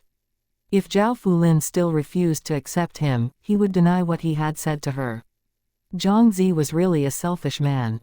Zhao Fulin was surprised when Zhang Zi told her that. She knew that there was a secret relationship between Zhang Yani and Zhang Zi, but she didn't know why Zhang Yani had betrayed her. To her astonishment, Zhang Yani had criticized her like that in front of Zhang Zi. However, given what Zhang Zi had done to her before, she wasn't sure whether she should trust him right now. No matter what, it was meaningless in her eyes because she already gave them up. Zhang Zi, I don't care whether it's true or not, because it's meaningless in my eyes now. I won't tell Zhang Yani anything about our conversation. You didn't seize the chance to be my boyfriend and so be it, Zhang Yani said and continued to walk ahead. Fu Lin, do you have to be so cold-blooded? Zhang Zi seemed hurt and stopped Zhao Fu Lin once more. He felt sad, not because Zhao Fu Lin refused to accept him, but because he might lose a lot if Zhao Fu Lin didn't give him another chance. In his eyes, Zhao Fu Lin's family wealth could be his one day if he could marry Zhao Fu Lin. Unfortunately, he lost this great chance to become rich and successful because of Zhang Yani. Even though he blamed Zhang Yani for everything, he didn't dare to argue with her right now. Zhang Zi was simply a freeloader. I'm cold-blooded. How could you say that? We're merely schoolmates from the beginning to the end, Zhao Fu Lin said. Zhang Zi, if you keep insulting me, I'll call the police. Hearing that, Zhang Zi was scared and let Zhao Fu Lin walk away without stopping her again. Zhao Fu Lin rolled her eyes at him and left at once. Zhang Zi was reluctant to give up, but he could do nothing about it right now. In City F, Ji Yuning and her friends walked together to the woods after lunch to cool themselves down because of the hot weather. During these days, Ji Yuning went to school like every other student and she sometimes talked with Leng Xiaoting on the phone. Leng Xiaoting was very busy recently, so he didn't have much time to contact Ji Yuning. The National College entrance examination was about 4 days later. All of a sudden, Ji Yuning received Li Meisong's call on her way to the canteen. Hi, Uncle Li, Ji Yuning said. Miss Ji Yu, help, help. Li Meisong sounded terrified on the phone. What happened? Ji Yuning got anxious. I'm in Shaoli Village, a small village in County X, City G right now, and there is a large cave. We encountered a python in it and Guo Yiyang was bitten by it. Zhangquan and I have successfully escaped, but Guo Yiyang and Sun Chao are still missing. I don't know whether they are still alive, so I have to turn to you for help. Saying that, Li Meisong almost cried. It seemed to be an emergency. Guo Yiyang and Sun Chao were his close brothers, and he was worried about their safety. Ji Yuning was able to kill a zombie, so it couldn't be difficult for her to deal with a python, so Li Meisong called Ji Yuning as soon as possible. I'll be right there, but I'm in City F now. I can't take a plane, because it's too slow, so I'll drive myself. I think I can arrive at City G in about 2 hours, Ji Yuning said. She was willing to help them out. Li Meisong and the other men had risked their lives with her before, so she couldn't abandon them when they were in danger. Even though the National College entrance examination was only a few days away, she believed that she could handle it well. It only took an hour to get to City G from City F by plane, but she wasn't sure whether she could get the earliest plane ticket right away. Even if she could, she had to spend at least half an hour on the way to the airport. And she would probably have to spend more time waiting for the earliest flight. Anyway, she would rather drive a car on her own. Chapter 1251 Drag Racing Normally, it took about 2 to 3 hours to get to City G from City F by a car, but Ji Yuning would speed up and get there within 2 hours. Thanks. Li Meisong felt quite relieved when he heard that Ji Yuning was coming. If you come from City F, you don't need to enter City G, but stop at County X. There is a small road outside County X and you can arrive at Shaoli Village by walking down at about 5 kilometers to the right. No problem, I'm on my way, Ji Yuning said and hung up the call. Boss, what happened? Ji Yuning's friends asked her once she finished the call.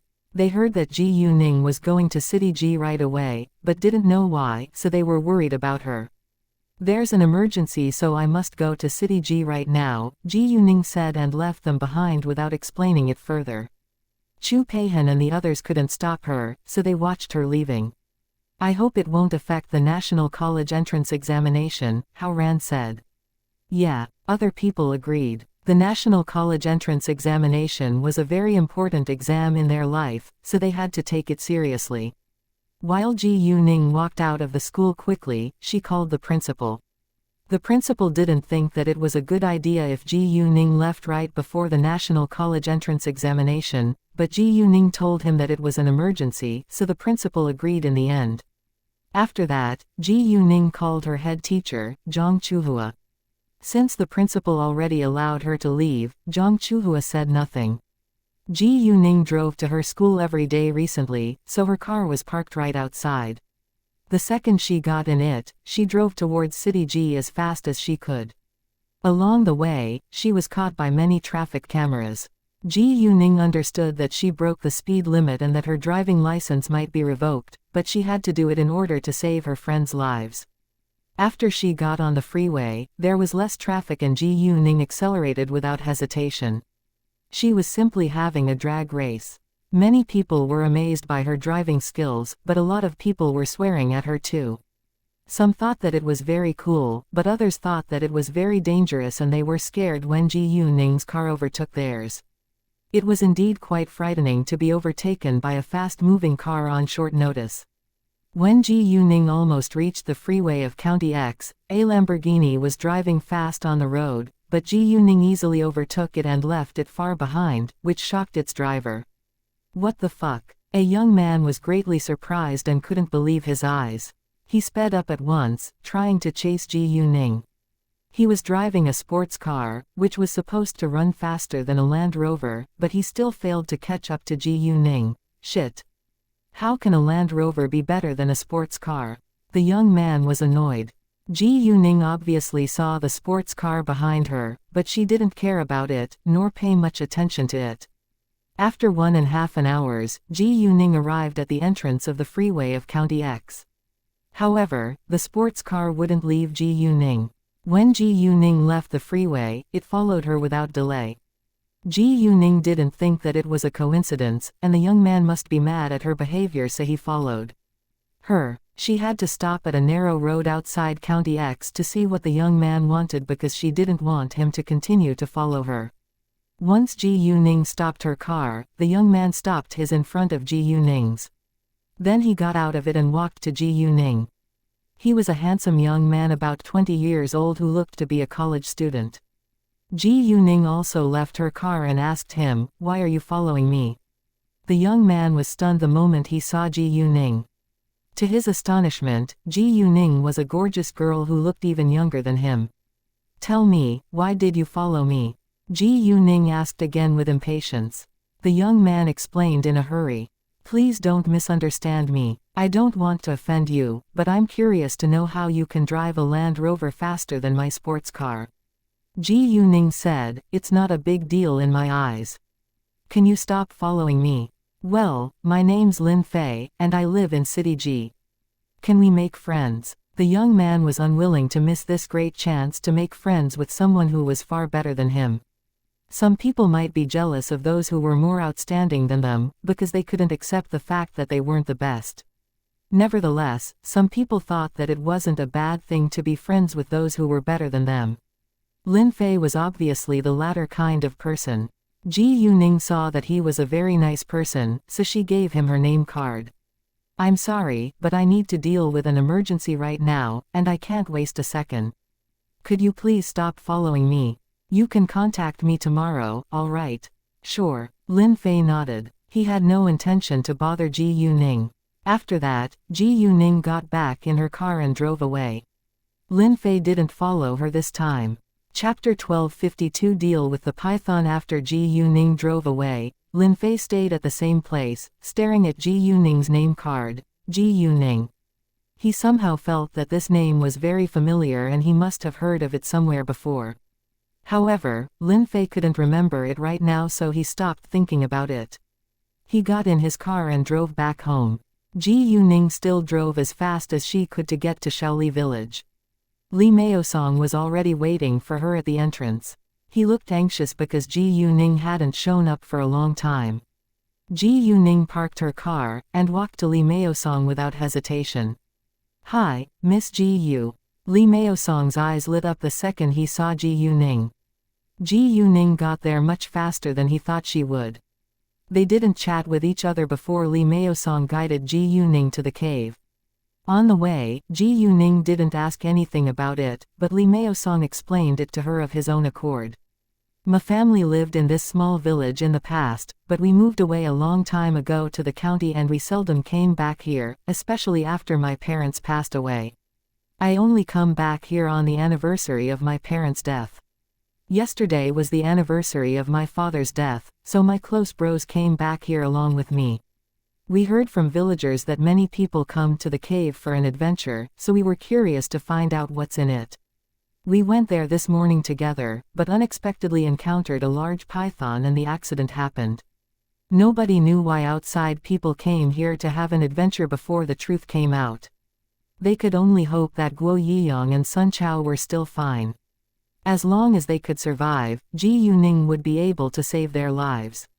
Ji Yuning and Li Meosong walked fast, but the cave was far away, so it took them dozens of minutes to get there. The cave was halfway up the mountainside, so the road was rocky and steep.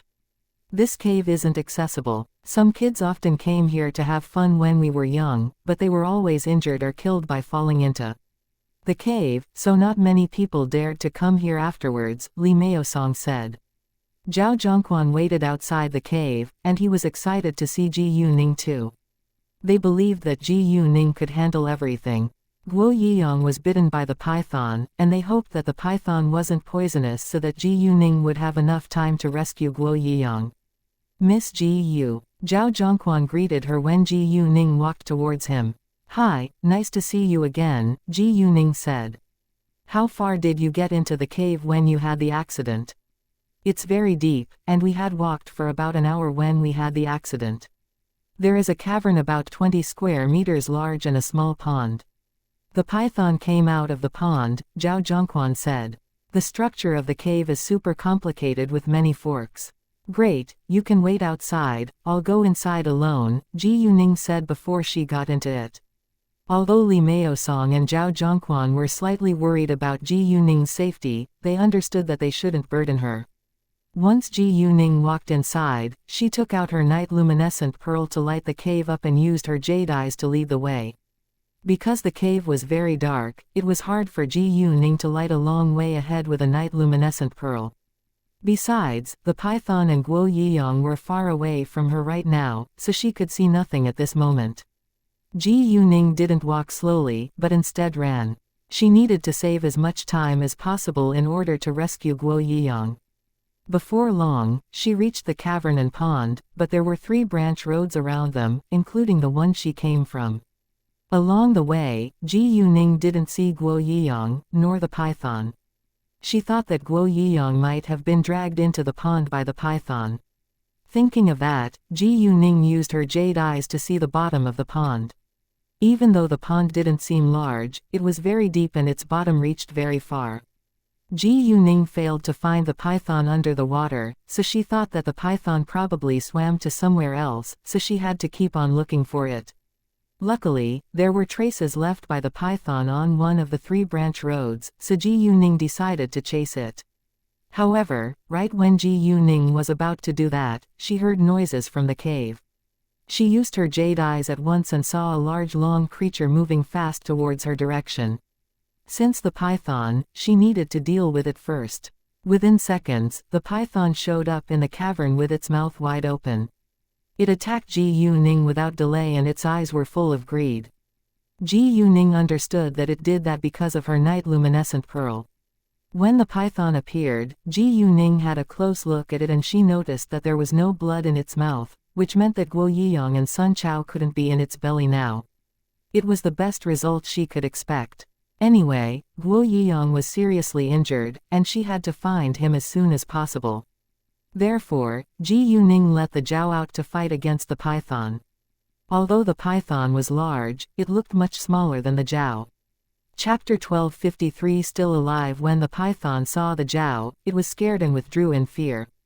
Zhao, kill it now, I need to find my friend, Ji Yuning said.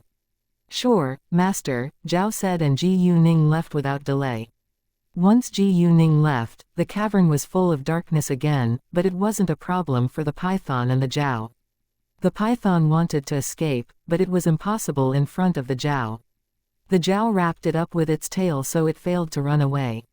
The python was very threatening before an ordinary person or even a soldier, but it was too weak compared with the Jiao.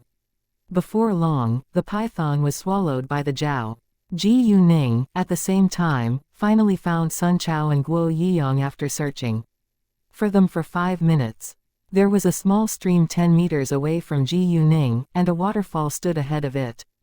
Inside the waterfall there was a space that could accommodate 3 or 4 people, and Guo Yiyang and Sun Chao were hiding in it. The water flowed violently, so it was hard to see the space with a pair of ordinary eyes. Although Ji Yuning found them, she couldn't see their conditions clearly. She only saw Sun Chao's body moving, which meant that he was fine, but she wasn't sure whether Guo Yiyang was still alive. Ji Yuning didn't have much time to think about it. The second she saw them, she ran to rescue them. "Hey, Uncle Sun, it's Ji Yuning. I know you're behind the waterfall. How's Yiyang now?" Ji Yuning shouted to Sun Chao. Sun Chao had heard the noise from outside, but he thought it was the python, so he didn't dare to show his face. Therefore, when he heard Ji Yuning's voice, he was thrilled. If Ji Yuning came, it meant that Guo Yiyang's life could be saved. Sun Chao had that idea because Guo Yiyang was still alive. Guo Yiyang survived, but he was seriously injured. Luckily, the python wasn't poisonous, so Guo Yiyang remained alive till now.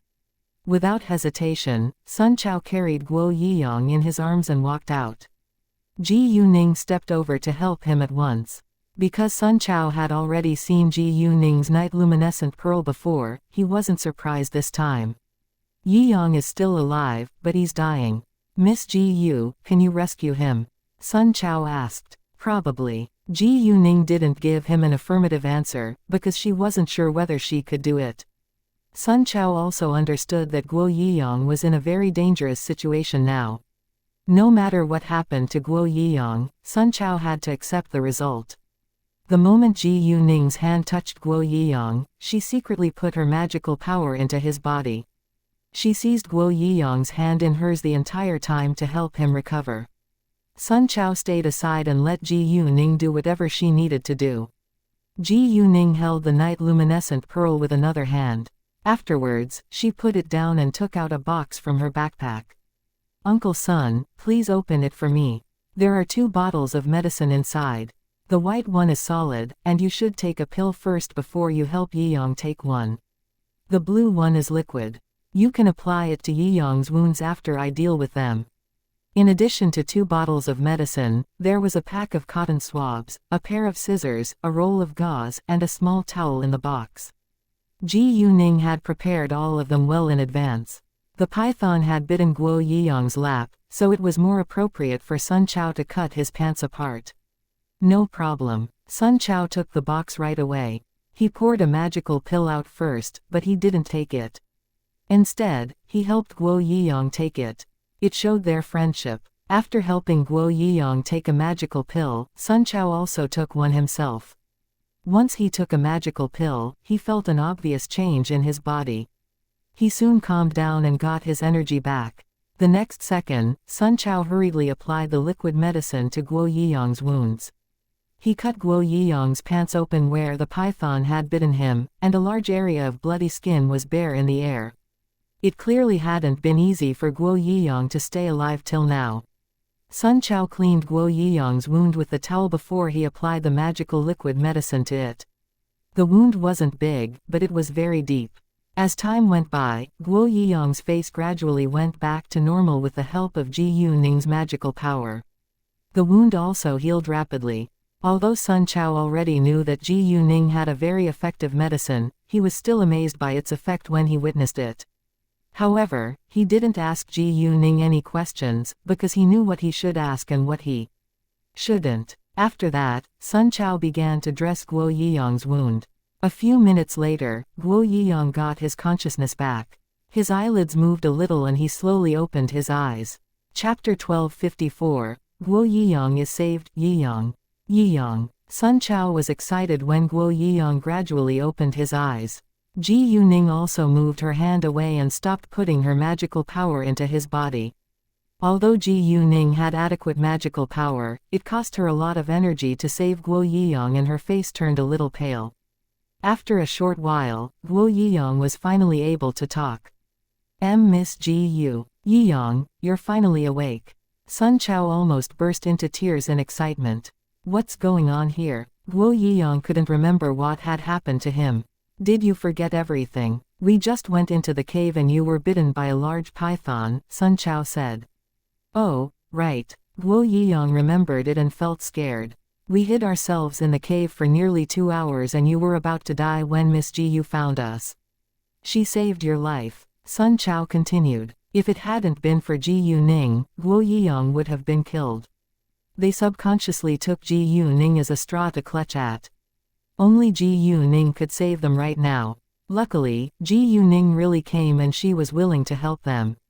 Guo Yiyang also struggled to stay alive till the moment Ji Yuning arrived. Both Guo Yiyang and Sun Chao felt very lucky that they were able to be Ji Yuning's friends. Miss Ji Yu, thank you so much. I don't know what to say now, Guo Yiyang said and felt touched. After that, he put on a serious face. Miss Ji Yu, you've saved my life twice, and I owe you a lot. Whatever you need me to do for you in the future, I won't spare any effort to help you. Ji Yuning had saved his life twice, and he couldn't feel more grateful to her. If it hadn't been for Ji Yuning, he could have been killed by the zombie in the ancient grave last time. And Ji Yuning saved his life again from the python this time. Even though he knew that Ji Yuning wouldn't ask him to die for her, he was still willing to do that if she really wanted him to do that. Sure, Ji Yuning nodded. In fact, they had never forgotten her whenever they found valuable antiques, although they did that because they needed her protection. A real selfish person wouldn't share his fortune with other people even if he had to risk his life. They, on the contrary, were willing to let Ji Yuning take most of the valuable objects. Ji Yuning had no intention to test their loyalty to her, because it wouldn't do her any good. She thought that they now had pure trust in each other, and she wanted to help them live a better life. They couldn't be grave diggers forever, because it was very dangerous and illegal. Once they were caught by the police, they would have to spend the rest of their life in jail. Moreover, they already had a lot of money now, and Ji Yuning hoped that they could stop doing it. If they were willing to work for her, it would be better. Ji Yuning didn't believe that they were useless except for grave digging. They were smart and could learn how to do business. Ji Yuning didn't lack skilled people, but she did lack people she could trust. Stand up now. Let's see whether you can walk, Ji Yuning said. Guo Yiyang listened to her and stood up. He only felt a little uncomfortable because his pants were wet, but the wound wasn't painful at all. I feel full of energy again. Guo Yiyang was surprised. He knew that Ji Yuning's medicine was super effective, but he was still amazed by its effect. Actually, Ji Yuning's magical power was more effective than the magical pill. Really? Sun Chao was also astonished. He couldn't believe his ears. I mean it, Guo Yiyang said with a broad smile. Jesus, it's so unbelievable. Sun Chao exclaimed. All right, since we're all fine now, we should go out right away. Uncle Li is still waiting for us, Ji Yuning said. Hearing that, Guo Yiyang and Sun Chao looked guilty. Right, he must be very worried about us. After that, they went back together. Oh, Miss Ji Yu, how's the python now? Sun Chao suddenly asked. It's already been killed, Ji Yuning replied. Guo Yiyang and Sun Chao nodded. Since Ji Yuning was able to get rid of a zombie, it couldn't be difficult for her to deal with a python. There was no signal in the cave, so they couldn't call Li Meosong and Zhao Zhongquan right now. So in order to not worry Li Meosong, they walked fast. You can go ahead of me, I need to block the pond in case another dangerous creature comes out of it, Ji Yuning said to Guo Yiyang and Sun Chao. She needed to put the Zhao back into the telepathic eye space, and she didn't want them to see the Zhao. Sure, Guo Yiyang and Sun Chao listened to Ji Yuning without asking anything. Chapter 1255, Another Way of Making a Living. Once Sun Chao and Guo Yiyang were gone, Ji Yuning walked to the side of the pond. Come out now. The Zhao heard Ji Yuning's voice and it came out without delay. Master, the little thing has already been swallowed by me. The python indeed was merely a little thing compared with the Zhao. Get those rock columns down to cover this pond. Ji Yuning pointed at several nearby large rock columns. Sure, master. The Zhao wrapped a rock column with its tail and easily pulled it down. A single rock column definitely wasn't enough to fully cover the pond, so it went to move more rock columns. Although the python was already dead, the pond was very strange, and nobody knew whether there would be another monster. Even if several rock columns couldn't stop a powerful monster, it was a sign that this way didn't lead to the outside world. Within several minutes, Ji Yuning caught up to Sun Chao and Guo Yiyang. They walked fast, but Ji Yuning was faster than them. About half an hour later, they finally reached the entrance of the cave. Li Meisong and Zhao Zhongquan were both restless and they kept glancing into the cave. It was torture to wait for those who they cared about. Anyway, Ji Yuning solved the problem much more efficiently than they thought possible, and she only stayed inside for an hour. They didn't know that Ji Yuning had the Zhao's help, and she also had a pair of jade eyes. Nothing could make them feel happier than seeing Guo Yiyang coming out safely. The second Li Meisong and Zhao Zhongquan saw Guo Yiyang, they burst into tears. Uncle Li, Zhongquan, I'm so sorry that I worried you. Guo Yiyang also cried and apologized to Li Meisong and Zhao Zhongquan. We're glad that you're fine. Li Meisong and Zhao Zhongquan wiped their eyes. After that, they thanked Ji Yuning again. All right, let's go to have dinner. I'm hungry, Ji Yuning said. Oh, right, let's go back right now. Li Meisong urged them to leave. They then climbed down the mountain together. Miss Ji Yu, this is a small village and there is no good restaurant. The town is also far away. Do you mind dining in my place? Li Meisong asked. A dozen minutes later, they went back to Li Meisong's home, and Li Meisong cooked for them. Li Meisong's parents passed away at an early age, so he learned to cook and take good care of himself. He had cleaned his home when he came back, and there were many vegetables and meat in the fridge. Although they dressed themselves like ordinary people, they were actually very rich. They were successful grave diggers after all, and each of them had over 100 million yuan. They didn't care much about clothing brands, but they were willing to spend money on food. Therefore, they had many kinds of quality food ingredients. Zhao Zhongquan helped Li Meisong cook, while Sun Chao and Guo Yiyang rested on the side because they had just been through a very dangerous situation.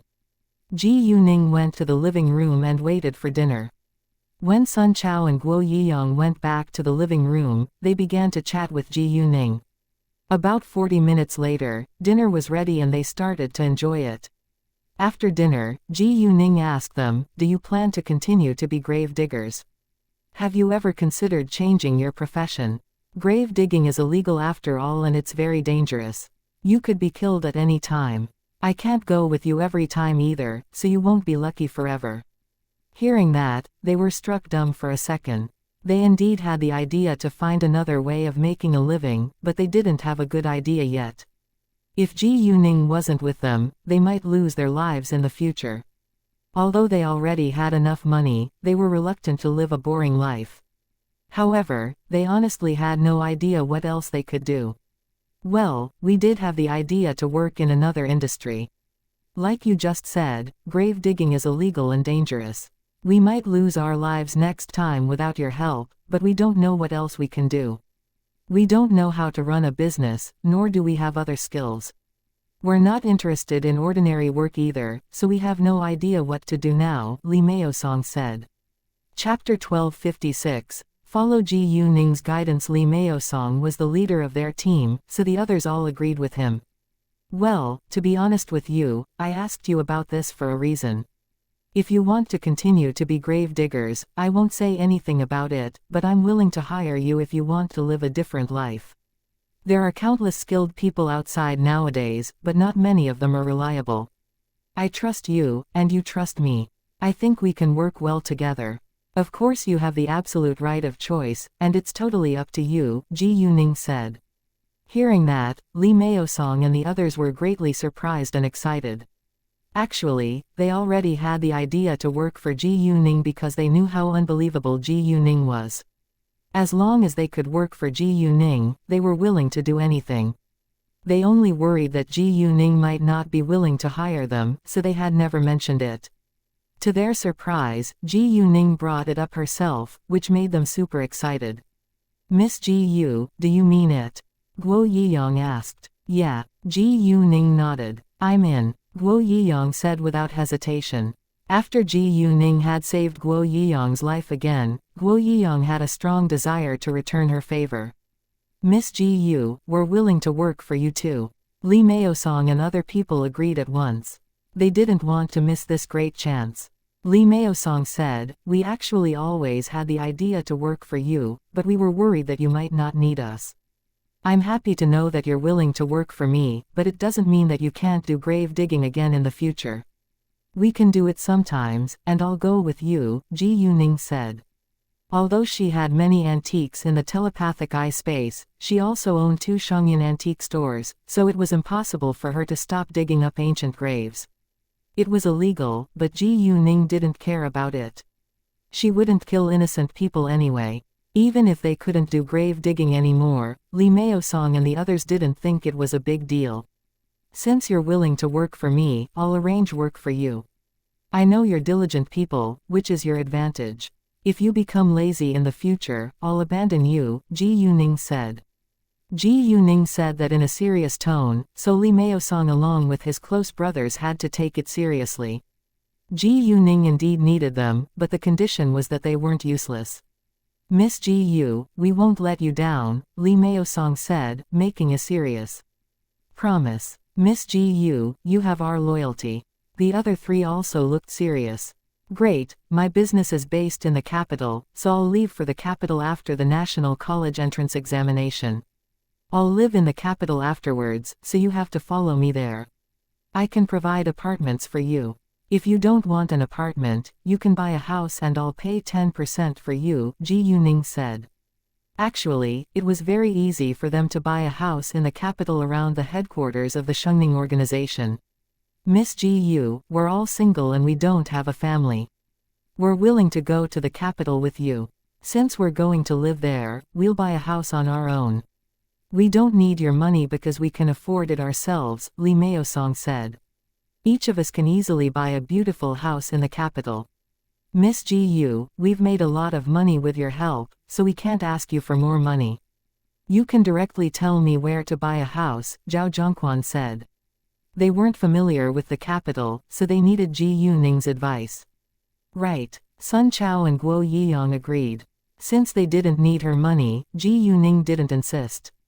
They had helped each other a lot, so there was no need for them to split hairs. Moreover, all of them could benefit from what they were doing together. Even though Ji Yuning wouldn't pay some money for their houses, she would do something else to help them in the future. After that, Ji Yuning told them the location of the Xianxia organization, and it was decided that they would go to the capital with her after the National College entrance examination. Li Meisong and the others agreed. They understood that they were important in Ji Yuning's eyes since Ji Yuning wanted to bring them there in person. Later, Ji Yuning left alone to prevent attracting unnecessary attention. It was late when she got back to City F, so she didn't go back to her school. She called her head teacher and principal after she arrived at home to tell them that she was safe. Chapter 1257. Lin Fei finds out Ji Yuning's identity in City G. Lin Fei went to have a drink with his friends in a bar and he talked about what he had been through on the freeway today, which surprised his friends. Because they were all lovers of drag racing, they admired those who were able to drive a Land Rover faster than a sports car, especially when the driver was a gorgeous young girl. They knew that Lin Fei had a very high standard of beauty. If Ji Yuning's beauty had impressed him, it meant that Ji Yuning must be very outstanding. Therefore, in their eyes, Ji Yuning must be as beautiful as a goddess. Lin Fei also told them that he got Ji Yuning's phone number and Ji Yuning already agreed to be his friend. Knowing that, Lin Fei's friends were all envious of him and they asked him to call Ji Yuning out one day. Lin Fei said, I can't make the decision, because it's up to her. Come on, you're the famous Lord Lin, and there is no girl who will reject you, Lin Fei's friend A, said. If Lin Fei had to ask for the girls' permission to hang out together, they would feel disappointed. The man said that in order to please Lin Fei's family was the richest family in City G, and he was very influential in this city.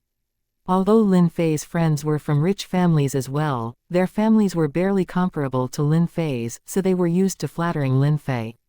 They thought that Lin Fei liked it, because he never told them to change the way they talked to him, but Lin Fei couldn't tolerate it this time. There are plenty of people who are far better than me, and no one can do whatever he wants in this world. I'm not a stupid and arrogant person. Lin Fei was slightly annoyed. In fact, Lin Fei wasn't a bully who would take advantage of other people because of his powerful family background. Franda understood that Lin Fei wasn't pleased, so he closed his mouth. Even though they hung out often, they weren't close, and they were all college students, so they needed to attend classes and didn't have much time to stay with each other for a long time. Well, I somehow feel that her name sounds very familiar, but I can't remember where I've heard of it before, Lin Fei said all of a sudden. What's her name? Friend B asked. Ji Yu Ning, Lin Fei said. Ji Yu Ning. Where does she come from? Friend C was surprised. Her number plate is from City F, so I think she comes from City F, Lin Fei said. City F, Ji Yu Ning. I feel this name sounds familiar too. Friend C said. No way, is she a star or something? Friend A was shocked. Probably. We should search for her information, Friend B said. Why not? Friend C did it right away. When Friend C found the news about Ji Yu Ning on the internet, he realized that he had indeed heard Ji Yu Ning's name before. Without hesitation, he began to read more news about Ji Yu Ning. Lord Lin, come here and have a look. Is she the girl you met today? Friend C said to Lin Fei. No way, is she really a star? The others were surprised. Yes, it's her. Lin Fei's eyes lit up at once. There was a photo of Ji Yu Ning on the screen of Friend C's phone. Except for that, there were many pieces of news about Ji Yu Ning's achievements. No wonder I thought her name sounds so familiar, isn't she the champion of this year's national math competition? Lin Fei exclaimed. He had heard a lot of news about the competition not too long ago, and the media kept acclaiming her. It was the only thing that Lin Fei knew about Ji Yu Ning. Therefore, he was astonished after reading the news about her business empire. Jesus, she owns so many companies. She's even younger than me. Lin Fei said. Jade Beauty Jewelry. I've heard of it before, and it's a very popular jewelry brand. It has over 1 billion yuan in assets, Friend B said. He heard of it from his mother because his mother loved jewelry. What? Over 1 billion yuan? No way. Lin Fei's friends couldn't remain calm now, and they were becoming increasingly shocked by the following information. Lord Lin, are you sure this Ji Yu Ning is the girl you met today? Friend B asked, because it was too unbelievable. Yes, and yes. Lin Fei was super excited now. They became Ji Yu Ning's fans when they saw the videos of Ji Yu Ning rescuing people. Ordinary people couldn't be so excellent at martial arts. Lin Fei almost wanted Ji Yu Ning to be his kung fu master now. Chapter 1258. Ji Yu Man's back. If Ji Yu Ning was with them, Lin Fei would really do that, but unfortunately she wasn't. Lin Fei wanted to send Ji Yu Ning a message to ask her for the answer. Although he was very sure that Ji Yu Ning was the famous goddess Ji Yu on the internet, he still wanted to hear the answer from Ji Yu Ning's mouth. However, he gave the idea up upon thinking that Ji Yu Ning must be busy preparing for the national college entrance examination. He decided to text her after it. Ji Yu Ning called Gao Yi when she got home and told him to handle the traffic problem from when she had exceeded the speed limit today. Because the car was under Gao Yi's name, the traffic police would directly contact Gao Yi. The next morning, Ji Yu Ning received a message from Gao Yi who told her that she received 12 points along with a 20,000 yen fine. Since she had gotten 12 points, she had to apply for a driver's license again. Gao Yi said that Chao Ya could do it for her given that the national college entrance examination was coming. Ji Yu Ning agreed, because it was very easy for Chao Ya to get a driving license. Therefore, Gao Yi and Chao Ya came to Ji Yu Ning's school to pick up the car. Even though Ji Yu Ning could use her connections to solve this problem, she disliked doing that when it wasn't necessary. The day before the national college entrance examination, each of the students got an admission ticket. Ji Yu Ning, Chu Peihan, and Mu Ke would write the exam at the number 1 high school.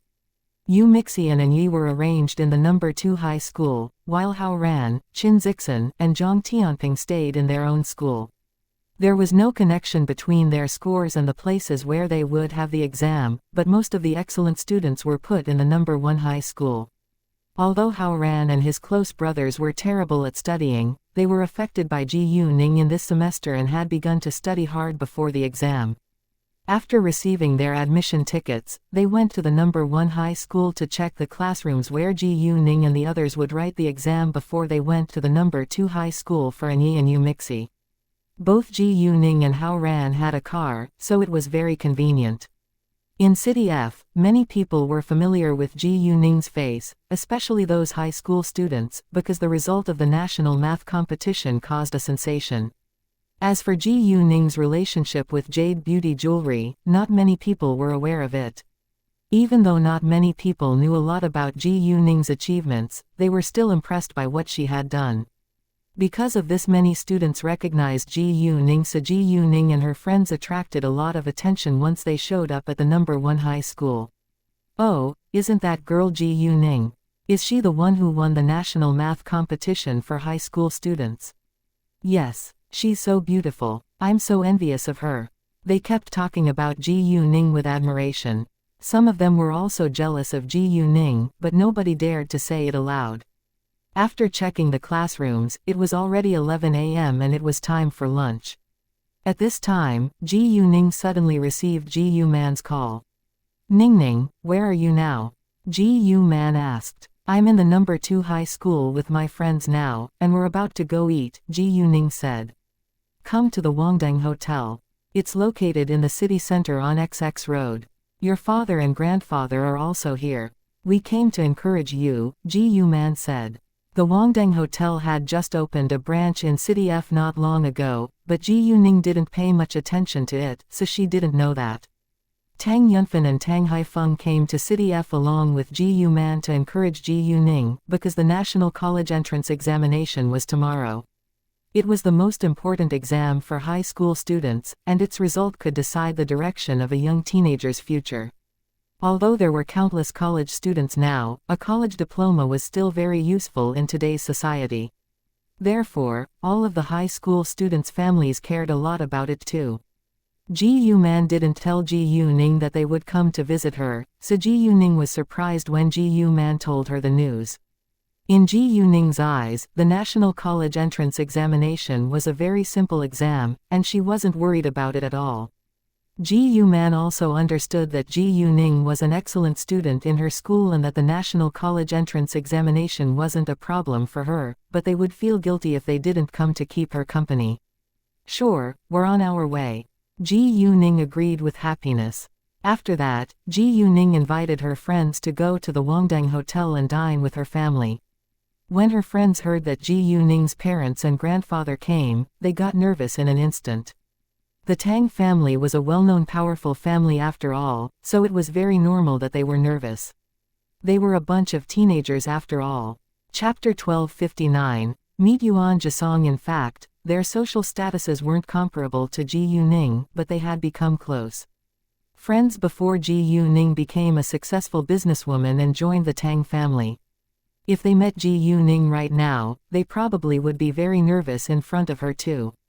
Although Mu Kei and the others felt quite nervous, they were excited to see Ji Yuning's parents and grandfather. Therefore, they didn't turn Ji Yuning down. Ji Yuning saw that they were nervous, and she told some jokes to help them relax, but it didn't work. About 10 minutes later, they arrived at the Wangdang Hotel. A waitress guided them directly to the private room where Ji Yuman was. When the waitress heard the number of the private room that Ji Yuning was going to, she couldn't believe her ears and asked Ji Yuning for the number again. Obviously she knew how important the guests in the private room were.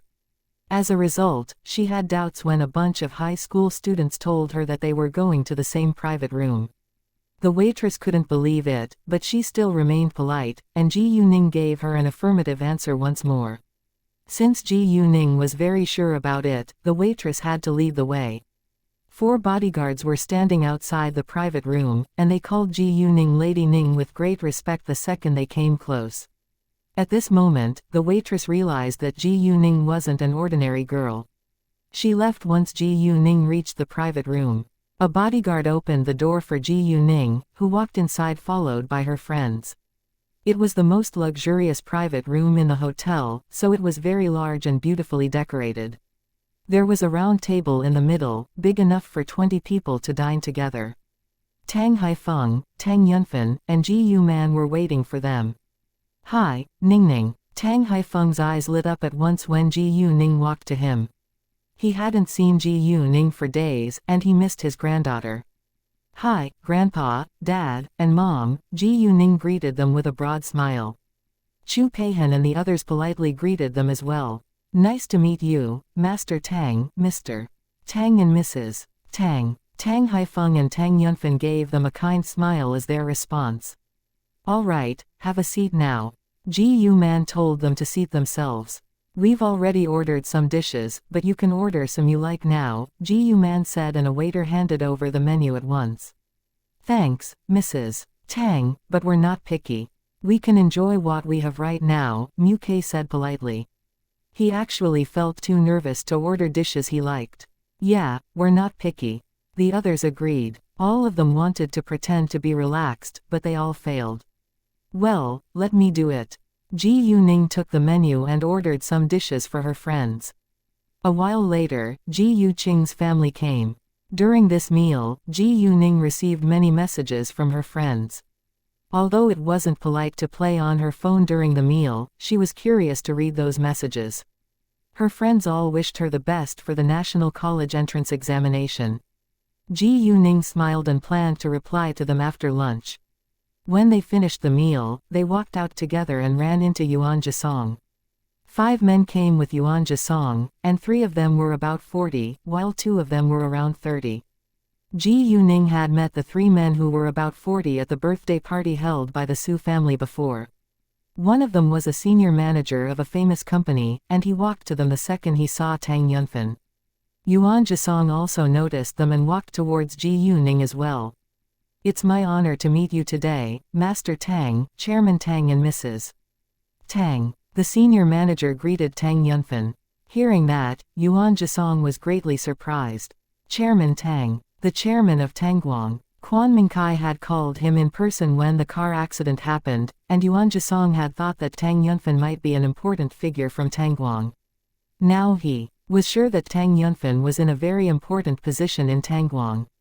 He also saw Ji Yuning's mother, Ji Yuman, and he was shocked that Ji Yuman became Mrs. Tang. Since Ji Yuning's mother became Mrs. Tang, Tang Yunfen must be Ji Yuning's stepfather now. That was Yuan Jisong's thought. Although he was astonished by the fact that Ji Yuning's mother married Tang Yunfen, he didn't think that it was very strange. "Oh, hi, Manager Mu, nice to see you," Tang Yunfen said with a smile.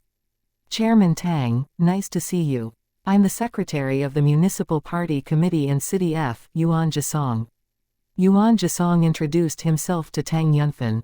Chapter 1260. To encourage her no matter what position Tang Yunfen held in Tangguang, he must be very important, so Yuan Jisong needed to be polite.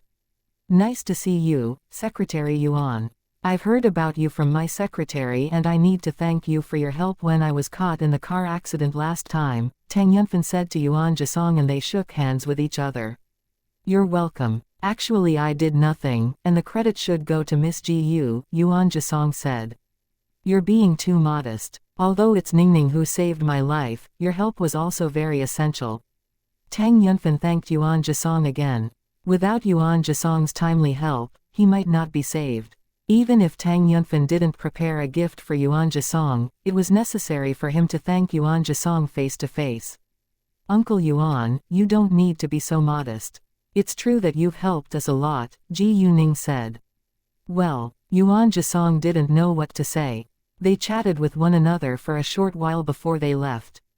After walking out of the hotel, Chu Peihan and the others separated from Ji Yuning. Because Ji Yuning's family was here, there was no need for them to stay. Ji Yuning proposed to drive Chu Peihan and her other friends back, but they declined. They said that they could just take taxis. Ji Yuning didn't insist, and went back to Fenghua luxury mansion with her family. Zhang Shu was busy, so he didn't go home with them. Ji Yuqing, however, hadn't seen Ji Yu Man for a long time, so she wanted to spend more time with Ji Yu Man. Once Ji Yuning and her family were gone, Yuan Jisong asked Manager Mu, "Manager Mu, may I know who Chairman Tang is?" Hearing that, Manager Mu was surprised.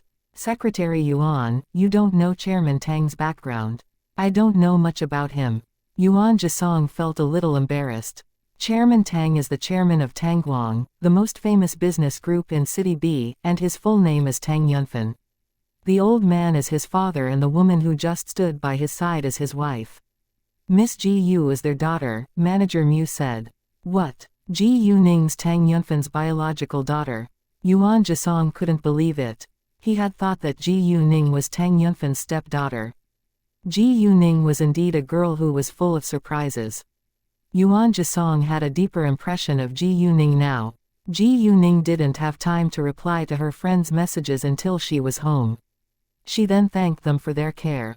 There were 3 rooms in the apartment, which were enough for them to stay in. Ji Yu Man and Tang Yunfan were a couple, so they could stay in one room. Ji Yuning stayed in her own bedroom, and Tang Haifeng would stay in the guest bedroom. As for their bodyguards, they stayed in a hotel. Tang Haifeng was an old man, and he needed to take a nap at noon. Therefore, he left to have a rest when they got home. Ji Yuning went back to her bedroom later.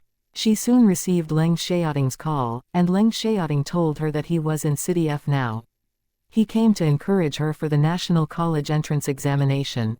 Ji Yuning was thrilled to see Leng Xiaoting. At the same time, she felt touched that her family and her boyfriend cared so much about her. It was only 2:30 p.m., and they normally had dinner at 6 p.m., so Ji Yuning left earlier to meet Leng Xiaoting. Because it was Tang Haifeng's first time in City F, Ji Yuning didn't have much time to be with Leng Xiaoting because her family was there, so she decided to spend as much time with her boyfriend as she could now that she was free. When Ji Yuning left, she told Ji Yu Man that Leng Xiaoting came, and that he would be having dinner with them. Because the Tang family already accepted Leng Xiaoting, they took Leng Xiaoting as one of their members. Ji Yuning drove her car to the gate of Fenghua Luxury Mansion to wait for Leng Xiaoting, and Leng Xiaoting arrived about 5 minutes later in a taxi. He recognized Ji Yuning's car at first glance, so he got out of the taxi right away. He was wearing all black, and looked more mysterious and attractive than ever. Ji Yuning sat in the front passenger's seat and stared at Leng Xiaoting's sexy body when he moved towards her. She couldn't help but think of his naked body. Leng Xiaoting noticed her expression and smiled at her. Ji Yuning felt embarrassed and said, "Why don't you drive the car?" "My pleasure," Leng Xiaoting agreed. Afterwards, he got in the car, but didn't start it. "Ningning, what were you thinking just then?" he asked Ji Yuning all of a sudden. Chapter 1261, Terrible Service Attitude. Leng Xiaoting asked that question on purpose because he knew that Ji Yuning was distracted by his body. "Nothing special," Ji Yuning argued at once. "Really?" Leng Xiaoting was unwilling to give it up. Well, Ji Yuning didn't know what to say now, and she flushed a little. Leng Xiaoting was amused by her reaction. "Come on, we're so familiar with each other now, you don't need to be shy." "I know you were thinking about me," Leng Xiaoting said. "I didn't." Ji Yuning denied it. All right. Leng Xiaoting gave up in case Ji Yuning was annoyed. Ji Yuning pouted and changed the topic. "My parents and grandpa are here today, so you can come have dinner with us." "Sure." Leng Xiaoting nodded. He was more than willing to meet Ji Yuning's family because his relationship with Ji Yuning needed her family's support. Only if he got along well with Ji Yuning's family could he marry Ji Yuning in the future. However, he was still a little disappointed that he couldn't spend the whole night alone with Ji Yuning. The National College entrance examination would begin tomorrow anyway, so he could wait another 2 days. "Where should we go now?" Leng Xiaoting started the car and asked Ji Yuning. "Let's have a casual ride." "I don't want to go back home right now," Ji Yuning said. "No problem." Leng Xiaoting drove the car away. Why don't we go to a park?" Ji Yuning thought for a while and proposed. "Great." Leng Xiaoting listened to Ji Yuning without hesitation. "Oh, where will you stay tonight?" Ji Yuning asked. I'll live in Jinshan's place, Leng Xiaoting said. Although he could stay in a hotel, Xu Jinshan's house was much closer to Ji Yuning's home. On the way to the park, they drove by Jiahua Garden, which was developed by Shenghua Real Estate. Ji Yuning had been here once before, but it was a long time ago. Since many apartments were well built right now, Ji Yuning decided to have a look. The second Ji Yuning and Leng Xiaoting walked into the hall of the sales office. A saleswoman came to welcome them and she was amazed by their outstanding appearances. A few seconds later, the saleswoman got her mind back and greeted them politely. Welcome to the sales office of Jiahua Garden. Thanks, but you don't need to serve us. We just come here to look around, Ji Yuning said with a smile. She purposely said that to test the saleswoman's attitude. The saleswoman was struck dumb for a moment. She knew not everyone who walked in here would definitely buy an apartment. An apartment cost a lot of money after all. Nevertheless, the saleswoman was surprised that Ji Yuning would say it aloud. It wasn't inappropriate, but was a little strange. Normally, most people who came here had the idea to buy an apartment. Even though they might not do it at the end, nobody would directly say that they didn't need service at all.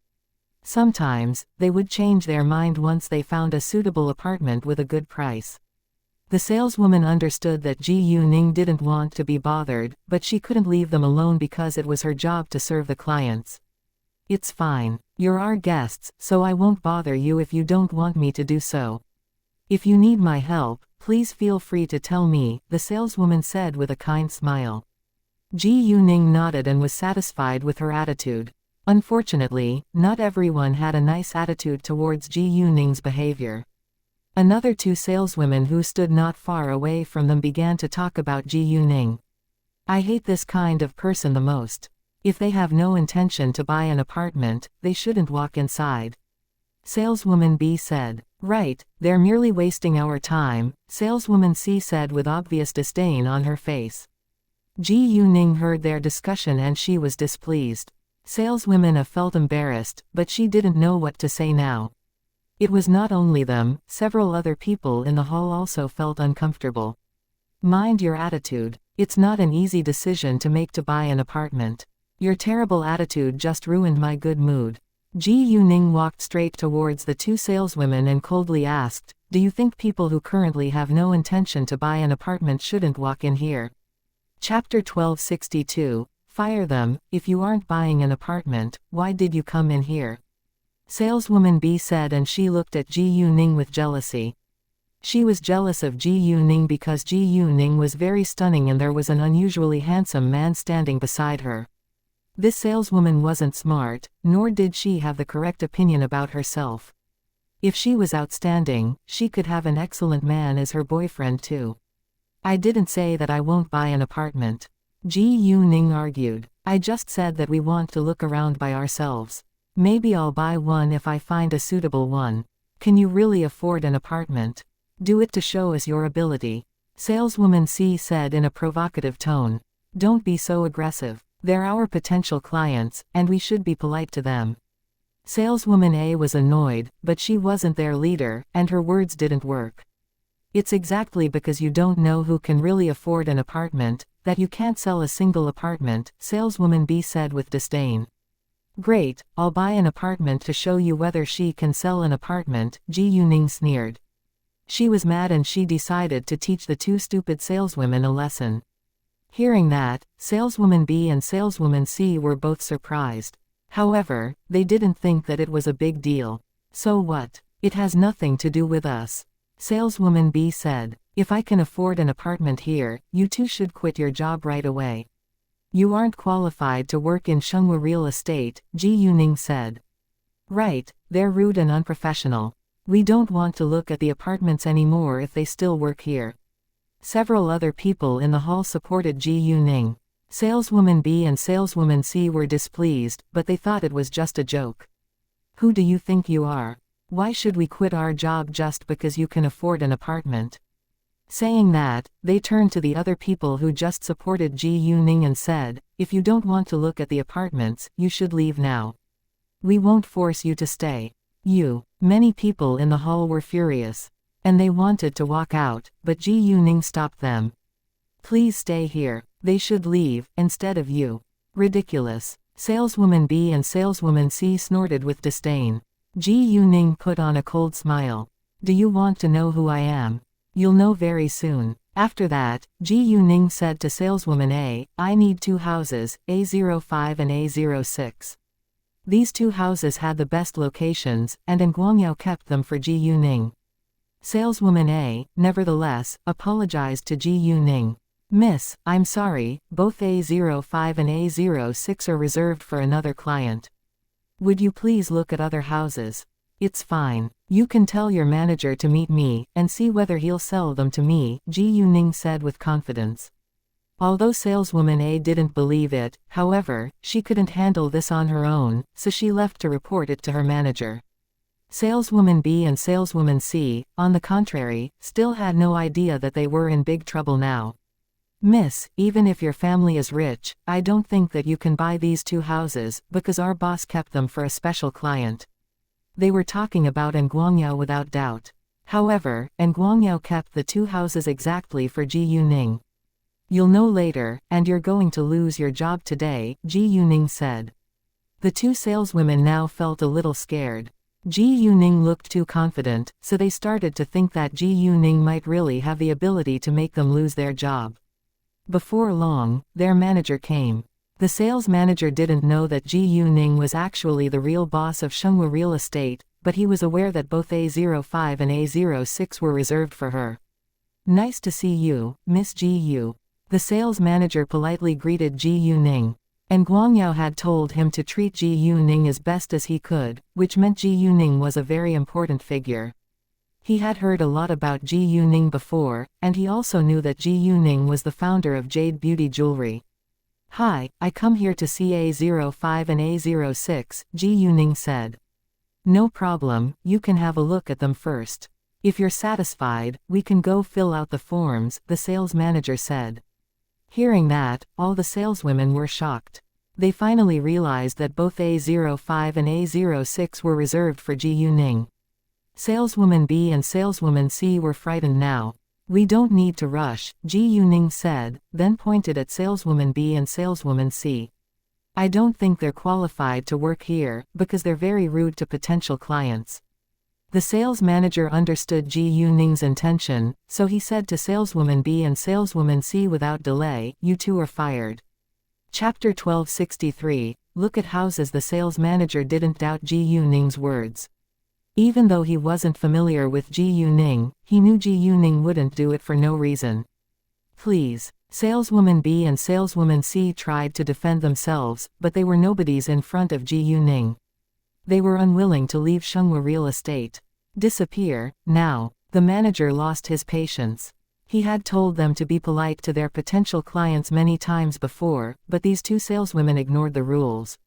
Since they broke the rules, they had to bear the consequences. If the manager didn't punish them severely this time, other salesmen would do the same thing. When the 2 saleswomen were directly fired, the other people in the hall felt pleased. At the same time, they were curious to know Ji Yuning's identity. She must be a very important figure for her to be able to fire the 2 saleswomen as she liked. Other salesmen in the hall, on the other hand, became nervous and cautious, because none of them wanted to lose their jobs. Saleswoman B and saleswoman C could do nothing now, and they had to leave in silence. They hated Ji Yuning and blamed Ji Yuning for everything, but they didn't dare to argue with her again. Miss Ji Yu, shall we go to see the houses right now? The sales manager asked Ji Yuning. The 2 saleswomen were already fired, so there was no need for her to waste her time here. There were many plants in Jiahua Garden, so it was like a beautiful garden. People could walk, run, or exercise inside. A05 and A06 were next to each other, and Ji Yuning had kept them for Ji Yuman and Ji Yuqing. Although Ji Yuman moved to City B now, Ji Yuning still kept it for her. Ji Yuqing's family now lived in Fenghua Luxury Mansion, but it wasn't a bad thing to have another good house. Zhang Xinyue could move into this house when she grew older. She was going to leave her parents one day in the future after all. In addition, it was a good thing for a girl to have her own house. Both A05 and A06 occupied a piece of land that was 500 square meters. There was a front yard and a backyard along with a swimming pool around the house. Each house had 3 stories. Although the houses in Jiahua Garden weren't as luxurious as those in Fenghua Luxury Mansion, they were very expensive. Ji Yuning had told An Guangyao not to furnish and decorate the 2 houses immediately, so the 2 houses were empty. Ji Yuman and Ji Yuqing didn't need them right now, so Ji Yuning decided to furnish and decorate them when An Guangyao had enough free time. An Guangyao was responsible for the furnishing and decoration of these 2 houses, and Ji Yuning wanted them to be warm, useful, and of good quality. Ji Yuning didn't stay in Jiahua Garden for long, because she came here simply to have a look at the 2 houses. The whole living area was owned by her, and she could come here whenever she wanted after all. After leaving Jiahua Garden, Ji Yuning and Leng Xiaoting went to an amusement park. It was still early, so they had enough time to enjoy themselves. An amusement park wasn't only open to kids. Adults could also have fun inside. Actually, children under the age of 15 weren't allowed to use many amusement facilities. Therefore, most visitors in the amusement park were young people. Ji Yuning and Leng Xiaoting didn't use many of the amusement facilities. They simply wandered around to relax themselves. It was much more pleasant to walk around in the amusement park than on the street after all. Because Ji Yuning and Leng Xiaoting were too attractive, many people paid attention to them when they walked by. Some of them recognized Ji Yuning and got excited. They greeted Ji Yuning of their own accord, and Ji Yuning also smiled at them. Ji Yuning and Leng Xiaoting left the amusement park at 5 p.m. Leng Xiaoting planned to buy some gifts before they went to Ji Yuning's home, but Ji Yuning stopped him. Ji Yuning's family were only staying in City F for a few days, and it wasn't convenient for them to bring so many gifts back to City B. Moreover, it wasn't their first meeting, so it wasn't necessary to prepare gifts for them. Although Leng Xiaoting thought that it might be a little impolite if he visited her family without gifts, Ji Yuning persuaded him to listen to her. At 5:30 p.m., Ji Yuning and Leng Xiaoting were back in Fenghua Luxury Mansion. Ji Yuning received Ji Yuman's call just as she stepped out of the car. Ji Yuning then told Ji Yuman that they were already back. Chapter 1264, The National College Entrance Examination. Because Tang Yunfan and Tang Haifeng were aware that Leng Xiaoting would come, they weren't surprised to see him. Ji Yuning was going to have the most important exam in her life tomorrow, so it was necessary for Leng Xiaoting to show up and encourage her. They also understood that Leng Xiaoting was very busy. Therefore, even if he didn't come, they wouldn't blame him. Leng Xiaoting told them that he was free these days. Actually, he wasn't sure whether he would get a sudden mission and have to leave Ji Yuning behind, but he knew that Ji Yuning could understand him. Ji Yuqing and Ji Yuman were busy cooking in the kitchen, and Ji Yuning went to have a look. Leng Xiaoting stayed in the living room to chat with Tang Yunfan and Tang Haifeng. Leng Xiaoting wasn't talkative, so he was simply answering Tang Yunfan and Tang Haifeng's questions. Luckily, the Tang family knew what kind of person Leng Xiaoting was, so nobody had a low opinion of him just because he was too quiet sometimes. After dinner, Ji Yuman and Ji Yuqing washed dishes together. Ji Yuning wanted to help them, but Ji Yuqing and Ji Yuman turned her down. Ji Yuning shrugged and went to the living room. When it was about 8 p.m., Master Leng called Ji Yuning and asked her whether she was nervous. It was obvious that Master Leng cared about Ji Yuning very much. Ji Yuning replied that she was well prepared and didn't feel stressed at all. Hearing that, Master Leng was relieved. Leng Xiaoting left at 10 p.m., and Ji Yuning walked him to the door, but she didn't walk outside with him because her father and grandfather were here. Even though she already had sex with Leng Xiaoting, they still needed to keep an appropriate distance away from each other in front of her family. Shortly after Leng Xiaoting left, Tang Haifeng went to sleep.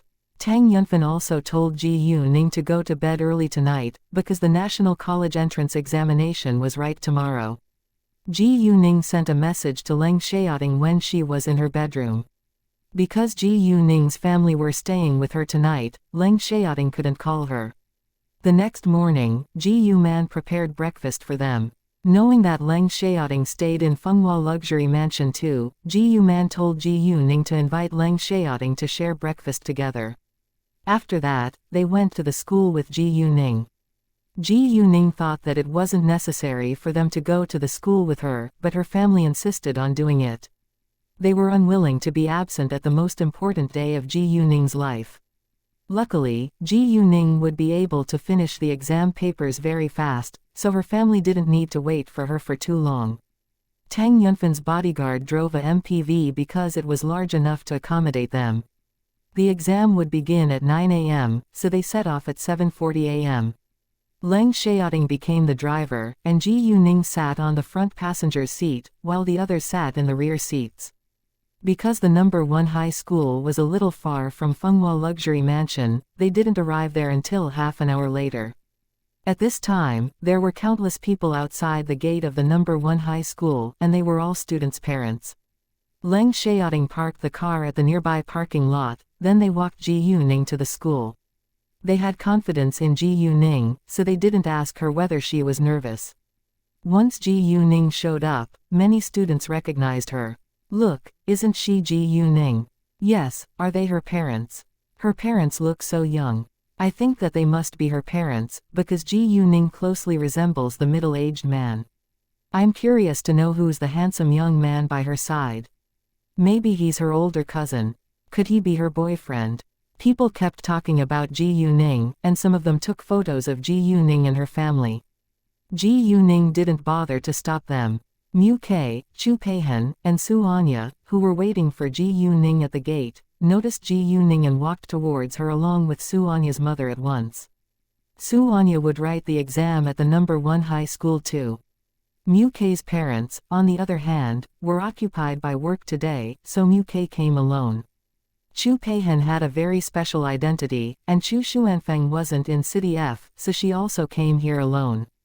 Su Anya came with her mother to write the exam because her father, Su Junhao, was also busy today. They arrived earlier than Ji Yuning, and waited for her outside. "Nice to see you, Master Tang, Mr. Tang and Mrs. Tang." They greeted the older generation first. After that, Su Anya introduced Ji Yuning's family to her mother. "Mom, these are Ji Yuning's grandfather, parents, and boyfriend." "Nice to meet you, Master Tang, Mr. Tang, Mrs. Tang, and Mr. Leng. I'm Anya's mother, Mrs. Su politely greeted them. Su Anya had already told her Ji Yuning's family background, so she wasn't surprised to see the Tang family here. "Nice to see you, Mrs. Su." They smiled at Su Anya's mother. They didn't stay outside for long before Ji Yuning went into the school with her friends. Chapter 1265, Did She Cheat? Mrs. Su came here alone, so she went to stand together with Ji Yuman and the others. "I'll hand my papers in as early as I can, and I won't wait for you then," Ji Yuning said to her friends. "Well, you always finish earlier than us. I'm so envious of you," Chu Peihen said. They hoped that they could be as outstanding as Ji Yuning, but they knew that they couldn't. Ji Yuning was a hard act to follow. "Yeah, we don't dare to hand our papers until the time is over," Su Anya said. Even though they were good at studying too, the National College Entrance Examination was too important in their eyes. In fact, except for Chu Peihen, both Mu Ke and Su Anya were very nervous. Chu Peihen wasn't nervous, because she didn't have the pressure to get high scores. She was going to attend a film academy after all. Although Ji Yuning and her friends had the exam in the same school, they were arranged in different classrooms, so they separated after they entered the school. It was still 20 minutes away from the first test, but each of the students was prepared and sat there in silence. Not many of them could be relaxed because the National College Entrance Examination was held only once in a year. If they failed this year, they had to wait for another year. The second Ji Yuning walked into the classroom, she attracted a lot of attention because of her fame and beauty. Some students who recognized Ji Yuning got excited, because they were surprised that they were arranged in the same classroom as Ji Yuning. If they had a phone in their hands, they certainly would take photos of Ji Yuning. The test began at 9 a.m., and would be over at 11:30 a.m. An invigilator came in later, and he needed to check all the students' admission tickets before the test began. When he read Ji Yu-ning's admission ticket, he couldn't help but keep glancing at her. The first test soon began. Ji Yu-ning finished it incredibly quickly. It only took her about 20 minutes to fill in all the answers. However, they could only hand the paper in 40 minutes after the test started, so Ji Yu-ning had to wait for a while. Once the test began, the two invigilators paid more attention to Ji Yu-ning than the other students. They walked by her once in a while, because they were curious about this famous genius. When Ji Yu-ning finished the paper within 20 minutes, both of the two invigilators were shocked. Although they had heard of what Ji Yu-ning had done before, they were still amazed when they witnessed it right now. They didn't think that Ji Yu-ning finished the paper without careful thinking, because they believed that Ji Yu-ning was able to get a very high score. 40 minutes after the test began, Ji Yu-ning handed in her paper and left. Her movement shocked every other student in the classroom. Once Ji Yu-ning walked out, the invigilator checked her paper. He had to admit that Ji Yu-ning filled all the right answers in the blanks. Ji Yu-ning was indeed a genius. Among all the students who came here to write the exam, Ji Yu-ning was the first one who walked out of the gate. Because she walked out too early, many parents were surprised. The other parents all believed that she must have failed the exam. None of them thought that Ji Yu-ning could finish the paper within such a short time. They thought that Ji Yu-ning had probably cheated in the classroom and was chased out by the invigilator. Therefore, they began to talk about her. Why is she out so early? Has she already handed in her paper? I think she doesn't know the answers, so she quit. She might have cheated in the classroom and was chased out. It's possible. Come on, she could finish her paper well before she came out. This is the National College Entrance Examination. It's not easy at all. I don't think she can be that smart. Even if she could finish the paper so early, she couldn't get a high score without careful thinking. All in all, none of them believed that Ji Yu-ning was able to finish her paper properly before she came outside. The Tang family and Ji Yu-man were displeased when they heard the other parents' discussion, but they said nothing. The next second, a group of reporters surrounded Ji Yu-ning with cameras and microphones. A young female reporter showed obvious excitement on her face. It was obvious that she recognized Ji Yu-ning. "Hi, Ji Yu-ning, you came out so early. Does it mean that you already handed in your paper?"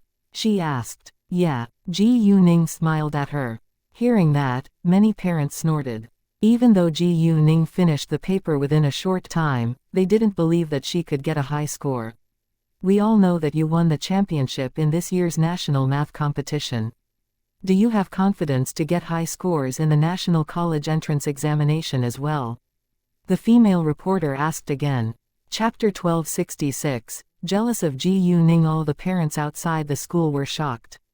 They couldn't believe that Ji Yu-ning was the girl who had won the champion of this year's national math competition. In that case, Ji Yu-ning could really have finished her paper properly before she came out. However, some parents still believed that Ji Yu-ning might have cheated in the test. After all, it was very hard for them to accept the fact that Ji Yu-ning was unusually outstanding and smart among the high school students. "Well, I can't jump to conclusions, but I'm confident that I can get into my dream university," Ji Yu-ning said. She looked very confident, but not arrogant. "Which university is your dream university?" the reporter asked. The Capital University was a famous and prestigious university in the country, and it had a very selective admissions policy. Ji Yu-ning was the champion of this year's national math competition, so it was highly possible for her to be accepted by the Capital University. Many parents were jealous of Ji Yu-ning now. They all hoped that their children could get into the best universities in the country, which would become the pride of their families. Nevertheless, their children were barely comparable to Ji Yu-ning. They felt uncomfortable that Ji Yu-ning was far more outstanding than their kids. As a result, a middle-aged woman opened her mouth and said in an acidic tone, "Being confident is a good thing, but don't brag about your ability in case you fail." The female reporter turned to the middle-aged woman at once. "I just had an interview with you, and you were very confident about your kid's performance. You said that your kid can easily get into a good university. Why do you think other students are bragging when they have confidence in themselves? This female reporter sided herself with Ji Yuning. She had heard a lot about Ji Yuning's achievements before, so she believed that Ji Yuning wasn't bragging. Actually, she was a fan of Ji Yuning, so she was willing to defend Ji Yuning. The middle-aged woman was struck dumb for a second. Some parents held the same idea as her, but they didn't dare to say anything right now after hearing the female reporter's question. All the students who were writing the exam hoped that they could do their best to get into a good university. Ji Yuning was one of them, and it was understandable that she had confidence in herself. Ji Yuning, I believe that you can successfully get into the capital university, and I also believe that your career will only be better and better in the future, the female reporter said to Ji Yuning afterwards. Those parents, however, were confused. In their eyes, Ji Yuning was merely a student, and it was impossible for her to have a career at such an early age. Although they were confused, they felt embarrassed to ask more questions about Ji Yuning. Thanks. Ji Yuning smiled and left with her family. Ningning, how was the test? Ji Yuman asked Ji Yuning later. It's easy and I've answered all of the questions, Ji Yuning said. Hearing that, Ji Yuning's family felt happy for her. The second test would be held at 3 p.m., but it was only 10 a.m. now, so they went home to have lunch first. After the first day of tests, Ji Yuning called Master Leng and told him her feelings. Master Leng laughed with satisfaction when Ji Yuning told him that she was confident in getting high scores. Without hesitation, Master Leng called Zhang Zhongyu and Master Shu to show off. Master Shu and Zhang Zhongyu also felt happy for Ji Yuning, but they were envious of Master Leng. They wished that Ji Yuning could be their granddaughter-in-law. Thinking of that, they blamed their grandsons for it. Zhang Rukin and Xu Jinchen felt aggrieved, because they didn't think that it was their fault that Ji Yuning didn't become their girlfriend. Xu Jinchen didn't care much about it, but Zhang Rukin felt a little sad. He actually had the idea to chase Ji Yuning before, but Ji Yuning already had Leng Xiaoting as her boyfriend back then. Master Leng then told his family the good news that Ji Yuning was confident to get into the capital university. Some members of the Leng family felt happy for Ji Yuning, while some didn't. Zhang Shuyuan and Leng Xiaojia never liked Ji Yuning, so they snorted with disdain. In their eyes, Ji Yuning was from a poor family. Even though she was a billionaire now, she was nouveau riche. No matter what Ji Yuning had achieved, they still had the idea to cause Ji Yuning trouble.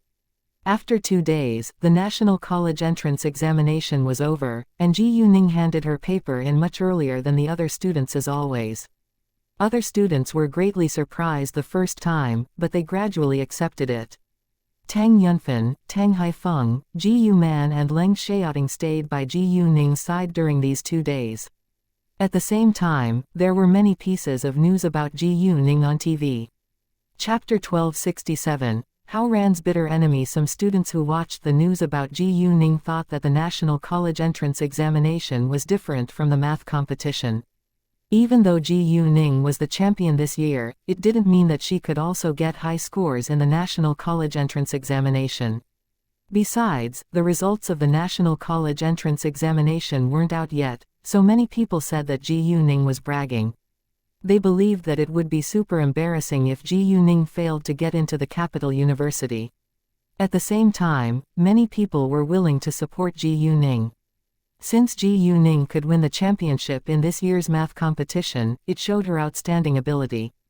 Anyway, Ji Yuning could always cause discussions on the internet. Once the National College entrance examination was over, Ji Yuning called Master Leng again to update him about how things went. Master Leng invited Ji Yuning to visit the capital city, because he missed her. After the National College entrance examination, Ji Yuning received many calls and messages from her friends. And she replied to them with patience.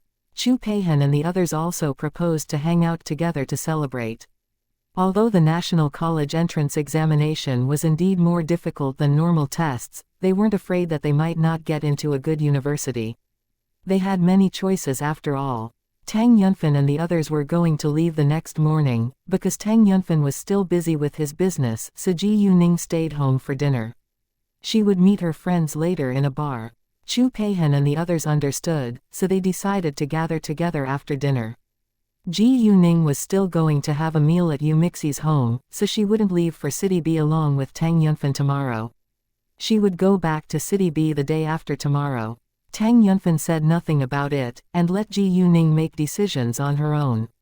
After dinner, Leng Xiaoting and Ji Yuning walked outside together and Tang Yunfan didn't bother to ask when they would come back. In fact, even if Ji Yuning didn't come back home tonight, they wouldn't be worried. Ji Yuning and Leng Xiaoting were about to be engaged after all. They decided that they were going to Daihao Clubhouse, which was owned by the Qing gang, for fun. Chu Peihan had booked a private room for them. However, although it was Chu Peihan who booked the room, Ji Yuning would pay the bill because she was leaving again. However, there was a lucky draw activity in Daihao Clubhouse, and Ji Yuning won the special prize again, so she only needed to pay hundreds of yuan for the private room fee. The others were very surprised that Ji Yuning was able to win the special prize again, because they knew that it was very hard to get it. Leng Xiaoting, however, was aware that Ji Yuning had a pair of jade eyes, so it was very easy for her to do it. "Boss, I think you must have a pair of special eyes. How is it possible that you can win the special prize every time?" Hao Ran said in shock. Ji Yuning laughed and joked, "Do you believe that I have a pair of jade eyes? I want to, but I can't believe it." Hao Ran shook his head. The others also believed that Ji Yuning was simply very lucky. There were many high school students in the bar tonight, and they all wanted to relax after the exam. Unfortunately, it was easier to encounter trouble when a lot of teenagers gathered together. Hao Ran and Qin Zixin left for the washroom, but somehow had a fight with several other young men. Both of them were strong boys, but they drank too much, and because there were only 2 of them, they failed to win the fight against 5 young men. Therefore, Hao Ran and Qin Zixin were injured in the end. The person who caused Hao Ran the trouble was Hao Ran's bitter enemy, Wu Xiaoji. Wu Xiaoji's family was a super rich family in City F, and he studied in the number 1 high school. He was 20 this year, but he was still a senior student, because he had failed to get into a university last year and had to study for a year longer in high school. Wu Xiaoji had a long-standing grudge against Hao Ran ever since they were in junior school. Wu Xiaoji and Hao Ran had been to the same junior school back then, but Wu Xiaoji was a grade higher than Hao Ran. Both of them were troublemakers and they often fought against each other. They had had a violent fight once and stayed in the hospital for nearly half a month to have a full recovery. After Wu Xiaoji got into high school, they seldom met one another, but they still fought against each other as long as they met. Hao Ran was better than Wu Xiaoji at fighting, so Wu Xiaoji was the loser all the time. Therefore, when Wu Xiaoji found out that Hao Ran only had one friend by his side this time, he decided to seize this chance and beat Hao Ran. Wu Xiaoji had 4 people with him, so he had an advantage. He even forgot that the club was owned by the Qing gang after drinking some alcohol. Ji Yuning and the others didn't know that they were fighting in the washroom, but the security guards in Daihao Clubhouse went to separate them. Without delay, a security guard reported it to Chu Peihan. Once Ji Yuning and the others heard, they went to help Hao Ran. Chapter 1268, Cheng Jie. When Ji Yuning and the others arrived, they were already pulled out of the washroom. Ji Yuning glanced at the 5 young men, then asked Hao Ran and Qin Zixin, "What happened?" "Boss, he's my bitter enemy, and he punched me first." Hao Ran said, which was the truth. Ji Yuning nodded. She had told Hao Ran not to fight with other people for no reason, and Hao Ran listened to her. He didn't bother to beat Wu Xiaoji when Wu Xiaoji humiliated him with words at the beginning. He began to fight with Wu Xiaoji when Wu Xiaoji suddenly punched him. "How dare you do that to Hao Ran? Do you want?" Chu Peihan had a quick temper, and she stood out at once. It seemed as if she was going to fight with those young men, but Ji Yuning stopped her. Ji Yuning asked Hao Ran and Qin Zixin with concern, "How do you feel now?" "We're fine." Hao Ran and Qin Zixin comforted Ji Yuning. "Great, you should go back to the private room now," Ji Yuning said. "Sure." Hao Ran and Qin Zixin agreed. Even though they were injured and furious, they understood that Ji Yuning would help them pay Wu Xiaoji back. They were Ji Yuning's close friends, and Ji Yuning wouldn't tolerate it if other people bullied them. Wait, I don't. Wu Xiaoji wanted to stop Hao Ran from leaving. Ji Yuning turned to face him and gave him a cold glance, which scared Wu Xiaoji, so he shut his mouth in an instant. What do you want to do? I can do it with you, but you should remember that this club is owned by the Qing gang. If you don't want to annoy it, we can go to another place, Ji Yuning said. She had no intention to let Wu Xiaojiao get away with it, but she thought that it wasn't appropriate to teach him a lesson right here. Once Wu Xiaoji heard the name Qing gang, he lowered his voice. He was reluctant to mess with the Qing gang, but he was unwilling to leave right now. Great, we can deal with this problem right now outside, he said in annoyance. As long as they were out of Daihao Clubhouse, it had nothing to do with it no matter what happened. She walked out first, followed by Leng Xiaoting and her other friends. Whatever Ji Yuning wanted to do, Leng Xiaoting wouldn't interfere, unless Ji Yuning needed his help. Go tell Chang Jie to help us, Wu Xiaoji said to one of his companions. Wu Xiaoji had a powerful helper, so he dared to punch Hao Ran. Moreover, Hao Ran and Qin Zixan were already injured, and there were more girls in Ji Yuning's group, so he believed that he could win. Right. His companion ran back to a private room without delay. Ji Yuning and Leng Xiaoting heard Wu Xiaoji's words, but they didn't bother to stop him. Wu Xiaoji followed Ji Yuning right away in case she ran away. Although Wu Xiaoji and his companions were injured too, they were still able to move normally. They often fought against other people, and they were already used to it. Before long, two groups of people stood opposite each other outside the club. Tell me, how do you want to solve this problem? Ji Yuning asked Wu Xiaoji. Wu Xiaoji gave a glance to the door of Daihao Clubhouse, but Chang Jie was still absent. Your friends just injured us, and we want them to suffer the same thing. Wu Xiaoji raised his voice and looked aggressive. At this time, Chang Jie showed up. Chu Peihan noticed him and put on a smile with disdain. Well, you can do it if you have the ability to, Ji Yuning said. Hi, Chang Jie, I. Wu Xiaoji looked to Chang Jie, who walked towards him. At once, he was going to ask Chang Jie to do it for him. However, to his astonishment, Chang Jie directly interrupted him and greeted Chu Peihan as well as Ji Yuning with great respect. Nice to see you, Miss Chu and Miss Ji Yu. Chang Jie was a man who was about 30, and he was an important leader in the Chang Jie, so he obviously knew Chu Peihan. He was also familiar with Ji Yuning's face, because Chu Xuanfeng had told him not to cause Ji Yuning any trouble even if someone paid him a lot of money. In addition to that, he had to be polite to Ji Yuning, because Ji Yuning was their head's friend.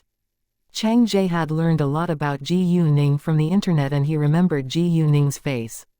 Wu Xiaoji was stunned when he saw Chang Jie being so polite to the two young girls. He didn't understand why Chang Jie was so polite to them. Chang Jie, this man just injured my close friends, and he's also injured. We can actually forgive him because they're all injured in the fight, but he's unwilling to accept the result. What do you think? Chu Peihan pointed at Wu Xiaoji and said to Chang Jie. It was obviously a lie that they could forgive Wu Xiaoji. Even though Ji Yuning didn't say it aloud, they all knew that Ji Yuning wouldn't let Wu Xiaoji get away with it. Ji Yuning was very protective towards her friends. Chang Jie was a little scared and explained at once. Miss Chu, although I'm not a stranger to Lord Wu, I definitely won't be involved in this mess. Chapter 1269, Can't Help Wu Xiaoji, What? Wu Xiaoji was annoyed. He understood that Chang Jie refused to help him because of the two young girls, but he still didn't know who these two young girls were. In fact, it was already very nice of Chang Jie not to beat Wu Xiaoji for Chu Peihan. If Chu Peihan asked him to do that, he would do it without hesitation. Chang Jie had a good relationship with Wu Xiaoji's older brother, Wu Xiaoming, and he got along well with Wu Xiaoji afterwards. In normal days, Wu Xiaoming and Wu Xiaoji had given him many benefits, so he was unwilling to ruin his relationship with them, but he had to give them up when he was forced to make a choice. He absolutely couldn't annoy Chu Peihan. Chu Xuanfeng was Situyi's henchman, and he spoiled his only younger sister. If he found out that Chang Jie had treated his younger sister badly along with other people, Chang Jie might lose his life. Therefore, the only thing Chang Jie could do now was to stay away from this mess. Very well. Chu Peihan nodded with satisfaction. She had no intention to make things difficult for him, because she was confident that she alone was able to beat up Wu Xiaoji and his companions. Hao Ran and Qin Zixin were simply strong boys, but she had learned many kung fu skills. Well, we don't want to bully you because we have more people than you do, so I can fight against the 5 of you by myself, Chu Peihan said. Since Chu Peihan said that, Ji Yuning and the others moved aside and watched the drama. Before Wu Xiaoji and his companions could react, Chu Peihan punched them violently as if they were punching bags. They finally realized that they had made a terrible mistake to cause Chu Peihan trouble. Onlookers were all shocked when a girl easily beat up 5 young men by herself. Jesus, this girl is too unbelievable. Why are they fighting outside the Daihao clubhouse? Nobody cares. Chu Peihan didn't use her full strength, but they weren't lightly injured either. After a while, Ji Yuning told Chu Peihan to stop and Chu Peihan listened to her. If you dare to attack Hao Ran again, this is what you'll get, probably more violent next time. Chu Peihan warned Wu Xiaoji. Wu Xiaoji said nothing, because he was too scared to say a word now. He was surprised that Hao Ran had a close friend who was so excellent at martial arts. Since Wu Xiaoji already learned a lesson, Ji Yuning and her friend went back to the private room. It was still early, and they were unwilling to go home right now. Ji Yuning absolutely wouldn't let them have fun with injuries, so she took out 2 magical pills and gave them to Hao Ran and Qin Zixin. Hao Ran and Qin Zixin took it, and they felt much better after a few minutes. They were aware of how magical Ji Yuning's pills were, but they were still surprised by its great effect. At this time, Cheng Jie sent Wu Xiaoji to the hospital and called Wu Xiaoming. Cheng Jie didn't hide the truth from Wu Xiaoming, and he told Wu Xiaoming everything he knew. Wu Xiaoming understood that Cheng Jie was in a very difficult situation, so he didn't blame Cheng Jie for it. As a result, Cheng Jie kept his good relationship with Wu Xiaoming. Ji Yuning and her friends left the club at 11:30 p.m., but they didn't go back home. Instead, they went to have night snacks. After having night snacks, it was already 1 a.m. Su Anya called her family chauffeur to pick her up, and Chu Peihan also had a car, so they were responsible for driving their friends who lived in the same direction as them home. Yu Mixi and Anyi sat in Ji Yuning's car, Hao Ran and Qin Zixin shared Chu Peihan's, while Su Anya drove Mu Ke home. Although Leng Xiaoting drank a little, it was fine for him to drive a car. However, Ji Yuning still told him to take a magical pill, in case the traffic police stopped him. When Yu Mixi arrived at her home, she reminded Ji Yuning and Anyi to not forget to dine with her family at her new home in Jiahua Garden tomorrow afternoon. Although Yu Mixi's new home in Jiahua Garden was ready for a family to move in, Yu Mixi's family wouldn't do that until tomorrow. Because the apartments in Jiahua Garden were very popular, most of them were already reserved even before they were put on the market. About 80% of the apartments in Jiahua Garden were sold out right after they were put on the market, and 30% of the buyers already moved in. Although the occupancy rate wasn't high, it wasn't low either because Jiahua Garden was a new living area. All in all, Jiahua Garden sold out its apartments at a very high speed. Even though Fenghua Luxury Mansion was the most popular living block in this city, it was too expensive. As a result, about 20% of its houses were still on sale. After driving Yu Mixi home, Leng Xiaoting needed to send Anyi home. Ji Yuning and Leng Xiaoting went back to Fenghua Luxury Mansion when both Yu Mixi and Anyi were home. Leng Xiaoting stopped the car in the underground parking lot. He turned off the light in the car, but neither Ji Yuning nor him got out of it right away. Chapter 1270. Yu Mixi's relatives. Without delay, Leng Xiaoting pressed on Ji Yuning's body and kissed her. He was reluctant to let her go and kissed her for a long time before he walked her back home. Leng Xiaoting didn't walk away until Ji Yuning entered her home. Her family were already asleep, so she moved lightly. Before she went to bed, she chatted with Leng Xiaoting on WeChat for a while. Leng Xiaoting began to use WeChat after Ji Yuning became his girlfriend, so he only had one contact on WeChat. The next day, Ji Yuman got up early and prepared breakfast for her family, because they were going to leave for the airport at 9 a.m. Because Ji Yuman was leaving today, Ji Yuqing didn't go to work in the beauty salon. They had stayed with each other for only 2 days, and they had to separate again. Tang Yunfan and the others came in a private jet, so they would fly back to City B in it as well. When they left, Ji Yuning and Leng Xiaoting drove Ji Yuqing to the beauty salon before they went back to Fenghua Luxury Mansion. Since Tang Yunfan and the others were gone, Leng Xiaoting went home along with Ji Yuning. However, Xu Jinshan called Leng Xiaoting that afternoon and it was something important, so Leng Xiaoting had to leave. Luckily, the National College entrance examination was over, and he could leave without worries. Ji Yuning then took Leng Xiaoting to the airport.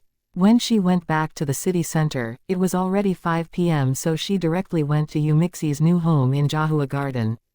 Although the appointed time was 6 p.m., she should arrive earlier as the guest. Ji Yuning went to buy some gifts on her way to Jiahua Garden. Because Jiahua Garden was a very large living area, there were many small zones inside. 2 to 5 buildings were included in one zone and there was a separate gate and security officers outside. Yu Mixi's new home was in Zone C.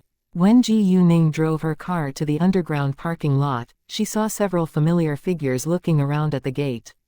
She soon recognized them and realized that they were Yu Mixi's older uncle and aunts. Ji Yuning wasn't surprised to see them here, because she had told them that Yu Mixi's new home was in Jiahua Garden. She regretted doing that now, because it might cause Yu Mixi's family unnecessary trouble. Since this trouble was caused by her mistake, she thought that she should deal with it well. Therefore, Ji Yuning didn't drive into the parking lot, but instead stopped her car at the side of the road, then walked to them. They obviously didn't forget Ji Yuning, and looked scared when Ji Yuning showed up all of a sudden. "What are you doing here?" Ji Yuning asked. "It's none of your business." Yu Mixi's older aunt argued. "Yeah, but it is my business if you dare to cause Yu Mixi's family more trouble here. I won't be polite to you, and you should have kept my words in mind," Ji Yuning said in a cold tone. Hearing that, they panicked a little. Nevertheless, they were unwilling to leave. "Yu Mixi's parents are my older brother and sister-in-law. We're close relatives," Yu Mixi's younger aunt said. It sounded as if they were very close to Yu Mixi's family, but actually, they came there merely for money. "Well, I don't have time to waste on you. If you don't want to get in trouble, stay away from Yu Mixi's family." Ji Yuning threatened them, then walked away. "Who do you think you are? How dare you threaten us?" Yu Mixi's younger aunt was mad. She reached out her hand, trying to grab Ji Yuning's shoulder, but Ji Yuning avoided it and she stumbled a little. Yu Mixi's younger aunt glared at Ji Yuning. Ji Yuning snorted with disdain. "What do you want to do? Attack me? I don't think you're able to do that." Yu Mixi's younger aunt was full of anger now and attacked Ji Yuning again. Unfortunately, she was too weak in front of Ji Yuning. Ji Yuning moved away from her fast and hit her foot at the same time, then Yu Mixi's younger aunt fell straight to the ground. She fell down heavily and screamed out loud.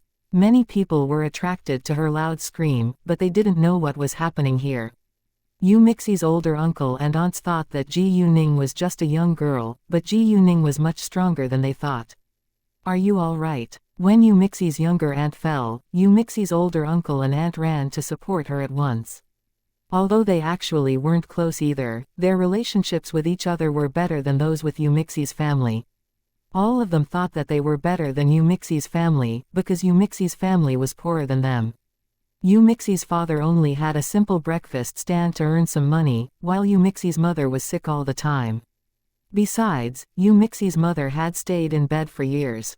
Chapter 1271. Lin Fei needs help. Ever since Yu Mixi's relatives had heard that her family was going to move into a new apartment, they teamed up together, trying to get some money from Yu Mixi's family.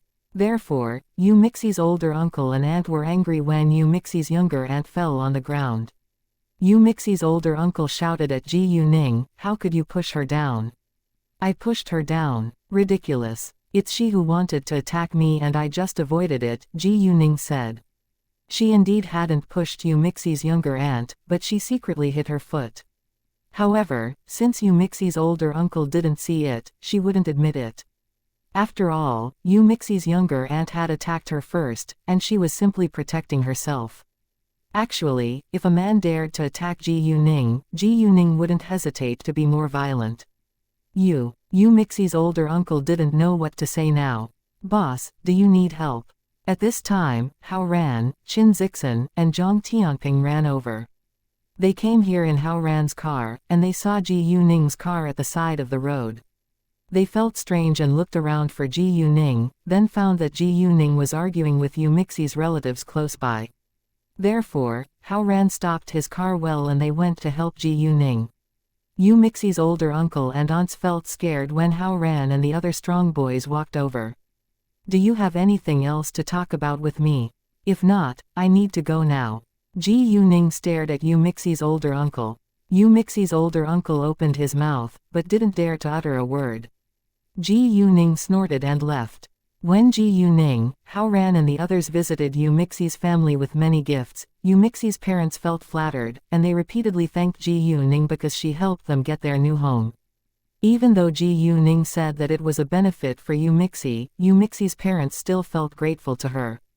Ji Yuning told Yu Mixi's parents that she just ran into Yu Mixi's older uncle and aunts outside the gate. She also reminded Yu Mixi's parents to be careful. If anything terrible happened, they could call the security office for help. Yu Mixi's parents disliked Yu Mixi's older uncle and aunts, and they were unwilling to see them. After having dinner, they watched TV together and chatted with each other.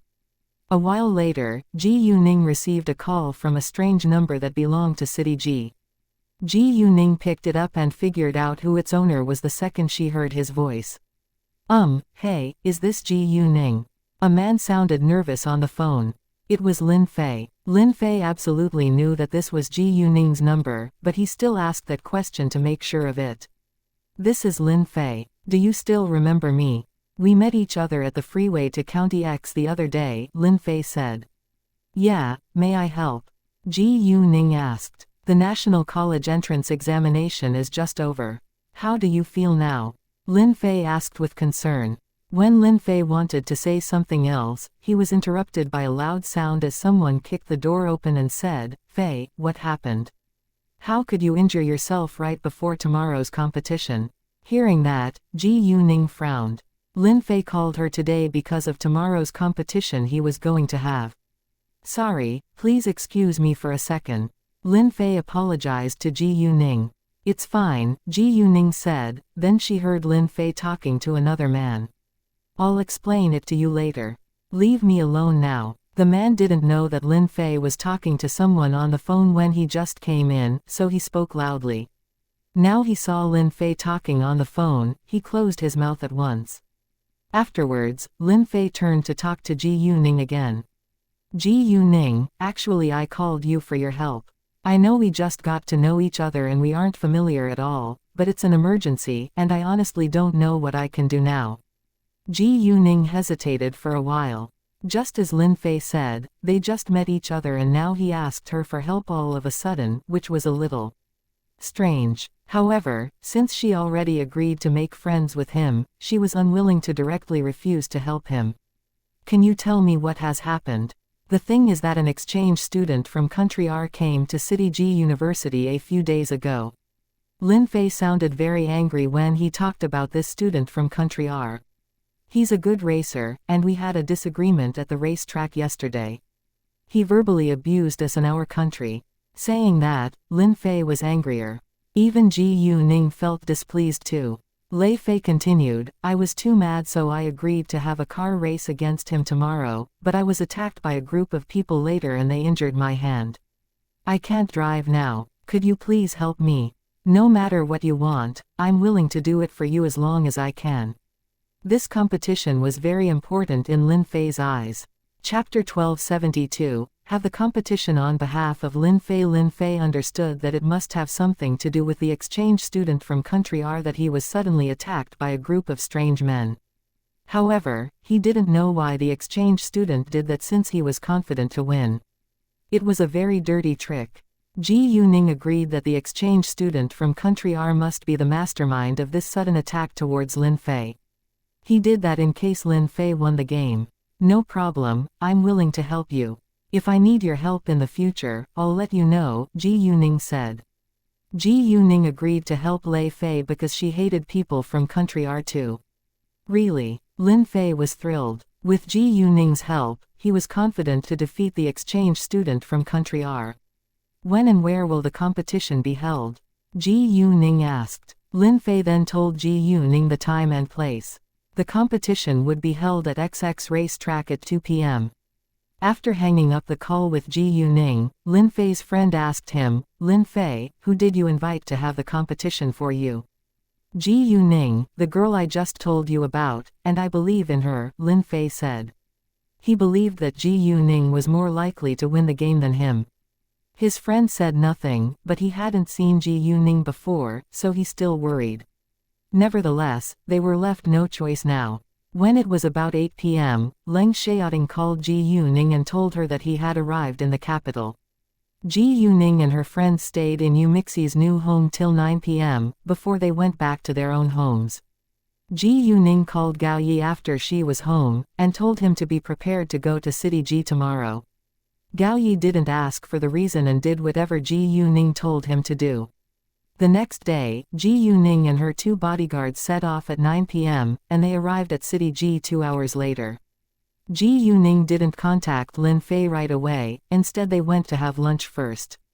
After having lunch, Ji Yuning called Lin Fei and told him that she was in City Ji now. Lin Fei asked her whether she had lunch yet. Ji Yuning said that she already had lunch, so they agreed to meet at XX racetrack at 1:30 p.m. It was only 12:30 p.m. now, so Ji Yuning rested for half an hour before she went to the racetrack. The racetrack was located in a suburb, so it was a bit far. Ji Yuning and her 2 bodyguards reached XX racetrack a few minutes earlier than 1:30 p.m. There was a large parking lot outside, and Ji Yuning recognized Lin Fei's car at first glance. When she came close, Lin Fei noticed her as well. His eyes lit up and he walked to Ji Yuning at once. Because his hand was injured, his friend drove the car for him and he sat in the front passenger's seat. "Hi, Ji Yuning." Lin Fei smiled at her. "Nice to meet you, Miss Ji Yu." Lin Fei's friend politely greeted her. He was also excited to see Ji Yuning in real life after knowing about her achievements. "Nice to meet you too." Ji Yuning greeted him, then turned to ask Lin Fei, "Has he arrived yet?" "Not yet, but he said he'll come before 2 p.m., Lin Fei said. "Let's go to see the track now." Since Ji Yuning was going to have the competition on behalf of Lin Fei, she drove Lin Fei's car inside. This racetrack was owned by the Lin family, and it was open to everyone. Other than the racetrack, there was also a horse riding field, and many other amusement facilities as well. Lin Fei needed this racetrack now, so it was already cleared up. Therefore, those who wanted to have auto racing had to wait in the audience seats. Many visitors were also having a rest in the audience seats. Ji Yuning drove into a track at normal speed. The racetrack covered an area of 550 acres, and the track was 2.82 kilometers long with 5 left turns and 8 right turns. Ji Yuning just had a round on it before she got off it. Lin Fei asked with curiosity, "Don't you want to test the speed and get familiar with the track?" "No need," Ji Yuning said with a calm face. Since Ji Yuning said that, Lin Fei didn't insist. Lin Fei's friends who were all car race lovers gathered later, and they were excited to see Ji Yuning too, because Ji Yuning wasn't an ordinary girl, but the famous goddess Ji Yu. In fact, given Ji Yuning's outstanding appearance, she could still be very popular among boys even if she wasn't a genius. Afterwards, Lin Fei introduced them to one another.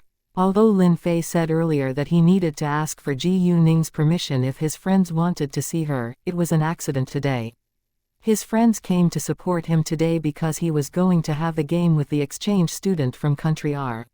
Anyway, all of them thought that Ji Yuning was much prettier than her photos. Chapter 1273, Masaichi Yoshida. When it was only 10 minutes away from 2 p.m., the exchange student from country R finally showed up, and he came with 4 of his schoolmates. The 4 of his schoolmates were actually his brown nosers. His name's Masaichi Yoshida, and it's said that his family is very rich and powerful in country R, so he's quite arrogant. The 4 men are his schoolmates and brown nosers, Lin Fei said to Ji Yuning. Lin Fei hated the 4 brown nosers. Ji Yuning simply gave them a glance and said nothing. When they approached Lin Fei, they stared at him with an unkind look, but they were amazed by Ji Yuning's beauty once they saw her face. Masaichi Yoshida even leered at Ji Yuning, making her feel disgusted. She made up her mind to teach him a lesson today. "All right, since we're all here, let's go to pick a race car now," one of them said. "Well, I was trapped and injured yesterday, so I can't drive today. Miss Ji Yu will race with Masaichi Yoshida on my behalf. Would you mind?" Lin Fei turned to look at Masaichi Yoshida.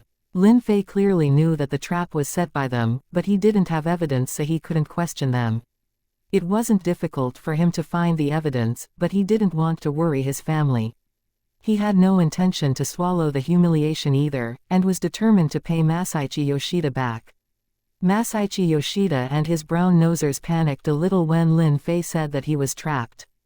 Actually, the four men didn't dare to hurt Lin Fei because of Lin Fei's family background, but Masaichi Yoshida forced them to do it.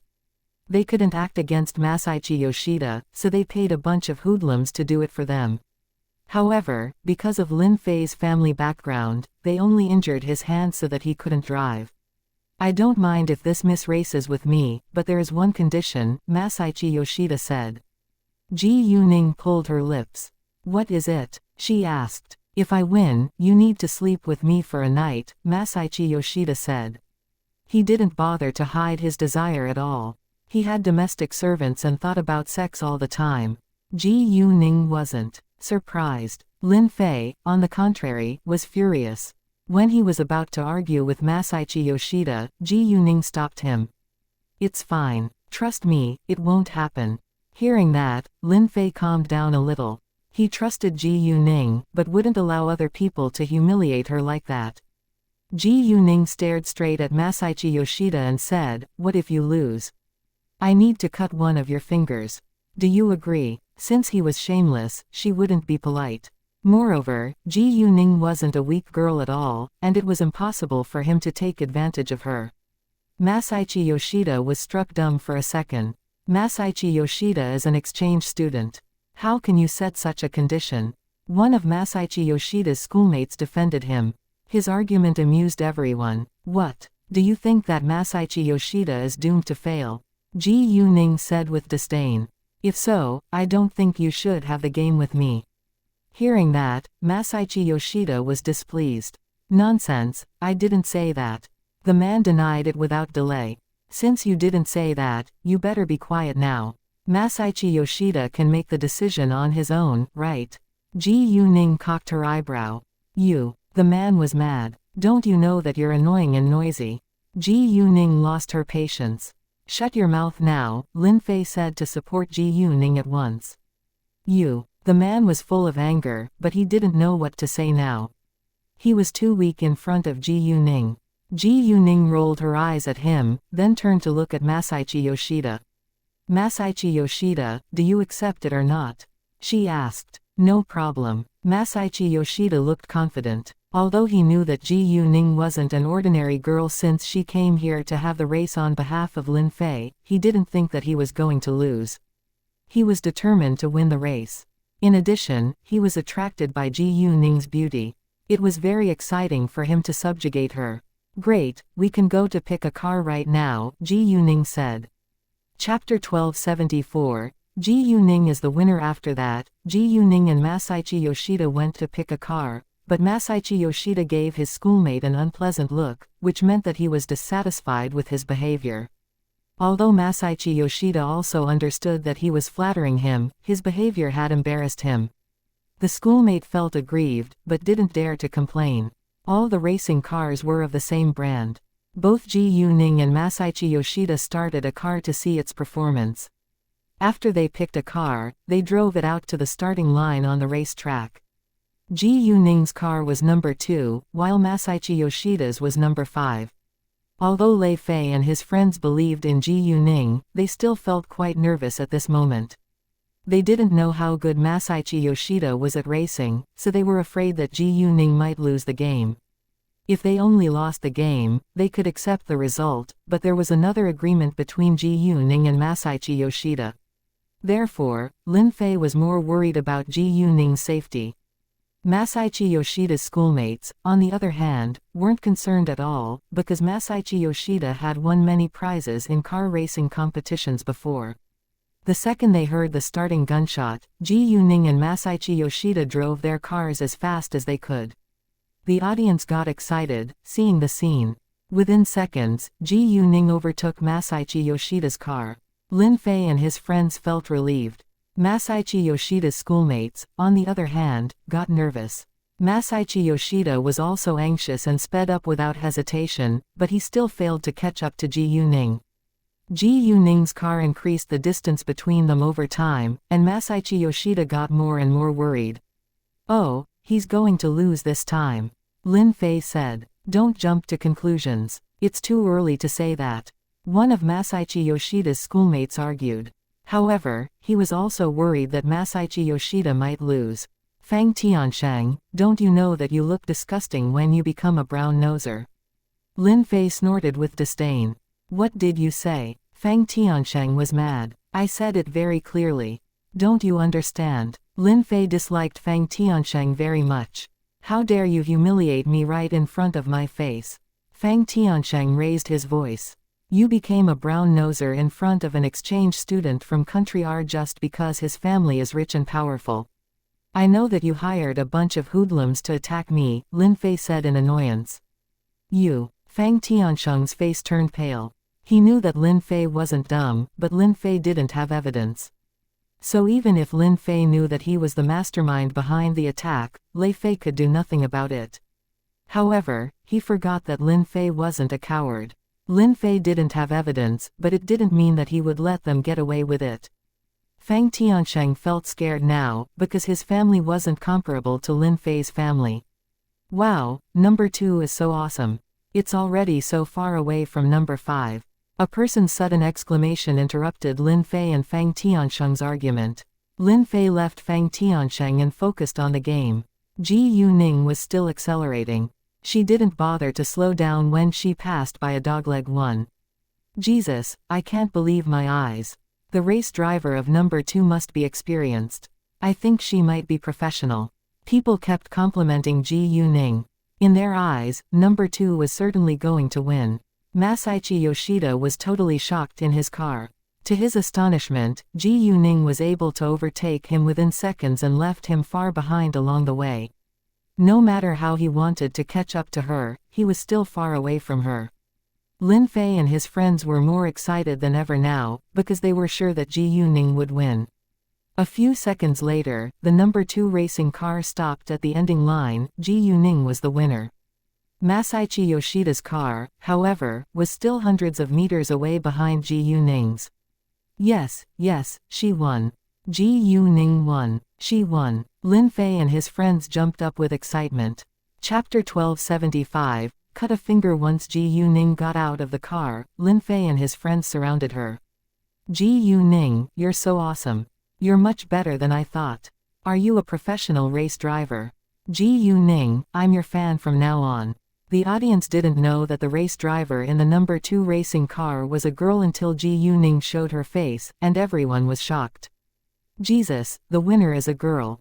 Wow, I'm surprised that a girl can do better than a boy at car racing. Of course girls can be better than boys. It's really amazing." When Masaichi Yoshida arrived, Ji Yuning walked to his racing car, followed by Lin Fei and his friends. They were ready to laugh at Masaichi Yoshida. "Hi, loser," Ji Yuning said to Masaichi Yoshida. "So what? Do you dare to cut one of my fingers? I'm an exchange student in your country. If I'm hurt, it can become an international issue. Can you bear the result?" Masaichi Yoshida said. It seemed that he was going to deny the agreement he had with Ji Yuning. Masaichi Yoshida was reluctant to lose a finger, and he was determined to get revenge on Ji Yuning. Lin Fei and his friends exchanged a glance with each other. Although they really hated Masaichi Yoshida and couldn't wait to teach him a lesson, they knew that what he said was right. "Well, do you want to deny the agreement we just had?" Ji Yuning sneered. "Yes, and what can you do about it?" Masaichi Yoshida admitted it without delay. He was a shameless person.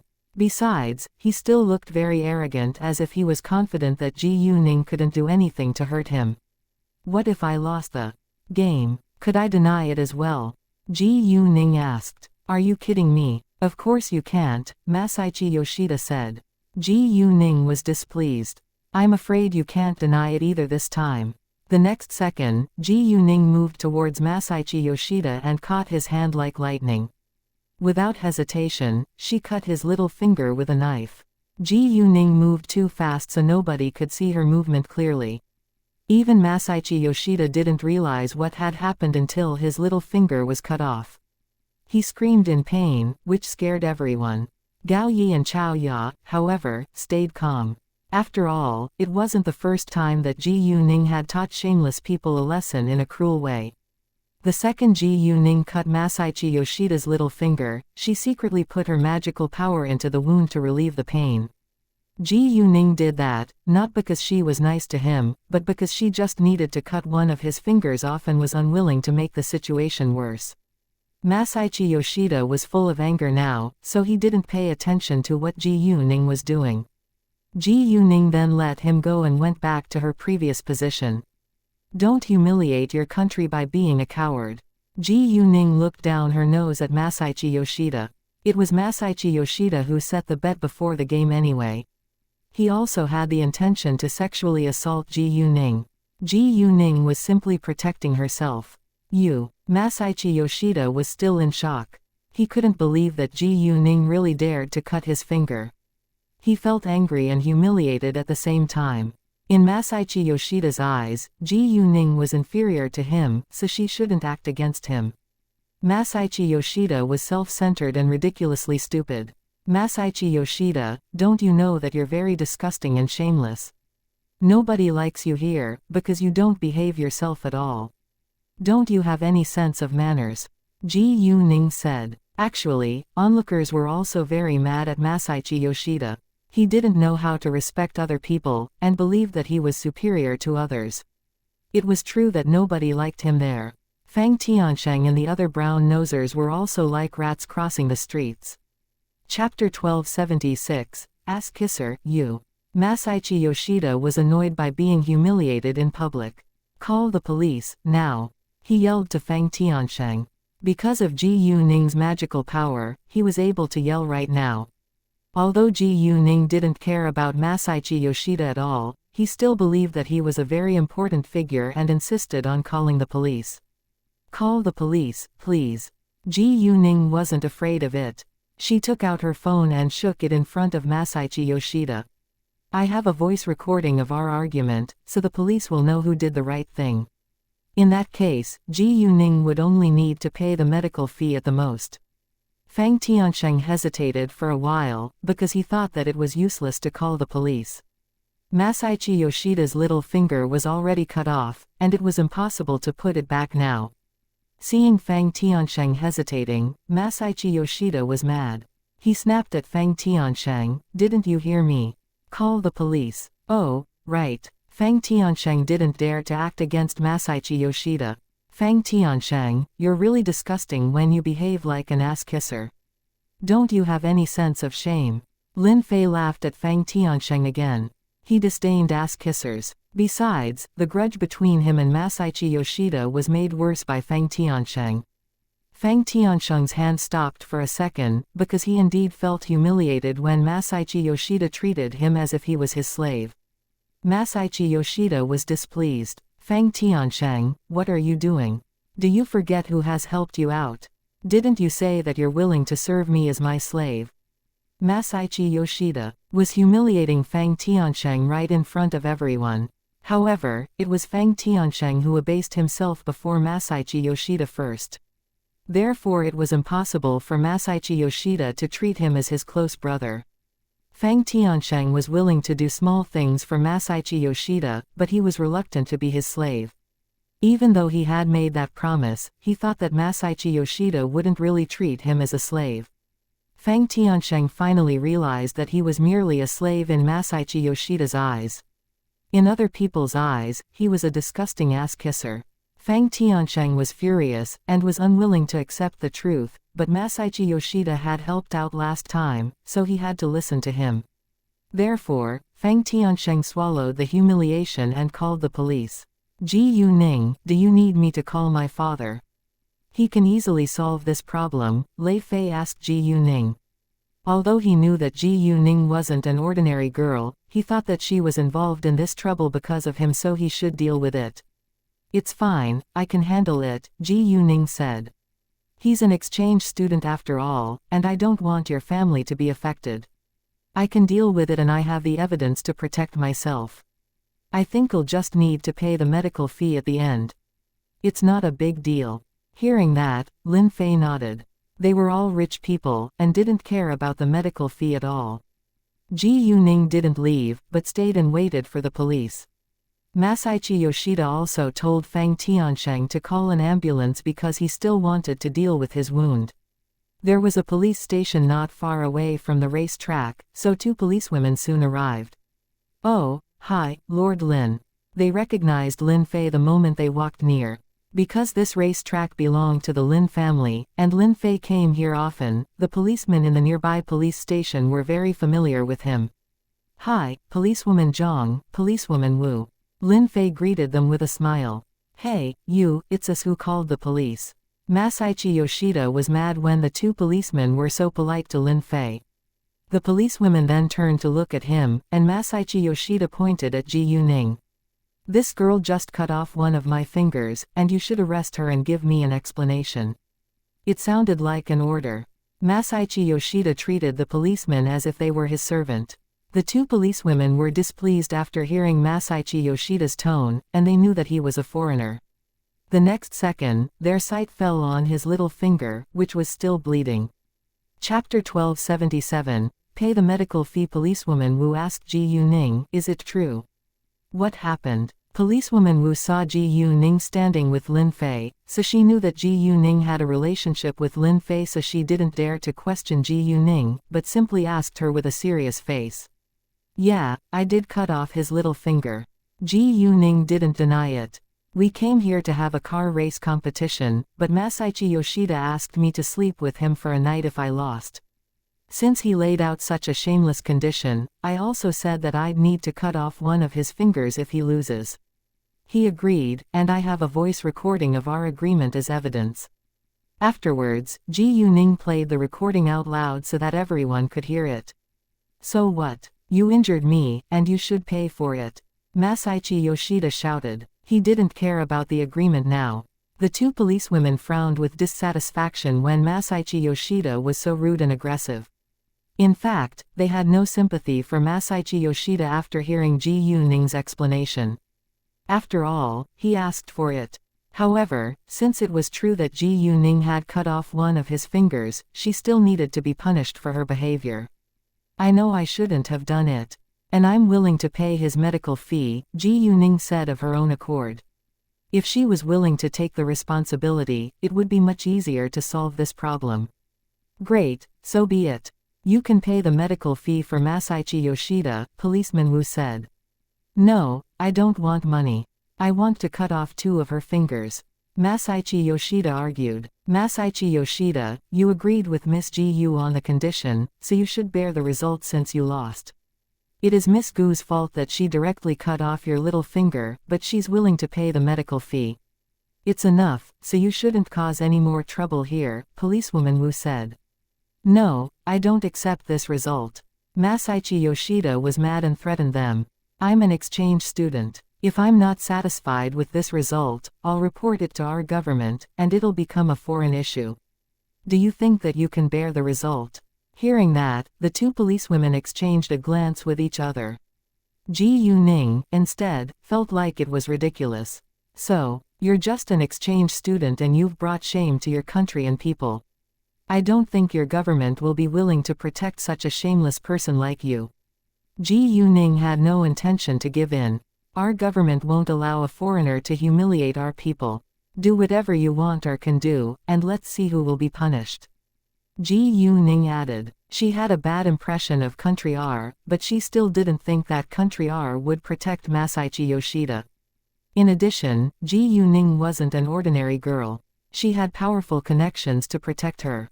Even if Masaichi Yoshida's family was rich and powerful too, Ji Yuning wasn't afraid of them.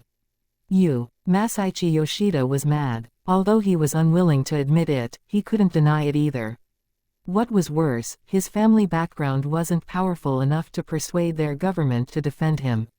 Lin Fei's family was very influential in City Ji, and he would definitely support Ji Yuning, so it wasn't easy for Masaichi Yoshida to hurt Ji Yuning. As Masaichi Yoshida felt cornered, an ambulance came. A nurse treated Masaichi Yoshida's wound and he got in the ambulance at once. He still needed to go to the hospital to check the wound. Since Ji Yuning said that she was willing to pay the medical fee, she needed to go to the hospital as well. Lin Fei stood out at this moment, because Ji Yuning did it for him, he decided to pay the medical fee himself. Ji Yuning, I should pay the medical fee, instead of you, Lin Fei said. Fine. Ji Yuning agreed. After that, they went to the hospital together. Masaichi Yoshida remained silent along the way. During this time, many people uploaded videos of the car race to the internet, and it soon went viral. Not many people were familiar with auto racing, but they were all amazed by the number 2 racing car. Chapter 1278. Secretly get revenge on Ji Yuning. She passed every turn quickly and smoothly, and even left the number 5 racing car far behind, which was really impressive. When they saw a girl stepping out of the number 2 racing car, they were shocked again. Some of them also recognized that the girl was exactly Ji Yuning. Those who were familiar with Ji Yuning's previous achievements weren't shocked, because they were already used to it. In their eyes, Ji Yuning was able to do anything well. However, what happened next scared them. Ji Yuning directly cut off the number 5 race driver's little finger. After hearing Ji Yuning's argument with Masaichi Yoshida, they began to understand why Ji Yuning did that. Jesus, it's so scary. It indeed looks frightening, but I think the man from Country R is really rude and disgusting. Right, although I don't like violence, I have to say that I feel pleased. How dare he lay out such a shameless condition in front of Goddess Ji Yu? He asked for the punishment. One of Ji Yuning's fans showed up on the internet. Do you know this girl? Why do you call her Goddess Ji Yu? Search Goddess Ji Yu on the internet, and you'll know. Therefore, many people who were curious about Goddess Ji Yu went to search for more information about her. No wonder this girl looks so powerful. She's Goddess Ji Yu. I support Goddess Ji Yu. I think that Goddess Ji Yu did the right thing, because the man from Country R is really rude and aggressive. Goddess Ji Yu is still willing to pay the medical fee. I think she's very nice. Oh, I just learned more information about Goddess Ji Yu. She's beautiful, excellent at studying, a business genius, and a kung fu master. She's so unbelievable. Many internet users began to compliment Ji Yuning.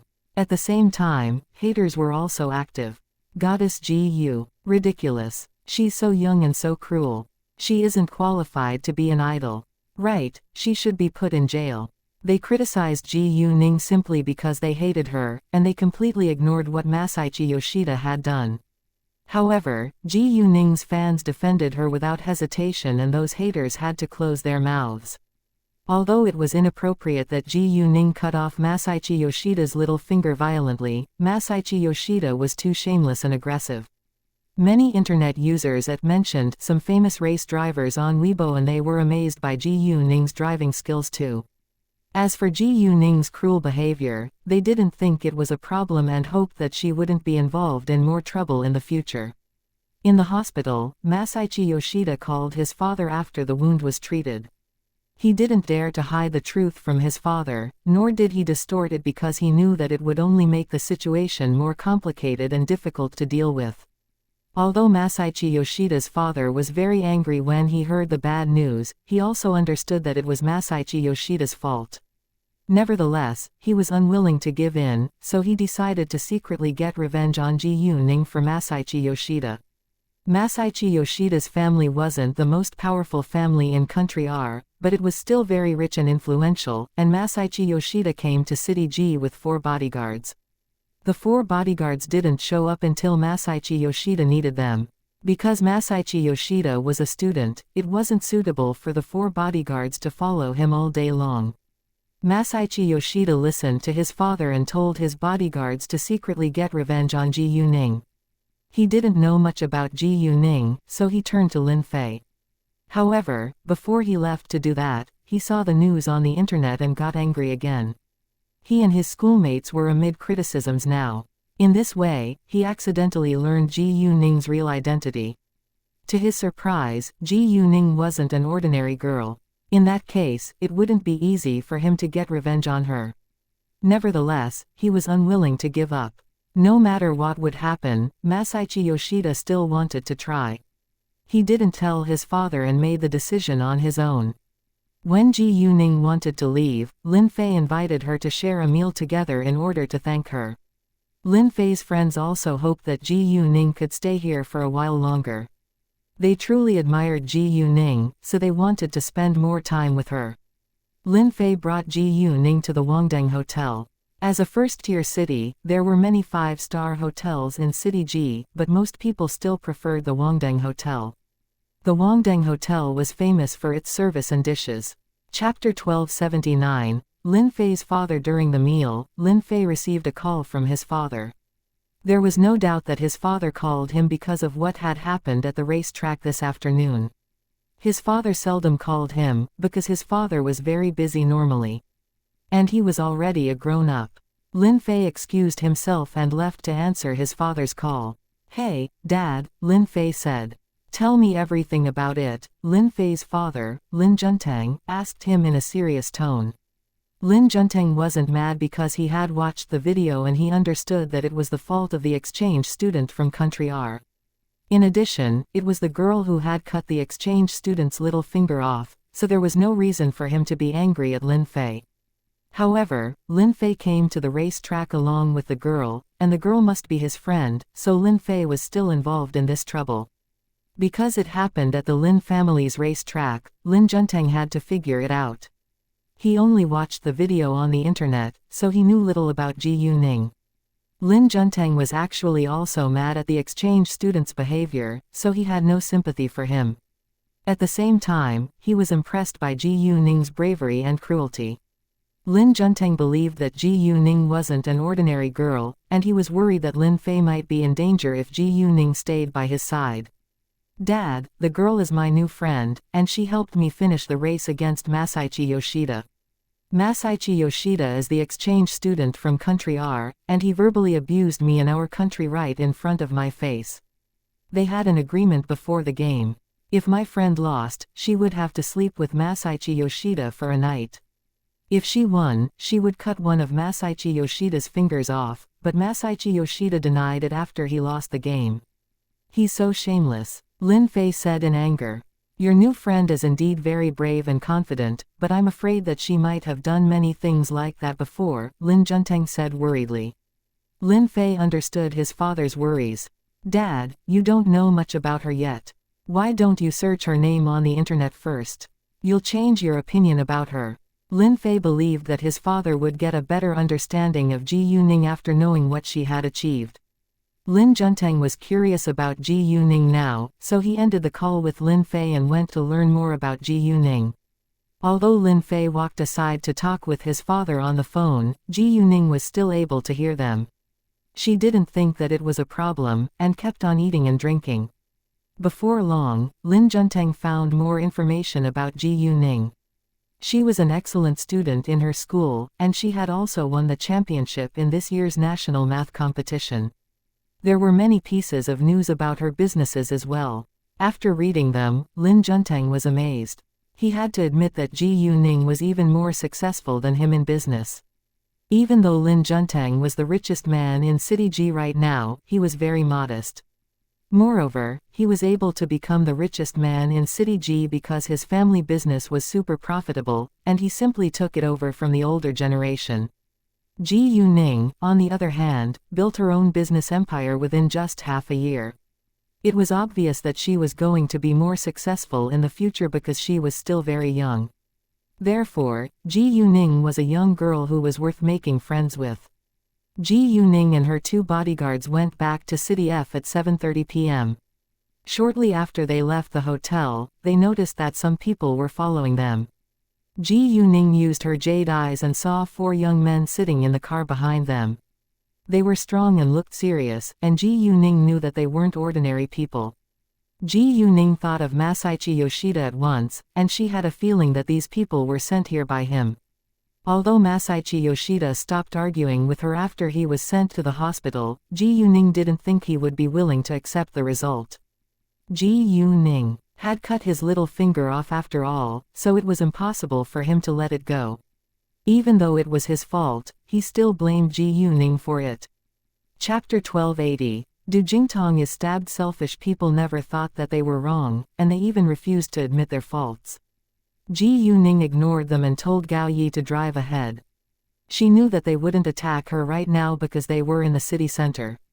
They would probably take action when they moved to the expressway. Ji Yuning was right. The car followed them to the expressway. Actually, Ji Yuning was able to lose them if she wanted to, but she had no intention to avoid them. Since they followed her, she decided to face them. The four young men had no idea that Ji Yuning already found them, and they knew very little about Ji Yuning. Although they were Masaichi Yoshida's bodyguards, they listened to his father's orders. They would call his father whenever they were going to do something important. Therefore, when Masaichi Yoshida told them to attack Ji Yuning, they asked for his father's permission first. Masaichi Yoshida understood that his father wouldn't allow him to do it if he learned more detailed information about Ji Yuning, so he didn't tell him anything. On the freeway, it was generally not allowed to park casually, unless you reached some places where drivers were allowed to stop their car. Ji Yuning told Gao Yi to stop the car a while later. It was time for them to deal with those bodyguards.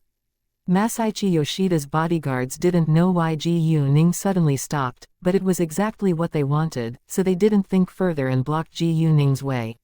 It seemed that they appeared out of blue, but Ji Yuning was already well prepared.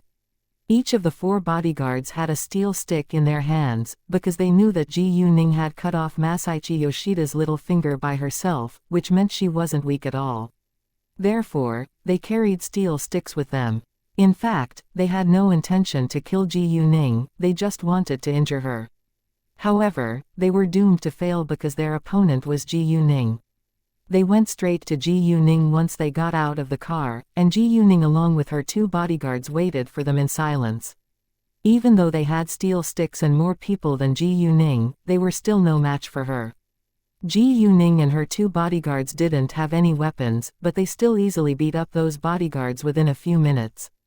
After that, they used those bodyguards' steel sticks to beat them.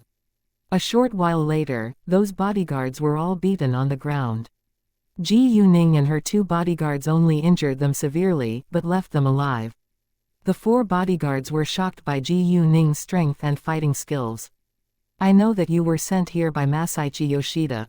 Go back and tell him that I'll disable him if he dares to do this again," Ji Yuning said in a cold tone. Afterwards, she got in her car and left. Once she was gone, Masaichi Yoshida's bodyguards called him and told him that they failed to injure Ji Yuning. Masaichi Yoshida was furious, but felt scared of Ji Yuning at the same time. He knew that Ji Yuning would really disable him if he dared to attack her next time. Besides, he didn't know any fighting skills, and he was too weak compared with Ji Yuning.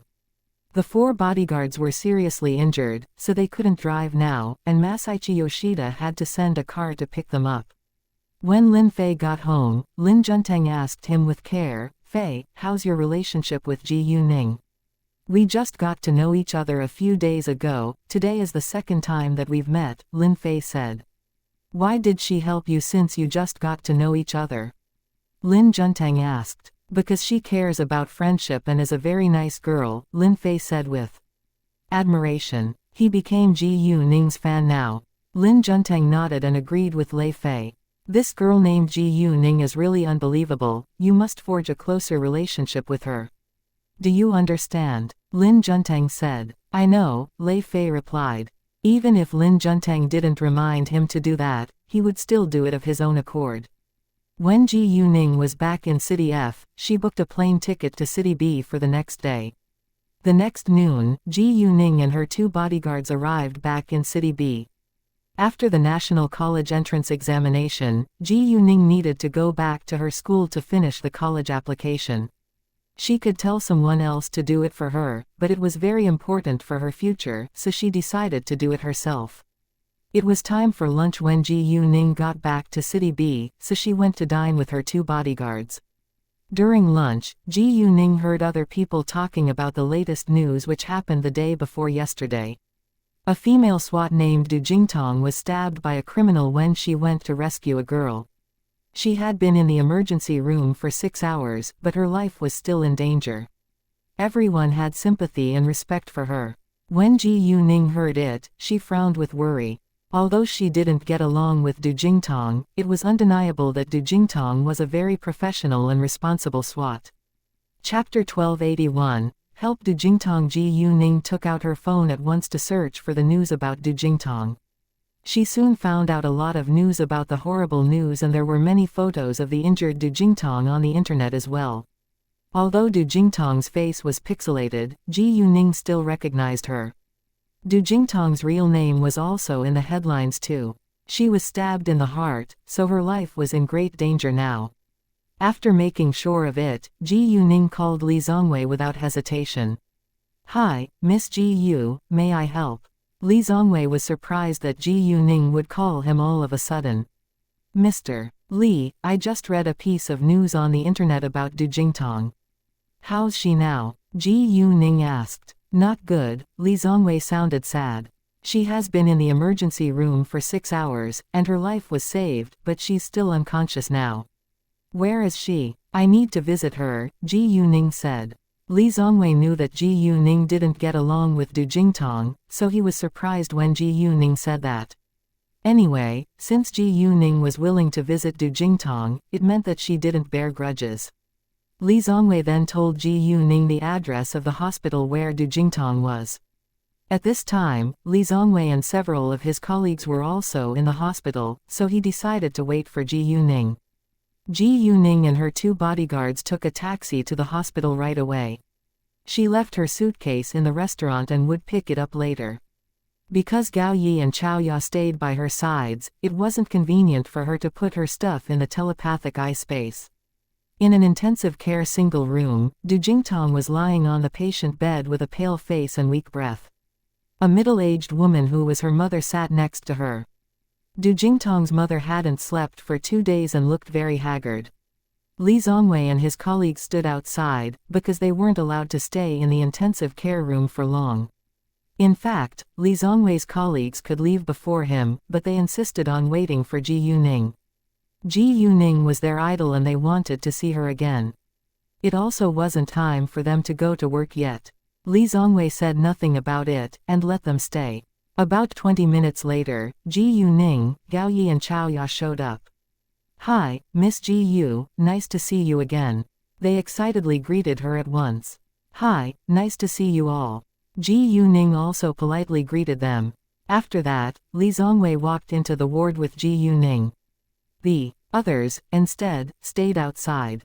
"Mrs. Du, this is Miss Ji Yu, and she came to see Jingtong," Li Zongwei said to Du Jingtong's mother. "Nice to meet you, Miss Ji Yu." "Thank you so much for coming here, Mrs. Du said. She thought that Ji Yuning must be Du Jingtong's friend. "My pleasure," Ji Yuning said. "Mrs. Du, I can actually help Du Jingtong recover as fast as possible, but are you willing to trust me?" Even though Ji Yuning had the thought to help Du Jingtong, she still needed to ask for her family's permission. "What?" Hearing that, not only were Mrs. Du and Li Zongwei shocked, but the doctor in the ward was too. "Who are you, and who do you think you are?" "The most experienced doctor in our hospital has checked Du Jingtong's wound in person, and even he said that Du Jingtong's life is still in danger now," the doctor said. Mrs. Du felt heartbroken. In fact, she didn't believe that Ji Yuning was able to help Du Jingtong make a full recovery, but she still had hope. She hoped that Du Jingtong could wake up again as soon as possible. "I said that I can help her, and I mean it. No matter what will happen, I'll bear the responsibility," Ji Yuning said with a serious expression. "Can you?" The doctor snorted with disdain. Ji Yuning ignored him, and turned to look at Mrs. Du. "Mrs. Du, I promise that I can help your daughter wake up again, and the probability is above 90%. If you trust me, please allow me to have a try. If you don't, I can leave right now." "Ridiculous, do you think that you can do magic?" The doctor laughed at Ji Yuning again before Mrs. Du said anything. It was his duty not to let other people touch the patient, but his verbal abuse made Ji Yuning feel utterly displeased. However, he was a doctor and he was protecting Du Jingtong, so Ji Yuning didn't bother to argue with him. I trust you, Mrs. Du said all of a sudden. Mrs. Du served in the police system too, and she was a senior official. She saw confidence and determination in Ji Yuning's eyes, so she chose to believe Ji Yuning. Although she still had doubt, she wanted to have a try, because she hated to see her daughter waiting to die on the hospital bed. She didn't want to lose her beloved daughter. Chapter 1282, Sorry, I can't tell you, Mrs. Du. The doctor wanted to stop Mrs. Du but was interrupted by her. Dr. Lin, I'll take the responsibility no matter what happens. Although Li Zongwei also had doubts, he knew that Ji Yuning wouldn't brag about her ability. Therefore, he chose to trust Ji Yuning too. The doctor was mad, but she could say nothing about it now since Mrs. Du agreed. She decided to report it to her leader, in case anything terrible happened later. After that, she walked out. Mrs. Du said to Ji Yuning at once, Miss Ji Yu, I trust you, so you can do whatever you need to do to help Zhongtong recover. Sure. Ji Yuning nodded and went to hold Du Jingtong's hand to secretly put her magical power into her body. Du Jingtong was in a very dangerous situation right now, so Ji Yuning decided to help her take a magical pill after she had put some magical power into her body. Mrs. Du and Li Zongwei stood aside and left Ji Yuning enough space. Because Du Jingtong was seriously injured, her body didn't have an obvious change within a short time, but her life was saved after a minute. Afterwards, Ji Yuning withdrew her hand and took out a magical pill before she removed the oxygen mask on Du Jingtong's face. When Ji Yuning did that, Mrs. Du was scared. She was worried that Du Jingtong's life might be in greater danger if the oxygen mask was removed. However, she already chose to trust Ji Yuning, so she remained silent. Once Ji Yuning removed the oxygen mask, she helped Du Jingtong take a magical pill. The magical pill melted the second it was put into Du Jingtong's mouth, so it didn't matter even if she was unconscious. At this time, several people rushed inside, and the man in front of them was the chief physician. The chief physician wanted to criticize Ji Yuning, but Ji Yuning opened her mouth before him. Please don't rush to criticize me now. You can examine the patient first. The chief physician gave Ji Yuning a glance. Although he was dissatisfied with Ji Yuning's behavior, it was indeed more important to check Du Jingtong's condition first. If anything terrible happens to the patient, you'll be put in jail. The chief physician warned Ji Yuning. After that, he moved ahead to check Du Jingtong's body in person. Ji Yuning didn't mind the chief physician's warning, she understood why he did that. What she had done indeed broke the rules. When the chief physician approached the hospital bed, he saw the ripples of the electrocardiograph gradually increase, which meant that the patient's heartbeat was recovering. The chief physician was shocked. The other sight fell on the electrocardiograph later, and they were all surprised by it. Mrs. Du was thrilled and didn't know what to say now. Well, the chief physician turned to look at Ji Yuning. He couldn't believe that Ji Yuning was able to do that. The chief physician thought that it wasn't time to ask Ji Yuning about it right now. He needed to check Du Jingtong's body first to see whether she was really getting better. Move now. Check the patient's condition. The chief physician gave an order. After doing it, every doctor in the ward was astonished. Du Jingtong was indeed getting better. Her life was also out of danger now. In addition, the wound healed a lot. They couldn't believe their eyes. How is it, Mrs. Du asked with worries. She's getting better and her life is out of danger now, the chief physician said. The next second, he left Mrs. Du behind and walked straight to Ji Yuning. Mrs. Du burst into tears of joy and went to hold Du Jingtong's hand tightly. Li Zongwei also rounded his eyes in shock, looking at the scene. Miss, can you tell me what you've done to Miss Du? How come she got better right away after being injured so seriously? The chief physician stared at Ji Yuning. He had never seen anything like this before, and it felt like a dream. Even if he refused to believe it, it was the truth. Sorry, I can't tell you. Ji Yuning shrugged. The chief physician felt disappointed. Ji Yuning was unwilling to tell him, so he didn't ask further about it. Miss, since you have the ability to rescue badly injured people, why don't you teach us so that we can help more people? Dr. Lin questioned Ji Yuning in an unkind tone. She was impressed by Ji Yuning's ability, but she still disliked Ji Yuning's behavior. Why should I do that? You don't have the right to order me to do it. Ji Yuning argued. She disliked the doctor's attitude towards her. The doctor was annoyed. Chapter 1283, a pill, all right, Dr. Lin, don't force other people to do what they don't want to do. The chief physician stopped Dr. Lin at once.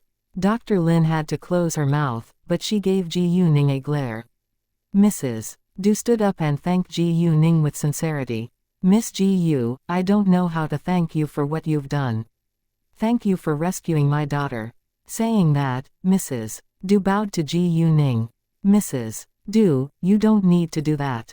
Ji Yuning stopped Mrs. Du. Miss Ji Yu, if you need my help in the future, feel free to let me know. I'll spare no effort to help you. Mrs. Du made a promise. Mrs. Du, I don't need anything in return. Du Jingtong is a responsible SWAT and she asks for nothing when she does her job, Ji Yuning said. Although she wasn't a savior who would save everyone from a dangerous situation, she was willing to help kind people out. Well, Mrs. Du still wanted to do something. For Ji Yuning, it's fine, and I'm glad that Du Jingtong is fine now. All right, I should leave now, Ji Yuning said and gave Mrs. Du a smile. Miss Ji Yu, thank you for your kindness. Mrs. Du thanked Ji Yuning again. My pleasure, Ji Yuning said and walked out. Mrs. Du walked her to the door of the ward. Li Zongwei also said goodbye to Mrs. Du and left with Ji Yuning. Li Zongwei's colleagues were greatly surprised after knowing that Ji Yuning had helped Du Jingtong get much better within minutes. They curiously asked Ji Yuning how she was able to do that, but Ji Yuning refused to tell them. Anyway, Ji Yuning left a deeper impression on them this time. In their eyes, Ji Yuning was able to do anything well. Since Ji Yuning was gone, the chief physician also left. Although he felt it was a shame that he failed to get any useful information from Ji Yuning, he had no intention to force her to tell him the secret. Mrs. Du called Du Jingtong's father afterwards and told him this good news. Du Jingtong's father was thrilled and came to the hospital at once. Even though Du Jingtong's life was still in danger, her father still needed to work as usual. He couldn't ask for leave casually. However, Du Jingtong needed someone to take care of her, so her mother stayed by her side. The chief physician went to meet the director of the hospital later, and the director was also shocked by what Ji Yuning had done. The director wanted to see Ji Yuning, but the chief physician told him that she was already gone. Besides, she was unwilling to share the secret with them. When Li Zongwei walked Ji Yuning out, he found out that Ji Yuning didn't drive there, so he said, Miss Ji Yu, where are you going? Do you want a ride?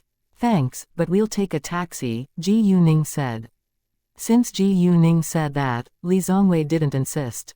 He had met Ji Yuning several times, and he knew Ji Yuning's personality. After that, he went to stop a taxi for Ji Yuning. Ji Yuning thanked him and left with her 2 bodyguards. Once she was gone, several SWATs began to talk about her. I'm so surprised that Miss Ji Yu could help Jingtong recover so soon. Yeah, even the most experienced doctor in the hospital couldn't do that. Li, do you know how Miss Ji Yu did it? A SWAT asked Li Zongwei all of a sudden. Please, tell us. We promise that we won't tell anyone. The other SWATs begged Li Zongwei. I only saw Miss Ji Yu help Jingtong take a pill, and Jingtong got much better seconds later, Li Zongwei said, which was all he knew. Therefore, Du Jingtong got much better because of a pill. What? A pill? Seriously? I can't believe it. They were all shocked, but it was the truth. About half an hour later, Du Jingtong's father came. He was excited to see that his daughter was getting much better now. It was highly likely that his daughter would wake up soon. Du Jingtong only needed to rest for a while longer, but she would have a full recovery. Du Jingtong's parents decided to stay by her side till she woke up. When Du Jingtong woke up, she was surprised to know that it was Ji Yuning who had rescued her. Chapter 1284, Have a competition with Brave Eagle. She didn't understand why Ji Yuning was still willing to help her after they had such a strong disagreement. She had to admit that Ji Yuning was very generous. At the same time, she was also amazed by Ji Yuning's ability, because her life was still in danger before Ji Yuning came to see her. Du Jingtong began to admire Ji Yuning now. Ji Yuning left for the capital after staying in City B for a few days. Although Leng Xiaoting wasn't in the capital, she still called Master Leng and invited him to dine together. She also didn't forget to call Zhang Zongyu and Master Shu. They were happy to hear from Ji Yuning, and agreed at once. They were going to meet at the same old place. It was only 2 p.m., so Ji Yuning went to the Shengning organization first. Because Gao Yi and Chao Ya stayed by her side, she didn't stay in Leng Xiaoting's house this time, and instead stayed in the house Chen Kanji prepared for her. She also asked for a car. Ji Yuning thought that her Lamborghini was too noticeable, so she was reluctant to drive it. She preferred an off-road vehicle, which had more space and was more comfortable. After Ji Yuning arrived at the capital, she went to pick up the car. She didn't rush to see Chen Kanji when she walked into the headquarters of Shengning organization. Instead, she planned to tour it. Fenghua Entertainment already moved into this building. It was on the 7th, 8th, and 9th floor of Shengning Tower. Ji Yuning directly went to the 9th floor where the staff of Fenghua stayed. It was working hours when Ji Yuning came, so everyone was busy with their work. An Empress of Military Blood was being filmed, and all the actors were at the movie set now. As the boss of Fenghua Entertainment, Ji Yuning thought that she should visit them, so she decided to do that the next day. The leading male role in An Empress of Military Blood was a famous and skilled actor, Chao Hanchen. Ji Yuning heard from Lu Zan that Chao Hanchen had been set up by his friend once before and his reputation had been badly damaged. He had been arrested by the police and kept in the prison for several months. Chao Hanchen wasn't able to work again until he left the entertainment company he worked for. After that, he didn't sign an agreement with another entertainment company, and worked alone. Luckily, Lu Zan didn't care about Chao Hanchen's past, and liked his acting skills and appearance. Ji Yuning supported Lu Zan and she thought that it wasn't a bad idea to hire Chao Hanchen. When the news that Chao Hanchen became the leading role of An Empress of Military Blood went abroad, his fans definitely felt happy for him, but there were also many other people attacking him on the internet. Ji Yuning walked around Fenghua Entertainment for a while, then went to meet Chen Kanji on the 17th floor. She got the car key and was about to leave. However, a man stopped her in the hall. "Hi, boss, nice to meet you, I'm Brave Eagle." Brave Eagle was the killer K hired not a long time ago. He always wanted to see Ji Yuning, and finally ran into her today. "Brave Eagle, nice to see you, and welcome for joining us." Ji Yuning smiled at him and shook hands with him. Although Brave Eagle worked for her, he was an outstanding worker, so Ji Yuning paid more attention to him. Brave Eagle was surprised that Ji Yuning was so nice to him. "Boss, do you have time now? Can we have a competition of fighting skills for fun?" Brave Eagle said. He had asked Kay for permission, and Kay said that Ji Yuning agreed, so he didn't want to miss the chance today. "Sure, let's go to the dance room." Ji Yuning nodded. Since she already agreed, she wouldn't turn him down. She was free now anyway. Hearing that, Brave Eagle was excited. After that, they went to the 7th floor together. There were several dance rooms on the 7th floor. Some of them had a mat on the floor, so they chose a dance room with a mat to have the competition. Once they were ready, the competition began. Ji Yuning was trying to make Brave Eagle believe that she was qualified to be his leader, so she wouldn't hesitate to use her full strength. Brave Eagle understood that Ji Yuning wasn't a weak girl after watching many videos of her on the internet. He didn't think that he was able to do the same things as her. In the first half-minute, they seemed to be at the same level, but Ji Yuning soon got control of the competition a few seconds later. Brave Eagle was a little surprised, but he felt it was very exciting to have this competition against a kung fu master like Ji Yuning. Chapter 1285, Find Magical Power. 1.5 minute later, he lost. Boss, you're really unbelievable. Brave Eagle said. Ji Yuning smiled and said nothing. After that, she left with her 2 bodyguards and went to the house that Chen Kanji prepared for her, which was their new home. It wasn't far from the headquarters of the Shengning organization, but it took about half an hour to get there by car. Ji Yuning could buy a house which was a lot closer, but there weren't good houses nearby. Since Ji Yuning was going to live here for a long time, she preferred to buy a beautiful and comfortable house. Therefore, Chen Kanji chose a house for her in Century City, and her neighbors were either rich or powerful. Ji Yuning's house was of medium size, and it was about 400 square meters large along with a garden. It actually wasn't a luxurious house when compared with Ji Yuning's wealth. Gao Yi and Chao Ya's house was right next to Ji Yuning's. The house was given to them by Ji Yuning. Even though Gao Yi and Chao Ya didn't lack money at all, Ji Yuning did that to show that she cared about them. Ji Yuning only gave a house to those who she thought were important in her life. In addition, Gao Yi and Chao Ya were her bodyguards, so it was convenient for them to protect her if they could live next door to her. If Gao Yi and Chao Ya were going to be married and start a family on their own, Ji Yuning would support them without doubt. Maybe they didn't have that idea right now, but Ji Yuning wouldn't force them to be her bodyguards forever. Other than a Land Rover that they brought from City F, there was a Jeep in the garage, which was also prepared by Chen Kanji. Ji Yuning often moved around alone, so she needed a car for herself. She normally drove the Land Rover, so Gao Yi or Chao Ya could use the Jeep. The 2 houses were already cleaned, and they could directly move in. Before they moved into Century City, Ji Yuning went back to the restaurant to pick up her suitcase. After picking up her suitcase, it was 4 p.m. Ji Yuning rested for an hour in her new home, then left for the appointed place to meet Master Leng. They were going to meet in a mountain villa. It was almost 5:30 p.m. when she arrived there, and Master Leng along with his old friends came a while later. They were very excited to see Ji Yuning. Hi, Ningning, been a while. We've heard about what you've done a few days ago, and we think you did the right thing, Master Leng said the second he saw Ji Yuning. Master Leng hated the exchange student from Country R2. If he had been there, he would have been more violent.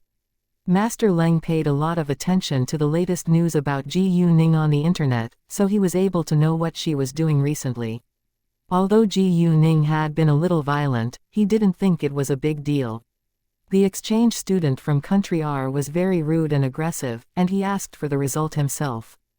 Ji Yuning was Master Leng's future granddaughter-in-law, so Master Leng cared about her safety. If Leng Xiaoting found out about it, he would punish the exchange student as well. Right, the young man from Country R is too shameless and rude, he should learn how to behave himself, Zhang Zongyu said. Master Shu nodded and agreed. Ji Yuning felt warmed when Master Leng didn't criticize her.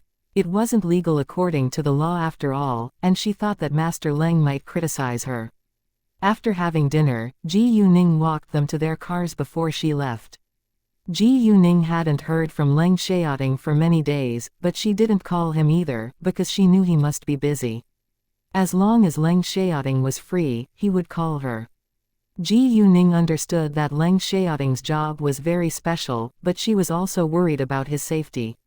However, she wouldn't force Leng Xiaoting to change jobs, because it was Leng Xiaoting's career. Ji Yuning slept in her new home tonight, but it wasn't easy for her to fall asleep. However, although she didn't sleep well, she still got up early the next morning and went to run around the block. There were many green plants in Century City, so the air was very fresh. When Ji Yuning passed by a pond, she felt magical power all of a sudden and stopped at once. Chapter 1286. Run into Baili Zongyang. Ji Yuning's eyes fell across the pond on a young man who was meditating in a gazebo in front of the jungle beside the rock garden.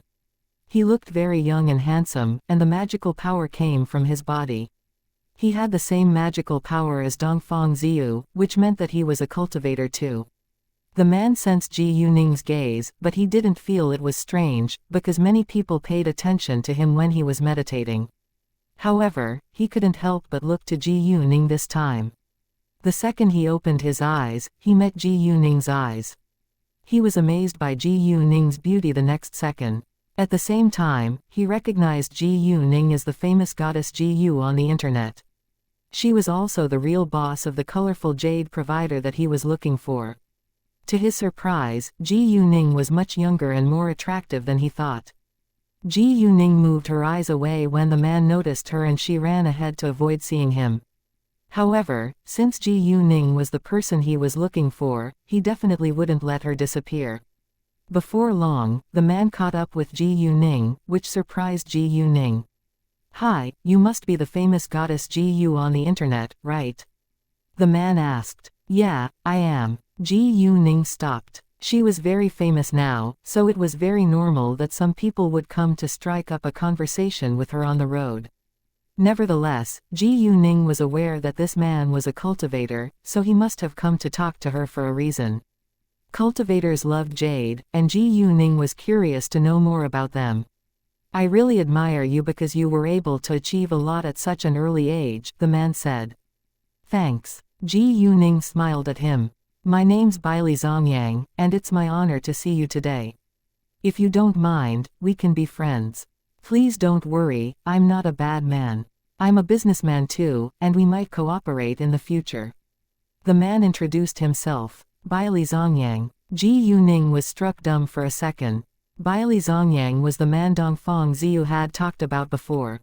It was said that he was the sexiest, richest, and most handsome man in the cultivation world. In Ji Yuning's eyes, Bailey Zongyang was indeed very handsome and attractive, but she didn't know much about his family background. Actually, Bailey Zongyang was the eldest grandson of the Bailey family in the cultivation world. He was also the sole heir of the Bailey family. His younger sister, Bailey Xianxia, was supposed to approach Ji Yuning, but he was unwilling to miss today's chance to meet Ji Yuning. Moreover, he wanted to get more quality jade from Ji Yuning. After that, they exchanged phone numbers with each other. Bailey Zongyang was the deputy manager in his family jewelry business now. He didn't want to be the general manager because he needed a lot of time to practice his cultivation. Although Bailey Zongyang was only a deputy manager, he was more powerful than the general manager. This jewelry company was owned by his family after all. The senior management of the company was aware of it. "Oh, do you live in Century City as well?" Bailey Zongyang asked. Bailey Zongyang already had the answer in his mind, but he needed to make sure of it. Hearing that, Bailey Zongyang's eyes lit up. "I live here too, and I just moved in. What a coincidence." Ji Yuning smiled and agreed. After chatting for a while, Ji Yuning left. She went back to her new home and took a shower. Xiaoya called Ji Yuning and told her that the breakfast was ready. Ji Yuning then went to have breakfast with Xiaoya. At 9 a.m., they left home. They went to the Hengdian World Studios to visit the crew of an Empress of Military Blood, and they drove jeep this time. The Hengdian World Studios was far from the city center, so they spent an hour on the road. Ji Yuning called Lu Zan before she set off, because she needed to know his specific location. Many film and TV crews were shooting in Hengdian World Studios at the same time, so it wasn't easy to find one particular crew. Chapter 1287. Emotions don't lie. There were many extras waiting for a chance outside the Hengdian World Studios. Many people had a dream of becoming a star, but they lacked connections and luck, so they could only be extras. It was hard for an extra to show his or her face in a film, let alone be famous. Everyone needed to buy a ticket to get into the Hengdian World Studios, and a parking ticket for a car. Hengdian World Studios was very large, and each site was far from another, so Ji Yuning also bought a map. This was the first time she was here after all. Before long, Ji Yuning and her two bodyguards arrived at the film site of an Empress of Military Blood, but their car couldn't enter, so they could only walk inside. Because Ji Yuning came here as the investor, she didn't dress casually today. When she put on a pair of high heels, she was too noticeable and attractive to be ignored.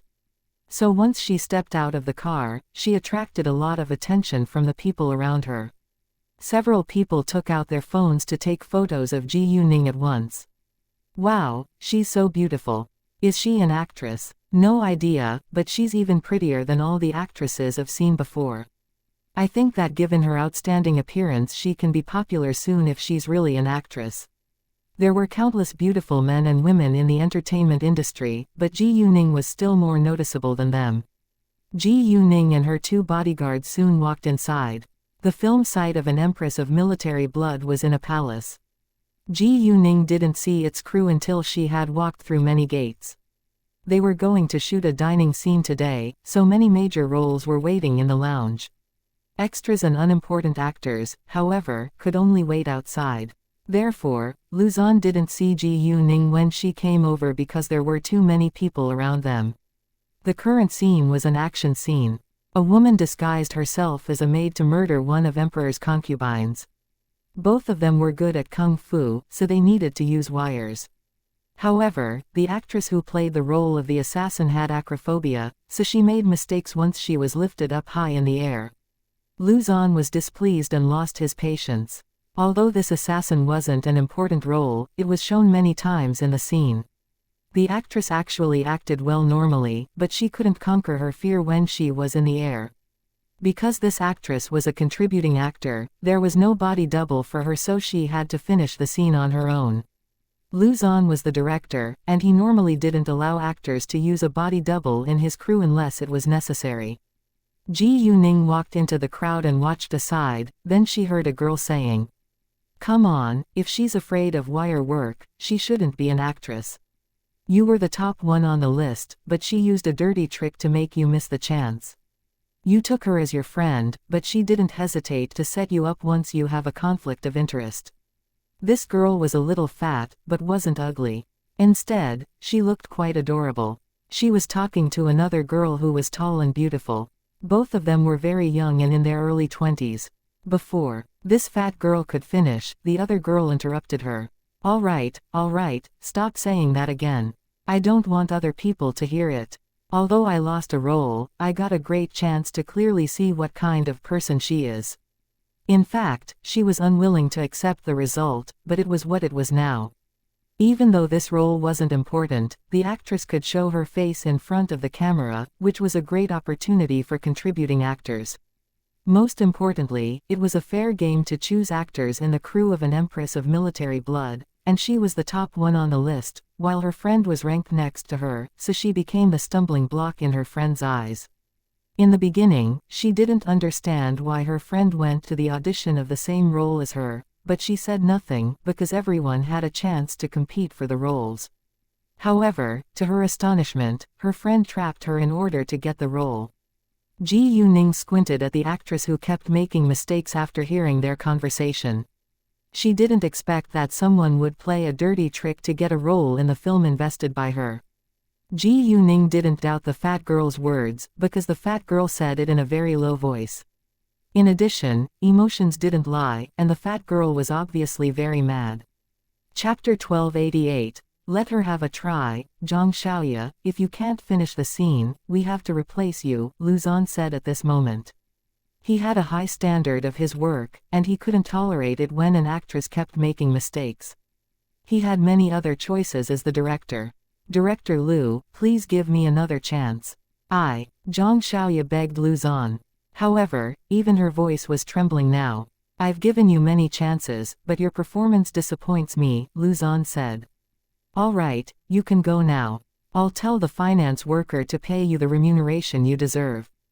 Xianxia was reluctant to accept it, but she didn't know what to say now. "Director Liu, let her have a try." Ji Yuning opened her mouth all of a sudden. Many people heard her voice and turned to look at her. The second they saw her, they were amazed by her beauty. Xianxia changed her face when Ji Yuning recommended her friend to replace her. The girl was surprised too, because she didn't know Ji Yuning at all. Many people who worked here had worked in the crew of Infinite Horror as well, so they recognized Ji Yuning at once. They were excited to see Ji Yuning because Ji Yuning was their idol and boss. Luzon didn't rush to greet Ji Yuning right now in case Ji Yuning didn't want to expose her real identity. However, since it was Ji Yuning's recommendation, he couldn't turn her down. "Fine, come here," he said to the girl. This role wasn't important, but he still needed to see the girl's performance before he made the decision. Luzon's response shocked everyone again, because they didn't know Ji Yuning's relationship with him. The girl couldn't believe her ears and was full of excitement. Xianxia was totally shocked and hated the girl more than ever. She could accept it if another girl replaced her, but she was unwilling to see her friend replace her. Miaojia, go. The fat girl pushed the girl, whose name was Li Miaojia, forward. It seemed that she was more excited than her friend. She believed that Li Miaojia could get the role. Li Miaojia thanked Ji Yuning before she walked to Luzon, and the fat girl followed her. Nice to see you, Director Lu. My name's Li Miaojia. Thank you so much for giving me this chance, Li Miaojia said to Luzon. Go put on makeup and clothing now. Whether you can get this role depends on you, Luzon said. I understand. Li Miaojia smiled. After that, she went to put on makeup and change clothing.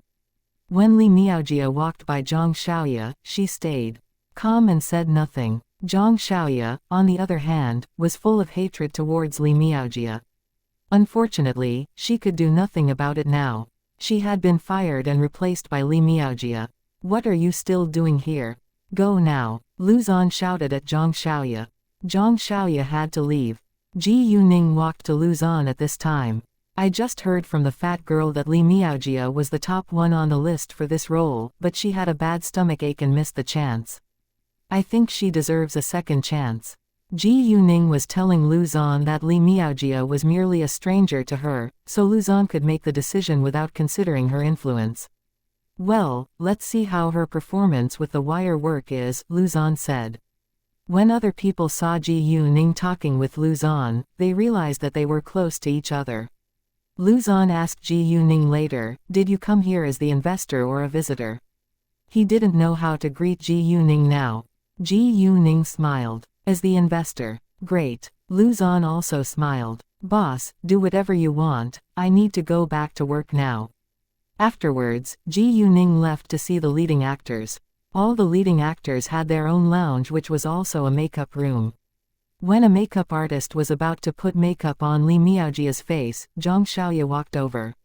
Yang, who was the fat girl, gave her a cold glance, but said nothing. Li Miaojia directly ignored Zhang Xiaoya. Zhang Xiaoya was mad and dashed in front of Li Miaojia and questioned her. Li Miaojia, did you do it on purpose? Why did you come here today? Why did you compete against me for this role? Are you getting revenge on me? Other people in the makeup room were surprised and turned to look at them.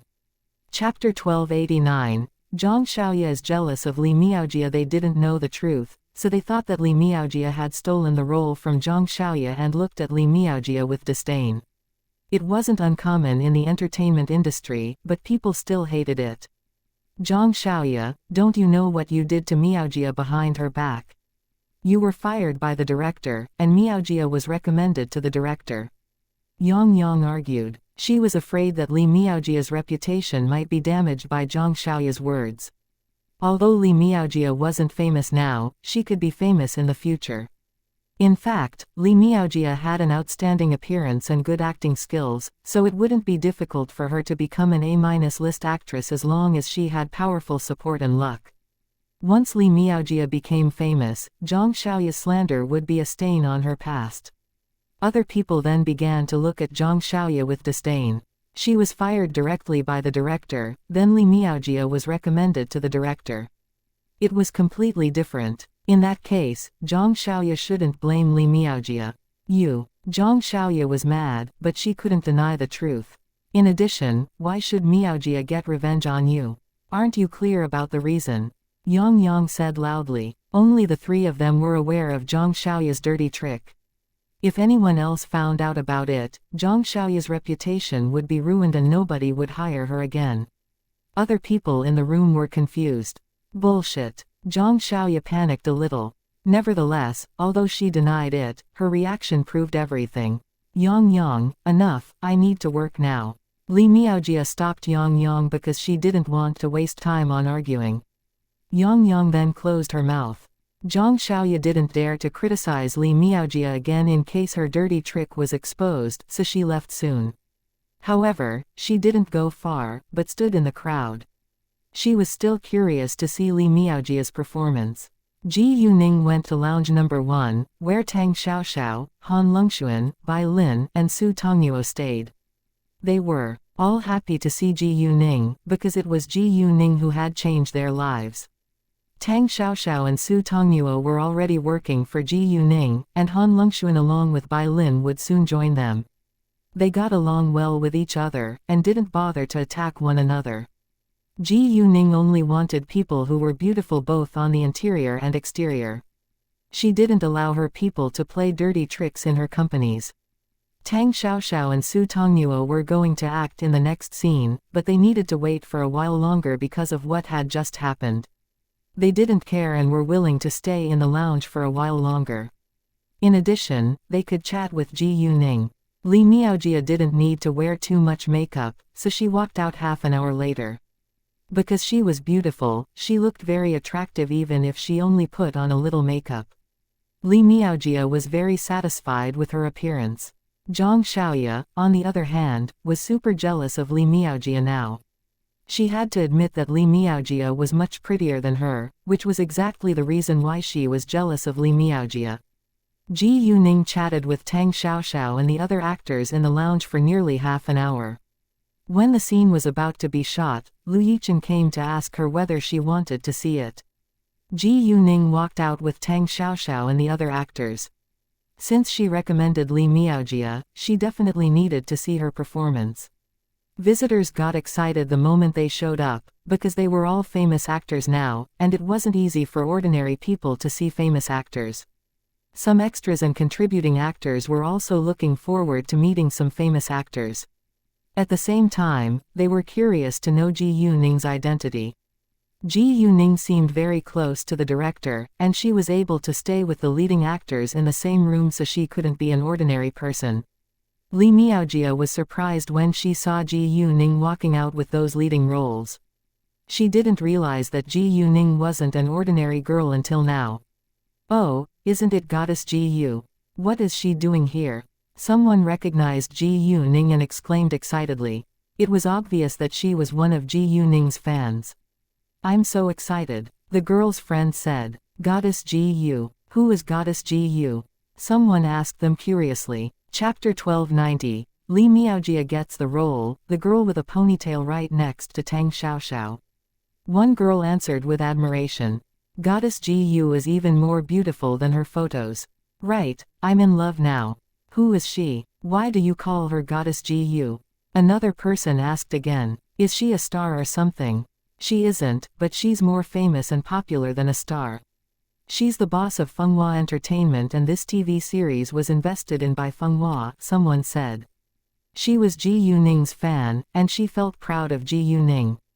What? She looks so young. Many people were shocked by the fact that Ji Yuning was the boss of Fenghua Entertainment. Zhang Xiaoya also rounded her eyes in shock. It was very hard for her to accept, because the boss of Fenghua Entertainment recommended Li Miaojia to director Lu in person. Li Miaojia was much luckier than her. Zhang Xiaoya was hit heavily. If the boss of Fenghua Entertainment liked Li Miaojia could become famous in the future. Actually, not many actors without fame could be chosen by successful entertainment companies, because they didn't have much business value. They had to find jobs on their own. Zhang Xiaoya also wanted to sign a contract with an entertainment company, but she didn't have the chance.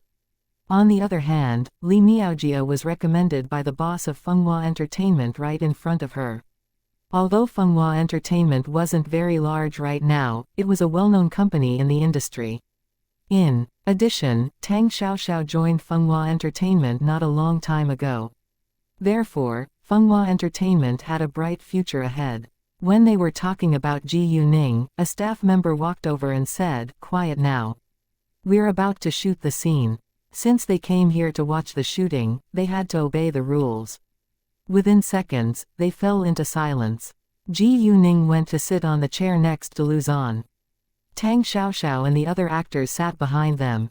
The visitors stood far from them, so they didn't hear their discussions. Li Miaojia was going to try the wire work first. If she was able to do it well, she might get the role. Li Miaojia had played several roles in action films before, so she was already used to wire work. The second the cameras were on, Li Miaojia began to act. Although her movements in the air weren't perfect, she finished the scene very well. After that, she acted with another actress for a while. Her movements, expressions, and lines were very professional and even overshadowed the other actress. Luzon nodded with satisfaction after watching Li Miaojia's performance. Once the cameras were off, Li Miaojia went back to normal. Very well. You can sign the contract now before you join us, Luzon said. Hearing that, Zhang Xiaoya was full of jealousy. In fact, if she stayed here, she would only feel disappointed, but she couldn't help paying attention to Li Miaojia. Even if she lost the role this time, she wouldn't give up acting. Instead, she made up her mind to work harder and surpass Li Miaojia. She wouldn't allow Li Miaojia to be more successful than her, and she was willing to do everything in order to be more famous than Li Miaojia. Jealousy really made her ugly. Li Miaojia repeatedly thanked Luzon when she heard Luzon's compliment. She didn't forget to thank Ji Yuning as well. Thank you so much, Miss Ji Yu. You're welcome. I believe in you, Ji Yuning said to encourage her. Thanks. Li Miaojia smiled. After that, Li Miaojia went to read the contract. I think this girl is promising, Tang Xiaoxiao said. Right, she can become popular very soon as long as she has a few good roles, Luzon said. Luzon was an experienced director, so he was confident about his choice. Even though Li Miaojia wasn't compared to those leading roles, she was very outstanding among new actors. It wasn't easy for an actor to gain Luzon's compliment. Since you all think highly of her, pay more attention to her. If she's really a good actress, I'll consider signing a contract with her, Ji Yuning said. She had a good impression of Li Miaojia, and was willing to hire her. Compared with famous actors, she preferred to discover skilled potential new actors. Chapter 1291, Game Ad. After all, there were far more new actors than experienced actors in this industry. Duan Lizin said, Boss, if you don't mind, I can add more scenes for her. You can make the decision. You know what kind of people I want, Ji Yuning said. Although she had a good impression of Li Miaojia, she still needed time to see Li Miaojia's professional skills. If Li Miaojia was really skilled at acting, Ji Yuning would sign a contract with her. No problem. Luzon and Duan Lizin agreed. Li Miaojia didn't know that she left a deep impression on so many people, and it was very likely that she was going to be famous in the coming future. Zhang Xiaoya had no idea that her worries were about to come true either. Ji Yuning wanted to stay and experience life at the shooting site, but Tang Qingyang called her and invited her to dine together. Tang Qingyang hadn't known that Ji Yuning was in the capital until then. After receiving Tang Qingyang's call, Ji Yuning left. When she walked out, many people were still taking photos of her. Ji Yuning was very nice to them and smiled at them along the way. She was a great beauty, and everyone was stunned by her beauty once she smiled. However, nobody dared to come near because of Gao Yi and Chao Ya.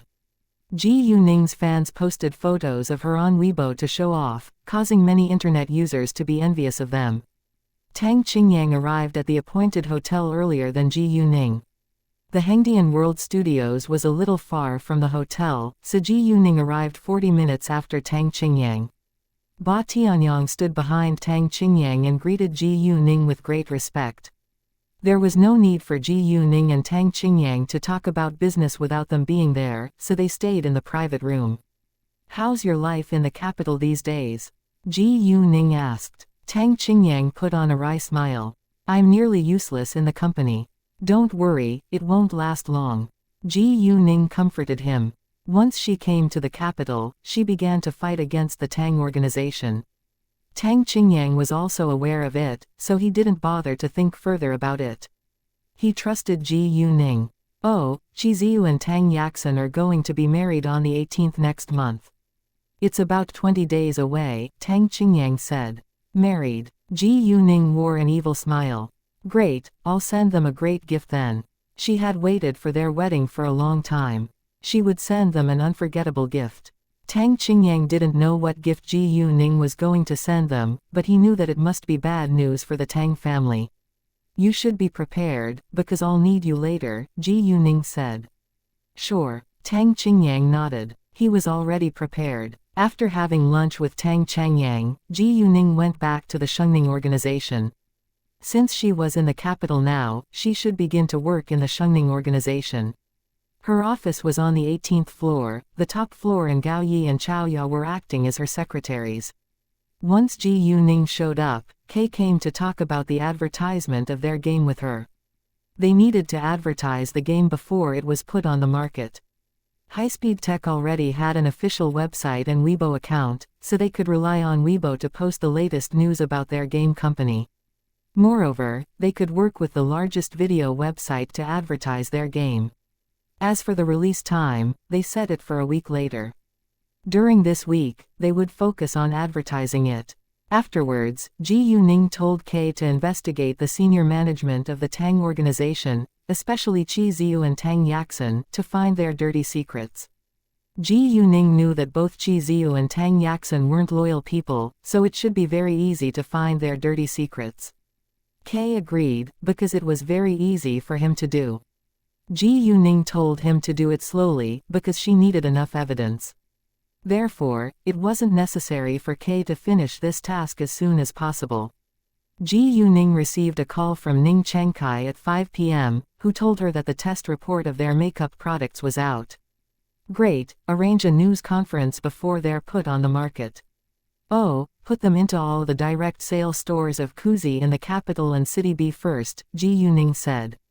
Sure, Ning Chengkai agreed. Ning Chengkai knew that it was a bet Ji Yuning had with another person, so she took it seriously. Everything went smoothly in the following week and Highspeed Tech soon signed a contract with a famous video website. Before long, the ad for Battle in the Sky was shown on the video website. Chapter 1292, beautiful and elegant at the same time, Highspeed Tech also posted the news on its official website and Weibo account. Because Highspeed Tech was a newly established company, it didn't have many followers. So companies under Ji Yuning's name followed it on Weibo without delay to help it advertise the new game. Ji Yuning also followed it on Weibo. After Highspeed Tech posted the news and it mentioned Fenghua Entertainment, the official Weibo accounts of Ji Yuning's companies reposted it at once. Ji Yuning also reposted it and it mentioned Lu Zhan, Tang Xiaoxiao, Su Tongyuo, and other famous actors. The moment they saw it, they reposted it too. Not only them, but Ji Yuning's followers reposted it as well. Her followers included Tangguang Organization, Jinline Organization, Shengxi Organization, Qinghua Organization, Heiki Organization, and so forth. Although the official Weibo accounts of the above corporations didn't have as many followers as celebrities, they were also influential. Ji Yuning seldom posted anything on Weibo, but she still had over 10 million followers. Therefore, the post caused a sensation on Weibo within a short time. Some people thought that Highspeed Tech might be owned by Ji Yuning, but they didn't have evidence and Ji Yuning didn't bother to reply to this question. Some internet users asked Ji Yuning whether she would play the game. Ji Yuning replied that she would, so many internet users began to say that they would play it as well. When this post was being crazily reposted on Weibo, many people were attracted to its ad. The novel designs and appearance of the characters in the game looked very cool. In addition, the incidental music, the picture quality and the dubbing were also very amazing. Not everyone was a game lover, but most people were looking forward to it. Some game companies noticed this news as well, and felt stressed. They were involved in the gaming industry, so they knew that Battle in the Sky was a high-quality game from its ad. As long as this game was addictive, it could easily become popular. Within half a day, countless people had reposted it on Weibo. After a short while, the ad for Battle in the Sky was on the hottest topics list. Kay along with all the staff members of Highspeed Tech were thrilled to see the reaction. Kay was responsible for this game after all, so he felt proud when it attracted so much attention on Weibo. Therefore, Kay invited his staff and Ji Yuning to dine together. He was very rich, so they decided to dine in a 5-star restaurant. Because Ji Yuning was free, she joined them together with Gao Yi and Chao Ya. However, she ran into Qi Ziyu and Tang Yaxin in the restaurant. Although Qi Ziyu knew that Ji Yuning had a close relationship with Leng Xiaoting, he was still interested in her. Tang Yaxin hated Ji Yuning as usual and they only behaved themselves when Leng Xiaoting was with her. Ji Yuning directly ignored them when she walked by them. It wasn't the right time for her to deal with them right now. What a great beauty. Chi Ziu's friends didn't know Ji Yuning, and were amazed by her outstanding appearance. Ji Yuning was dressed like a mature woman today with light makeup, so she was too noticeable to be ignored. She's beautiful and elegant, another man said. Hearing that, Tang Yaxin was displeased, especially when she noticed Chi Ziu looking at Ji Yuning. Tang Yaxin knocked her elbow into Chi Ziu and glared at him. After the meal, Kei and his staff went to sing together, but Ji Yuning went back home. The next day, Ji Yuning met Bailey Zongyang again when she was running in the morning. Nice to see you again, Miss Ji Yu. Bailey Zongyang greeted her of his own accord. Nice to see you, Mr. Bailey, Ji Yuning said. Oh, I've watched many videos of you rescuing other people, you're really a nice girl. I'm also impressed by your fighting skills. If you don't mind, can we have a competition for fun? Bailey Zongyang asked. Actually, he already had the thought when he saw Ji Yuning yesterday. He knew that Ji Yuning was a kung fu master. She didn't turn him down because she wanted to try it too. She was curious to know how good Bailey Zongyang was at martial arts. Although Ji Yuning agreed to have the competition with Bailey Zongyang, she knew that he wouldn't use his full strength, so she decided to do the same thing. In fact, even if Ji Yuning used her full strength, she wasn't confident that she could win because Bailey Zongyang was the most outstanding cultivator in the cultivation world. She knew little about cultivators, but she was aware that they weren't ordinary people. Chapter 1293. You're right, if she really wanted to win, the Zhao could help her, but she didn't think it was necessary. At least Bailey Zongyang had been very kind to her till now. After that, they found an empty space and were ready to have the competition. Because both of them were trying to test each other's skills, they didn't use their full strength at the beginning. As time went by, they gradually used greater strength, but it was still an even game. They only used their physical strength, instead of their magical power. Ji Yuning and Bailey Zongyang were aware that neither of them was weak. However, Ji Yuning knew that Bailey Zongyang was a cultivator, but Bailey Zongyang didn't know that Ji Yuning had magical power. Therefore, Ji Yuning wasn't surprised by Bailey Zongyang's ability, but Bailey Zongyang was greatly surprised by Ji Yuning's strength. In his eyes, Ji Yuning looked to be an ordinary girl, but she was even as strong as him. Although he didn't use his full strength, there was no doubt that Ji Yuning was a great match for him. Bailey Zongyang was unwilling to reveal his real level, so he stopped later. I think it's enough. Sure. Ji Yuning stopped as well. Miss Ji Yu, I'm surprised by your strength, Bailey Zongyang said. Mr. Bailey, you're very outstanding too, Ji Yuning said politely. Have you been practicing kung fu ever since you were a kid? Bailey Zongyang asked with curiosity. Bailey Zongyang nodded and didn't ask further.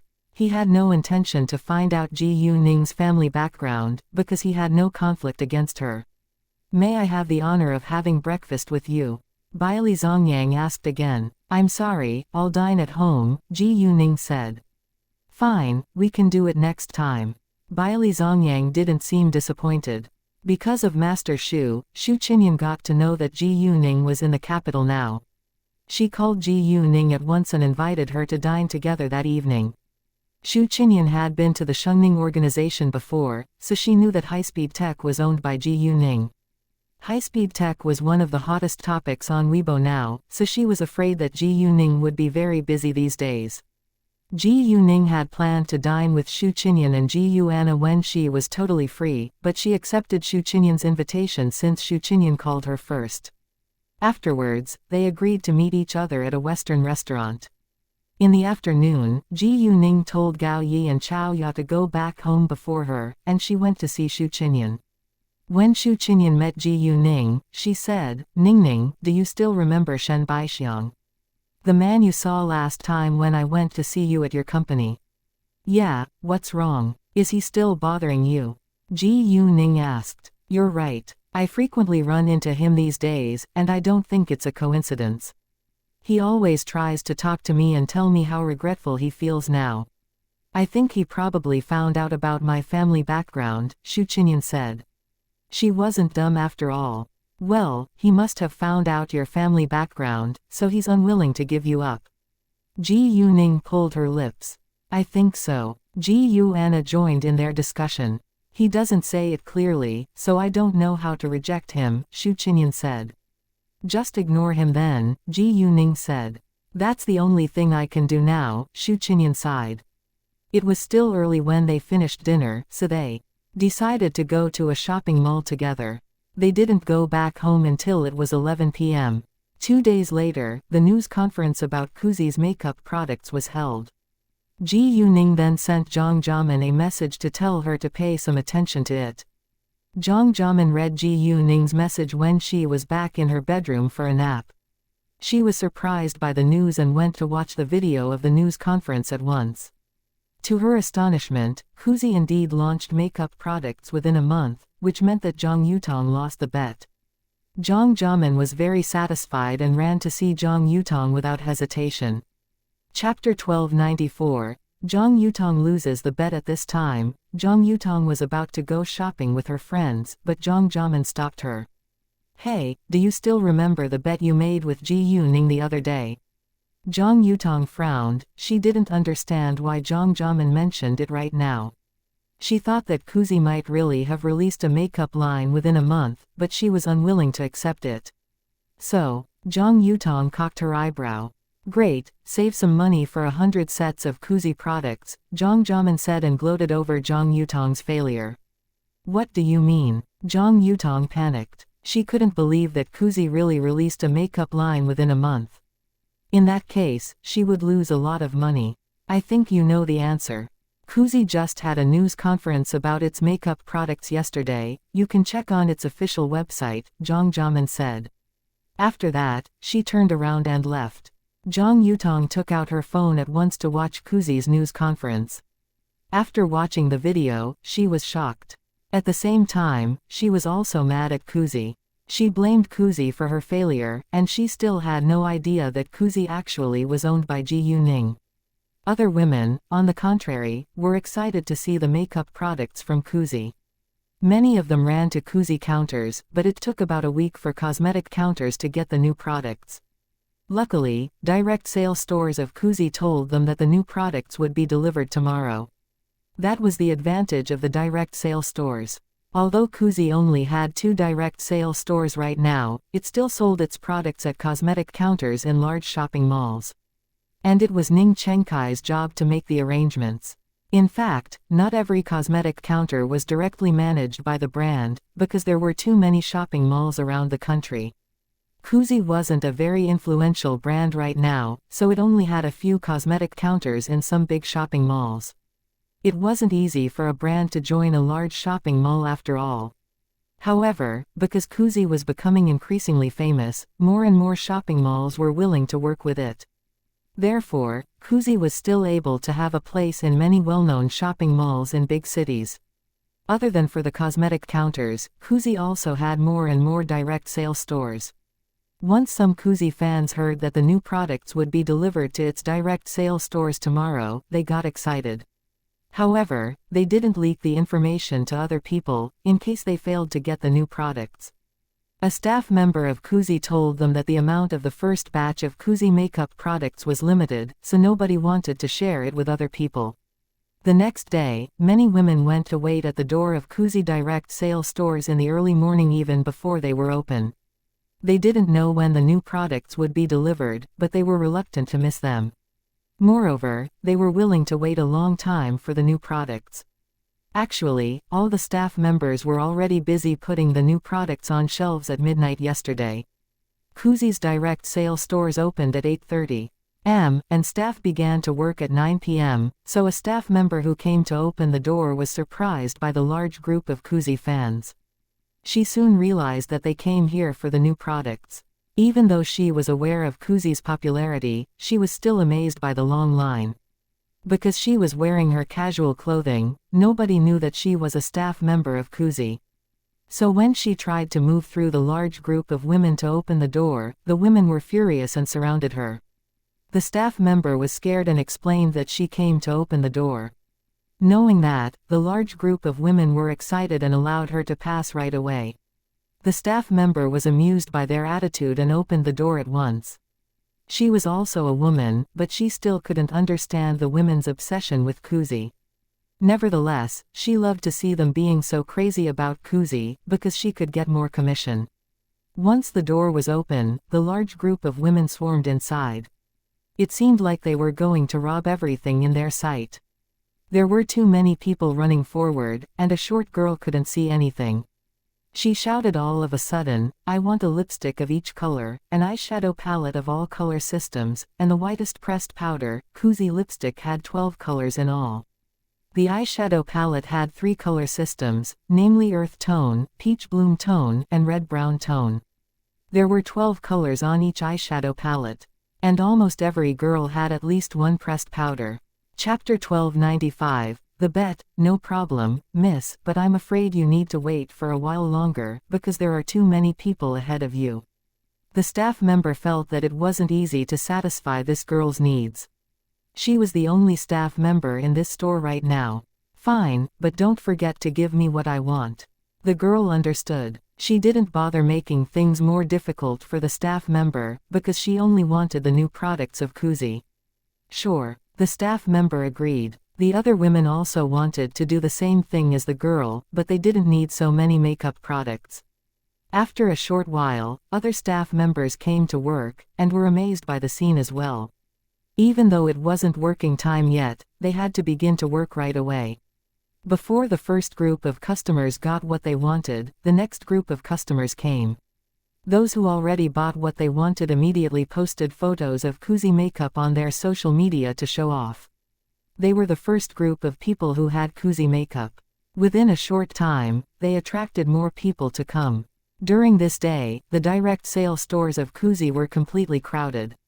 As for the 100 sets of all of Kuzi products that Zhang Yutong had to buy after she lost the bet, Ji Yuning decided to deliver them later, because the production speed of Kalain was limited.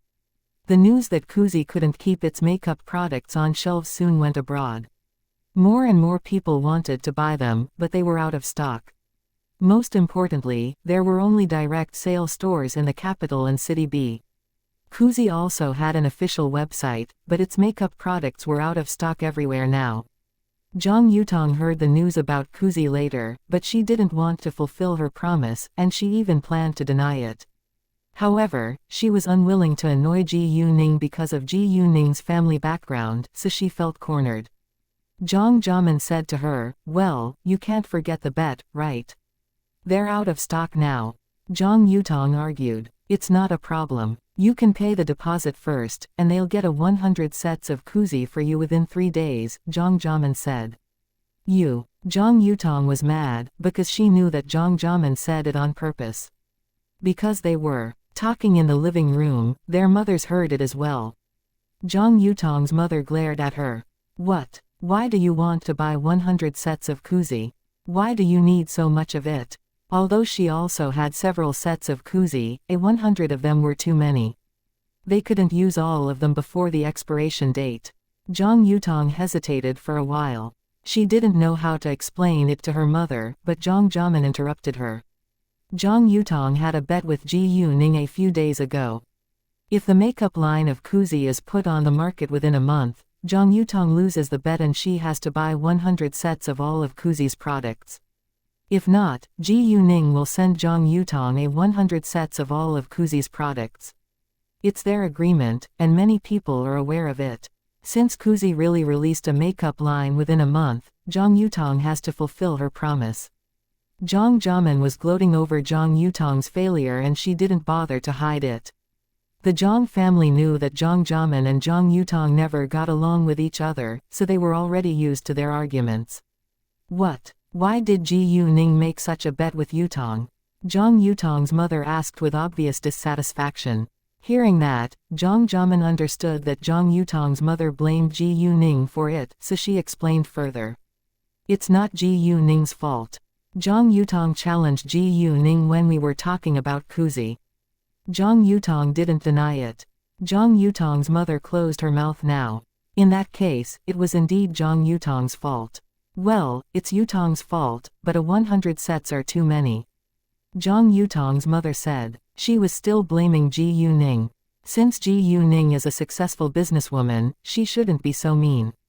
Zhang Yutong's mother didn't want her to pay for 100 sets of kuzi because it cost too much money. Zhang Yutong's mother only controlled her temper because she didn't dare to offend Ji Yuning, otherwise she would directly ignore this ridiculous bet. Ji Yuning had the Tang family's support after all, and it wasn't a secret that she was very important in the Tang family. Ji Yuning told me about the release conference of Kuzi's makeup line herself. I don't think she'll let it go, Zhang Jiamen said. Well, Zhang Yutong's mother frowned. Did they have to buy 100 sets of all of the Kuzi products? They could afford it, but it would cost at least 2 million yuan. Don't forget how important Ji Yuning is in the Tang family's eyes, Zhang Jiamen added. Chapter 1296. Zhang Yutong fulfilled her promise. Zhang Yutong's mother didn't dare to hesitate now, because the Tang family wasn't a family that they could mess with. Zhang Yutong couldn't afford it herself, so she had to turn to her mother for help. Zhang Yutong's mother had her own savings, but she was reluctant to use it. She thought that they could probably sell the 100 sets to other people to reduce their loss. Therefore, it was the end of the bet. Zhang Yutong's mother still blamed Ji Yuning for it, but she didn't dare to say it aloud, because she was afraid that Zhang Jiamen would tell Ji Yuning, which might cause her trouble. Afterwards, Zhang Yutong's mother called Zhang Yutong's father. Although Zhang Yutong's father was angry and criticized Zhang Yutong for a long time, he agreed at the end because he had no choice. Zhang Yutong was his daughter, and he knew his daughter's personality very well, so he was clearly aware that it was Zhang Yutong's fault. Zhang Jiamen then told Ji Yuning the result. Ji Yuning actually didn't have the hope that Zhang Yutong would really buy 100 sets of kuzi, but she loved to see Zhang Yutong doing it. Ji Yuning didn't care about how Zhang Yutong would deal with the 100 sets of kuzi, because it wasn't her problem. Zhang Yutong and her mother went to a direct sale store of kuzi the next morning. Many of kuzi's products were out of stock now, but some of them were still left on the shelves. For example, most women liked red lipsticks, because red was suitable for everyone. However, not everyone would choose rose. Different people had different preferences. As for those products that were out of stock now, customers could pay a deposit first. Normally, Kuzi could replenish its shelves within 3 days or a week at the most. Kuzi's loyal customers didn't mind waiting for a week. They paid a deposit, so they were sure to get what they wanted when the next batch arrived. Zhang Yutong and her mother went to the counter and asked for 100 sets of all of the Kuzi products in the store. All the staff members in the store were shocked, and couldn't believe their ears. Zhang Yutong and her mother repeated their demand, but there weren't so many products in the store now. They had to wait for a while. The store manager called the head office later. Because they needed too many products, they needed to wait for a week and the products would be directly delivered by the factory. In addition, Zhang Yutong needed to pay a 20% deposit. If she changed her mind and decided not to buy the products, she couldn't have her deposit back. Zhang Yutong had to buy 100 sets, and she didn't know the owner of Kuzi actually was Ji Yuning. As a result, she agreed. Once Zhang Yutong and her mother left, the staff members in the store began to talk about them. Jesus, why did they buy so many sets of Kuzi? Maybe they need them as gifts. They must be rich people. They definitely didn't know the real reason why Zhang Yutong and her mother bought so many sets of Kuzi. Kuzi's factory was busy producing its makeup products at this moment. Kuzi needed to produce the batch of makeup products for Zhang Yutong first before it provided its business partners with them. Luckily, Kuzi wouldn't let its business partners wait too long, because it had the most advanced machines and production lines, and since Kuzi was so popular, its business partners were willing to wait. Leng Xiaoting came back at 10 a.m. that day, and went straight to see Ji Yuning at her company. They hadn't seen each other for a long time, so he kissed and hugged her and was unwilling to let her go the second he saw her. Master Leng invited them to dine at the Leng family's house. When Ji Yuning was alone, Master Leng didn't invite her to dine together because he was afraid that she might feel nervous. So because Leng Xiaoting was back now, and they could share a meal together. It was still very early when Ji Yuning and Leng Xiaoting arrived at the Leng family's house, so many other people were still absent. Master Leng always stayed home alone, and he felt bored. Although he had many old friends, they couldn't gather together every day. They were old people after all, so they couldn't travel a long distance. Ji Yuning happily agreed. In fact, she would visit Master Leng of her own accord, but she hadn't been free these days. Chapter 1297. Fake Kuzi. Since Leng Xiaoting was back now, they could visit Master Leng together. Ji Yuning and Leng Xiaoting planned to have lunch at 12 p.m., but Ji Yuning heard a piece of bad news about Kuzi. Many people complained that Kuzi skincare products had damaged their skin on the internet. Kay read the news first and reported it to Ji Yuning at once. The second Ji Yuning heard the news, she knew that it must have been done by her business enemies in order to damage the reputation of Kuzi. Kuzi was too popular now, and many peers were jealous of it. Given the fame of Kuzi now, only third-tier skincare brands would feel threatened. If there was no magical power liquid in Kuzi products, Ji Yuning couldn't be sure that they were safe and effective, but they had to be safe and effective with the magical power liquid inside. Without solid proof, she couldn't jump to conclusions, and it was possible that the factory forgot to put the magical power liquid into the products. Nevertheless, Ji Yuning soon found out that the packages of those skincare products on the internet were very different from real Kuzis. Although they might look the same at first glance, people who were familiar with real Kuzi could easily tell the differences. All the packages of Kuzi's products carried a light watermark, but those of the fake Kuzi didn't, which wasn't very noticeable. Other than the watermark, there were also several other differences between the real and fake Kuzi. Those who had bought fake Kuzi probably weren't aware of what the packages of real Kuzi looked like, so they were deceived. It wasn't an uncommon thing to see fake famous brands now. Therefore, Ji Yuning had to find out who was making fake Kuzi products in the first place, then cleared Kuzi's name. People who were using real Kuzi products were defending it on the internet, because their skin was fine and even better. Many Kuzi fans believed that it was very effective. No one would criticize Kuzi after using its products. However, those who had never tried Kuzi before were affected by the criticisms leveled at it.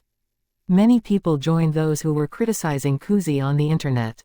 Have an investigation into those posts to see whether they have bought fake Kuzi or if they were hired by our business enemies, Ji Yuning said to Kay. No problem, boss, Kay replied. Kay left and Ji Yuning called Ning Chenkai at once. Although Ji Yuning was sure that it must be a trap, she still told Ning Chenkai to check the factory again in person. Ji Yuning was worried that her business enemies might have sent someone into her factory to damage her brand. Ning Chenkai have a thorough check without delay, then told Ji Yuning that everything was normal.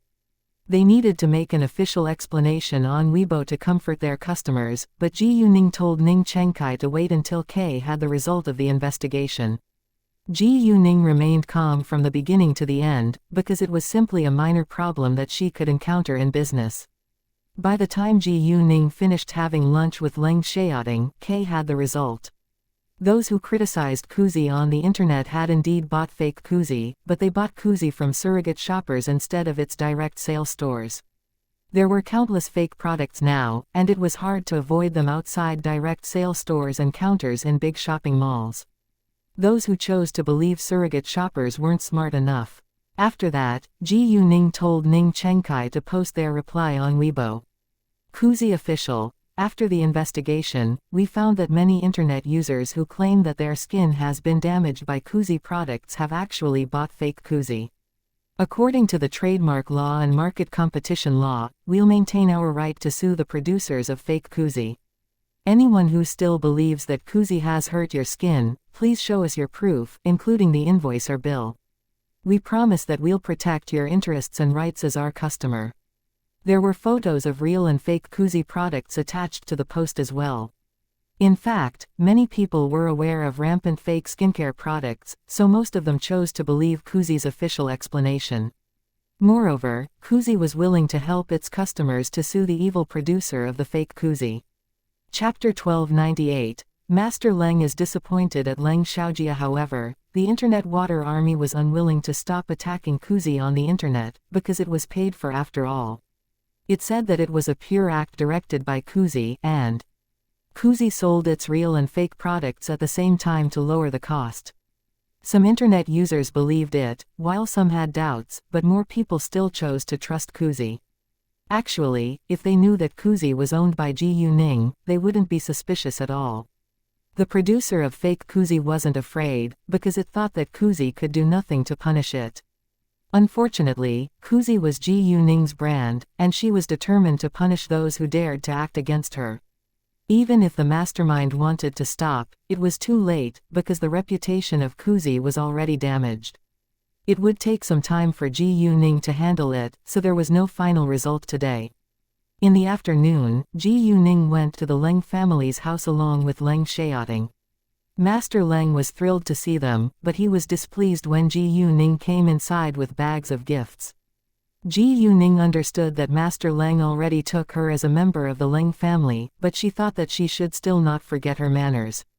She would probably stop visiting Master Leng with gifts after she married Leng Xiaoting. It was still very early for their wedding. Ningning, Xiaoting is home now. When can we visit your grandfather in City B so that we can talk about your engagement? Master Leng asked. Leng Xiaoting also couldn't wait for it. Ji Yuning felt a little shy when Master Leng said it right in front of her. Well, I'm free these days. Chen Kanji and Kei would help her manage her company, so even if she was absent, they could make decisions on their own. Great, why don't we go to City B the day after tomorrow? Master Leng asked. He was well prepared for it. Other important members of the Leng family would visit the Tang family in City B too. Leng Xiaoting beamed with happiness upon thinking that he and Ji Yuning were about to be engaged soon. It was rare to see a broad smile on Leng Xiaoting's face, so Master Leng was amused and laughed. After that, they began to chat with each other. A short while later, Leng Xiaojia was back. Leng Xiaojia was in a good mood today, but she changed her expression the second she saw Ji Yuning and Leng Xiaoting. Leng Xiaoting and Ji Yuning didn't mind, but Master Leng was annoyed. However, he was used to it, so he said nothing. Master Leng didn't understand why Leng Xiaojia couldn't be as kind as the other young members in the Leng family. Hi, Grandpa. Leng Xiaojia only greeted Master Leng before she went upstairs and directly ignored Leng Xiaoting and Ji Yuning. Leng Xiaoting and Ji Yuning definitely didn't mind. I'm so disappointed at her, Master Leng sighed when Leng Xiaojia was gone. As long as she keeps her distance from Ningning, I'm fine with it, Leng Xiaoting said. He only cared about Ji Yuning's feelings. Ningning, if you don't like Xiaojia's behavior, you can do whatever you want. You don't need to worry, you have my support, Master Leng said to Ji Yuning. Leng Xiaojia had schemed against Ji Yuning last time, and Master Leng didn't forget. Sure. Ji Yuning smiled at Master Leng. Before long, Leng Yuanjun and Yu Yin came home. Both of them were delighted to see Ji Yuning. Master Leng then told them to visit the Tang family with him the day after tomorrow. Leng Yuanjun and Yu Yin were prepared and agreed with alacrity.